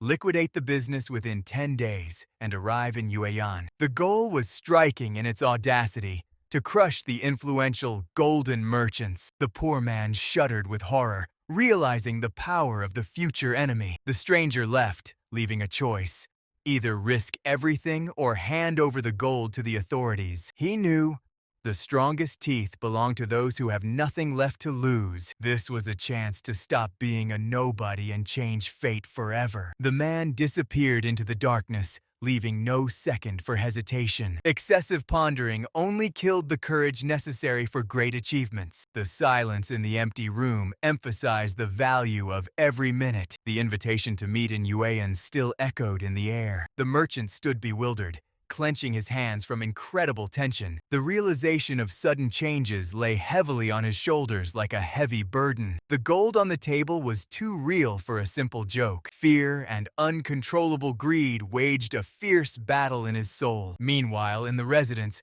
a woman was conjuring over a hellish fire in the kitchen. From the frying pan came a true aura of death that frightened even warriors. What was supposed to be dinner resembled a black, poisonous substance. The woman proudly called this horror ordinary fried vegetables. The man with a scar dared to taste her culinary creation. The wooden chopsticks instantly crumbled to dust upon contact with the dish. A wave of pure, hopeless despair overwhelmed everyone present. On the mountain road under the scorching sun, a completely different atmosphere prevailed. Overturned cart and a column of smoke testified to a recent disaster. The young man exploded with anger, blaming his gray-haired companion for everything. The poor coachman simply ran away, unable to endure the mockery and excessive work. The big guy just calmly picked his nose, ignoring the boy's hysteria. The advice was simple: if you don't like it, get lost in all 4 directions. The argument almost turned into a fight due to mutual insults and contempt. Boasting about former victories continued until the partners' first loud shout. In the manor, a bearded man was looking for his missing assistants. They went on errands, leaving the master only fresh steamed buns. The old master felt the approach of a great storm in the air. The thunderstorm was already near, and it promised to be too bloody. The young man in the yard exhausted himself with endless, fierce training. The true plan of the master remained a gloomy mystery to those around. In the gloomy hall, a heavy fist completely smashed the stone wall. The subordinate trembled before the massive figure that radiated rage. The news that the sworn enemy had survived seemed madness to him. The one-eyed leader felt the old scar on his face begin to burn again. A blood-red aura of hatred filled the entire surrounding space. The order was brief: find the audacious one and uncover his secret. The enemy's head was to become the sole proof of his final death. The traitor had to pay for daring to bite the hand of his master. In Yuan, the merchant finally met his new patron. Instead of orders, he received complete freedom and unlimited funds. The ability to decide everything independently seemed to him a true miracle. The sharp gaze of the man forced to forever forget about any doubts. It was not a dream, although reality impressed with its unexpectedness. The time of delusions had passed. The moment for harsh and decisive actions had come. Only one question still tormented the former good-for-nothing. The shadow of a powerful competitor seemed to him an insurmountable wall. The path to the top lay through the complete collapse of the Golden Merchants Guild. The Lord explained, large guilds control the market, taking a share from others. The strong always devoured the weak, with money or steel. The roles of hunter and victim changed only with the passage of time. Hard times awaited ahead, and the servant had to be ready for the ascent. In the subordinate's eyes, a hope for the fulfillment of dreams alongside the master flared up. It was not just gratitude, but unwavering faith in the power of this person. The master instructed to search for Hong Wan Chan and open a new shop. The servant swore allegiance, receiving full freedom in actions. The master's quiet steps echoed on the empty cobblestones. He walked through the crowd, not planning any meetings in advance. Suddenly, his gaze caught on something suspicious. Among the people stood a one-eyed giant with a hideous scar and huge weapon. The warrior's gaze breathed severity and hidden fury. Memory finally suggested, this man had once crossed his path. The master turned away indifferently, unwilling to waste time on a nobody. But behind his back rang out a cry full of hatred. The bearded giant, sweeping away passers-by, rushed into attack. The strike was lightning fast and full of devastating power. The attacker's face twisted into a demonic grimace. The crash of the collision raised a cloud of dust and shattered stones. The bandaged hand calmly stopped the blade of the huge sword. The crowd froze. The stranger held the giant cleaver with only one palm. The giant choked with rage, not believing he had been forgotten so easily. The Lord only tilted his head in confusion, examining the madman. Finally, he recognized in the attacker his old adversary. It was the same idiot whose strength was not worth a broken penny. A lightning-fast move, and the Lord's hand gripped the bearded man's throat with a death grip. With a powerful throw, he drove the enemy into the stone pavement. The attacker's body convulsed with unbearable pain and shock. The giant lay helplessly in the crater, shattered by his own body. One-eyed warrior only weakly hissed curses through his teeth. The master pressed his head with his boot, cynically praising his gaze. Even before death, the eyes of the martial arts master had to remain alive. Mockery about weak revenge made Ma Dok-jin fight in agony. The icy aura around the master made the enemy freeze in horror. Cold sweat froze the warrior's eye before the face of inevitable death. Great Ma Dok-jin could not come to terms with such a pitiful defeat. Despair seized his mind in a moment of complete helplessness. Suddenly, the foot withdrew, granting the enemy humiliating freedom. The master walked away, unwilling to dirty his hands with a nobody. The defeated remained lying among the debris under the gaze of the crowd. The last order was clear: never appear before his eyes again. Later in the quiet garden, friends discussed this strange meeting. The master clarified details about Ma Dok-jin with his faithful companion. The warrior with a child in his arms only laughed at the unfortunate one who chose the wrong target. Memories painted the image of a mad giant who crushed everything in his path. Legends about the one-eyed inhabitant of Lake Duntinhu spread across the region for years. The Lord demanded significantly more concrete information from the scouts. Meanwhile, Ma Dok-jin was already reporting to another powerful lord. Yuk Yamsa confirmed. The target was nearby and Quan Mu-jin was guarding it. The one-eyed man could not believe his ears.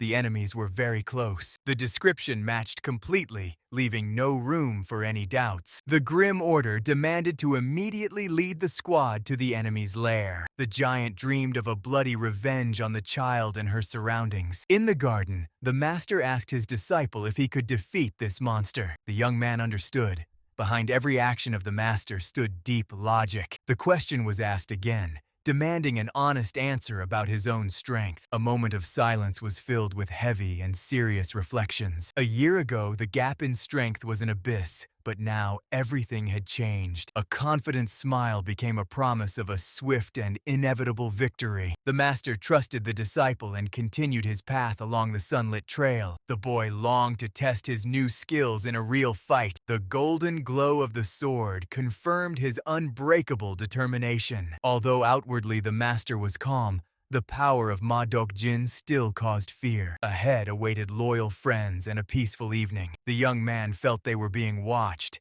The elder noted, "This battle will be the boundary the warrior must cross alone." Borodan supported, A real man is obliged to achieve everything without outside help. The death of Modok Jin could have provoked a bloody war with the unorthodox faction. 7 unions were just waiting for a pretext to flood Hunan with the blood of avengers. The situation was becoming critical, but the young master only calmly observed. A confident smile flashed across his face. It was time to announce himself to the world. The elder was stunned by the audacity of his protege. He did not expect the hero to decide so quickly to reveal himself to Murim. Evil still found its way to him, so there was no point in hiding any longer. A stern look revealed the decision. Time to step out of the shadows forever. Memories of past retreats only fueled his current determination. A dark aura and rage mixed with a strange feeling of excitement in his eyes. The interlocutor shuddered, feeling the primal power emanating from the youth. He longed for his name to once again make the world tremble with fear. Borodan tried to bring him back to reality with mundane work, but the elder understood. They had just unleashed a tiger on a defenseless pack. Fear of the coming chaos was read in every wrinkle of his face. The hero's figure dissolved into the light, leaving behind only a heavy premonition. The evening Yueyan was drowning in the anxious glow of red lanterns. The one-eyed giant drank alone, plunging the inn into a state of numbness. The owners trembled on the balcony, watching the cruel guest. His presence drove away all customers, promising only losses and death. The outskirts emptied, and the streets filled with ominous silence. The magistrate was powerless against the masters of the fortress of the Fighting Kings. The split of the Murim alliance turned warriors into ordinary bandits with swords. A sudden beastly roar tore through the night silence of the inn courtyard. The one-eyed giant clenched his fist, from which fresh blood began to drip. The helpless victim was lifted into the air by the collar, ignoring the pleas. The master's anger knew no bounds. He promised death to every passerby. The verdict was final and not subject to any appeal. Bloody splashes on the paper doors marked the end of the unfortunate one. News of the massacre quickly reached the magistrate's residence. Hong became furious upon hearing about the latest antics of the unorthodox masters. Fatigue from endless problems with Murim was becoming unbearable. The merchants were silent with horror, and the streets filled with new bodies. Arrest was impossible. The fortress of the Fighting Kings was too powerful. At that moment, Hong desperately hoped for help from the scarred youth. A sudden realization struck him. These killers came specifically for Mu Jin. The old feud with Henan once again reminded itself with a bloody shadow. The appearance of an unexpected guest without warning was met with great surprise. Little So Mi ran into the office, beaming with a sincere smile. The magistrate gently greeted the girl, trying to hide his anxiety. She came on her father's behalf, unaware of the danger around. Hong's complete confusion indicated that Quan Mu Jin's plan had begun. Under the cover of night, the hero confidently walked towards the enemy's lair. The companion walked behind, clearly displeased with the upcoming reckoning. This entire expedition reminded her of ordinary gang disputes. The squad led by the young man and the masked master moved relentlessly. The gentleman jokingly called it a usual visit to old acquaintances. They stopped in front of the inn, where the fires of the inevitable battle were already blazing. The young man's predatory smile indicated the hunter had finally caught up with his prey. Every step they took from the very estate was under the vigilant watch of spies. The enemy knew about their approach and was preparing a trap in the very heart of the district. A fierce shout from above made the group stop and raise their eyes. Modok Jin stood on the balcony, boasting his endless patience. The enemy's energy was raging, promising a much more difficult fight. The one-eyed man mocked the hero's confidence, sipping wine before the execution. He proposed to put life on the line in this bloody game. The entire Yueyan was already surrounded by the subordinates of the fortress of the Fighting Kings. The giant carelessly threw something from the balcony, hinting at the fate of the prisoners. The malicious laughter of the masked master emphasized the worthlessness of all the enemy's threats. Modok Jin burst out laughing, threatening to slaughter everyone, including the girl in the government office. His face twisted into a malicious smile at the anticipation of the upcoming massacre. Quan Mu Jin met the threats with icy calm,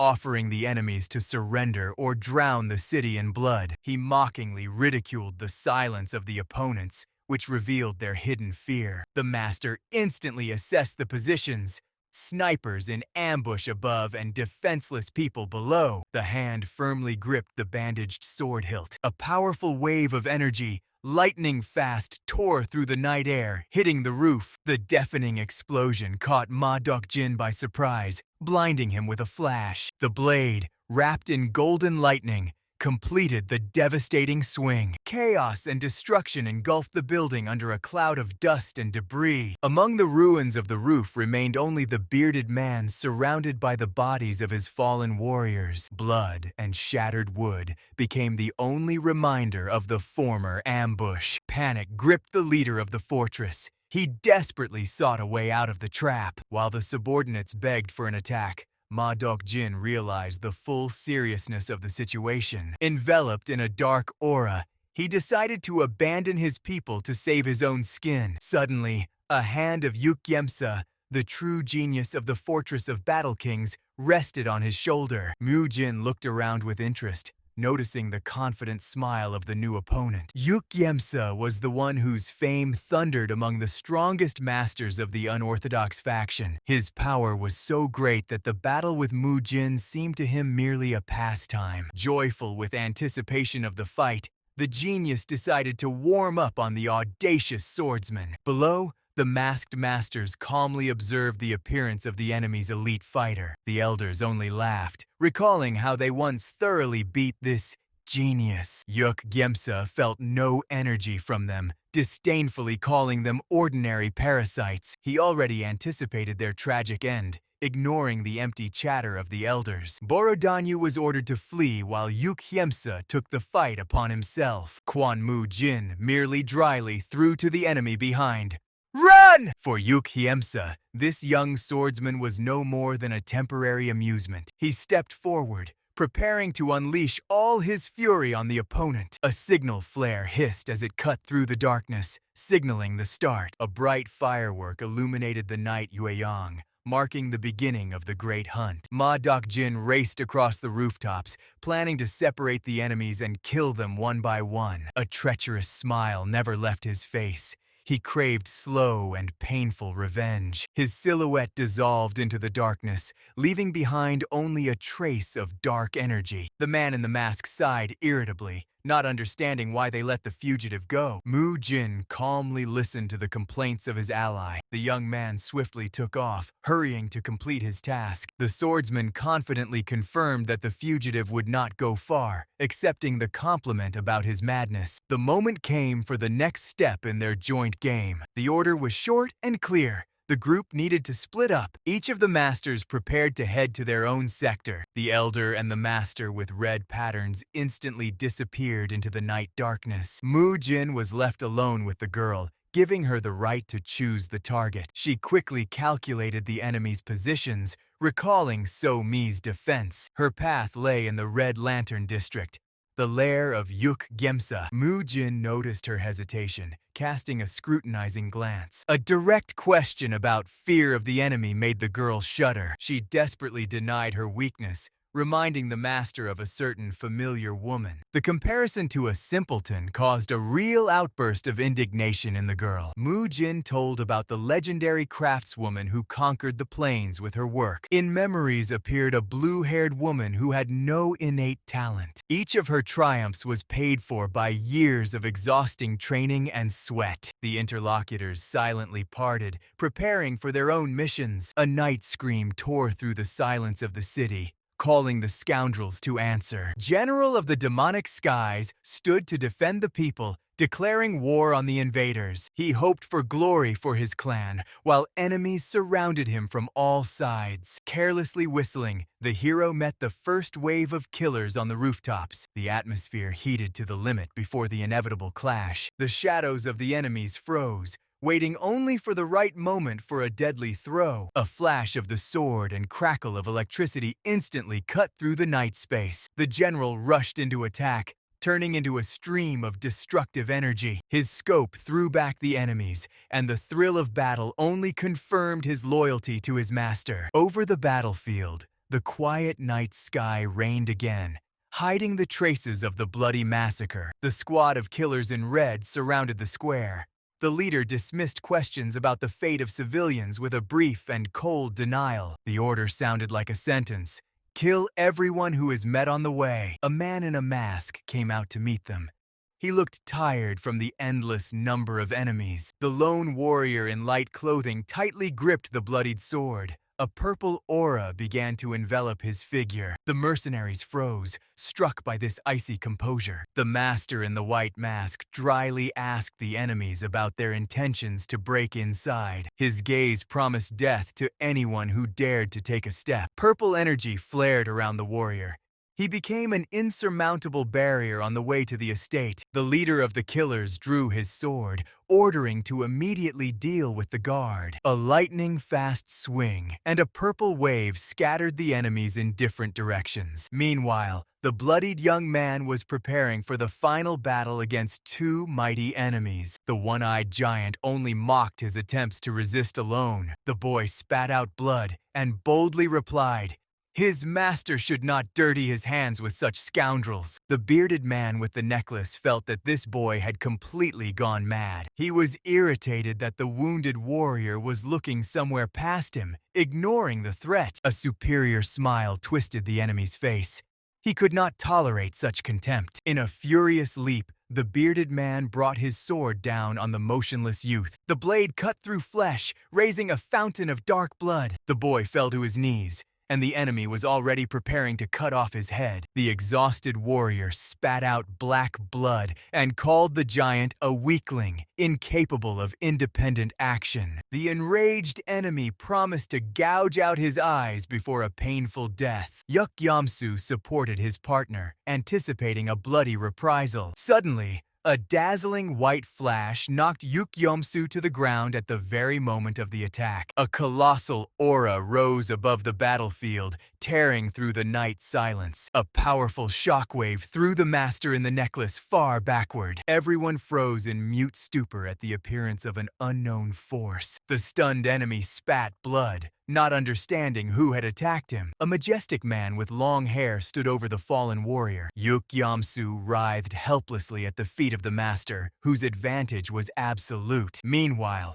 the girl, Sohai, hopelessly lagged behind, cursing the speed of her companions. The long-haired master disgustedly called the enemy an idiot, whom he had not noticed right under his nose. The wounded boy froze in shock, and the giant choked with rage. The lord pressed the back of the fallen man to the ground, forcing the enemy to tremble with panic. His formidable gaze reminded the one-eyed man of a recent warning. The enemy's last trump card was a threat to his daughter, who was supposedly already slaughtered by his men. But confident steps behind made the giant fall silent. Blood-splattered allies emerged from the shadows, cheerfully announcing the end of the game. The one-eyed man stammered in horror, seeing the killers of his best men. His hopes for the army and Yamsu crumbled to dust. The predatory squint of the man in the mask foretold terrible news. All 50 elite fighters were dead. The giant could not believe that his war veterans were defeated so quickly. Time stopped for him in the realization of complete defeat. Sweat froze in his eyes, and his mind refused to accept reality. In hysteria,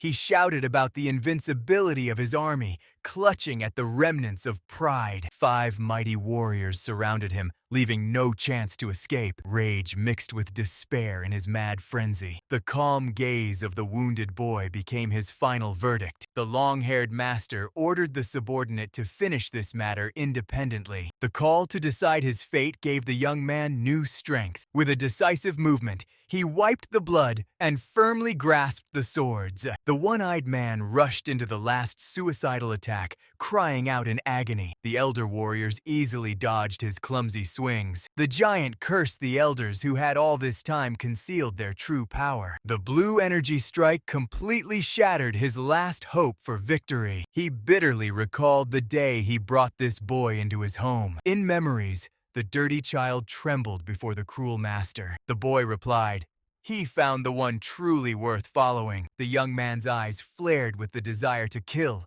He needed the enemy's head. The one-eyed giant growled, preparing the final devastating blow. A golden sphere of energy swelled around him, promising death. The dark silhouette of the apprentice stood firm before the wall of enemy aura. A huge wave of golden fury crashed down on the boy. A blue energy trail cut through the enemy attack. The youth's blade pierced the absolute defense, stopping only in the enemy's heart. The shining blue blade whistled through the air, striking the burly enemy. The one-eyed giant clenched his teeth with a muffled roar, holding back the furious onslaught. The swordsman with a scar shuddered in surprise at the sudden change in the rhythm of the fight. A brief, "as you say," and a devastating kick threw the opponent into the darkness. The defeated man fell with a crash under the cold gazes of the witnesses of the execution. An attempt to rise ended in a pool of blood and powerless trembling of the hands. A sinister voice above him expressed regret that he had not finished off this scoundrel last time. The white mask only confirmed this sentence was final. The eyes of the killers in the darkness stated he had gotten involved in a game where he did not belong. The man on the ground felt a familiar, devastating aura that paralyzed his will. In horror, he recognized the legendary monsters, the Demon King and the Sword King. Memory transported him to the past, where the young Ma Doc Jin thirsted for blood. He mocked the beaten boy in rags, pressing him into the mud with his boot. The giant walked away, considering the victim already dead. But the bloodied hand of the child suddenly gripped the sword hilt with a death grip. A servant's warning made Doc Jin sharply tense from the threat behind him. The beaten youth stood up, surrounded by a dark aura and the demonic yellow glow of his eyes. Cold sweat froze the tyrant's face. He felt true primal fear for the first time. A lightning-fast lunge ended with the steel ringing of enraged blades. Ma Doc Jin forever hated that piercing, shining gaze. In the present, Yuk Yamza desperately held back the enemies, feeling a deadly threat. He attacked recklessly, at the limit of his strength, swinging his sword in a wild dance. The one-eyed giant tensed all his muscles to withstand this insane onslaught. Blades crossed with incredible speed, sparking sparks of hatred. Enemies froze in a steel grip, burning each other with their gazes. A gigantic purple blade crashed down from above under the furious curses of the bearded man. The bloodied gaze of the youth made the enemy understand.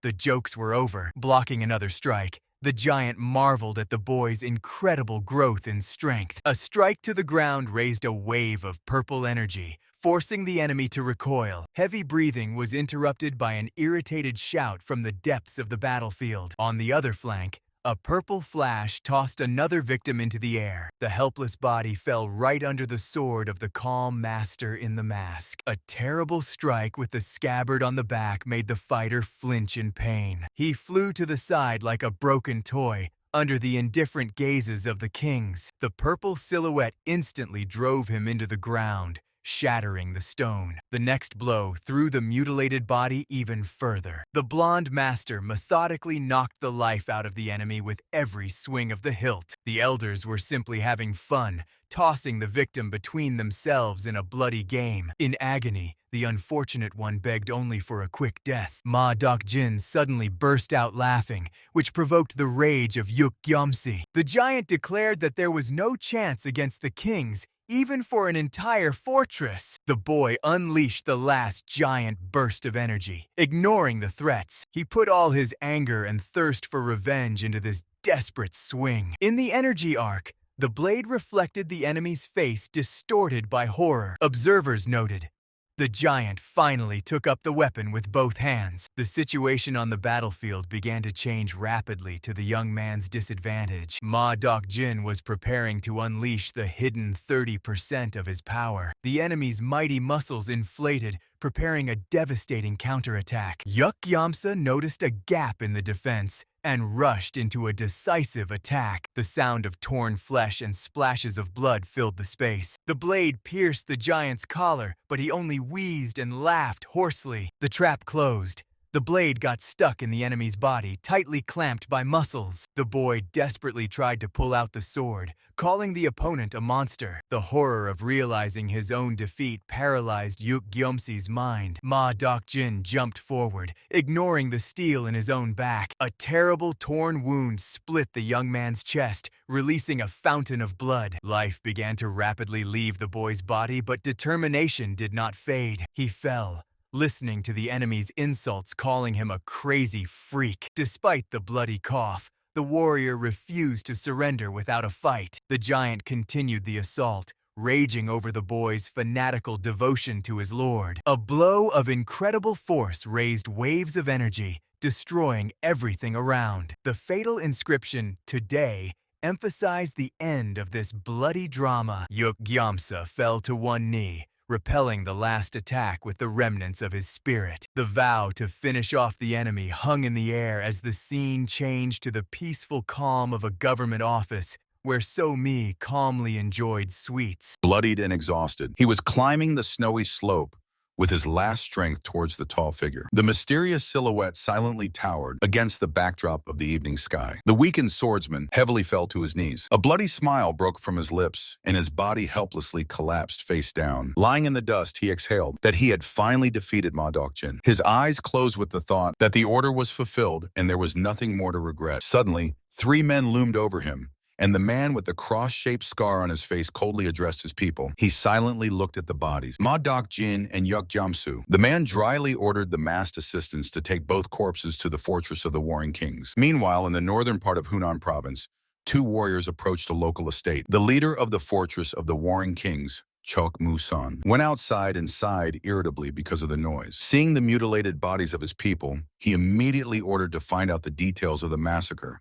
Suspecting Ma Dokjin, Musan mentally cursed the worthless son of his friend, because of whom he got involved in trouble. Remembering the tearful request of an old comrade to find the missing heir, the fortress leader only clicked his tongue irritably. He calmly sat at the table, but as soon as the maid served him tea, he froze. The silence was broken by a loud, straining cough. Meanwhile, here and there through the window of the room, a quiet mountain landscape was visible. The wounded and fully bandaged young man suddenly jumped on the bed, amazed that he managed to survive. A little girl ran up to him and with a joyful smile declared that she had volunteered to take care of him. When she suspiciously asked how he managed to get so badly hurt from an ordinary fall from the mountain, the boy nervously coughed. The child puffed out her cheeks, stating that she did not believe these tales, and forced the young man to invent a story on the spot about a very sharp stone. She naively rejoiced that it was not a fight, and with a serious look added, "Waving fists is the fate of immature people." The young man looked confused at the ceiling,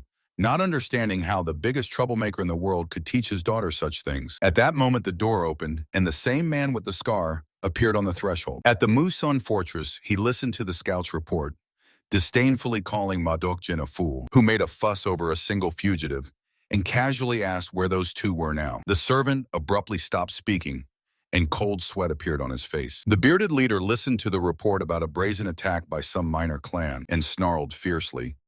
He decided to personally show the upstarts their place. He froze before the closed gates of the Fortress of the Fighting Kings and was already preparing to break inside when suddenly the door creaked loudly. Instead of armed guards, he was joyfully greeted by a little girl. The uninvited guest blinked in confusion. The child chirped happily that the father invites him inside and earnestly asked not to do anything foolish. He snorted ironically at such audacity, but obediently followed the little one. They proceeded along the stone path of the estate. The guest appraised the exquisite gardens and rich decorations with a keen gaze. The territory in no way resembled the base of some rookie clan. The girl pointed to the open pavilion by the pond. The little one dashed it away in an instant, leaving the man alone with his suspicions. He ignited his fiery aura and headed to the gazebo, where 2 unknown men calmly played Go, completely ignoring his presence. A dry knock, stone against the board. At that very moment, an invisible wave of energy almost knocked the guest off his feet, and a stern voice ordered to stop the nonsense and sit down. Cold sweat appeared on his forehead. A foreign force instantly dispelled his own combat aura. Recovering, he approached the players and directly asked if they were behind the murder of his 2 masters. The players continued to silently remain unmoved over the board,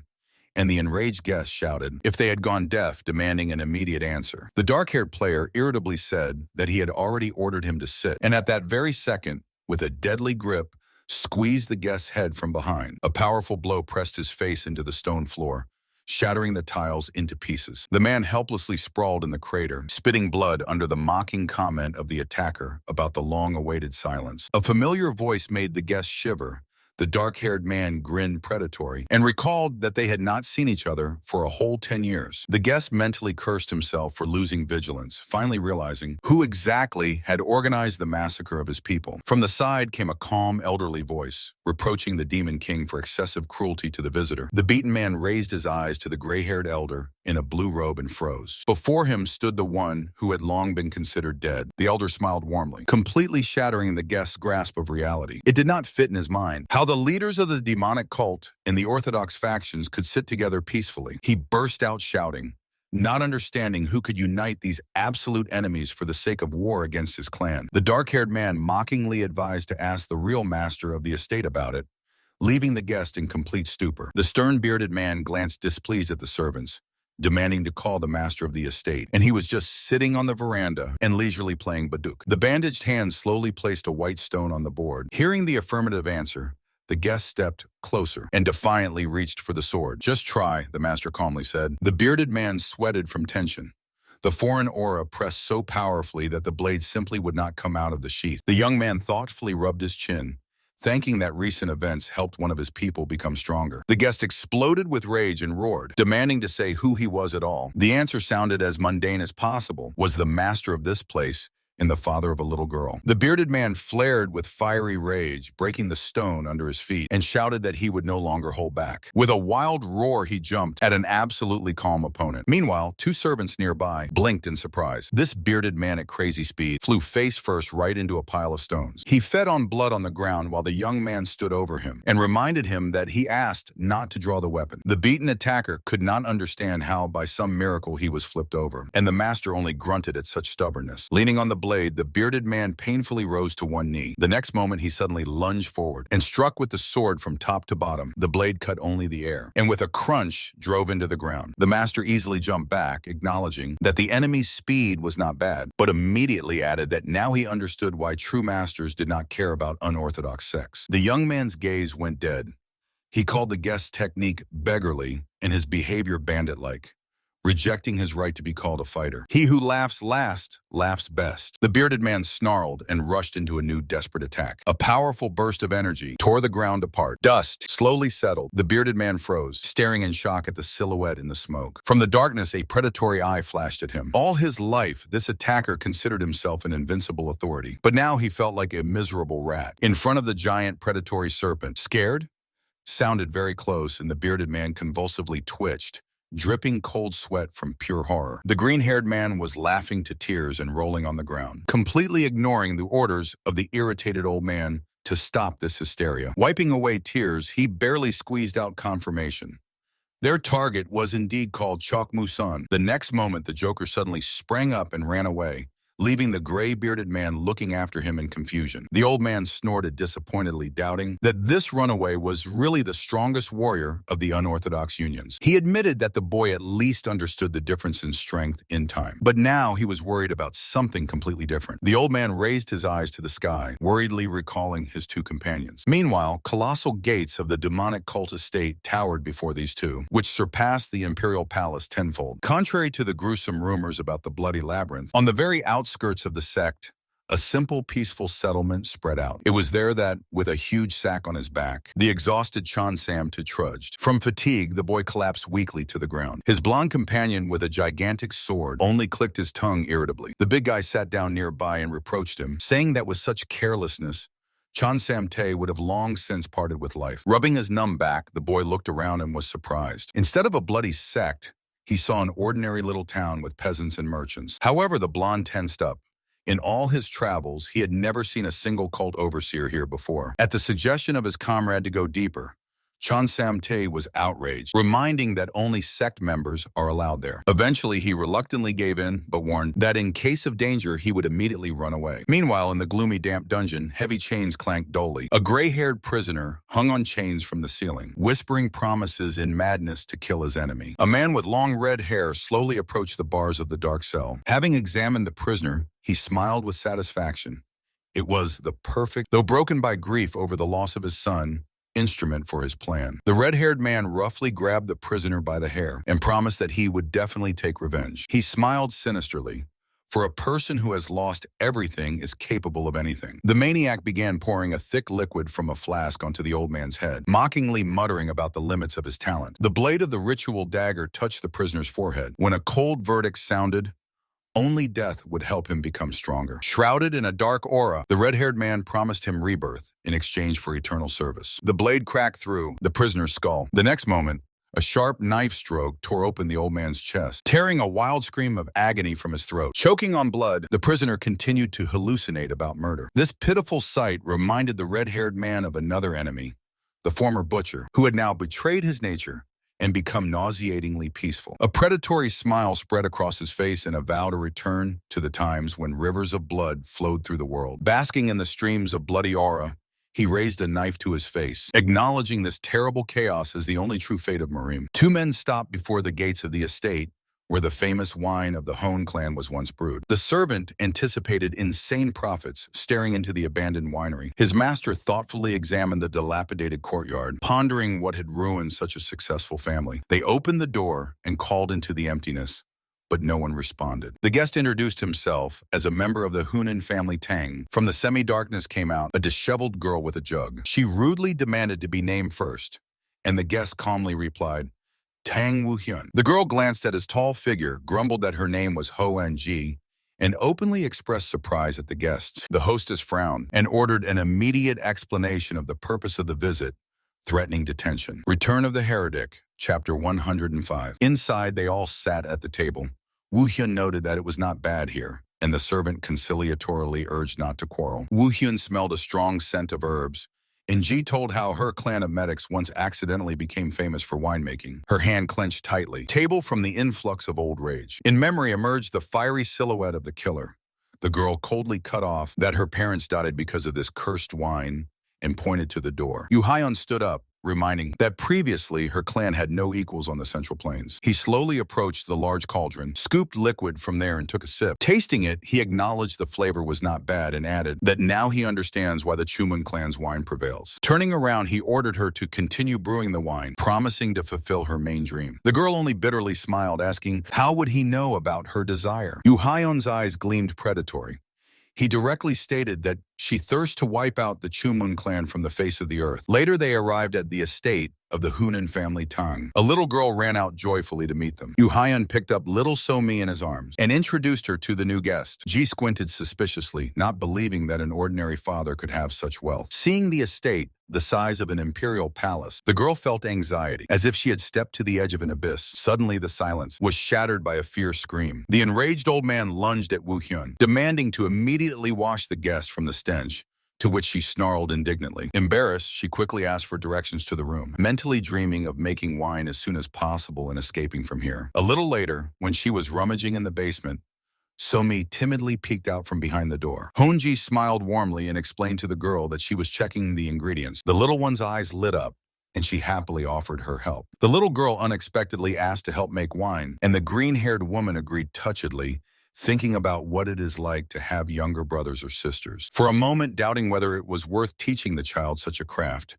she still allowed it, but strictly forbade drinking. They firmly held hands. The white-mustached old man laughed kindly after them, while the girl nearby lamented that such things should not be allowed for children. The old man noted that the girl was a descendant of the main clan with a great future. Moreover, it was her relatives who once made this wine. The young man silently sipped from the bowl, coldly remarking that sometimes it is useful to taste disappointment. Meanwhile, the little one joyfully jumped in the forest, hearing that first it was necessary to gather herbs. She enthusiastically ran forward, leaving the mentor behind. The green-haired girl looked around in surprise. Around grew entire clearings of untouched herbs, as if no gatherer's foot had stepped here for years. Suddenly she froze. The child began tearing out roots at a frantic speed, leaving only clouds of dust behind her. The woman smiled indulgently, deciding that the spoiled little one was simply grabbing everything in a row, even weeds. In a moment, the girl proudly lifted a huge basket of fresh greens. The mentor even crouched down in surprise. There turned out to be too much harvest. She looked closer and realized she was mistaken. The girl was well versed in the matter, because she often went to the forest with her father. All the plants were perfectly cleaned of sand, a higher grade which you could sell right now to an elite pharmacy. On the way back, The green-haired girl thought about how she had devoted her whole life to collecting herbs, and this child easily surpassed her. Work boiled in the manor's yard. The woman threw the herbs into a large cauldron, and the girl eagerly asked to help with the cooking. Having received a stern reminder not to drink, the girl promised to let only her father taste it, and they got to work. 10 days passed, and a finished bottle of fresh wine proudly stood on the table. The young man approached to assess the result, and the woman declared with absolute confidence that the drink was ready for sale. He took a big sip, and she froze, listening to her own heart pounding with excitement. A cold verdict sounded. It had improved, but only because of expensive ingredients. But her own skills had not improved at all. The woman was disheartened upon hearing that no one would pay for such a thing, while the old man impatiently reached for the bottle to check the taste. Suddenly, the little girl joyfully extended her own small bottle. The young man was surprised that the child had made it herself, and reluctantly agreed to taste it. As soon as he pulled out the stopper, the room filled with a thick, shining purple aura, causing the men to be stunned. The green-haired woman froze with her mouth open. The old and burly warrior immediately lunged at the young man, demanding to share even a drop. From just the aroma, everyone understood this drink could easily compete with the finest wines in the world. While the men argued over the bottle, the woman timidly asked to be left at least one sip. She pressed to the neck, still doubting whether the taste truly matched the smell. Her eyes widened. In her mind exploded the illusion of spring blooming and cranes rising into the sky. Slowly lowering the vessel, she silently approached the girl and firmly grabbed her hands. "Teacher!"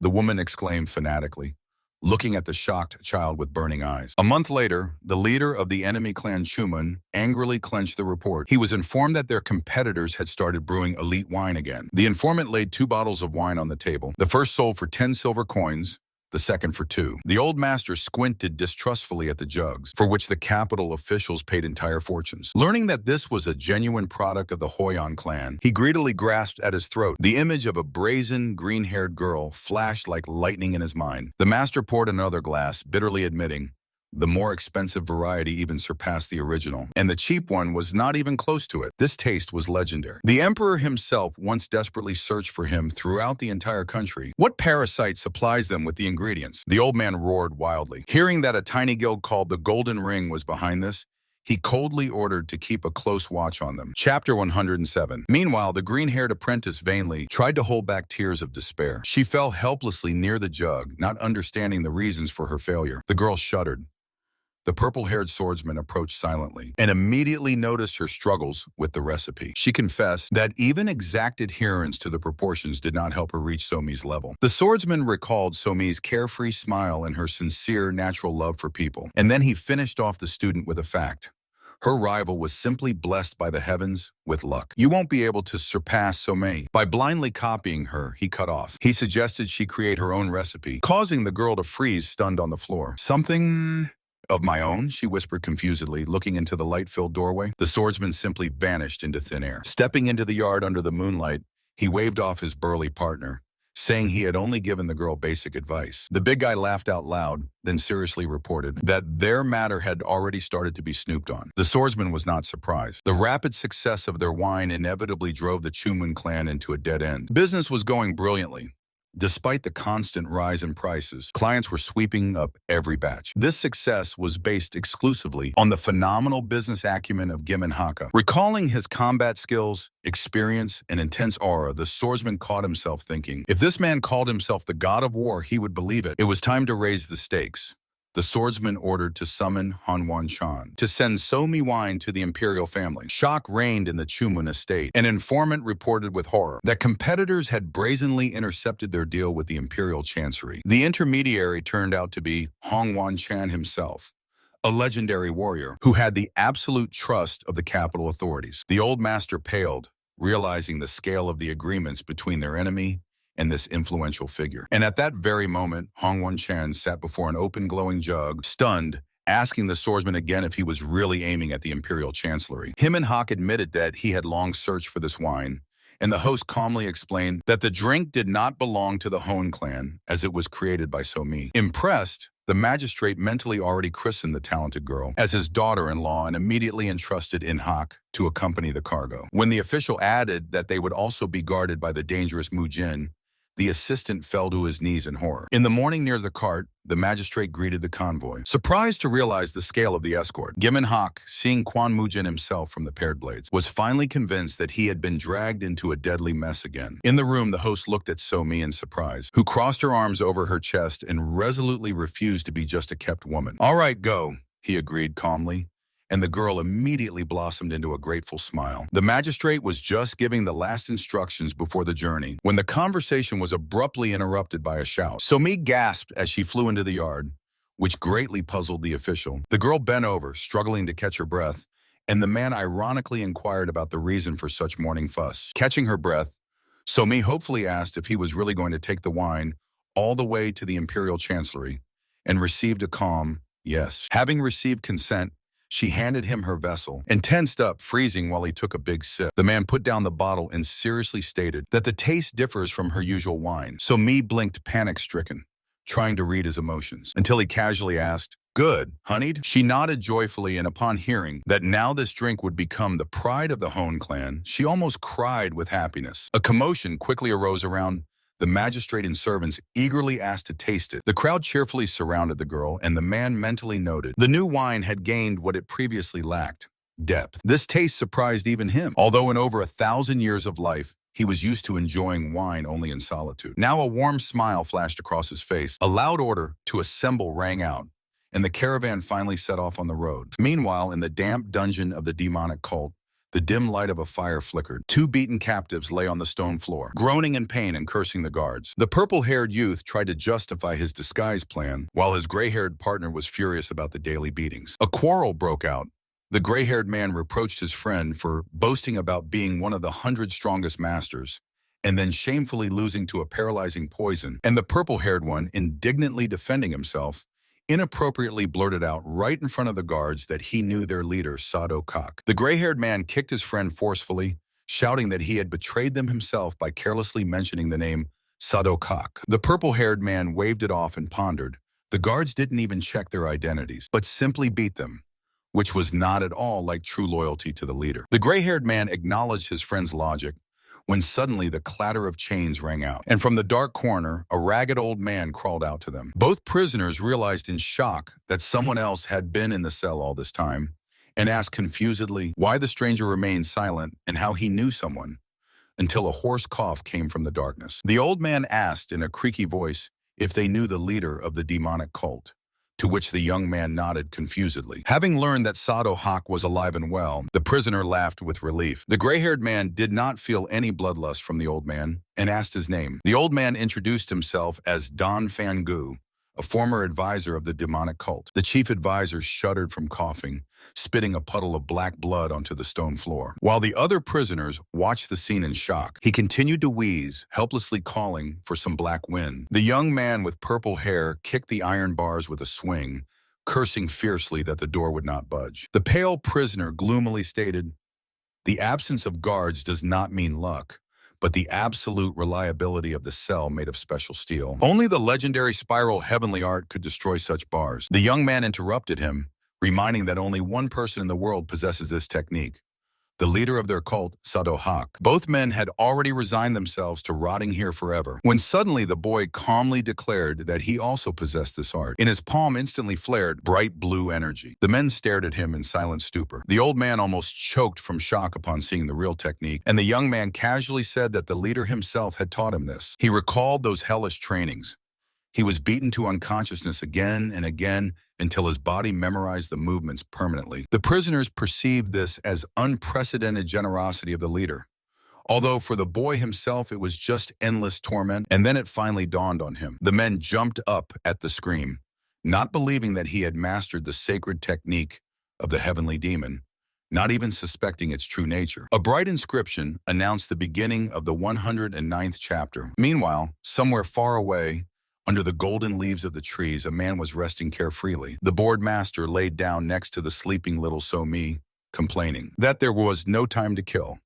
He still had not returned, and Mujin and So, he had gone somewhere. His hand gently tugged at the chubby cheek of little So-mi, who was sleeping nearby. The strong warrior reproached the relaxed master, displeased that he was openly bored with nothing to do and just cooling off. The warrior nervously asked when he would return, To which the master calmly replied, there was no need to worry about the boy, since he was armed with their sacred technique. The master waved off, saying he had only taught the boy a few techniques, and when asked if he intended to take him as an apprentice, he only irritably threw at his interlocutor.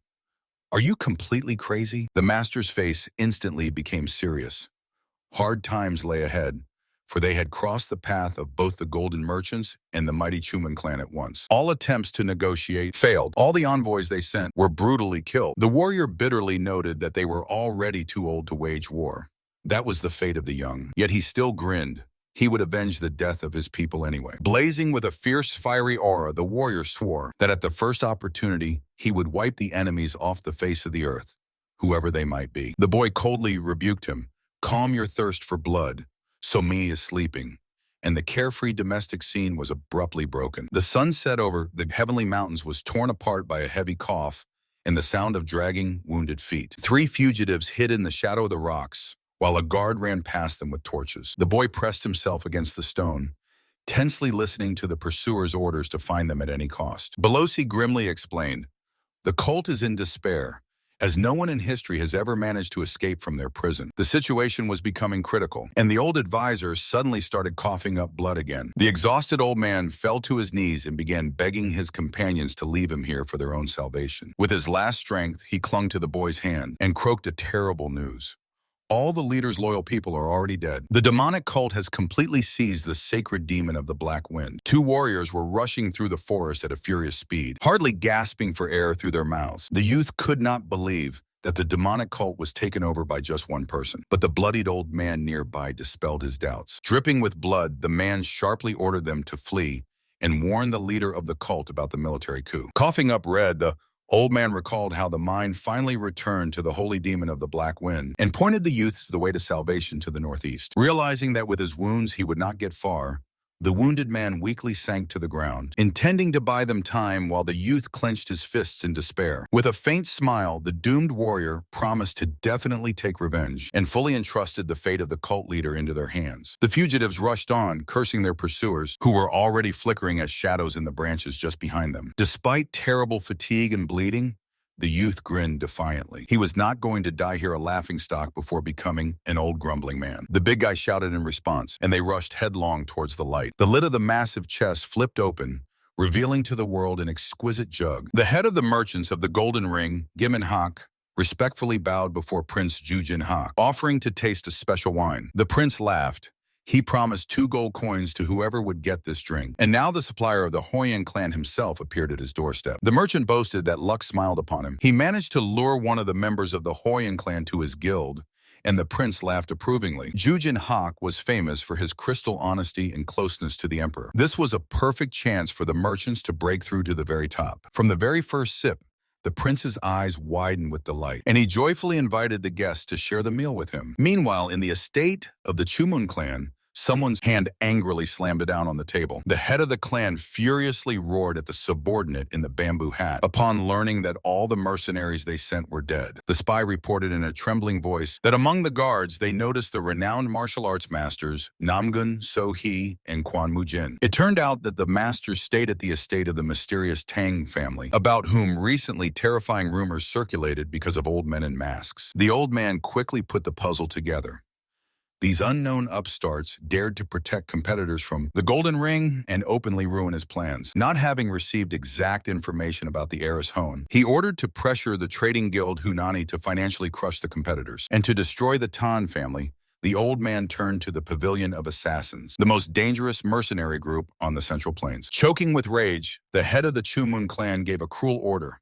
Kill every single one so that no one would remain alive. Thick blood slowly dripped onto the wooden floor. In the middle of the yard, littered with mutilated corpses, stood a bloodied fighter, calmly discussing the sudden attack with his partner. They immediately guessed that the enraged Chumun clan was behind the elite mercenaries' assault, but they frankly did not care about the lack of evidence. The eyes of the masters flashed fiercely, and their bodies exploded with a dazzling aura. Their patience snapped, for the enemies dared to break into the place where a child was peacefully sleeping. Under the pouring rain, the beaten old man sat helplessly in the mud, croakily laughing in the faces of the enemies. Above him, with an umbrella, stood Captain Moonju Hak of the Silver Shadow. The captain coldly reproached him for betrayal, reminding that it was the leader who raised their squad, and in the cult only the strongest survive. The old man admitted that he still does not believe in such a swift betrayal of the master, and asked if the demon of the Black Wind is really so powerful. The old man sneered that it is pointless to even stammer about the power of their current leader, and laughed bitterly, teasing Moon with a mention of the former cult leader. Moon's face twisted with rage. He growled one last time a question about the fugitive. A memory flashed before the old man's eyes. The smiling leader entrusts the cult to him. Then the mighty warrior called him a friend and placed power in his hands. The leader promised to leave the cult in his hands for the entire duration of his absence. The memory melted away. Returning to reality, the old man cut off the chatter and ordered simply to behead him. The blade swiftly cut through the air. The soldiers froze over the beheaded body, while Moon gave a new order to catch the fugitives. The captain irritably, he looked into the distance. He was furious that he had lost precious time and the chance to extract information. Night forest. Two fugitives came across the corpses of pursuers, near which stood a warrior with a giant sword. The younger boy was stunned. This giant was dealing with enemies much faster than him. He immediately rushed to rummage through the pockets of the dead. Having taken something useful from the corpse, the boy threw the item to his partner and commanded to move east. To the question about his own plans, he shouted that he would run in the other direction to distract the enemies. The giant called out to him in confusion as he ran after him. The boy was rushing swiftly through the forest thickets, leaving a blurred trail behind him. In his hand, he tightly gripped an enemy signal rocket, planning to lure the cultist into a trap. After running a sufficient distance, he smugly called himself a genius and fired. A bright flash tore through the night sky. The boy stopped in the middle of an open clearing and, breathing heavily, considered whether he had run far enough. Suddenly, behind him on the rock, a terrifying figure silently appeared. The enemy tauntingly said that he had tracked him by the movement of the wind. The boy shuddered with horror. The pursuer's eyes gleamed, and he coldly ordered to surrender. The boy did not even have time to react when the blade pierced his chest through. Finally, a bonus shot. Meanwhile, Mai, it seems, found a kitty that turned out to be a fluffy fox cub. The boy stared in shock at his pierced chest cavity, not understanding how he missed the blow. Thus began chapter 112. He backed away, not taking his eyes off the dark silhouette of the stranger, who was sitting relaxed on the rock. Gasping, the mercenary cursed and shouted, demanding the enemy to identify himself. Remembering how he barely dodged a deadly slash, he noticed a cut on his wrist while the swordsman opposite coldly assessed his attack. Recovering, the boy boldly declared that he was not afraid of some freak, to which the stranger only grinned fiercely. Ask the dead about that, he threw out, and vanished into the air, scattering the stone beneath his feet. A moment, and the swordsman appeared right before the mercenary's face. He barely managed to duck from the terrible swing of the blade that sliced through the air. Mocking the victim's pitiful speed, the stranger delivered another lightning-fast strike. The mercenary panicked and jumped back, realizing that the enemy was reading every one of his moves in advance. The blade cruelly sliced him across the back. The boy fell heavily to the ground, spitting blood, but he was instantly thrown back by the next attack. The unflinching swordsman smiled coldly and said it didn't matter how quick the victim was. It was all in vain. A red explosion tore the ground there, where he had just stood. The swordsman approached and asked in an icy tone who sent him to the demonic cult and what they had done to Hawk. The wounded man was silent, coughing up blood, while the enemy promised to track down and behead all his accomplices. Suddenly, a warm memory surfaced in the beaten man's mind. A joyful girl asks Uncle Sam to return faster. His bloodied lips stretched into a smile, and golden energy flared around. The swordsman disdainfully swung for the final strike, deciding that the fight was over. But Sam stopped the blade barehanded, wrapping his palm with a pulsating pink aura. With a furious scream, he unleashed all his hidden power. The swordsman's eyes widened in horror when in this flash he recognized the spiral art of the heavenly demon. A giant pillar of dazzling energy struck the sky, raising a devastating shockwave. When the dust settled, the bloodied Sam triumphantly raised his hands over the unconscious body of the enemy, shouting joyfully about his triumph. Meanwhile, in the luxurious estate of the Chumun clan, tension prevailed. The enraged elder shouted at the subordinate, not understanding how their plan with the mercenaries could have failed. The servant reported in a trembling voice that the killer's pavilion headquarters had simply been razed to the ground. It turned out that someone had leaked information, and now under the pouring rain above the burning ruins,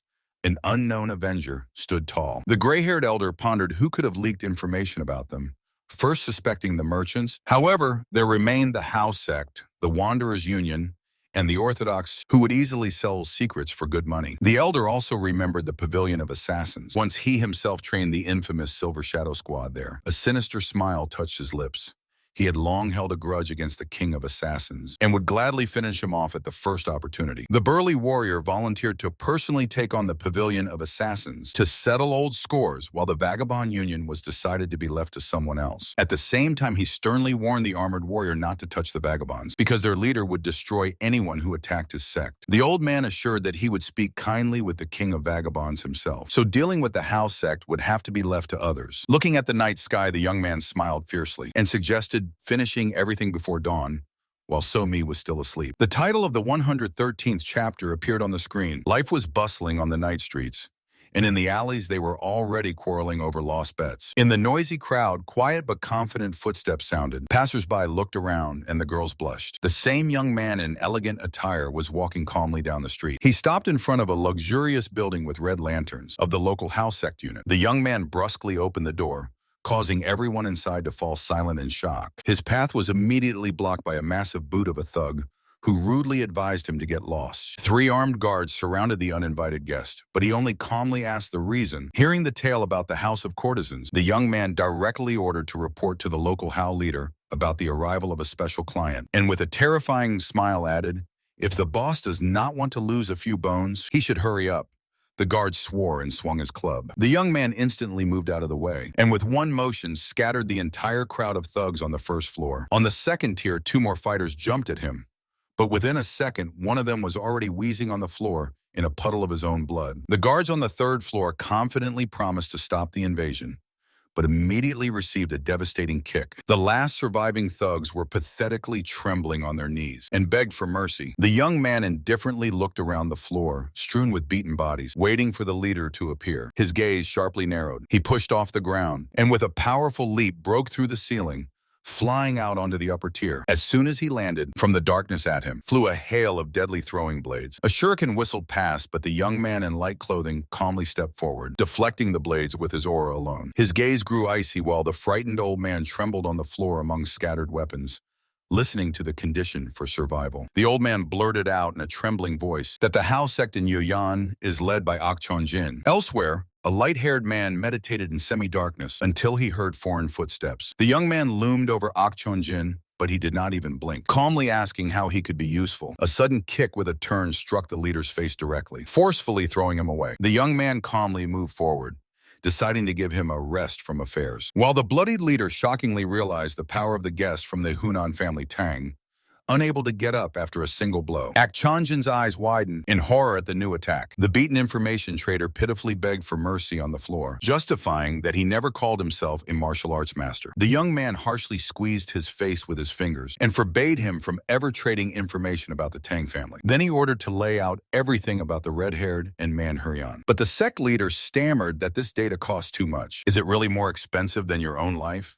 The young man cut coldly, and Akchonjin mentally said goodbye to the world. Vigilant street, where someone's battered hands lie helplessly on the ground. The old beggar with a club fiercely swung at the young man, shouting about disrespect to the Union of Vagabonds. The young man easily dodged, mocking how low the Union had fallen. If their branch was led by an ordinary 3rd-rank vagabond. The beggar froze. The enemy simply vanished in a cloud of dust. Instant burst, and the old man received a devastating blow to the gut. The young man grabbed him by the throat, giving the first and last warning. "One more sale of information about the Tan family will end in death." The old man wheezed over the bodies of dozens of beaten subordinates, stunned to realize that the guest had destroyed their branch just for this message. The night street echoed with heavy footsteps. The doorbell rang, a plump man smiled warmly at the guest, and suddenly a blade flashed. The man's head flew off his shoulders, and above the body stood a warrior with a painted face and 2 swords, disappointedly complaining about the absence of the king of assassins. Surrounded by a dozen assassins, he indifferently promised them a quick death. Since they themselves came to him, the swordsman, bored, stretched his neck, acknowledging that at this stage the master ordered to eliminate absolutely all threats. The warrior fiercely charged into the crowd, promising to wipe the pavilion of killers off the face of the earth because they dared to break into someone else's house without permission. Scene change. The bearded leader shouted fiercely, refusing to believe the news about the destruction of the pavilion of killers. A subordinate in a straw hat quietly confirmed that there was no trace left of the people in Changsha, and the Vagabond Union and the house sect suddenly refused to provide any information about the Tang family. The leader grimaced with rage. He could not believe that greedy paupers dared to betray the Chuman clan, from which they received the greatest income. He barked at the servant to immediately contact the golden merchants, and then irritably addressed the emptiness of the room. A shadow spoke from behind the bars, and the leader reluctantly admitted, who despite the unwillingness to meddle in their affairs, now must ask for assistance. The shadow cut dryly that he already does enough, but the leader only bowed his head, burning with animal hatred and swearing to tear to pieces anyone who dared to cross their path. The shop owner met the leader of the Hunan traders Maka with surprise, asking about the purpose of the visit. He respectfully poured wine for the guest, recalling that they had not seen each other for almost 20 years. Maka self-satisfiedly sipped, reminding how he once pulled his family out of a slave life. The owner smiled warmly. He admitted that although he had risen from the mud, he was still far from Maka's influence. The fat man laughed at the flattery, but immediately got to the point. He had heard rumors about the sale of wine to the Hoyan clan. The trader modestly lowered his eyes, confirming the deal, to which Maka disdainfully waved off, saying that this drunkard still has a long way to grow. The tone of the conversation sharply changed when the owner calmly objected, stating that their wine is now selling like hotcakes at crazy prices. The men measured each other with cold, tense glances. Mac grinned fiercely and unequivocally declared that he was taking control of the wine sales. Chapter 115. With a heavy thud, the fat man threw a red sack onto the table, demanding to be given both the wine and the girl Huyenji herself. A gold coin with a jingle flew into the air. A thick hand authoritatively lay on the sack containing 50 nannies. The master nervously clenched the fabric, cutting off that this amount will not cover even a tenth of the cost. Mac's face darkened with rage, and he openly threatened the uncooperative merchant with a swift death. The latter only snorted that he definitely should not fear for his own life. And at that very moment, the door behind him opened. A tall, dark-haired young man appeared on the threshold. The merchant hurriedly introduced him to his guest. Mac instantly recognized the elder of the Tan clan, and he calmly inquired what sum was being offered here. Hearing about 50 gold coins, the young man snorted mockingly and stepped forward to make a counteroffer. Tostin smiled smugly, rubbing his hands in anticipation of bargaining. But instead of gold,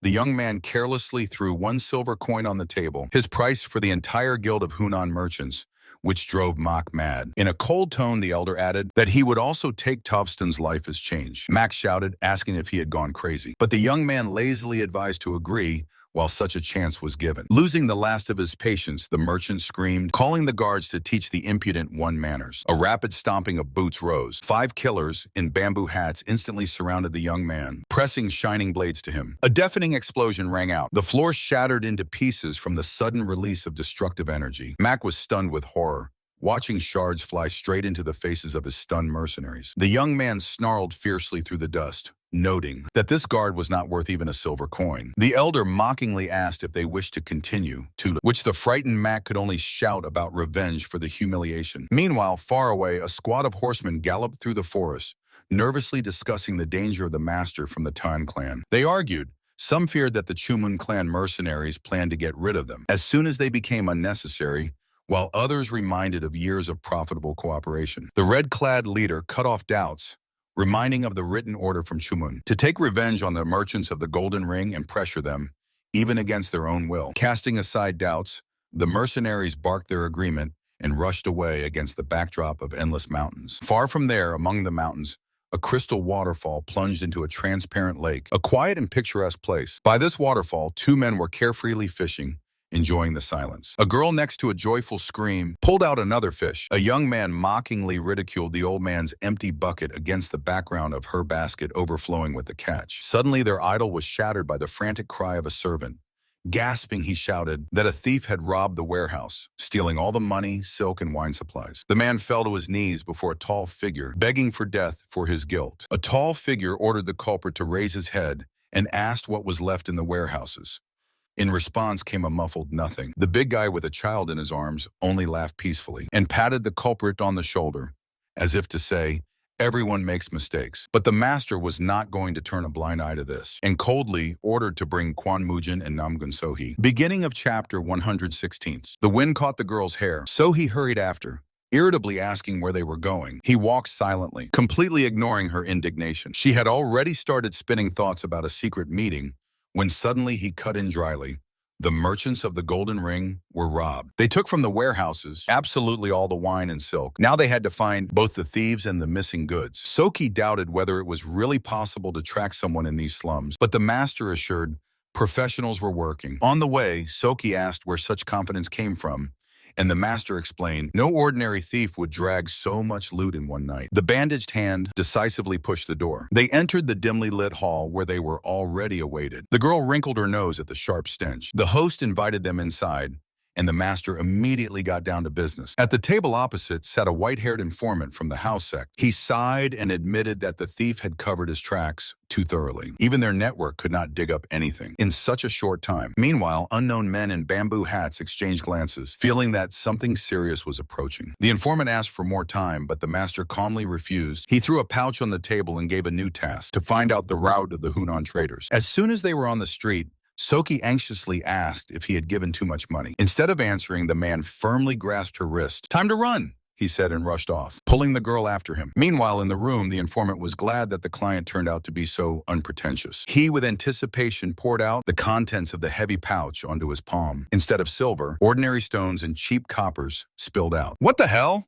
A furious scream echoed across the entire yard, while the couple calmly ran away. Night fell. Soki, hiding her reddened face, tremulously recalled their running hand in hand, although the man himself had already forgotten about it. Instead, he was already standing with crossed arms, businesslike, listening to his scout's report. The girl frowned, not understanding at all why she was dragged here in the first place. The spy reported on the secret meeting of the leader of the Chumun clan with Hunanese merchants. The puzzle came together. They definitely worked together. Now the Hunanese were preparing for a large-scale business trip to discreetly sell the stolen goods. The master snarled fiercely, recalling the old rule: an eye for an eye. Since the enemies first encroached on what was not theirs, now he was going to rob the robbers themselves. So he and the scout stared at him in shock, not believing their own ears. 3 figures in masks lurked in the thickets, preparing to attack. Below, a huge trading caravan was just passing by. The girl was eager to fight, but the leader stopped her. He felt that someone else would strike first. This was the 117th chapter of the story. Meanwhile, the caravan guards were wondering why half 100 fighters were gathered for an ordinary trip. Moreover, they chose an inconvenient mountain path instead of the main route. The bald commander ordered not to relax, although the subordinates mocked that no one would attack the Hunan traders. The commander sternly reminded that a big prize always attracts madmen, and suddenly froze. The road was blocked. Huge fallen tree. The commander's eye widened. "Ambush!" From the trees, just bandits poured down on them. There was a powerful explosion. In a moment, the entire guard was already lying on the ground, and the surviving commander bowed low before the carriage. He reported in a trembling voice that the cargo was stolen,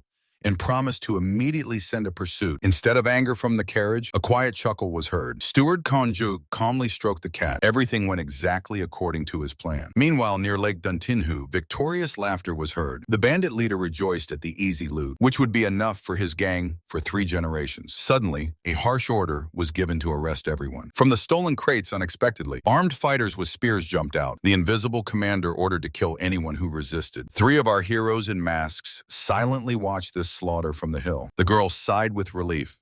If they had attacked first, they would now be in the place of the bandits. The leader gloomily admitted that it was a trap for them from the very beginning. Only his sharp eye saved them from the raid, because he noticed people in the carts instead of goods in time. He clicked his tongue irritably, understanding that he had underestimated these officials. The leader sharply turned around. For today, the case was closed, and the trio silently disappeared into the forest. The sun was setting over the estate of the Hunan traders. Inside, someone was shouting angrily, not believing that ordinary bandits had fallen into the trap. Konjuk was grinding his teeth in anger. He waited so much for the Tan family to take the bait. The steward tried to understand whether the enemies were just lucky or if they really figured out the plan. He nervously drummed, his fingers on the table. The silence was broken by the loud laughter of a bearded giant. He openly mocked Konjuk, who this time was outsmarted despite all his genius. The bearded man advised the steward to sometimes be simpler and think like ordinary people. The old master gently intervened, stopping their quarrel. Konjuk nevertheless admitted his failure, and the old man suggested that among the enemies there is someone on the level of the genius Chegalun. This name made Konjuk frown and recall an old meeting with the same cunning young man. The men argued passionately in the room. One insisted that the old Chegalun would reliably hide their identities, and the other shouted fiercely, demanding to rely on Don Fangu. Bearded man only sighed wearily. Beginning of chapter 118. Once the Marim Alliance stood unwaveringly at the head of all the light factions, but after the decline of the great sects and the departure of the great clans, the former power crumbled.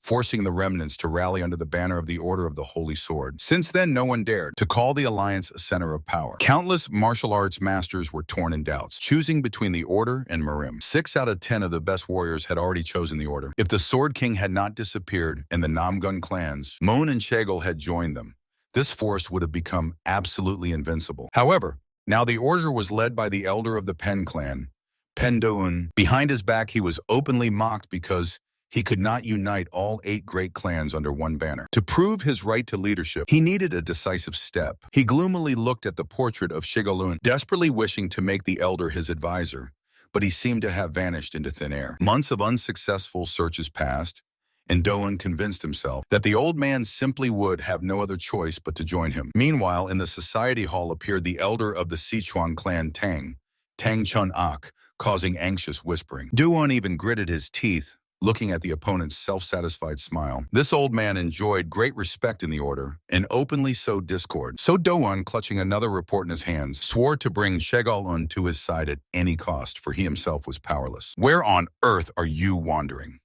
He raised his eyes to the cloudless sky in despair, and far away from there quietly, the mountain waterfall murmured. Chegal-un himself, croaking, was dragging a bundle of firewood through the forest and grumbling irritably, while a girl sat nearby on the grass. She directly reproached her father.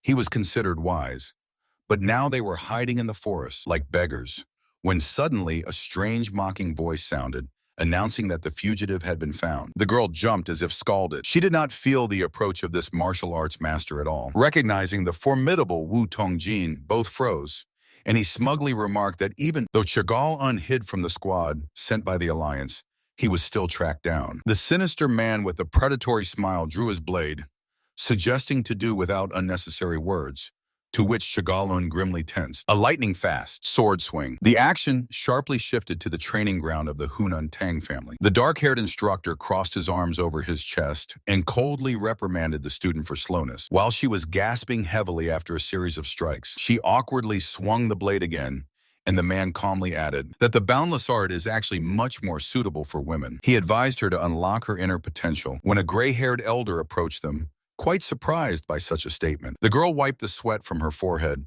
admitting that she was also hearing something like this for the first time. The elder thoughtfully stroked his beard, suggesting that the master saw something hidden, to which the dark-haired man began to explain the connection between swiftness, flow, and illusion. A phantom of a blade flashed in the air. It turned out that the illusory art of the heavenly sword, the highest technique of Nam Chu Ryong, is based precisely on this principle. The elder and the girl froze in shock, not believing their own ears, while the mentor calmly asked if they had not understood the essence of the technique. Nam Chu Ryong, the old man paled, and the girl asked in amazement, where he even knew the name of one of the 3 heavens. Before the young man's eyes appeared and illuminated the figure of the legendary Nam Chu Ryun with light. The 119th chapter began. The old man and the girl were stunned, and the young man calmly asked why they were so surprised. The old man could not believe that this woman was one of the 3 strongest martial arts masters of the God of War era. A memory flashed with a pink aura. The great swordswoman always traveled freely and refused to join any alliances. The girl did not understand how this lone woman founded the Namgun clan, and the old man realized with amazement that the boy's illusory technique was copied from her boundless art. The young man smugly snorted. But suddenly their argument was interrupted by a desperate cry for help. A girl was running barefoot on the cobblestones, bloodied, screaming in horror for her father. She stopped, gasping for air, and stared in shock at a familiar face. Yan instantly rushed to the frightened Sohai. "My father! He might die!" the girl sobbed, and the Sword King immediately darkened. The young man harshly ordered to say where the enemy was, and Sohai, through tears, squeezed out, to the south near Lake Tuntenhu. The air cracked.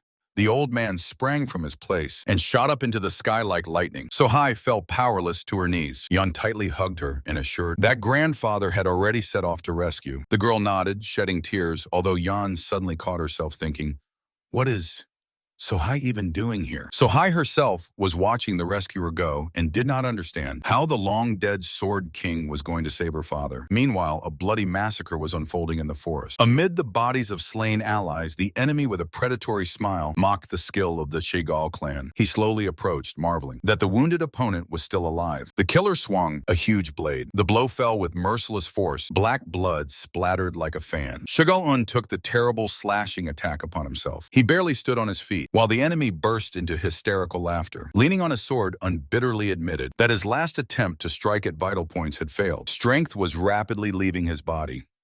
Only minutes remained to live. The killer raised his weapon again, preparing to end the victim's suffering. Shegel unsubmissively accepted his fate, hoping only that his daughter had reached a safe place. Suddenly from the sky struck a dazzling stream of energy. With a fierce roar onto the battlefield, burst in the King of the Sword. The enemy's face twisted with animal terror. Before the exhausted Uno towered a gloomy shadow of the old man, whose eyes blazed with icy blue light. White hair, a long mantle, and a sword in one hand. Even his gaze pressed on the enemies with incredible force. The bloodied man on his knees looked at the tall shadow with horror. He did not understand what the Alliance leader was doing here. The old man stood silently, and 3 pursuers instantly froze with icy fear. If this is really the Sword King, we must flee immediately, flashed through the mind of one of the killers. Raising a weapon against such a legend meant signing one's own death warrant, and one of them did rush forward. "Is that your name?" the old man asked calmly, when the whole trio attacked him. The attacker's eyes widened from the pulsating aura of horror. Realizing his mistake, he whimpered in panic, but the Sword King cut coldly. His life had come to an end. The enemy begged to be released, at least at the cost of his own hand, but the old man proposed to leave his head instead. "Excuse me, but how am I—" The killer only managed to mutter before the blade sliced through the air with a whistle. Splashes of blood hit his partner's face, who screamed wildly. The old man's sword transformed into a blurred whirlwind of merciless strikes. A powerful vertical swing cut the last enemy in half. The Sword King landed softly, and behind him shredded bodies fell to the ground. The saved man sat in a puddle of his own blood, not believing his eyes. "I see the true Sword King," he breathed reverently, looking at the majestic figure. 10 days passed. The girl silently sat in the sunlit yard when a familiar person ran up to her joyfully. To the innocent question about how she felt, she snapped back so sharply that the other person even recoiled. The attack on her father seemed like a terrible nightmare, but inside rage still boiled. Anger at the people who hid behind the wall while her family endured hell made the girl crush walnuts with a crunch using her bare hand. The interlocutor began to protest. They had run themselves ragged, searching for her grandfather, and nearly went crazy from worry. "How dare you ignore us, sitting behind the wall?" she shouted, to which the girl only cursed her silently with a sweet smile. She spun around sharply and walked away, and the intrusive guest's surprise fell to the ground. "What? Bitch!" was all she could squeal after her. The scene shifted to a room in the manor, where the convalescent was carefully asked if he felt better. The rescued man bowed low to the old man, thanking him for the healing elixir. The former leader of the Alliance warmly patted him on the shoulder, and the man was enlightened. All this time, the white mask was actually him. Before his eyes appeared the image of a one-armed old man in a white mask. That is exactly how the whole world of martial arts called him. The burly leader of the demonic cult on the neighboring bed snorted, amazed at the absurdity of the situation. 2 of the greatest masters of rival factions sat peacefully under one roof, and everyone understood this silence was maintained only thanks to one young man. Shigel unbowed his head low before him and firmly asked if he would accept his help. The old man tensed when the swordsman calmly stated that before being accepted into the family, his abilities must be tested. Under the pressure of the eerie aura, the old man was barely breathing, asking again what exactly this meant. Nervously swallowing, he proposed a counter-condition. Let the swordsman first prove himself worthy of his help. Someone among the allies suddenly slapped the old man on the shoulder, while the swordsman dryly cut in that there is no place here for the blind. The old man walked away disappointed, scolding himself for the failed attempt to raise the price. The swordsman threw him a light smile in response, noting to himself the interesting character of the old man. Suddenly he noticed a girl who was crouching on the floor, hiding her face. At his question, she flinched and, blinking her big eyes, muttered something about trying to gather her strength. Feeling that he understood nothing, she awkwardly got to her feet. He directly ordered her to speak if she had already started, but the girl only hesitated confusedly. As soon as he indifferently turned towards the exit, she desperately called out to him from behind, remembering the higher technique Namchuryeon. The swordsman stopped, and the girl clasped her hands pleadingly, asking to be taught the illusory art of the heavenly sword. Standing in the middle of the yard, she confessed that she simply desperately wants to become stronger. He squinted skeptically.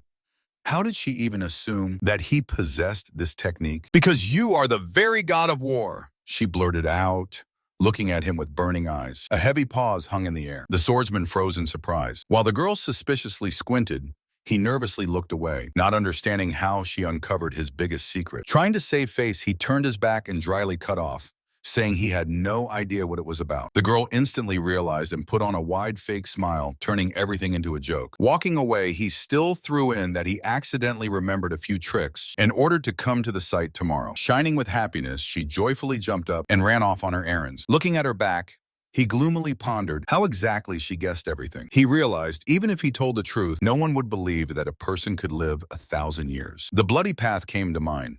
To deceive time, he had to change physical bodies again and again. Her confident gaze pierced his defense, having forced to lose vigilance and doubt their own camouflage. Standing in the middle of the quiet garden, he silently admitted that this girl is breaking all possible boundaries. They popped wooden planks. In the semi-darkness of the room, the bearded man reported about an unexpected ambush by Hunanese merchants. The losses of precious wine and silk were colossal. Then the swordsman immediately asked about the current state of the enemies. While the mercenaries were assembling the guard, the ally meaningfully raised a finger, suggesting his own idea. With a predatory smile, he promised to destroy all involved with a single strike and asked if they were ready to hear his plan. The gray-haired elder thoughtfully sipped tea, pondering where the golden ring traders got the money for expansion into Beijing. After all, they had recently looted their warehouses of wine and silk, and they had already risen again and were selling elite goods to the capital's officials. The capital's alcohol market was controlled by the Chumun clan. They were the ones who ordered the raid and now definitely would not sit idly by. The old man frowned.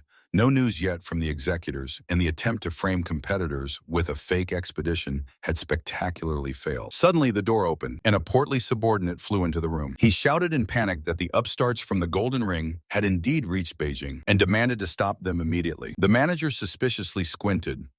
Everything was going too smoothly, as if deliberately arranged, and irritably reprimanded the panicker, saying there is a time to think and a time to act. The manager sharply commanded to send Go Shui-san after their trail. A predatory smile spread across his face.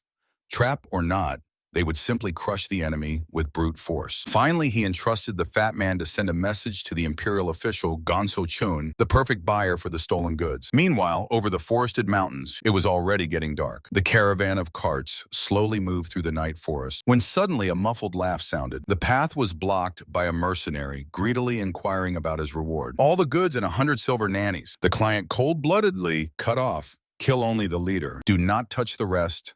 And most importantly, preserve the goods. The former master of the demonic cult, capable of crushing boulders with bare hands, confidently decided that this reprisal would be easier than a child's game. Suddenly, the night forest was torn apart by a dazzling pillar of violet energy. The giant landed heavily, right in front of the caravan. He released a deadly aura and roared across the entire forest, challenging the leader to a death match. The guards froze, looking into the darkness with horror. While the mercenaries trembled with weapons in their hands, the stranger slowly moved forward. A lightning-fast dash. The man with the green aura instantly appeared behind the guards' backs and roughly grabbed one of them. The guards dropped their weapons and screamed as they fled. The attacker laughed loudly at the traitor's cowardice, and the gray-haired client quietly praised him for the job. Having received the order to take the captured chest to the leader, the mercenaries sneered disdainfully. Morning came, illuminating the luxurious pavilions of the capital. A stout, fat man with a broad smile greeted the imperial official. Gonso Chun impatiently stroked his mustache and inquired about the reason for the sudden visit. The guest flatteringly informed that he had obtained elite goods and decided to demonstrate them first. Seeing silk and wine of the Huayan clan inside, the official was speechless.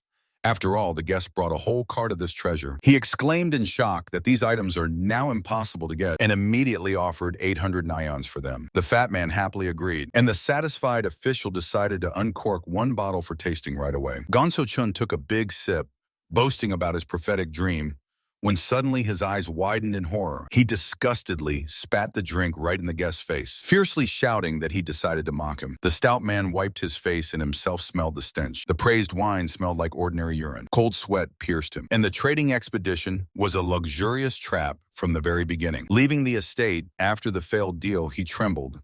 A dreadful premonition of inevitable disaster pulsed in his temples, and it came true. As soon as he returned, he heard a panic scream about the warehouse being robbed at night, stealing all the stolen goods again. The manager's face twisted with rage. He croaked an order to call Go Chui-san, vowing to wipe the audacious upstarts off the face of the earth. Two riders stopped in the fog before the gigantic estate of the Tan family, marveling at its grandeur on the outskirts. They were surprised that even after so much time, The thick fog around the clan had not dissipated. The elder man smiled fiercely and gave the order to start with fire. The flame instantly engulfed the massive wooden gates. The mercenary squad lined up before the burning entrance, awaiting the slaughter. The stout leader grinned joyfully, ordering the fighter Go Chui-san to kill all the fugitives. He took a deep breath and loudly challenged the enemies to battle. With a heavy creak, the doors slowly parted. Go Chui-san narrowed his eyes warily. Instead of the frightened relatives, a government official decisively emerged from the smoke, shouting about an attack on a state institution. The fat man looked at him, bewildered, stared at him. The official led an armed guard behind him and threatened the mercenaries with punishment for treason. The leader blinked in shock, not understanding where the people from the agency had come from. He frantically thought about teleportation techniques, suddenly suspecting Go Chui-san of connections with the demonic cult. Go Chui-san waved it off, instead suspiciously staring at two unknown masked individuals. The stout leader also tried to make out their faces, but in vain, and only cursed irritably. Having lost the last remnants of patience, he hysterically ordered to kill them all to the last one. The government official turned pale at such madness. The leader roared that they would all be branded as traitors anyway, so it was time to finish what was started. The mercenaries sprang from their places, and with the clatter of swords crashed into the ranks of the guards. The bandits mercilessly cut down the government fighters, forcing the official to retreat in horror. Go Chui-san boredly clenched his fists, when suddenly he rolled his eyes upward, from the sky straight onto the stone courtyard. With a crash, a girl landed. Her icy gaze was fixed on the enemy. Go Chui-san instantly recognized her.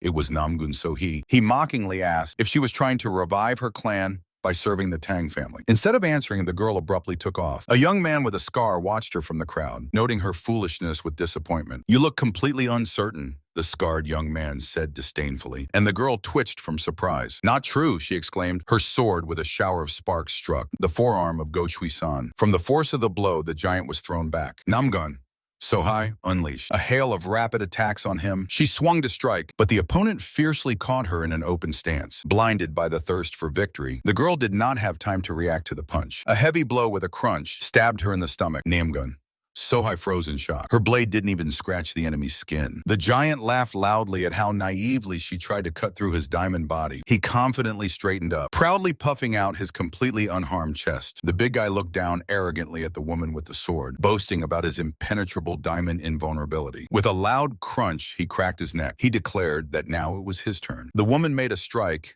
and her sword released a powerful wave of energy with a whistle. The enemy didn't even dodge. He simply slammed his fist into the ground, shattering the attack completely. She heavily dropped to one knee, horrified to realize that his defense was truly impenetrable. The big guy instantly closed the distance, forcing her to desperately defend against a hail of blows. A powerful strike threw her backward. While the attacker shouted about the great honor of dying at the hands of such a master, a fist wrapped in a purple aura mercilessly crashed into her body. She fell onto the cold stone, acknowledging her defeat. Gasping blood, the woman listened. As the victor mockingly promises to show mercy, the gaze faded. With a maniacal laugh, he unleashed his final blow on her. Suddenly, the laughter stopped. The crater from the blow was empty. He froze in confusion when a calm voice sounded from above, mocking his joy. A young man stood in the square, lightly holding the rescued woman under his arm, and casually called the big guy a brat. On the boy's face stretched an icy smile. He calmly advised the enemy to check his own chest, and the giant with horror lowered his eyes to the through hole in his body. "This cannot be," he croaked, and fell dead to the ground. The young man cold-bloodedly stood over the corpse, surrounded by a whole army of enemy swordsmen. Panic began among the mercenaries' ranks. Their best fighter fell from a single blow. The eyes of the fat leader almost popped out of the animal fear. He rushed to flee, but the young man caught up with him in an instant, harshly killing him on the ground along with the guard. The blade of the massive sword lay right on the throat of the leader. The young man quietly ordered to surrender, putting an end to this battle. The next day, through the streets of the city, the convoy led the bound prisoners. The locals whispered in shock,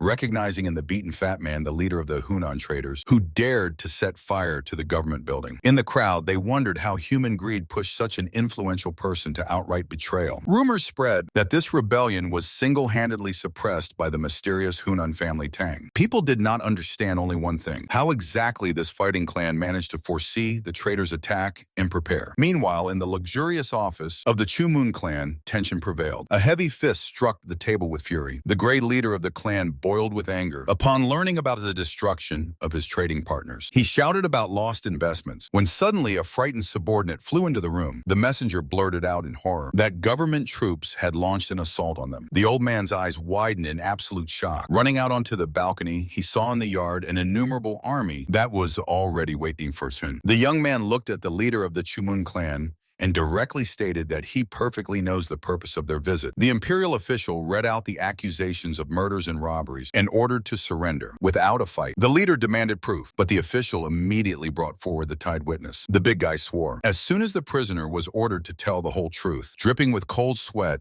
the witness confessed that he arranged the massacre precisely on the orders of Chumun 1. He specified that he acted on direct orders and even gathered a whole squad of clan warriors for him. The witness told how they burned the Hoenn clan in masks. They killed everyone who resisted and threw the children into the river. When he added that the attack on the head of the Hoenn clan was the work of Chumun 1, the enraged leader roared, demanding silence. A shuriken suddenly flew towards the traitor. The blade bit into the witness's forehead with a crunch, and the dead body heavily thudded onto the stone. The official recoiled and declared that the leader Chumun had just shown his true face. Chumun 1 cursed himself mentally. He had given in to anger, and with his own hands destroyed the only chance to justify himself. An order for arrest was sounded, and the guard instantly drew their swords. While the guards surrounded the enemy, the officials anxiously asked if Mujin could handle him. They admitted that the enemy was much stronger than expected. That young man will have a hard time. Some doubted that simply detaining the enemy would be enough, because he would have to defeat him completely, but decided that gaining even a little time was already good. Steel flashed. Mujin sharply closed the distance and crossed swords with a powerful opponent. From the very first blow,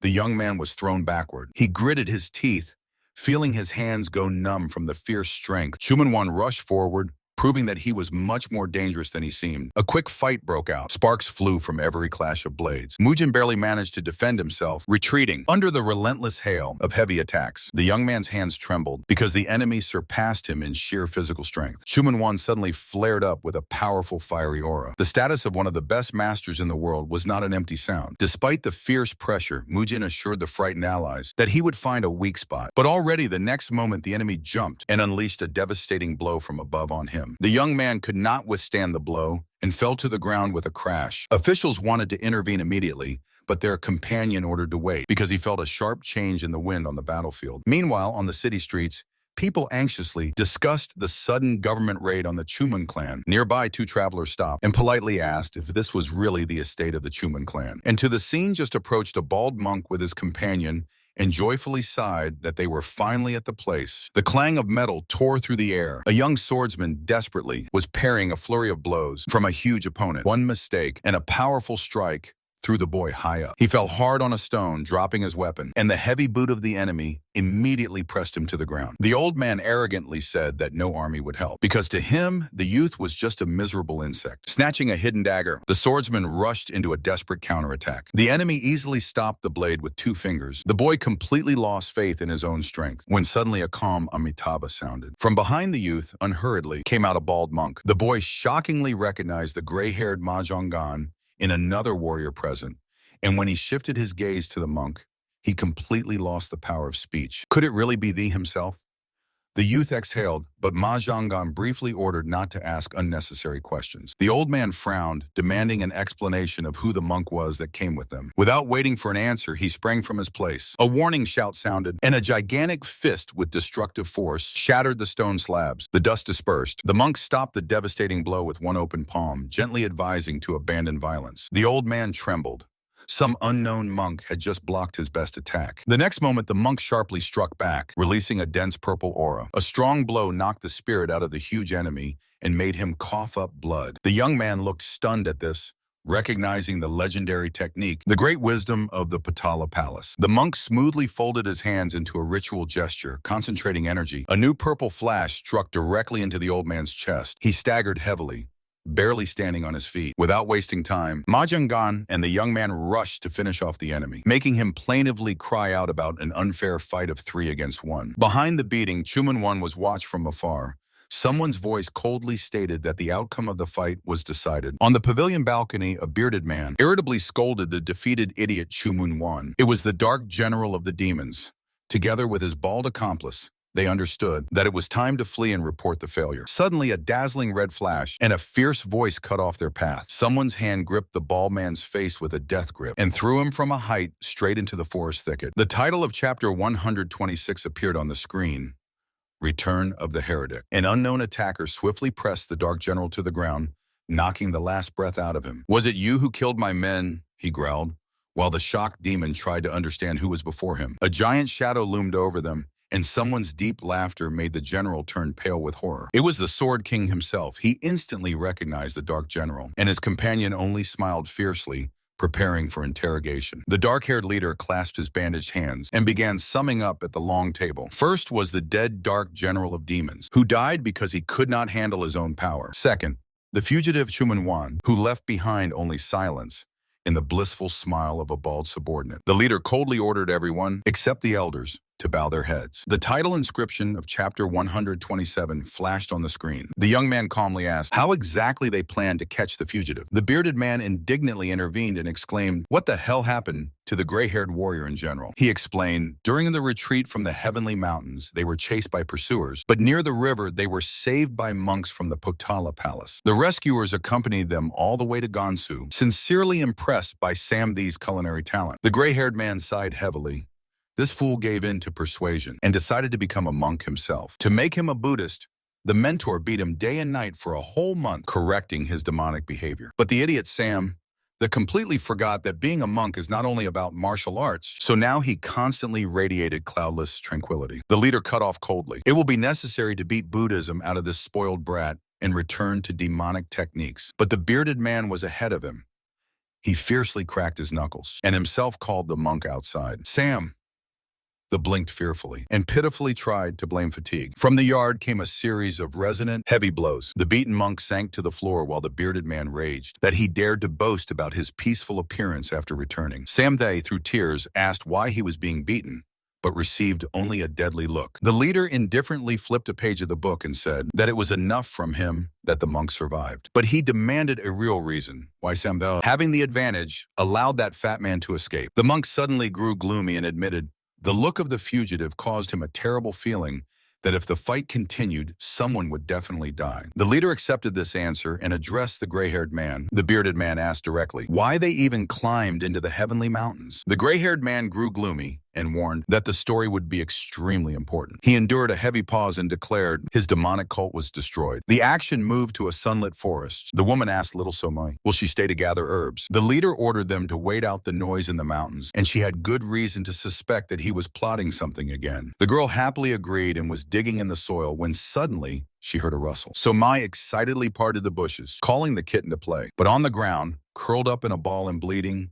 lay an injured red fox. Little Somi noticed a trembling red animal in the forest. She looked closely and realized that the fox cub was injured. Somai reached out her hand, but the frightened animal hissed and bit her palm. The girl only quietly whimpered. The fox cub jumped back and whimpered plaintively, but the girl calmly sat down nearby and took out a healing ointment. She gently said that the medicine would relieve the pain. The little animal hesitated, looking into her face. Somi carefully applied thick ointment to the injured paw. The girl tore off a piece of her skirt and began to bandage the wound. In a moment, the fox cub was adorned with a fabric bow, and Soma smiled happily. The sun was setting, and the worried woman was desperately searching for Somi through the forest. She looked around anxiously, realizing that it would soon get dark. Meanwhile, the distressed mother was walking barefoot through the western forest, calling out to her daughter. Not far away, through the thicket, a bloodied man with a stick. The old man barely moved his legs, coughing hoarsely at every step. His insides were so damaged that even a child could kill him now. But he was driven solely by hatred for the Tan family. Exhausted, he fell to the ground, feverishly searching with his eyes for healing herbs, when suddenly he heard a voice. Somi turned around. The old man froze, seeing ointment in her hands, and greedily stretched out his hand. But his strength finally left him, and he fell face down into the dirt right in front of her. Silence. He regained consciousness already in the cave near the fire that Somi maintained. He asked who had healed him, and the girl joyfully raised her hand, sincerely wondering why one would even look for a reason to help. The old man tried to get up, but Somi sternly ordered him to lie down, causing a faint smile on his face. Suddenly, a woman ran into the cave and immediately began scolding the girl for running away. She noticed the fox cub when suddenly a hoarse cough sounded from the depths. The woman froze when her gaze fell on the wounded old man by the fire. He recognized her first and stared in shock. The woman's face was twisted by fierce hatred. The woman sharply emerged from the darkness, and her gaze burned with undisguised fury. Meanwhile, the giant was overwhelmed by a terrifying memory of his own confession, how everything was done by the order of Chumanvona. Before his eyes again appeared the massacre of the Hoyan clan, burned buildings and children mercilessly thrown into the river. He looked closely at the girl with the fox cub and was horrified. The child turned out to be not from the destroyed clan, but from the powerful Tan family. The girl squeaked confusedly, when suddenly the same enraged woman with a kitchen knife flew to them. "Son of a bitch!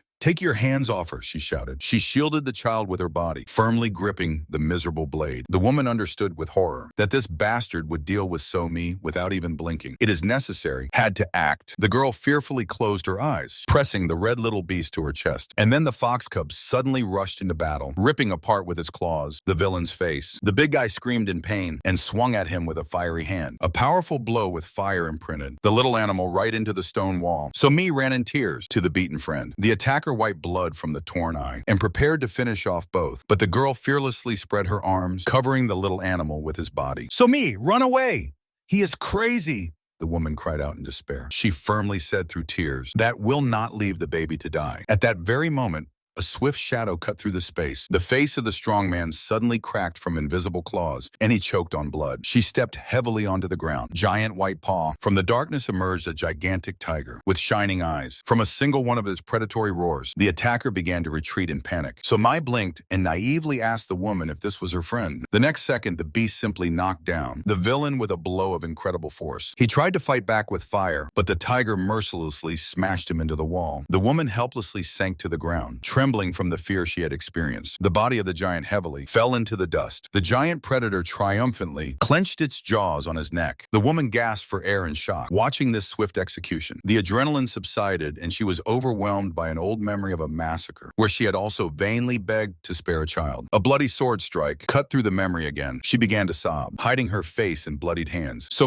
cautiously, she came closer. The girl just had to touch her hand when the woman hugged the little one tightly with tears, and the torn enemy remained lying dead. A little later, the relaxed boy in bandages listened to the report. It turned out that these very saved ones helped find the way home. He looked from the balcony into the yard, where the tiger was peacefully resting next to Somi and the woman. The young man laughed inwardly. Finding the fugitive Chumunwan's hideout was a real miracle, and now he was finally done with him. His thoughts were interrupted by a joyful child's shout.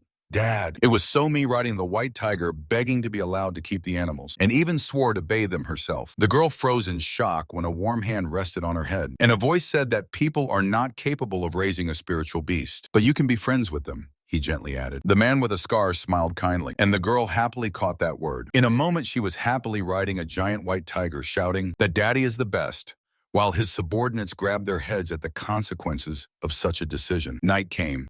He came to the cemetery and slowly poured wine on the old grave. In his memory emerged the image of the former cult leader, the most devoted and the smartest comrade. Next to him materialized the ghost of a deceased friend who grumbled reproachfully that if the master had ever listened to him, he would not have died so miserably. To hell with this will of the heavens, he cut off, getting up on his feet. The ghost smiled slyly, asking if he was not going to return to the cult. The spirit warned that revenge would take years, and his current strength would simply not be enough for such a battle. He silently looked ahead of him. The ghost squinted. "Do you know something about him?" Memory sharply threw him back into the past. Someone's trembling hands were extending a cup with desperate apologies. The envoy knelt before his throne, begging forgiveness for the loss of people due to the interference of a foreign palace. The ruler's eye flashed crimson in the darkness while he took a sip. "I did not hear. Come closer. And repeat," he ordered coldly. The envoy obediently took a step. The next moment, the ruler mercilessly crushed the subordinate's limb with his bare hands. The body flew to the floor with a crash. The man was screaming madly over his bloodied stump, to which the ruler calmly threw,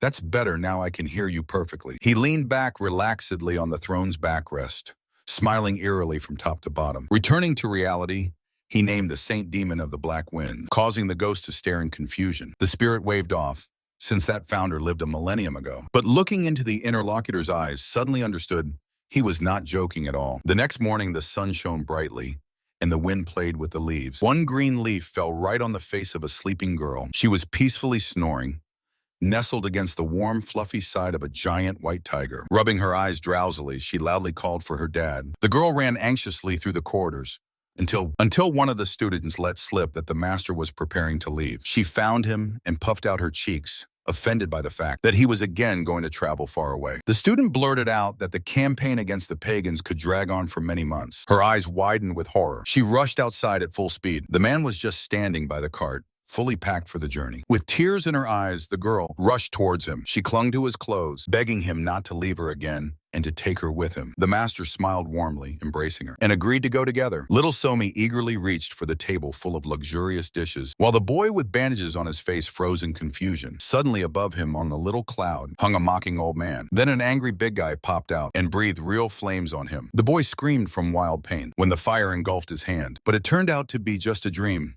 He suddenly opened his eyes and saw above him a trio who were curiously looking at his frightened face. The dark-haired master calmly suggested switching shifts because he also wanted to nap. Shigal Una almost burst from shock upon learning that they were already heading to the Central Plains. He shouted indignantly that he had just returned from there and demanded a lawful rest. However, the master gently stroked Somi's head and explained that he could not leave with the child, leaving him alone. The girl's sincere joy only added to his despair, and Shigal helplessly sat down right on the ground. Their carriage set off under the watch of a solitary hawk, heading for a short stop in Sichuan. Meanwhile, in the luxurious chambers of another city, a warrior respectfully bowed before a bald fat man. The host slowly poured tea, complaining about the cessation of funding due to the inevitable fall of the Chuman clan. A sudden foreign voice behind his back made him flinch. A red-haired young man entered the room with confident steps and ordered him to sit down. He settled into the armchair like a master, waving off questions about the impatient holy demon of the Black Wind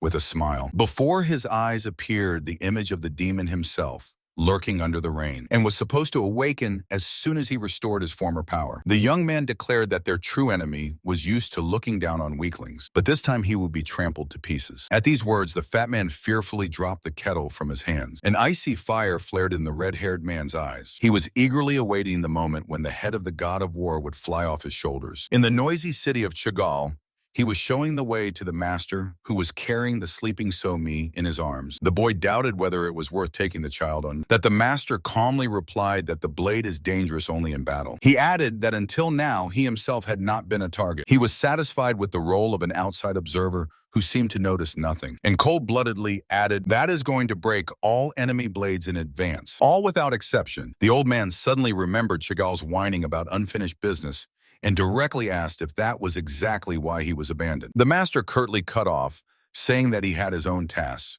While Chehel himself at that time ran to the Tan family estate, the boy ran around the empty room shouting, vainly searching for anyone. He remained standing in the middle of the yard, in complete shock, realizing that he was brazenly left alone. In the noisy tea house, the girl Somi was intently studying the map, calculating the distance from Sichuan. The door opened, and she joyfully rushed to meet the man with the scar and his companion. However, the young man was not happy at all.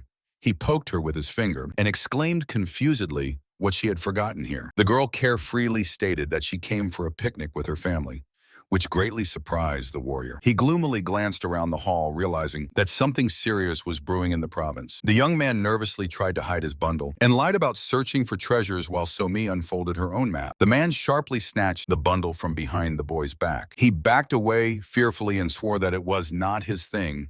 But at one step, the warrior cried out plaintively. Out of fright, the boy overturned the bowl, and the liquid soaked the paper. "I will take this," the warrior said decisively, lifting the spoiled scroll in front of the bewildered So-Mi. The cloudless sky was cut by the number 132nd chapter. The cart rolled slowly down the street. The man grumbled about annoying trips to Xining, and the youth recalled with horror the promise to shave his head. They stopped in front of the inn, from which emanated an ominous aura. The warrior handed the sleeping So-Mi to the woman and ordered them to go ahead. "You two, follow me," he threw to the woman and companion, leading them away from the ominous courtyard. The girl, half asleep, asked if he was leaving again. But he only smiled warmly and promised to return. A gigantic white flash of energy cut through the bamboo forest. Two masters flew through the thickets, straight to the Kunlun sect. A terrifying sight opened before their eyes. The majestic temple was engulfed in flames and the courtyard was strewn with bodies. Landing on the roof, Tanuhyun dryly stated that they were late. Suddenly, a gray-haired old man beside him felt someone's presence. In the midst of the flames stood a bloodied man enveloped in a dense pink aura. The enemy laughed madly, and the elder recognized with horror in him Moon. The exhausted monster staggered and spat blood. The elder muttered in shock that it was impossible. The monster's dantian was destroyed, but it still draws energy from chi. But noticing Woo Hyun on the roof, he went mad, and with a wild scream, he rushed into attack. The master didn't even move, calmly throwing to the elder, "You saved his life. You deal with it." The gray-haired man darkened, finally realizing why he was brought here. Memory instantly brought the clatter of wooden swords and carefree children's duels in the forest. Remembered the taste of wine under the night sky and sincere talks about strong friendship. Then they believed that they would walk the path of life side by side, secretly drinking the stolen liquor from the kitchen. Reality struck like a death knell. The elder drew a blade that flared with blue energy and called the murder of a former friend his last duty. The enemy roared and his eyes were flooded with blinding white light of rage. The elder jumped forward, crossing blue and pink auras in the final strike. The blonde warrior with a fierce gleam in his eyes brought down his shining blade on the opponent, knocking a bloody wheeze out of him. Swords clashed with a deafening clang. With a sweeping strike, the old man repelled the enemy attack, splitting the stone floor of the arena. The wounded enemy gritted his teeth, bitterly admitting that in past times he would not have coped with this master. Soaring into the air, the old man unleashed downward a giant wave of blue energy. The strike broke through the defense and deeply embedded in the opponent's shoulder, scattering bloody sparks. The master looked heavily at the enemy and asked to which evil spirit he had sold his soul. He wrapped the blade in blue flame. The usual methods can no longer stop one who has touched the forbidden. The blade soared to the heavens, gathering crackling lightning discharges around itself. The enemy's face was distorted by a demonic smile and his eyes flared crimson. He unleashed the form of the Sword King. With a wild scream, the possessed one rushed into the attack. The blue and pink auras collided in a destructive explosion. The observer froze in shock. When did this old geezer manage to master such a technique? Flash, and the master's blade mercilessly cut off the enemy's hand. The possessed one did not even flinch, and the old man was horrified. Could it be that he feels no pain at all? The blood-splattered enemy charged forward again, but the master only cold-bloodedly prepared for the final strike. A devastating streak of blue light put an end to this battle. The elder bowed his head over the body of the fallen one, quietly saying goodbye to the holy sword, his former friend. Meanwhile, peaceful life was bustling in the noisy city. Two men were leisurely having lunch on the terrace of a traditional tavern. The interlocutor addressed Ban No Baek, the king of vagabonds, trying to find out if he had heard about the tragedy in Kunlun. No Baek nodded gloomily. Of the 300 monks, fewer than 40 survived, and the destruction of the sect was allegedly orchestrated by Moen Hekmun. His companion doubted this, since Hekmun had previously had his hands cut off and his spiritual center destroyed. Someone powerful must have restored his body, and suspicion immediately fell on the mysterious Manhwa. The king of vagabonds calmly took a sip of water. Now he understood that he had been left here to guard the secret of the empty estate of the Tan family. He asked the companion for a favor, while a dissatisfied girl a floor below sighed over her drunken father. The drunkard suddenly stood up, putting on the face the child's mask of the swordmaster. No Baek's companion could not believe that this noisy eccentric was the same old man from the Tan clan about whom the whole city gossips. While the men upstairs silently watched this, the girl grabbed the troublemaker by the collar and pulled him away. The old man desperately resisted, shouting about his right to administer justice, until suddenly he froze in surprise. The tavern continued to buzz with conversations. The little girl reached for a huge bun, and the neighbor at the table suddenly blurted out about the fall of Kunlun. Ban No Baek and his partner theatrically covered themselves with sweat and tried to show surprise, but it looked too suspicious. The interlocutor asked in horror if they were involved in the destruction of the sect. But upon hearing a stern no, he sighed with relief. The dark-haired boy nervously sneaked up to the table, not noticing the watchful gaze of the old man with a patch over his eye. The old man tore himself away from the food and quietly informed his companion that he saw familiar faces. The boy awkwardly greeted the master, and the old man scrutinized his grown-out hair. A moment, and the old man snatched a weapon, fiercely accusing the youth of betraying monastic vows. The boy joked that he never intended to go bald, and this finally threw the monk off balance. He struck with fiery energy. The fire flared up right before the frightened Samti's face. The blow dully struck the sword's scabbard, Dan Woo-hyun calmly blocked the attack, reminding the old man of the child's presence. Having cooled down, the monk apologized and asked the hero's name. But upon hearing the answer, he only exchanged a puzzled glance with his brother. The monks hurriedly left, and Samtae breathed a sigh of relief. The tension subsided, and he shouted joyfully, praising the master for so easily driving away the Water King Gimcheon himself. Dan Woo-hyun ignored this. Instead, the little girl sincerely rejoiced that Uncle Samtae will not have to shave his head again. He is really hideous bald. She laughed loudly, and the leader jokingly threatened to kick the guy out if he got a haircut again. Samtae panicked and began begging the girl not to look at him. While night was falling over the city, Dan Woo-hyun sat on the roof under the moonlight, sipping wine and examining the map. From the red lines on the paper emanated a threat, and he whispered, "Blood demon," crushing the glass in his hand with anger. His burly comrade jumped onto the roof, and Dan Woo-hyun informed him that before the road to Tian Shan, they would stop at one more place. He decided to visit the main house of the Eastern Gu family of the former right hand of his interlocutor. The next day, their company was already walking along the sunlit streets of the Dongban clan's domain. The companion tightly squeezed the girl's hand, nervous because they were people of a righteous sect, openly walking the territory of a demonic cult. She was amazed at the men's calmness, while Dan Woo-hyun irritably scolded Samtae so that he would not look around so suspiciously. The big guy stopped in front of the huge Dongban Gu mansion, which greeted them with dead silence. He reached out to the gate, intending to go inside, when suddenly someone behind desperately shouted. A frightened local ran up to them, worriedly checking if no one was following them. Lowering his voice to a whisper, he warned that the estate was empty and strictly forbade them even to approach the affairs of the Dongban clan. Under the protection of the first elder of the demonic cult, there existed a clan that waged an endless war with the Donfan family. As soon as Donfan Gu vanished without a trace, the Beast Fury clan instantly took over their territories. They took advantage of the opportunity and began mercilessly oppressing the remnants of the enemy family. "Where are they?" thundered a sinister silhouette in the darkness, shrouded in crimson flames. In the forest, one of the travelers loudly complained about sleeping outdoors when there were plenty of inns nearby. He categorically refused to freeze and grabbed little Somi along with the fox, intending to leave. But the girl joyfully declared that she liked it here and showed off the huge root she had found. The boy instantly changed anger to kindness, pretending to be a reliable protector, and the blue-skinned companion only snorted disdainfully, hinting at his fickle inconsistency. By the campfire, the travelers began to have dinner with hot steamed pampushki. The main character calmly ignored this noise, silently adding firewood to the fire. Two guards with spears blocked the path of the figure in the cloak. "Get out of the way," came the cold order, and one of the guards was instantly swept away by a destructive aura. The second guard, out of fear, fell face down. The stranger calmly moved on towards the crowd of armed warriors. A powerful explosion of black-purple aura scattered the attackers in all directions. One of the swordsmen rushed into attack and immediately received a devastating punch to the face. The stranger easily parried the spear thrusts, leaving behind only mutilated bodies. Tearing apart another enemy, he made the last survivor tremble with horror. "I wanted to destroy you all, but each time there was someone who interfered, it sounded under heavy footsteps." This was the head of the Beast Fury clan. He gripped the guard's throat with a death grip, the crack of the neck. The body fell lifelessly. The leader snarled fiercely, and his eyes blazed with madness. "But now I will probably take her." The yard was strewn with corpses, among which a man with loose hair walked unhurriedly. His boots stepped heavily near a pool of blood. He stopped behind the killer, bitterly regretting that he had abandoned his post and failed to protect his friend's clan. The clan leader thundered irritably in response. He was not going to sit idly by. When asked about the meaning of this slaughter, the leader confidently inquired about the power of the holy demon and received a brief reply. "Stronger than you? What a temper." The villain smiled, again enveloping himself in a black aura in anticipation of a deadly battle. Hawk calmly sat down on the ground.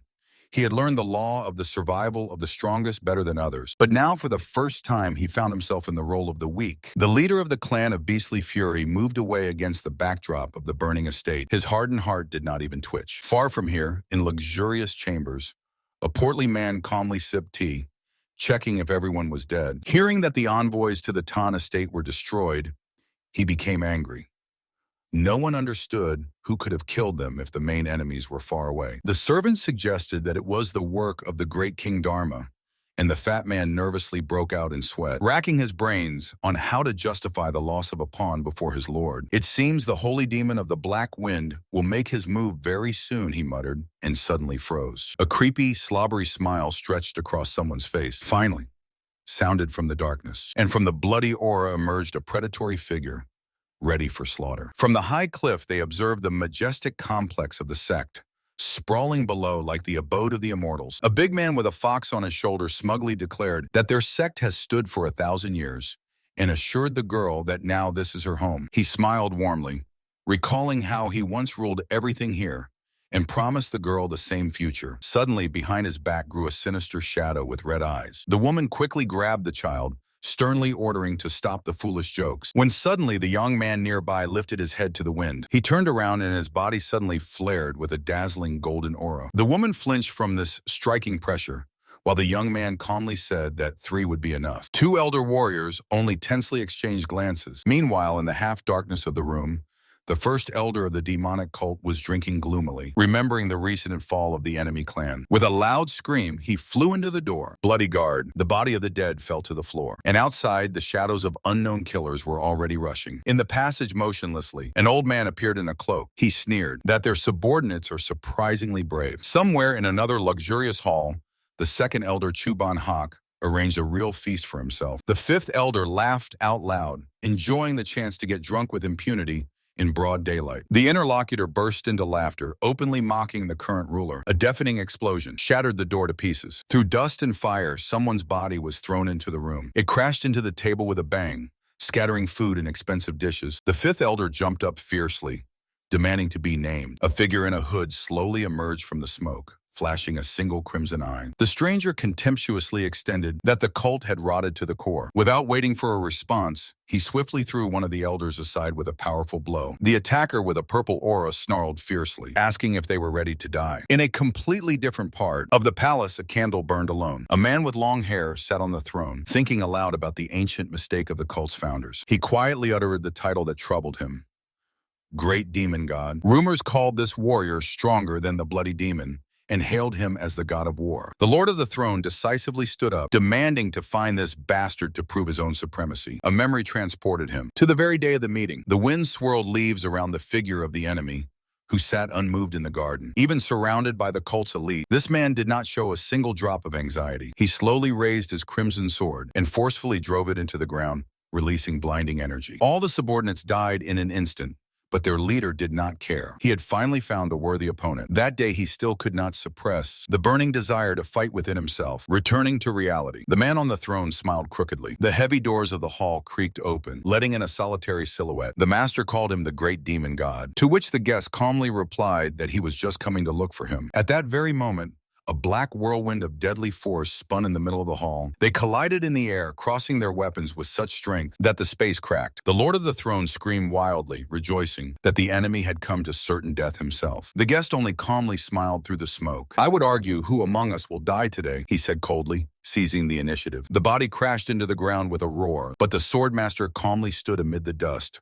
listening to the giant's taunts. The former leader snarled fiercely and released from his hand a powerful stream of burning flame. The fiery wave engulfed everything in his path, rushing straight at the warrior. He only slightly squinted, feeling the hot wind on his face. A terrible explosion tore apart the building into pieces. The evening sky above the luxurious palace was flooded with crimson, and inside reigned death. A gray-haired old man stood indifferently over the bloodied bodies until the enraged giant Sado Hawk burst through the door. The old man shook the blood off the blade with one sharp movement. This trash collector is not worth dirtying the weapon for. Again?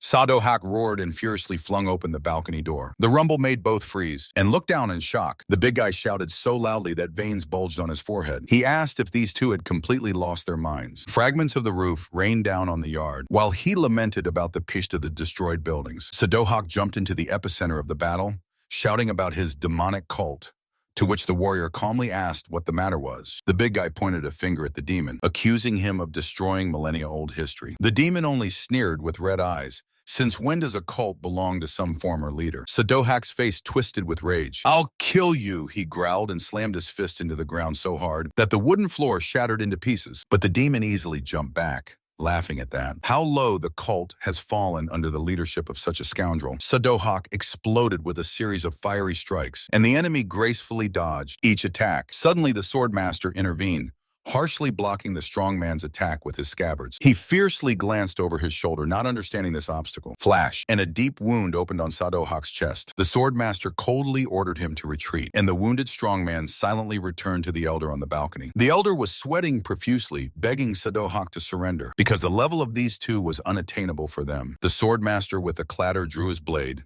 ready to end this game once and for all. A dark aura burst from the demon's body. He demanded that the opponent fight seriously. The battle turned into a furious whirlwind of explosions, which the observers could barely follow with their eyes. The elder was stunned and gaped. The warrior controlled the sword at a distance, using chi energy, easily deflecting all enemy attacks. The demon crashed down on him from above with a terrible blow, causing the ground beneath his feet to sink. But the warrior remained unmoved and dryly stated that he had already understood the limits of the opponent's strength. And at that very moment, the demon unexpectedly spat blood. The sword master looked at the fallen enemy with disappointment, regretting that he had wasted time testing his hyped resurrection. "Scoundrel!" croaked the bloody demon, grasping for his weapon with his last strength. His eye flashed demonically, and he unleashed a colossal pillar of fire that split the ground in two. But in the next moment, an elusive silhouette cut through the flames, and in the demon's eyes froze a primal terror before a true deity. A dazzling explosion blew away the remains of the manor, causing the spectators on the balcony to shield themselves from the shockwave. The elder whispered with awe about the boundless power of their leader, while Sadohawk only grinned wildly, acknowledging that this guy was a true madman. The bearded man was losing his voice, shouting about the destroyed main treasure of the cult and the money for reconstruction, while Tanuhen just shrugged indifferently. To the accusation of the pavilion's destruction, he calmly replied that he was simply aiming at the holy demon, causing his friend to despairingly clutch his head. He did not listen to complaints about compensation from Uhen. He simply flew up into the night sky, leaving the bearded man to shout into the void. In the high halls of the enemy pavilion, a stifling tension prevailed. On the golden throne gloomily sat the red-haired leader. The bald servant fell to his knees and with a trembling voice reported, "The holy demon of the black wind is dead." The leader froze. With a furious scream, he struck the messenger so that he rolled headlong down the stairs. The servant pitifully justified that Tanuhen could not leave Henan, but instantly received a harsh order to be silent. The red-haired man wearily leaned back against the back of the throne, realizing his fatal mistake. He did not expect the enemy to strike first. Far in the forest near the night campfire, little Somam joyfully held a huge piece of roasted meat. Tanuhen warmly hugged his daughter, listening to her childish chatter. The girl enthusiastically told about the loud explosion and earthquake, while the bearded man and the old man diligently pretended not to understand anything. Servant Sam, the proudly watched as the master took the dish prepared by him. Uhen calmly chewed the meat, staring at one point. Seeing his reaction, joyful Sam, they offered another piece. Somai smiled and suggested to father his portion. Tanuhen silently accepted the treat, while the servant contentedly devoured his own kitchen. Suddenly Sam, they received a powerful kick in the back and choked. This bearded man sat heavily by the fire, quietly confirming to Uhen that the holy demon was indeed dead. When the old man inquired about the incredible technique Uhen used to split the building in half, the bearded man spat out his drink in shock. Uhen calmly replied that it was an ordinary sword swing, ignored his friend's outrage, and ordered to prepare for the journey. At dawn, the courtyard was already buzzing with preparations for departure. The bearded man sternly gathered his subordinates, forbidding them even to mention the night's events. Knocking his fist for emphasis, he informed Uhen that he would stay here to clear up the aftermath. Sam, the himself, had barely slung the heavy sack over his back when he felt a hand on his shoulder. Uhen brusquely threw his burden to the ground and declared that they were parting ways. The swordsman gently smiled at his daughter in the carriage, promising to catch up with them soon. As the coach moved away, the bewildered Sam, they asked where they were heading this time. The name was spoken, Changbai Shan. The servant's eyes bulged. This meant a month of continuous travel alone with this monster. With a frantic scream, Sam, they rushed after the carriage, begging So-mi to take him with her. A precise throw of a stone to the back of the head instantly cut off his escape. Watching the golden dawn, Uhen quietly uttered his daughter's name with sadness, and then he shifted his gaze to the sprawled, groaning servant, asking with irony if he really wanted to take care of him so much. Then from the golden thickets to the sprawled servant, a huge brown bear came out with heavy steps. The boy froze when a black mountain of muscles rose before him. Angry, mutant bear. The beast struck blindly, and a wave of bloody red energy hurled the boy away. Escaping, he jumped onto a tree, hoping to wait out the danger. But the predator bit into the thick trunk. The tree swayed from a powerful explosion of energy. The boy fell heavily to the ground among scattered branches. The bear roared and swung to strike, forcing the boy to take a fighting stance. Suddenly, a blinding pillar of fire flared between them. The boy mentally said goodbye to life, but unexpectedly, someone's massive fist completely smashed the beast's snout. The boy froze. With an open mouth, he stared in shock,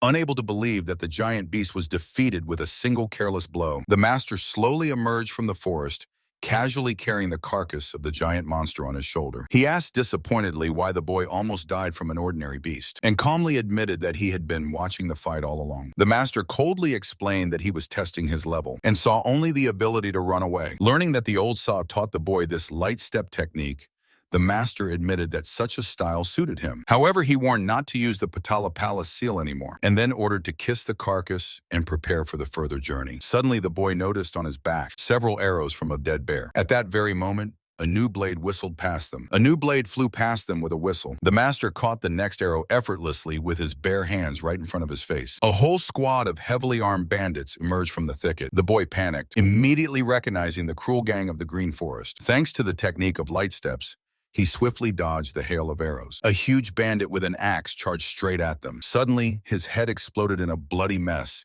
and the master coldly remarked that for a warrior, nothing is more important than sharp senses. The master calmly ordered the shocked boy to finish off the remaining enemies for combat experience. The boy froze. Soon, the bandit camp was strewn with corpses, and the exhausted boy quietly cursed the master's madness. He fell powerless to the ground while the master indifferently searched the bodies of the leaders. Having gathered a meager handful of coins, the master was disappointed, and the boy reminded him that they still couldn't carry the large sacks. The master agreed to take only the most valuable and destroy the rest, and simply snapped his fingers. The camp instantly burst into flames. A wall of fire. The boy shockingly remembered how easily the bandits' heads exploded, and the master suddenly offered to teach him this. Imagining a shaved head and hellish sparrings, the boy immediately went to the back, but froze upon hearing the name, the art of the god of war. His eyes flared up. He joyfully jumped up, swearing to become a diligent student, to which the master cut him off, saying this would save him from death in a ditch. The master added grimly that nowhere in this world will the boy be safe. The boy swallowed nervously,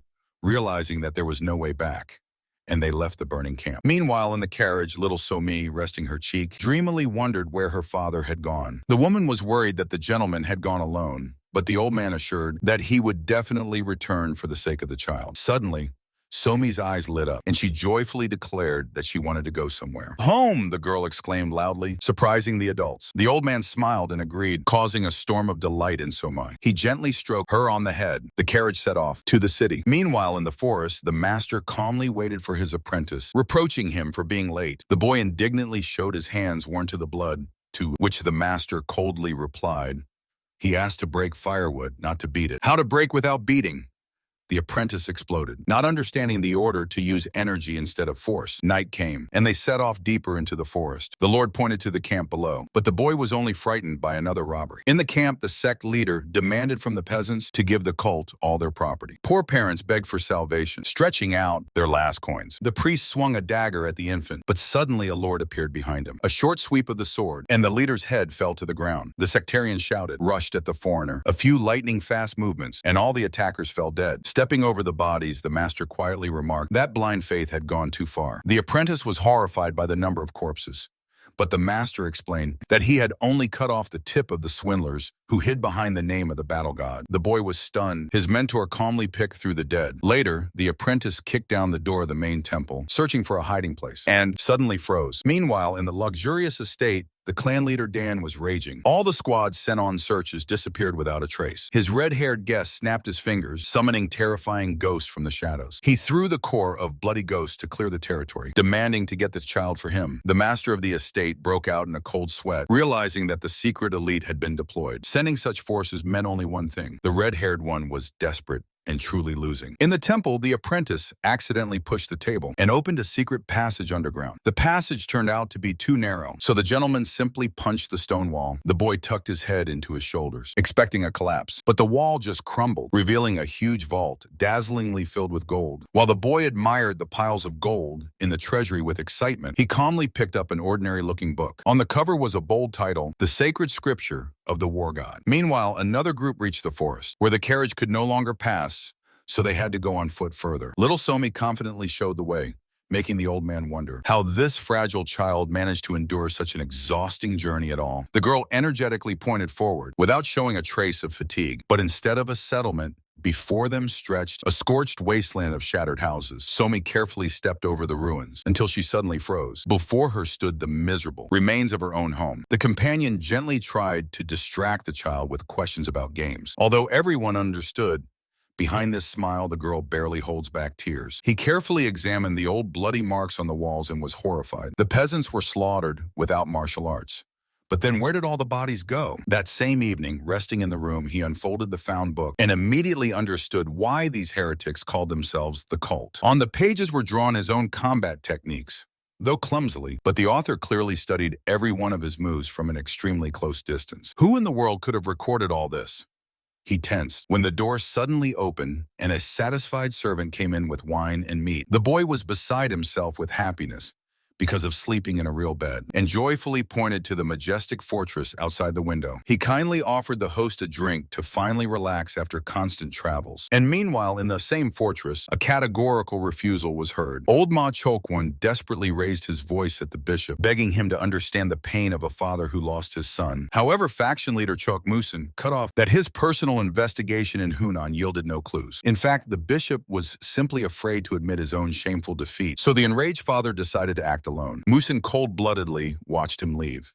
As soon as all problems are resolved, this insolent old man will have to be finally removed. Gathering his people, Cholkwon immediately set out to search for a girl named Mihyun. It was with her that his son had met for the last time before death. Somewhere on these same night streets walked a satisfied servant, planning to spend the money stolen from the cult on drinks and treats. His merriment was interrupted by a harsh visual scene. Ma Chokwon cornered Mihyun, demanding to name the killer. The old man fiercely drilled her with his gaze, unwilling to believe a single word of excuses. The girl swore in tears that she only served food, and the servant in the crowd sighed heavily and turned away to avoid looking for extra trouble. Not getting what he wanted, Kokwon swung to force the truth out by force, but his hands suddenly, powerlessly, froze in an iron grip. The servant still could not endure and stop the blow. "Hey, are your ears blocked?" She said she knows nothing. The enraged Ma Cho-guan shouted about disrespect to his person, while the beaten boy barely stood on his feet. The big man confidently acknowledged the courage of the stranger with a scar, who calmly stood opposite. The servant spat out blood and snapped back that this bearded man was not his master, to which the latter contemptuously asked about the insect. "Insect?"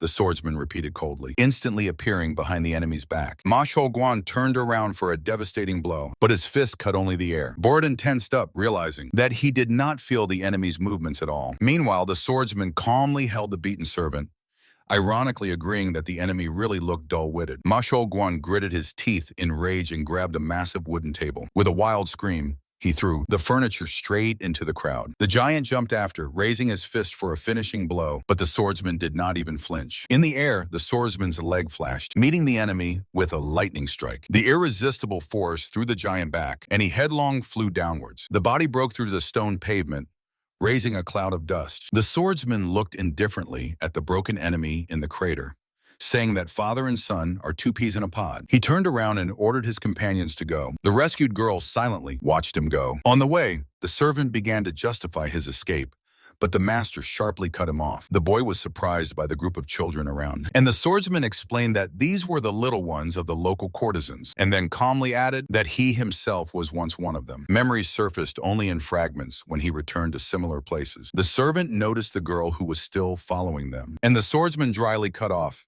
"If she stays in the city, she will die." The boy almost went gray from horror, finally realizing that they had just beaten Ma Dokjin's father. Realizing that the mighty fortress would now definitely send a pursuit, they hurried to hide. Panic overwhelmed the servant completely when he saw that they had wandered into a dense forest. He burst out shouting, blaming the girl for everything. She tried to justify herself, but their quarrel was suddenly interrupted by a whistle. The swordsman carelessly deflected 2 throwing knives with his scabbards that flew out of the bushes. From the shadows emerged a muscular warrior with a spear, preparing to pompously announce his name. The blade flashed faster than he could finish speaking. The big guy fell to the ground, and the swordsman coldly said that he did not need the name of a dead man. At that very moment, he flew up into the tree crowns, and the forest flared up from the strikes of steel against hidden assassins. There turned out to be many guests today. Meanwhile, silence reigned in the luxurious hall of the fortress of the Battle King. Suddenly, it was torn apart by a loud scream.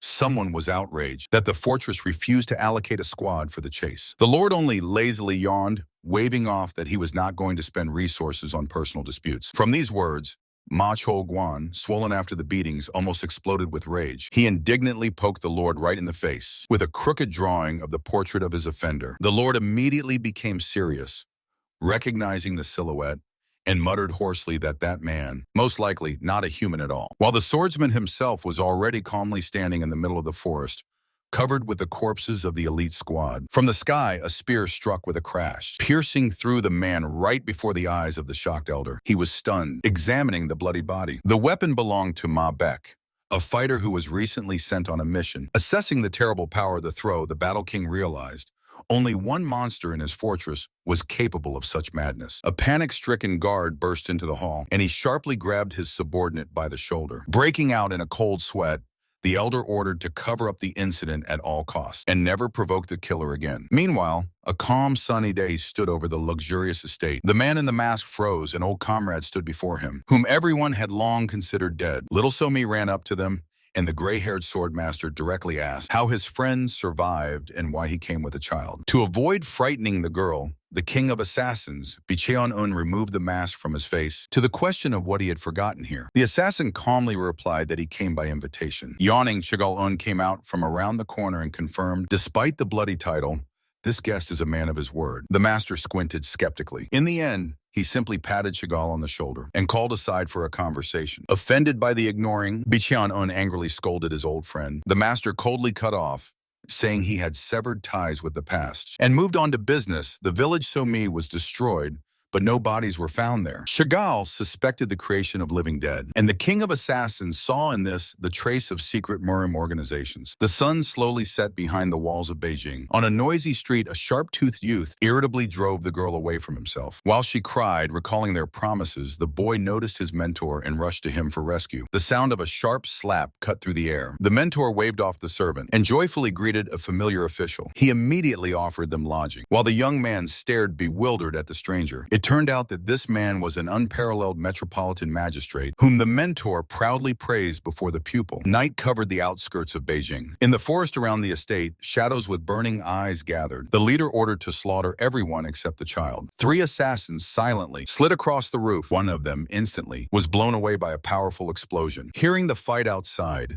the woman in the room quickly pressed the acupuncture point, so that the girl would not wake up. Someone calmly stepped onto the tatami, loudly assessing the attackers as not ordinary bandits. While the girl with the sword barely parried the blow of the killer in black, the woman pressed this child to herself, confusedly asking what was happening, to which her protector briefly said, they were attacked. Outside, bloody chaos was unfolding.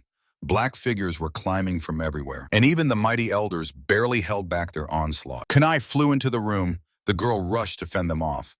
But at that moment, the masked killer appeared right in front of the mother. She realized with horror that this was a contract killing, and at that very moment, the blade whistled through the air. Blood splattered. The protector rushed to help, but the enemy was already swinging to finish off. While the mother desperately shielded the child with her own body, suddenly the spear blade pierced through the murderer's chest, ending his attack forever. A massive figure in a bearskin loomed over the body, coldly explaining, he who seeks a deadly blow always exposes himself. A predatory smile flashed from under the hood of the burly warrior. Such are the laws of mercenaries. Meanwhile, the gray elder unleashed the colossal aura of the sword, sweeping away the attackers with a single swing. The old man leaned heavily on his weapon among the corpses when one of the fighters noticed something strange about the dead. He tore the mask off of the corpse. Beneath it was a grotesque, blood-red face, yet these creatures acted fully consciously. The elder ordered their bodies to be sent immediately to Henan, so that the Murim Alliance could study this anomaly. The rescued woman thanked the warrior in the bearskin, But when he was about to leave, suddenly she asked if he had come here because of little Somi. His face froze for a moment. Memories transported him to the ruined village where the girl lived. And this made the woman suspect the warrior's involvement in that tragedy. She threw an accusation, but the giant calmly cut in. The massacre happened during his absence, and he left the only surviving little one in the city because of business. Adding that their fates were somehow intertwined, he turned to the exit. The mission was accomplished. There was no point in staying. The woman looked thoughtfully at the sleeping child. Night fell on the sharp mountain peaks. Two ran through the forest. One grumbled irritably that the magistrate, not them, should deal with the kidnapping of commoners. Suddenly they fell silent.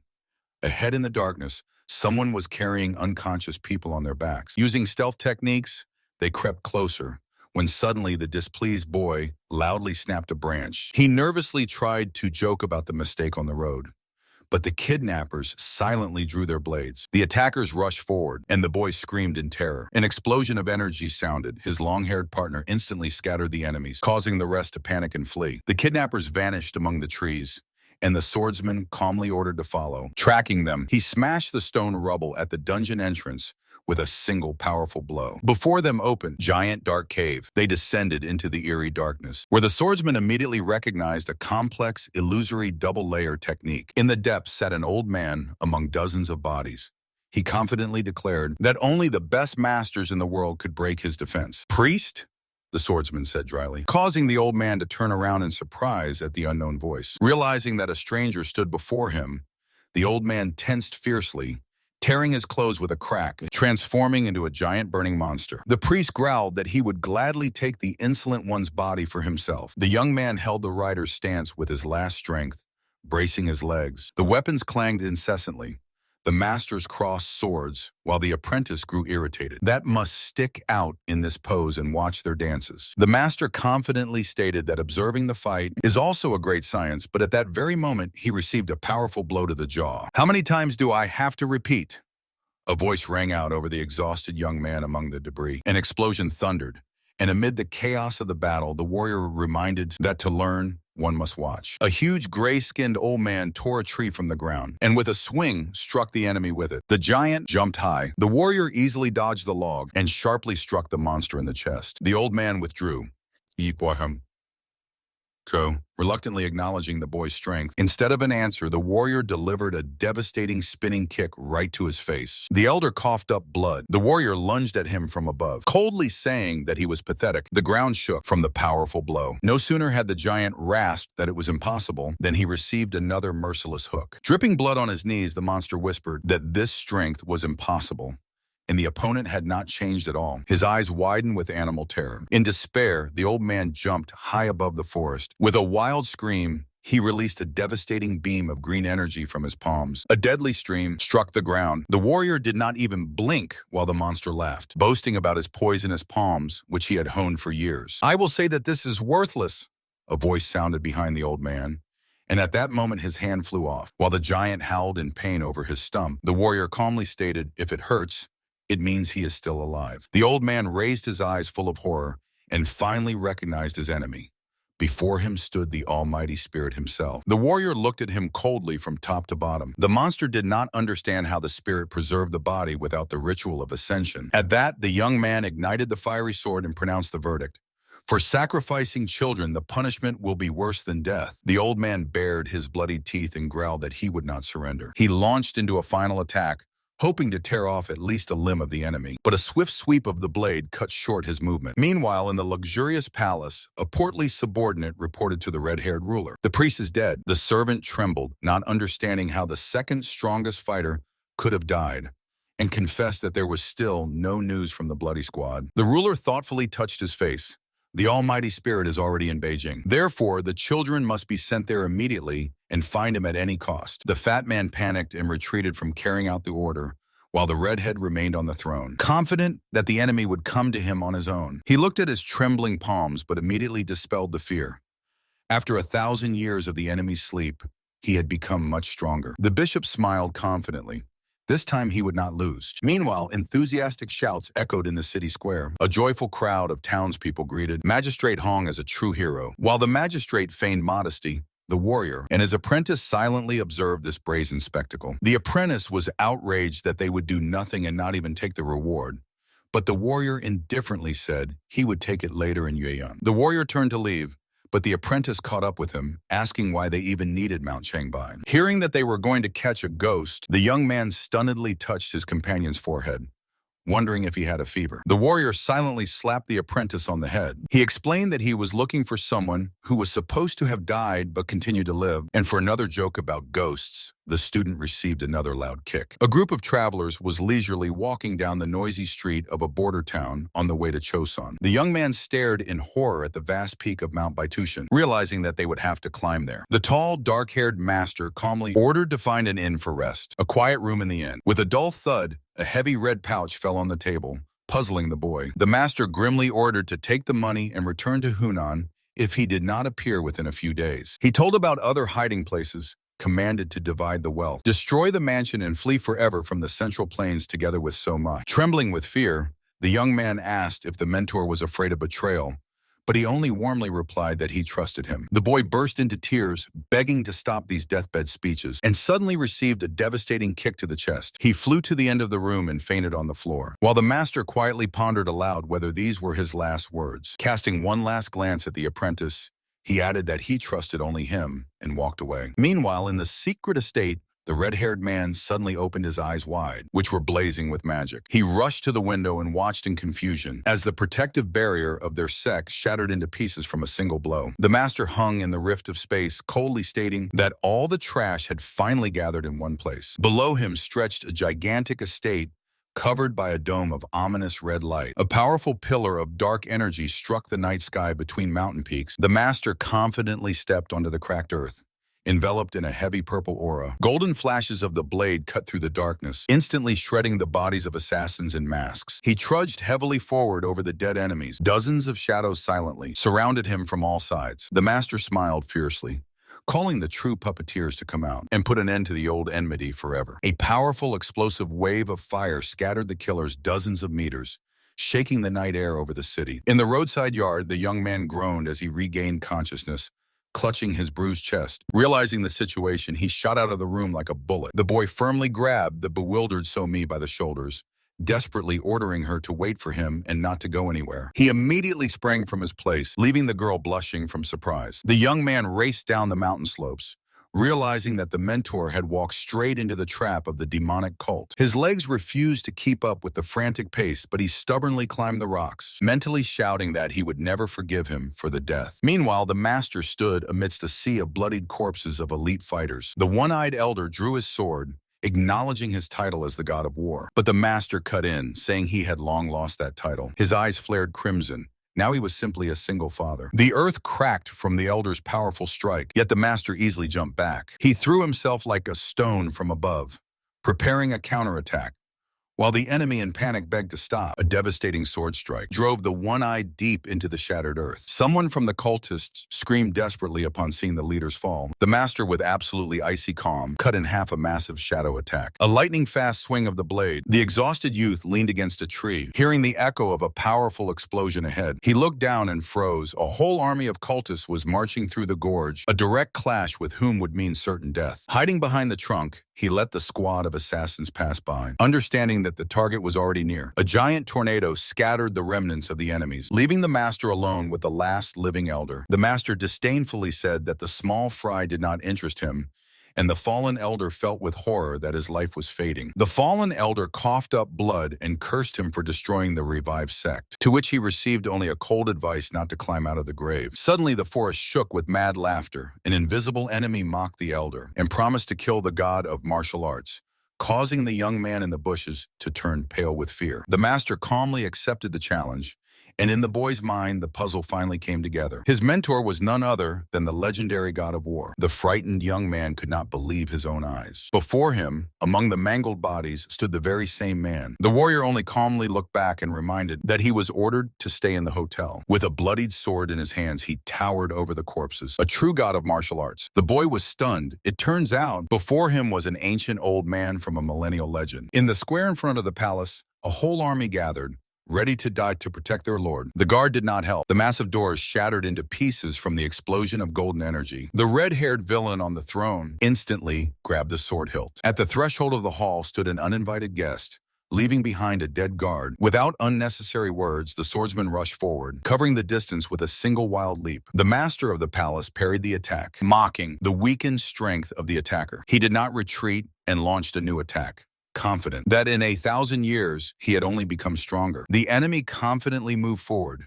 promising to end this legend forever. To this, the warrior smiled and directly called him a student of Cheonmuji, head of the 8 immortals. The red-haired man was stunned, and his opponent took out an old book and reminded him that he had personally killed him 1,000 years ago. Since perfect reincarnation is impossible, the villain could only be resurrected by Cheonmuji himself. In memory emerged the day when all the masters of the world united for his death, and it was this bloody demon who pulled the strings. Then, waiting for the victim's complete exhaustion, the immortals treacherously sealed him in ice. Now the warrior asked whether the teacher had appeared even once after achieving the goal. The demon looked at the book and realized with horror that his techniques were carefully compared with the enemy's techniques. The mocking voice finished him off with the truth. The mentor simply raised him like a laboratory rat and sacrificed him like a pawn. From these words, the betrayed student boiled over, and the warrior continued to easily parry the blows and mock. The red-haired one's eyes filled with blood, and the blade flared with flame. He unleashed upon the opponent a barrage of fiery attacks. One of the blades did hit the target, drawing blood. The response was a sword swing that raised a gigantic tornado and hurled the demon into the air. The villain's face twisted in shock. The hurricane was smashing everything around, driving him into a dead end. The whirlwind tore through the palace roof, making the demon scream wildly. That the warrior had been hiding his true power all this time. Before the eyes of the god of martial arts flashed the face of a child, and he quietly replied that he had simply found a reason to live. His gaze became icy. Today the enemy will die, and he will definitely return home. Outside, the frightened young man nervously searched the corpses, hoping that the master was all right. Suddenly, the palace wall exploded, throwing the boy away with a wave. He remembered the instruction to train, although looting seemed much safer than fighting monsters. The giant building began to collapse, making him scream in horror. Inside, a fierce duel was ongoing, of blue and red energies. The demon felt the colossal pressure of ancient power and began to lose ground. The warrior mocked his pathetic attempts to become stronger by changing bodies, to which the enemy responded with a gigantic fiery cross. Swordsman squinted sharply, standing in the middle of hellfire. He recognized in this attack the long-forgotten fire art. He stood amid the flames, reminding the opponent that his element had always been the wind. The red-haired man grinned fiercely. He burst out with a maniacal laugh, completely engulfed in fire. "Burn to ashes from above!" the enemy shouted, but suddenly his eyes widened in horror. The blade was washed by water. The dark-haired swordsman did not spend 1,000 years at the bottom of the lake for nothing. 2 blades clashed, raising a whirlwind of water and sparks. A powerful water cut threw the redhead backward. The dark-haired man cold-bloodedly advanced, while the enemy choked on blood. Falling to his knees, the redhead realized with horror that millennia underwater had not broken the mind of this monster. All this time, he continued to train. A merciless sword stroke deeply cut the back of the fallen man. Panic drove the wounded away, forcing to ignite the remnants of the flame for retreat. He unleashed a giant stream of bloody fire in a desperate attempt to kill the opponent. Heavy breathing was interrupted by a calm voice. This was not enough. The destructive attack shattered into pieces. A lightning-fast kick dented the red-haired man into the floor. Jumping after, the swordsman delivered the decisive blow, while the enemy wheezed about a shared road to hell. Suddenly, giant bloody spikes burst out from under the stones. The victor disdainfully said that these were cheap tricks. An explosion sounded, tearing the building to pieces. Bloody phantoms from all sides pounced on the swordsman. He, with one smooth movement, cut through their flesh. The blade unfailingly found the true target. The red-haired man's body began to crumble, with the light of awareness of one's own death. "I cannot end like this," cried the bloody demon, finally losing his form, and shattered into tiny sparks. Lowering the sword, the victor exhaled. Instead of relief, only a burden remained on his soul. Only smoky ruins remained of the magnificent estate. A frightened servant ran up to him through the dust. The dark-haired man quietly asked if he is not afraid of him now. The boy sincerely admitted that the Lord always terrified him, so nothing had changed. The swordsman barely smiled and threw the young man a picked-up scroll with technique. Feeling that this knowledge would help to escape even from himself, the servant swore to learn it at the cost of his life. The master calmly walked away, past the mutilated bodies of the enemies. Night fell over the city. Entering the room, the men froze in surprise. On the floor crouched the rescued girl, reminding that she was strictly ordered not to move from the spot. The servant blushed to his ears, awkwardly justifying himself under the mocking gaze of his master. The swordsman left them alone and silently closed the door behind him. "Long time no see," sounded in the darkness as female hands extended a cup to him. From the twilight responded a gray-haired beauty. He had changed so much that he even made friends among people. The white-haired woman, with a sly smile, took a sip from the bowl and noted that her interlocutor had changed a lot and had even acquired someone. He indifferently asked about the fate of the children. It turned out that after the sealing of the Heavenly Battle Emperor, they had successfully ascended. The woman admitted that she was frankly afraid of the Emperor because he had defeated the very god of martial arts and could now easily observe them. She came to give thanks. If her husband had not destroyed the cult of the bloody demon, she would have had to continue hiding in the shadows. Turning into the semblance of a giant nine-tailed fox, she said that his cold nature had not changed in 1,000 years.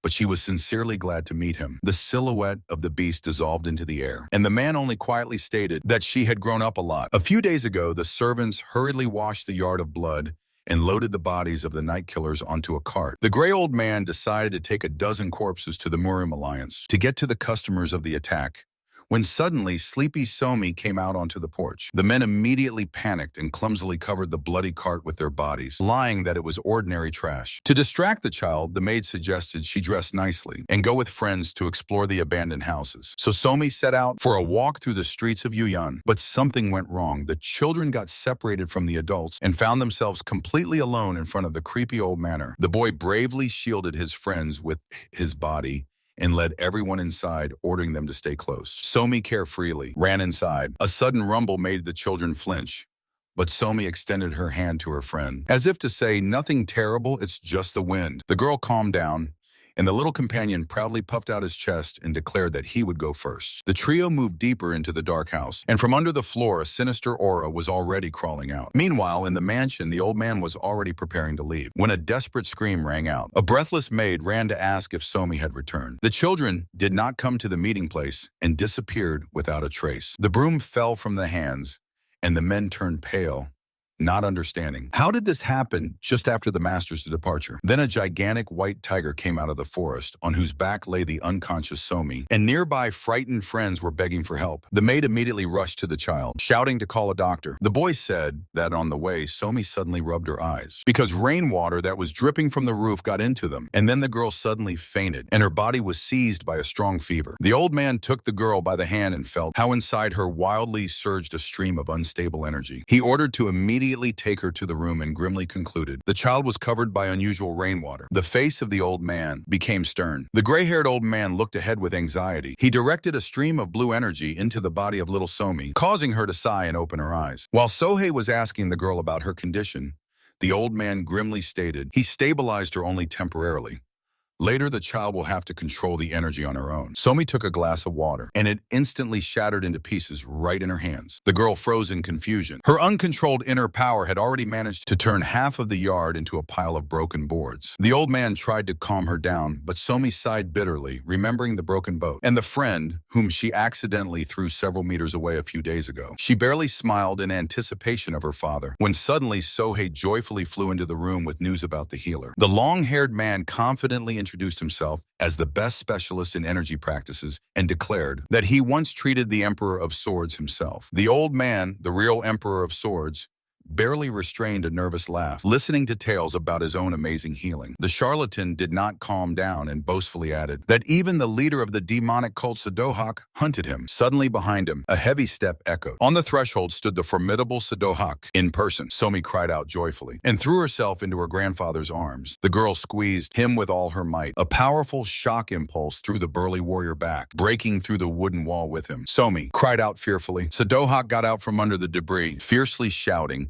and demanding explanations about the granddaughter's condition. Seeing her tears, the stern warrior instantly softened and gently pressed the child to himself. And then his gaze fell on the pale healer, who had just been making up tall tales about him. In a moment, the unfortunate doctor was already flying head over heels out of the yard. Noticing that Somi had lost weight, Sadohak suggested going to eat something tasty, and the girl immediately lit up. The elder sighed with relief. Life was finally returning to its usual rhythm. Soon the company was already sitting in a restaurant, where Sohei carefully fed Somi with a spoon so that she wouldn't break anything again. Chan Samet entered the establishment displeased, but seeing Somi, he froze from surprise. The girl joyfully rushed to him, and he screamed in panic, understanding the consequences. The next second, Uncle Samte was already lying knocked out on the floor. After another devastating hug, he smiled warmly, looking at the girl, gently stroked her head, asking if everything was all right. Suddenly his hand froze. He noticed her bandaged palms. He abruptly and firmly, he pressed her to himself. The girl burst into tears right on his chest, shouting through her tears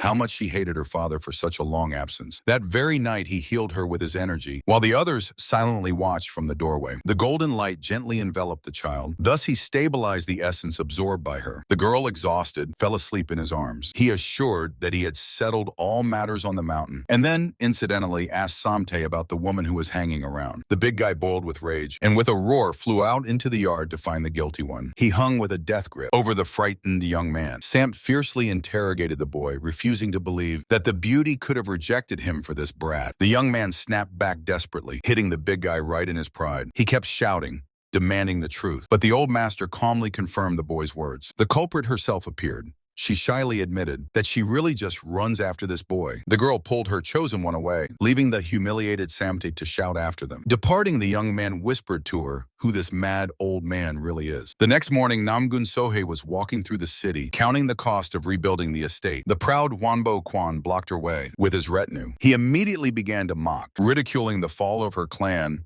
and offering the fate of a miserable servant. With feigned sympathy, the aristocrat declared that their meeting was fate. But as soon as he familiarly grabbed her by the shoulder, he received a devastating blow to the face. So he reminded in an icy tone, what offense to her clan she would have to answer for. The aristocrat collapsed senselessly onto the cobblestones, and the girl disdainfully ordered his servants to leave. From the crowd stepped the heir of the Tan clan, noting how much Sohei had changed. So he coldly cut off, saying she had no time for talks, ignoring her warning. She understood everything perfectly well herself. Without the grandfather, the clan became an empty shell. So now she had only one option left: to become stronger. The breathless messenger fell to his knees and blurted out terrible news. The fortress of the martial emperor fell in one night. The courtyard was piled with bloodied bodies, among whom they found the dead Chuk Musin, one of the 5 emperors. At the Murim Alliance headquarters, the leader of the Uden sect, Hogan, grimly examined the skeletons, not understanding how the bodies from Yuan had rotted to the bone in just a month of travel. The sword marks on them remained perfectly clean, which greatly unnerved the leader of the alliance, Sun Jin. Hogan admitted that he personally killed 5 and transported the corpses on ice, but flatly refused to say with whom he fought side by side. The unknown enemies turned out to be trained shadows with burning eyes, so Sun Jin immediately ordered to track down the threat. Meanwhile, at the peaceful estate, little Somi was diligently digging in the field under the supervision of Dan Woo-hyun. The girl proudly raised a huge sweet potato above her head, and the man warmly praised her farming abilities. The idyll was interrupted by Sohei, who returned early from Yuyan, and immediately addressed Woo-hyun with a request. Sohei decisively threw down a challenge to Woo-hyun to a duel. Wooden blades clashed with a deafening crack,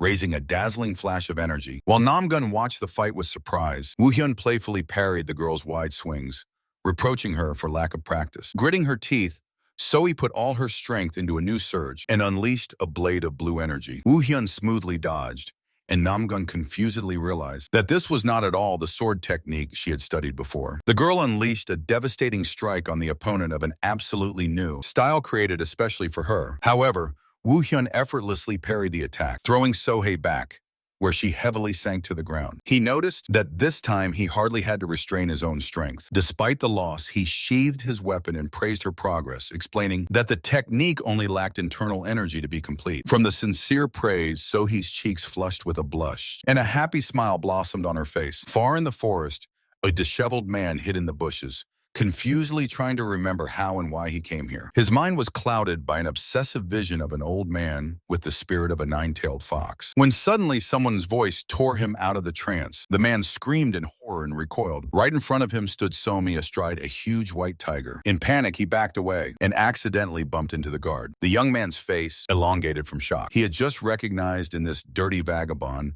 the missing master of the fortress. 3 men sat at the table, because only a madman could come to this cursed manor voluntarily. The bearded man in red nervously sweated, not knowing where to start. "Why on earth have you returned, fugitive?"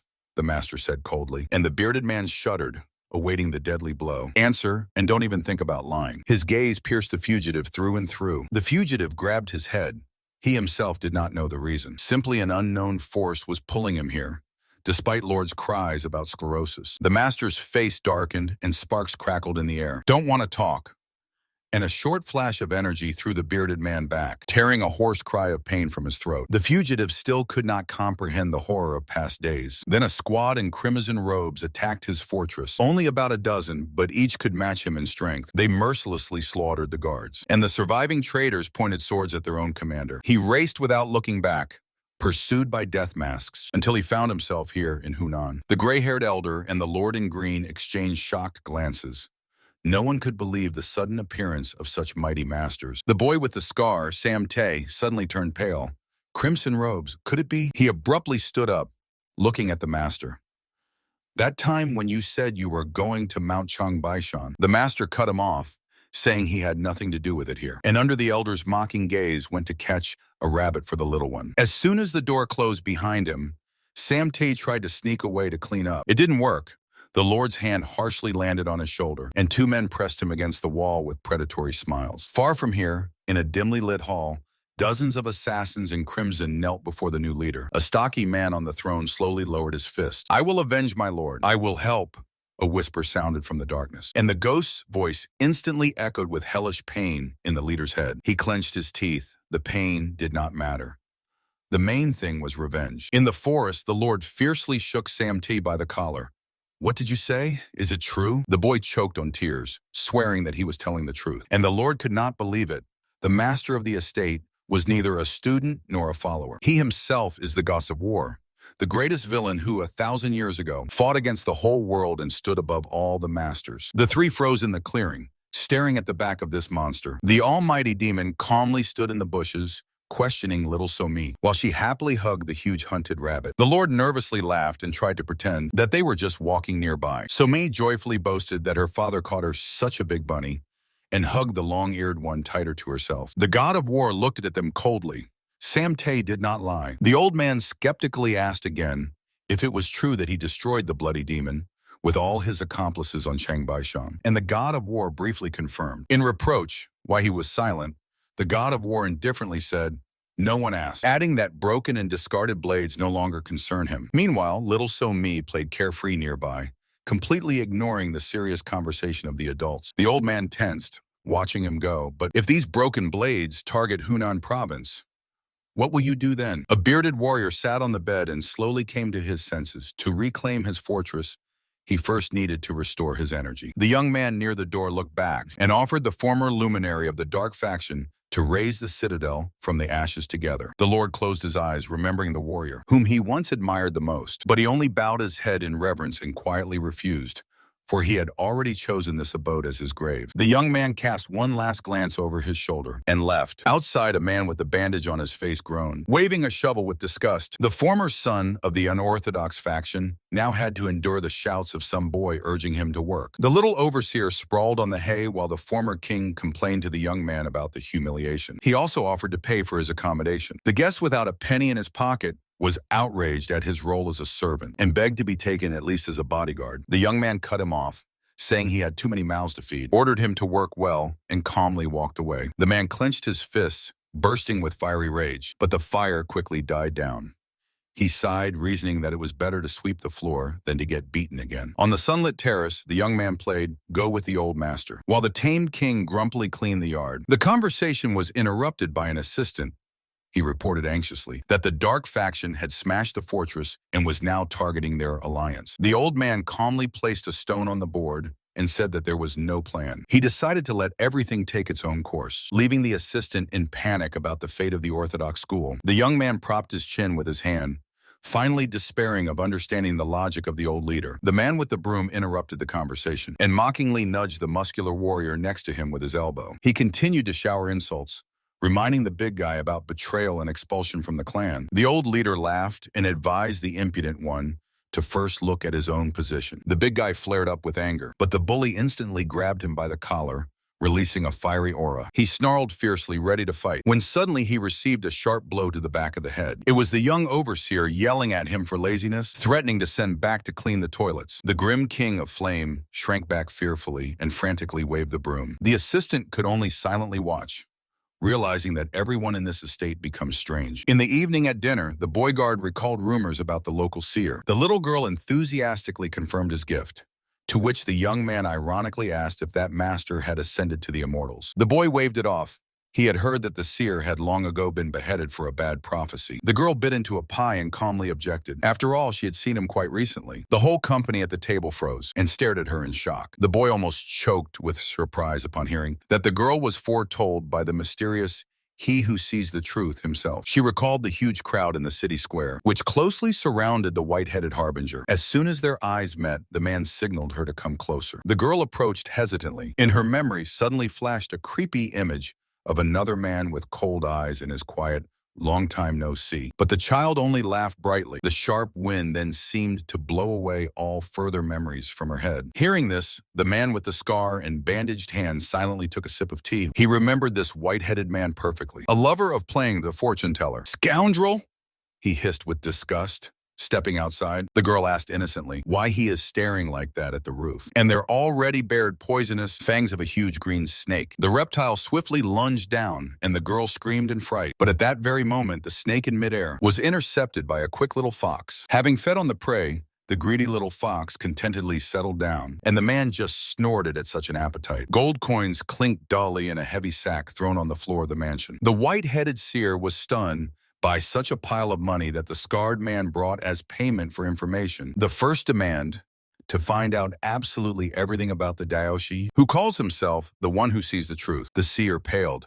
He was sure that this warrior had been dead for a long time, and now he felt the noose of suspicion tightening around him. The second task is to gather all current rumors from the world of martial arts that could somehow affect this estate. The informant clung tightly to his sleeve, not understanding why he was being so openly tested. He muttered his agreement, turned to the door, and suddenly froze. In front of him stood an ordinary janitor wearing a mask, but the seer instantly recognized in him the Flame King, a master who had recently disappeared without a trace. The old man fiercely flared with an aura and telepathically barked to keep his tongue behind his teeth, which made the white-headed man scream wildly. While the informant was fleeing in panic, a boy with a sack approached the Flame King, asking in surprise what had happened here. The master with the scar suddenly froze when the cleaner pointed in horror at the wriggling sack in the boy's hands. The young man proudly pulled out the very same live snake, rejoicing that he would finally make real snake wine for his master. For such devoted care, he instantly received a tasty slap on the back of the head. Meanwhile, far from here, in the shattered courtyard,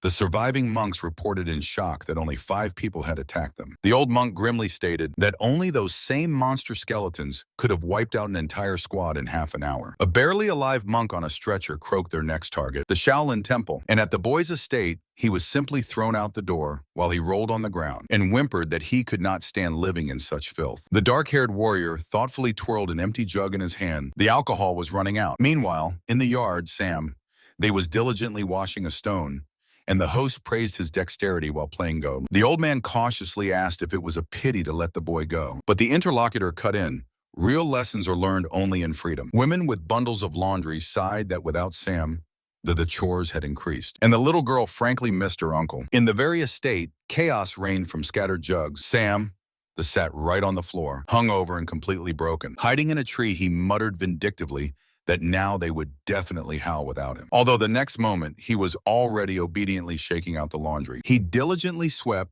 the yard to a cheerful whistle, while his former masters relaxedly played Go in the fresh air. From the shadows, Sam watched the little one with sweets, gnashing his teeth in anger. Suddenly, the door slammed open, and an angry magistrate appeared on the threshold. The official grabbed the stunned boy by the collar, shouting to get to work immediately. Sam fell to the floor and pitifully whimpered about the attack. Instead of an answer, a hail of scrolls rained down on his head. These turned out to be portraits of criminals who recently terrorized Hunan province. Unrolling the scroll, Sam only burst out laughing at the crookedly drawn monster, still not understanding what he had to do with it. The magistrate sharply drew his sword. It was time for the boy to go catch these bandits. Sam fled in fright, and the official calmly asked the dark-haired warrior if he had acted convincingly. He smiled satisfactorily. Wonderful, the dark-haired warrior concluded with satisfaction, and the picture of his work melted into a light haze. A few days later, a harsh interrogation of an informant from the House sect unfolded in a remote settlement. The bound prisoner on his knees refused to speak, threatening with the wrath of his leadership. A huge figure with scars mockingly advised him to survive first. It was Chan, the leader of the Green Forest. He hungrily leaned over the captive, confessing that lately he had been terribly bored. A sinister smile stretched across his face as he promised to cut the stubborn informant in half. The prisoner instantly broke down and screamed that he would tell everything. But the leader's subordinate had already found a trace. The traitor was hiding in Hunan. He was the second in the Green Forest, known as Lightning Legs. Chan promised to personally tear off his legs, and then casually nodded at the prisoner. The informant's pupil dilated with animal terror. A huge stone sword crushed him with one blow, splashing blood on the walls. Chan threw the bloodied weapon over his shoulder, enjoying the flattery about the perfect strike. A mad smile never left his face. It was time to move to Hunan. The white-haired man opened the door, grumbling irritably about a pile of tasks and new trouble. On the carpet in his room sat a drunk, red-haired boy and joyfully greeted him on his return. The master was outraged. What kind of friend, if he had come to this stinking hole not of his own free will at all? He complained that he simply had nowhere to go after the bastard Hongwon Chang kicked him out the door. The redhead waved off and demanded more drinks, which made the white-haired man burst out yelling. His head was already splitting because of some idiot called Lightning Legs. The drunk blinked in surprise, not understanding what he had to do with it, and proudly poked himself with a finger. This elusive man is standing right in front of him. The redhead struck a pompous pose. Amid the frantic scream of the shocked neighbor, night fell over the estate. Two older men were playing Go. The burly one begged for a handicap, while the white-bearded master laughed that he was already giving one. Word by word, they clashed, arguing about who was the respected elder and who was just a miserable servant. The white-bearded man seriously added that the Green Forest bandits had ransacked the entire area searching for Lightning Legs. Stocky man forcefully struck the stone on the board, grumbling discontentedly about the missing head. Suddenly, someone's finger intervened in the game. The stocky man laughed joyfully at the move, but the old man shouted about cheating and overturned the board. They clung to each other, again like children, while the third man only sighed wearily. Morning came. The door to the room shattered into pieces from a powerful blow. A crowd of armed men appeared at the threshold, demanding to hand over Lightning Legs, while the redhead rubbed his eyes sleepily. The bald leader snarled fiercely, "Such a scoundrel does not need to know who they are." He was already preparing to maim, when suddenly the redhead stopped him and took out some piece of paper. The boy unfolded a crude children's drawing and scrutinized it, comparing it with the bald man's face. Exactly the same. The redhead smiled slyly, asking if he was by any chance gun-in. The leader got angry and shouted as he lunged forward, releasing his claws. Deadly blades of energy cut through the air. The redhead easily dodged, and the shockwave shattered a wooden post behind. Before the bald man could blink, the boy was right up close and jabbed 2 fingers into his chest. The powerful blow threw the leader back. He crashed into the floor, causing cracks in the boards, and the redhead softly landed on his feet. Realizing that his eyes could not keep up with the enemy's movements at all, the frightened Baldy shouted to his men to attack. A thin energy thread flashed. The leader heavily fell on his back, and the redhead was already winding his weapon around his finger. Baldy screamed in panic that it was his mentor's thing, but the boy only coldly tugged the thread. With one jerk, he instantly twisted the enemy, like a doll, and threw him on the floor. The redhead admiringly examined the trophy claws on his hand, while the defeated man groaned helplessly nearby. The boy happily dragged the tied baldy man into the yard and threw him to his knees, loudly announcing that he had caught the leader of the Green Forest. The magistrate and the girl, who did not expect to see him here at all, opened their mouths wide. The boy indignantly poked the prisoner with his finger, reminding him that he was actually married and had a child. The girl suddenly flared with a fiery aura and shouted, "Shut up," so loudly that he sat down on the ground. She fiercely attacked him with reproaches, asking how he could leave home and abandon his wife to her fate. The magistrate asked confusedly about his wife, while the girl meanwhile threw a bundle of clean clothes at the fugitive. Pressing the things to his chest, the boy thanked her, but immediately asked how she had found him. He suspiciously glanced at the magistrate, who began nervously to justify himself. But the girl calmly betrayed the official with his guts. The magistrate shuddered resignedly. He was exposed. The angry boy immediately grabbed the official by the collar because he had blabbed everything. He knocked the magistrate to the ground, directly asking if he himself had arranged the attack of the Green Forest. The man tried to mumble something, when suddenly all three froze in shock. The boy unexpectedly lost his nerves and tears rolled down his cheeks. The girl rushed to comfort him, but he sharply pushed her hand away. Falling to his knees, he desperately squeezed out that he feels like a burden and that no one cares about his escape. Raising his tearful eyes to the moon, he bitterly added that they only continue to mock him. The girl gently began to assure that the master truly values him, when suddenly a frantic cry of the magistrate rang out. Both sharply turned around. From the night sky onto the guards, a hail of fiery arrows descended. The magistrate shouted wildly against the backdrop of the burning building, not understanding who dared to attack. Heavy footsteps were heard, and the bound bald bandit grinned joyfully. Through the flames came a burly bearded man with a huge sword who asked threateningly how they dared to touch the green forest. The giant roared, demanding to hand over to him the one called Lightning Legs. Meanwhile, his accomplices led out the bound family of the magistrate. The small son of the official desperately attacked the bandits with threats, which only amused the giant. The bound magistrate looked with horror at the frightened wife and child. The leader burst out laughing, openly mocking the helplessness of the local authorities. Breathing heavily, the official regretted his own weakness, and the giant harshly ordered to immediately bring him the target. The king pointed with his finger at the bound mother and son. Otherwise, they would have to pay the price. The boy thought feverishly he could not defeat the monster, but if nothing was done, the whole family would perish. Sweating profusely and blushing deeply, he suddenly blurted out that he would save the girl herself. But she blushed in shock, and he himself was frightened by his words and began to stammer confusedly in justification. When she directly asked if this was a proposal, the boy panicked, shouted no, and rushed to the roof. The giant raised his head and noticed this couple, who were already standing at the top and looking down in confusion. The leader smiled predatory, realizing that this young man was the very Lightning Legs. The boy tensed, looking at the enemy from under his straw hat and preparing for battle. They rushed away, breaking through walls. The boy swore and sharply stretched his hand back. The girl stumbled. With a scream, she flew down from the tiled roof. Her fall was harshly interrupted by a burly bearded man with a huge sword, catching the girl with one hand. The giant grinned fiercely, calling her a dear little friend. Lightning Legs had only laughed at her attempts to break free. Suddenly, the bearded man's eye twitched. "You hear, mutt?" the boy roared, falling from the sky with a devastating blow. The enemy easily retreated from under the attack. The young man with a crash crashed into the cobblestones. Borden grinned satisfiedly, acknowledging the speed of the boy. The boy fiercely demanded to release the girl, but the giant only laughed. While the prisoners behind recognized in the rescuer the very same Lightning Leg, the boy's legs flared up with golden energy. "And now die," Borden threw with icy calm. The giant sword clashed with the charged block, sparking showers of sparks. The giant gripped the weapon tighter and unleashed a hail of high-speed strikes on the boy. The blade flew before his eyes. The boy mentally said goodbye to life, understanding that he wouldn't manage to dodge. He instinctively covered himself with his hands, felt a cut on his cheek, and blinked in confusion. Instead of finishing him off, the enemy roughly threw the girl right at him. The young man barely caught her and, cursing the freak, shouted at her to run away. "Run away for me?"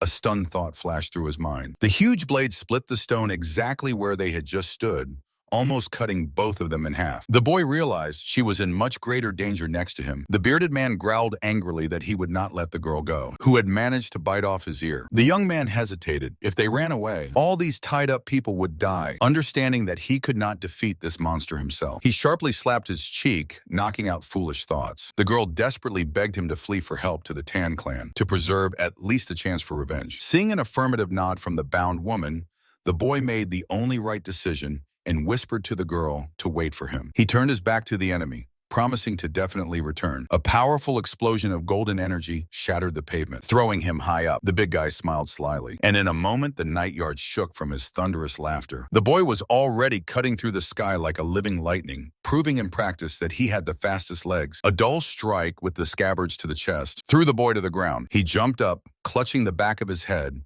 and shouted fiercely, "What the hell is she fighting for?" The girl slowly pulled out the blade, coldly reminding, "This is the territory of the Tan family, and no one climbs over the fence here." Someone's strong hand grabbed his shoulder, but the boy roughly broke free and ordered the girl to clear the way. A sudden burst of energy cut through the air right in front of his nose. The girl stood in a fighting stance with a bare sword, emitting a dense blue glow. The boy froze, staring at her in amazement. The metal joints of his combat gauntlet clicked. He thrust forward his clawed-armed hand, gritting his teeth, having asked nicely. With a scream, he launched an attack, releasing golden waves of energy, which the girl barely managed to deflect. A powerful beam forced her to retreat sharply. She blocked another strike, but the incredible force of the blow knocked the weapon from her hands. Seizing the moment, the boy slipped past her into the yard and desperately called the elders for help. With tears in his eyes, he broke into a cry, begging them to intervene, or else something irreparable would happen. The girl reproached him from behind.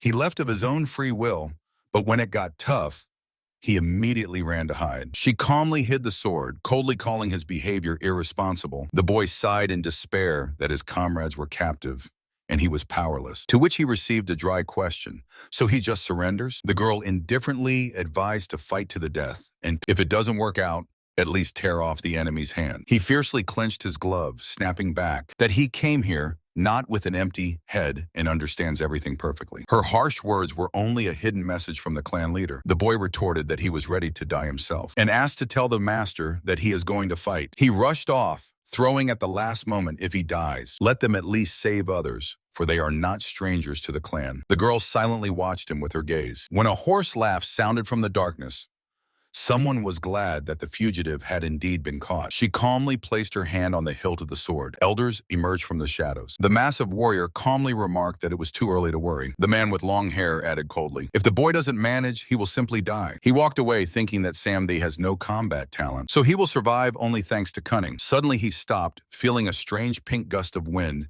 and ordered to immediately call Shigalun. Meanwhile, on the sunlit shore, it turned out that the pursuers' tracks ended right by the water. Sam Thee sat down near the mud, guessing that the robbers fled across the lake by boat. A sharp whistle and deadly blades flew out of the forest, from which the boy barely managed to dodge. 3 armed bandits jumped from the trees right onto him. The attackers were still flying in the air with swords, and he was already smiling relaxedly, rejoicing at such a meeting. A golden aura flared up, and the boy fiercely growled that now it was the end for all of them. And somewhere far away, little Somai trembled, holding the fox to herself with tears and calling Uncle Sam. The bearded man fiercely pointed his spear and gave the captives exactly 1 day, otherwise everyone will die, he warned and loudly slammed the door. The elderly official rushed to the young lady, but she calmly replied that she was already used to attacks by river bandits. Meanwhile, a solitary silhouette on the cliff mentally assessed the enemy. The local leader is strong, but far from real monsters. A gigantic pirate ship was rocking on the water. One of the bandits was crunching an apple with laughter,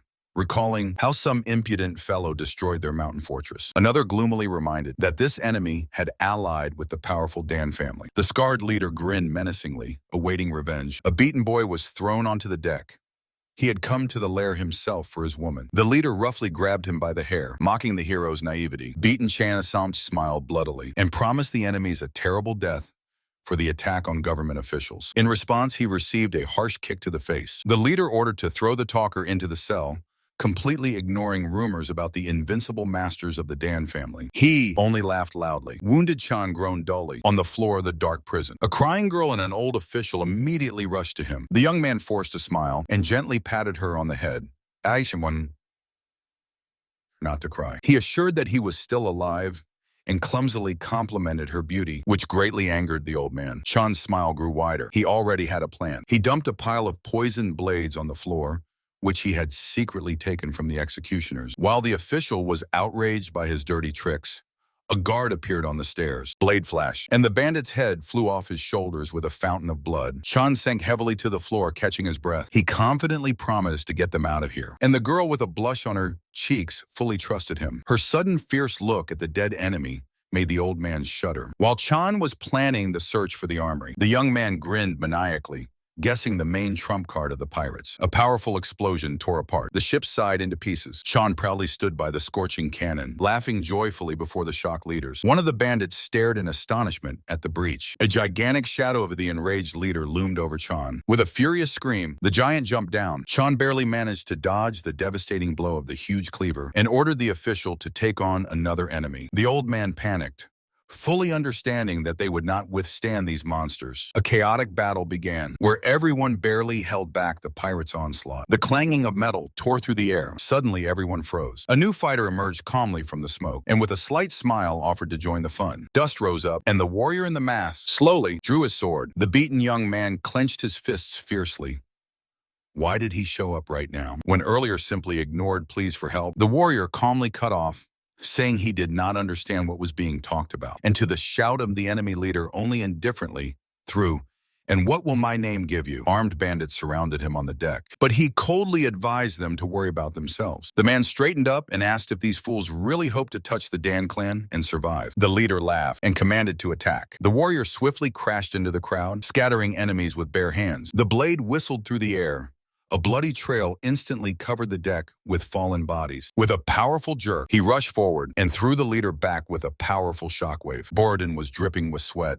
Before his eyes, the entire squad was defeated, and the stranger's strength surpassed even the 5 emperors. The young man sighed with relief and collapsed exhausted onto the floor. While the companions rushed to the boy, the warrior hid his sword and reassured them that he was simply exhausted. He again pointed the weapon at the 2 surviving leaders. Debts must be repaid. Later, to the large estate, a carriage arrived. 2 formidable gang leaders, beaten and pitifully bound, were led through the crowd amid the astonished whispers of the townspeople. The townspeople whispered, recognizing in the captives the formidable king of the Green Forest and the head of the river fortress. The young man, with a scream, jumped on the bed, realizing that it was all reality. He went out into the yard and came across his rescuer, now without a mask. The boy burst out in indignation. He had to fight the whole crowd. While this man just watched, the warrior sharply grabbed the young man by the face and harshly reprimanded. If the enemies really wanted to kill, he wouldn't have lasted even 5 seconds. The man stroked the child on the head and coldly pronounced the main rule. Enemies must be killed by any means. If you cannot kill, neutralize. If you cannot neutralize, run away. If even running away is impossible, you must attack the enemy with all fury, even at the cost of your own life. The man finished, to which the young man only rolled his eyes, calling it unnecessary dramatism. Suddenly, the space was shaken by the heavy red aura of the warrior, causing the boy to freeze. A few days later, a little girl rode a huge white tiger and joyfully declared that she was going for a walk. The warrior smiled and looked at his daughter. While the young man joked about the girl and her beast, a guard ran up to them in panic. "The Murim alliance has fallen."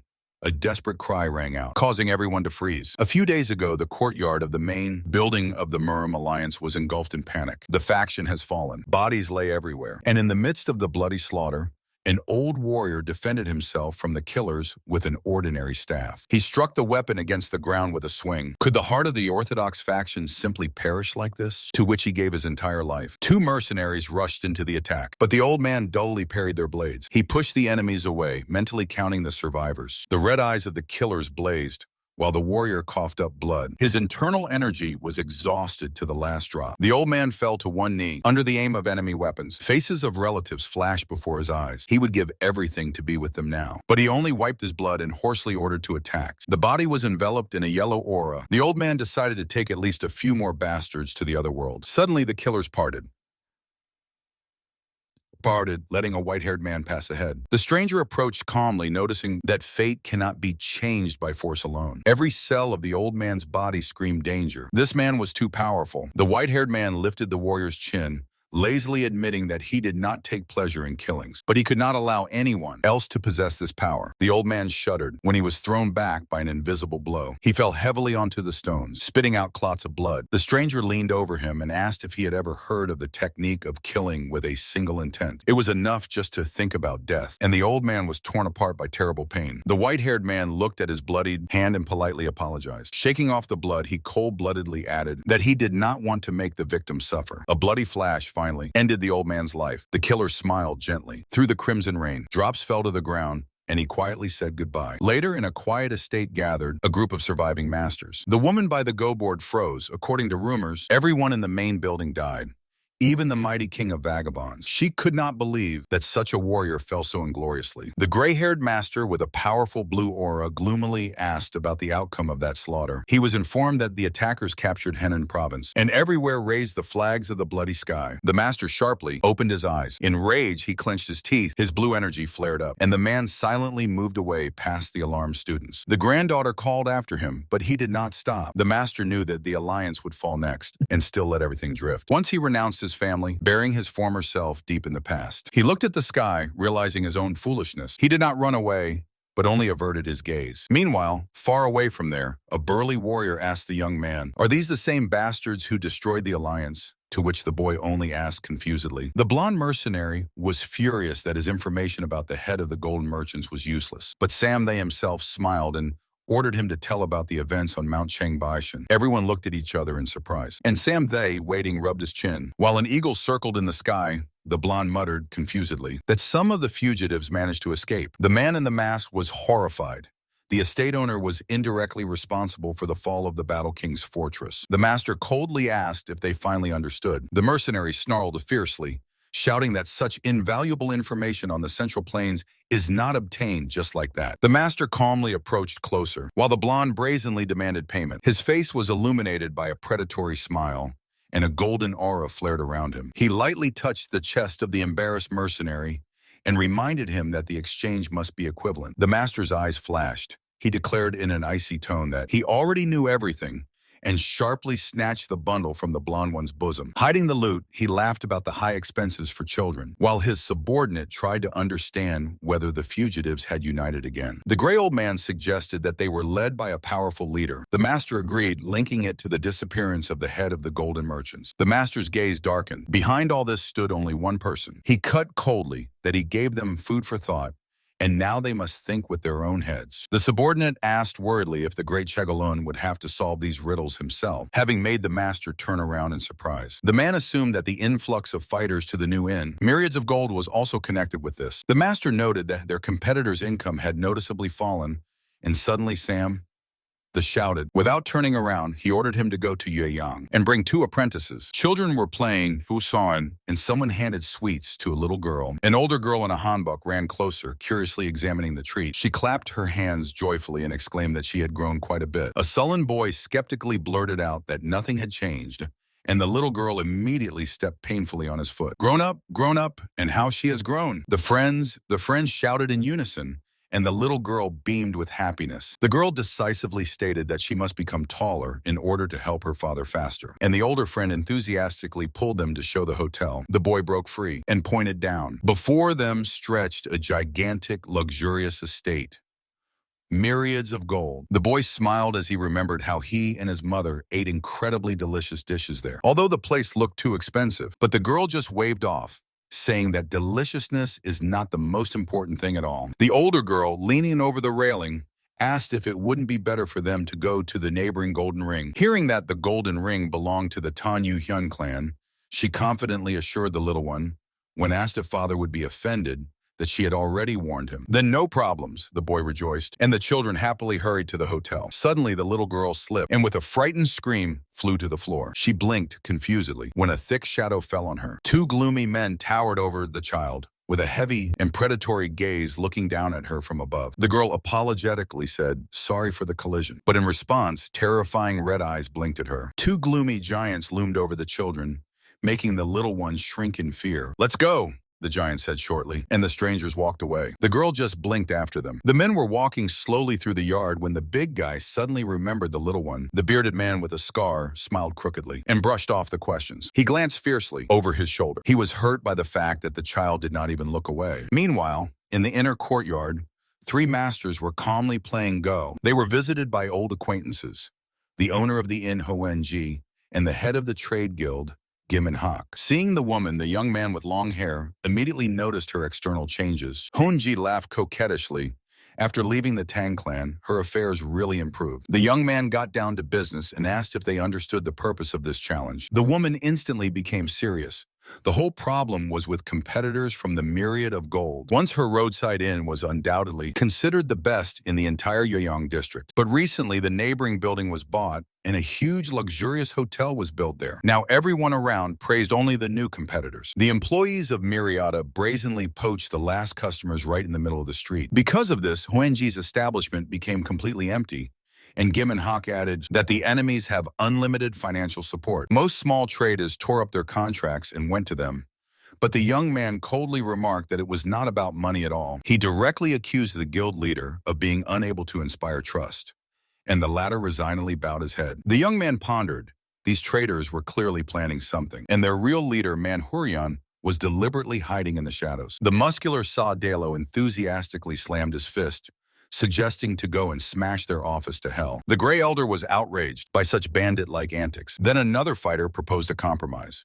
First destroy part of the enemy territories, and only then sit at the negotiating table relying on brute force. The youngest apprentice clapped his hands joyfully, supporting such a carrot-and-stick approach. The next moment, a heavy blow fell on his head. It was the young man with a hand burning with energy who advised him to play developmental games, not to get into strategy. The boy shouted indignantly, demanding a better plan, while the merchants nervously swallowed their saliva. "We will wait it out," the leader said calmly. And at the cries about a possible enemy attack, He only snarled fiercely. The frightened guests froze when he promised that after the very first enemy step, their entire guild would disappear. His eyes flared crimson.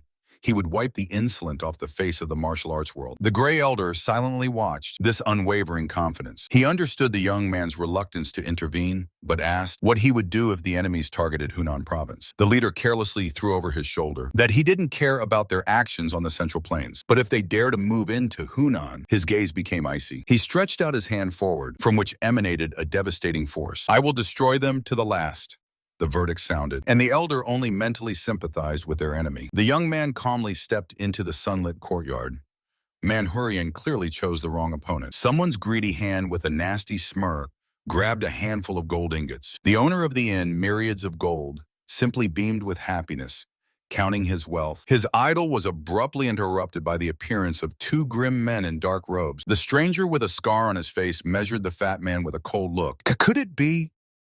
The owner paled, recognizing the guests as people from the main branch of the guild. Seeing the flag of the main branch of the guild, the frightened owner immediately put aside the gold and prepared to listen. Chahak-san, leader of the elite squad, Phantom Shadow, slumped in the chair and asked his deputy Yungan about the results of surveillance on the Tan clan. 4 hand-drawn portraits of suspects were laid out on the table before him. Pointing at the drawing of the tall man, the innkeeper confirmed that this was Tan Woo-hyun, a man without a past and of unknown age. Chahak-san stared intently at the paper, convinced that this clan was behind their enemies, and inquired about the combat strength of the target. The fat man, sweating profusely, recounted rumors. They were being worked on by the mysterious Pan Sword Master and the general of the demonic heavens. The leader thoughtfully rubbed his chin, recalling the news about another masked master who had recently joined them. In his imagination appeared the mighty silhouettes of 3 formidable warriors. The informant reminded that this trio had just completely destroyed the river fortress in the Green Forest. Therefore, their strength was at least not inferior to the 5 kings, or they were the very rulers of the criminal world, who simply act from the shadows. Chahak-san noticed another drawing, a funny portrait of the adopted daughter Tang Woo-hyun. Suddenly his eyes sharply widened. Deputy Yungan recalled that they had seen this girl in the square, and the leader was thrown into bloody memories. That day, when they were ordered to take one thing and burn the farmer's settlement, was forever etched in his memory. At that time, no one in their squad expected the horror they would face. Among the night ruins and corpses, a real monster awaited them. The deputy was still shuddering, remembering that fatal encounter with the king of killers. Before them stood a giant in a bear skin, who carefully held the child in his arms. Then Yungan was kneeling in the mud, paralyzed by animal fear before his deadly aura. And the child in the monster's arms was exactly this girl. The puzzle came together. The deputy shockingly realized that the king of killers was directly connected to the Tan clan. Chahak-san grimly agreed that this could not be ruled out. Once their guild had no strength to resist the giant, but now a predatory smile played on the leader's face. The innkeeper blinked in confusion. Chahak-san proudly declared that they had reached a new level, and now even the combined forces of the 5 kings were not scary to them. His voice thundered throughout the room. The joint power of the golden merchants and the bloody skies will make the whole world fall to its knees. The fat man reverently held his breath, imagining absolute power. Suddenly, the epic silence was shattered by a hysterical scream from the neighboring hall. Someone loudly scolded the cook for disgusting noodles. The innkeeper twitched irritably, instantly recognizing that voice. In the common hall, a noisy young man with bandages on his face was waving chopsticks, demanding the chef to come out. The fat man was simply stunned. Their target was calmly dining right on enemy territory. Chahak-san tensed, realizing he had severely underestimated the opponent's courage. The leader thought to himself that the young man had brilliantly calculated the moves and deliberately stuck his head into the predator's lair, while the owner was already approaching the table. Suddenly, the fat man grabbed the boy by the hands, and with tears, he began to apologize for looking down on him. The young man was stunned when the master thanked him for helping to make an important decision. And just behind them stood Chahak-san with a terrifying smile. If reflections do not give an answer, the only option left is to go headlong, and he prepared to take action. On the street, all the talk was about the incredible noodles from the new chef at the inn, Kim Hwan. The line for him stretched for an entire block. In the kitchen, the flames roared, and the portion of noodles flew over the hot wok. Jang Semtae was frantically stirring the food, crying and cursing his fate. A cunning dealer emerged in memory, who slipped him this contract. He himself signed a slave contract for round-the-clock work for pennies because he simply could not read. The girl stuck her head in the door and cheerfully ordered 3 more portions. The cook howled in despair, promising himself to finish Jagal Una immediately after the escape. The tension relentlessly grew. A heavy fist with a crash hit the table. The smooth master raged, not understanding how one plate of noodles could cause such chaos. The subordinates trembled while he shouted that apologies were not enough. Jigu uncalmly entered the room, and the master joyfully rushed to meet him. He begged to save them from bankruptcy, to which the strategist only mockingly asked about salvation. The strategist began to explain that it was no coincidence the main headquarters built its inn right here in Yueyan. Jago unplaced his hand on his shoulder and bluntly stated that he understood nothing. The strategist leaned over the terrified fat man and explained his plan: raise a commotion in the east to strike in the west. Meanwhile, buildings were already burning in the night city, and Jagalun reminded about the wanted posters from the Hao clan. The papers were turning to ashes in the merciless fire. The guard's body fell under a sharp sword strike. The smiling killer confirmed that due to the alliance with the Dan family, obtaining information had become impossible. The master finally realized that his establishment was just a bait, after which the strategist coldly thanked him. Jagalan silently moved towards the exit. He mentally called the enemies fools, whose attention was completely focused on the noodle chef. Tostun fell to his knees, realizing the complete destruction of his own intelligence network. He could only hysterically laugh. The morning silence was broken by a question about a quick departure. The elder admitted that he did not expect the young man's personal intervention, but the latter responded in kind. The swordsman's eyes narrowed. He swore to wipe out the enemies from the face of Murimu if they dared to touch his people. The girl grimly recalled how the Murimu alliance was almost destroyed by the bloody skies. The ground was covered with the bodies of slain masters. The leader of Sanjin miraculously survived, but was taken captive. And the next target of the enemies became the Udan sect. After the meeting, the Dan family decided to come to their aid. The girl did not hide her surprise, as this risky idea was proposed by the leader himself. She anxiously pointed out that there were too few of them for such a mission. Even considering the young man's incredible strength, going as a trio seemed to her pure madness. He calmly cut in that there was no need to worry, and this would be a good experience for them. A question flashed through the swordsman's mind: why the elder sent exactly these two with him? The girl blinked in confusion until he commanded to move out. A predatory smile blossomed on his face. Their path lay to Mount Udan,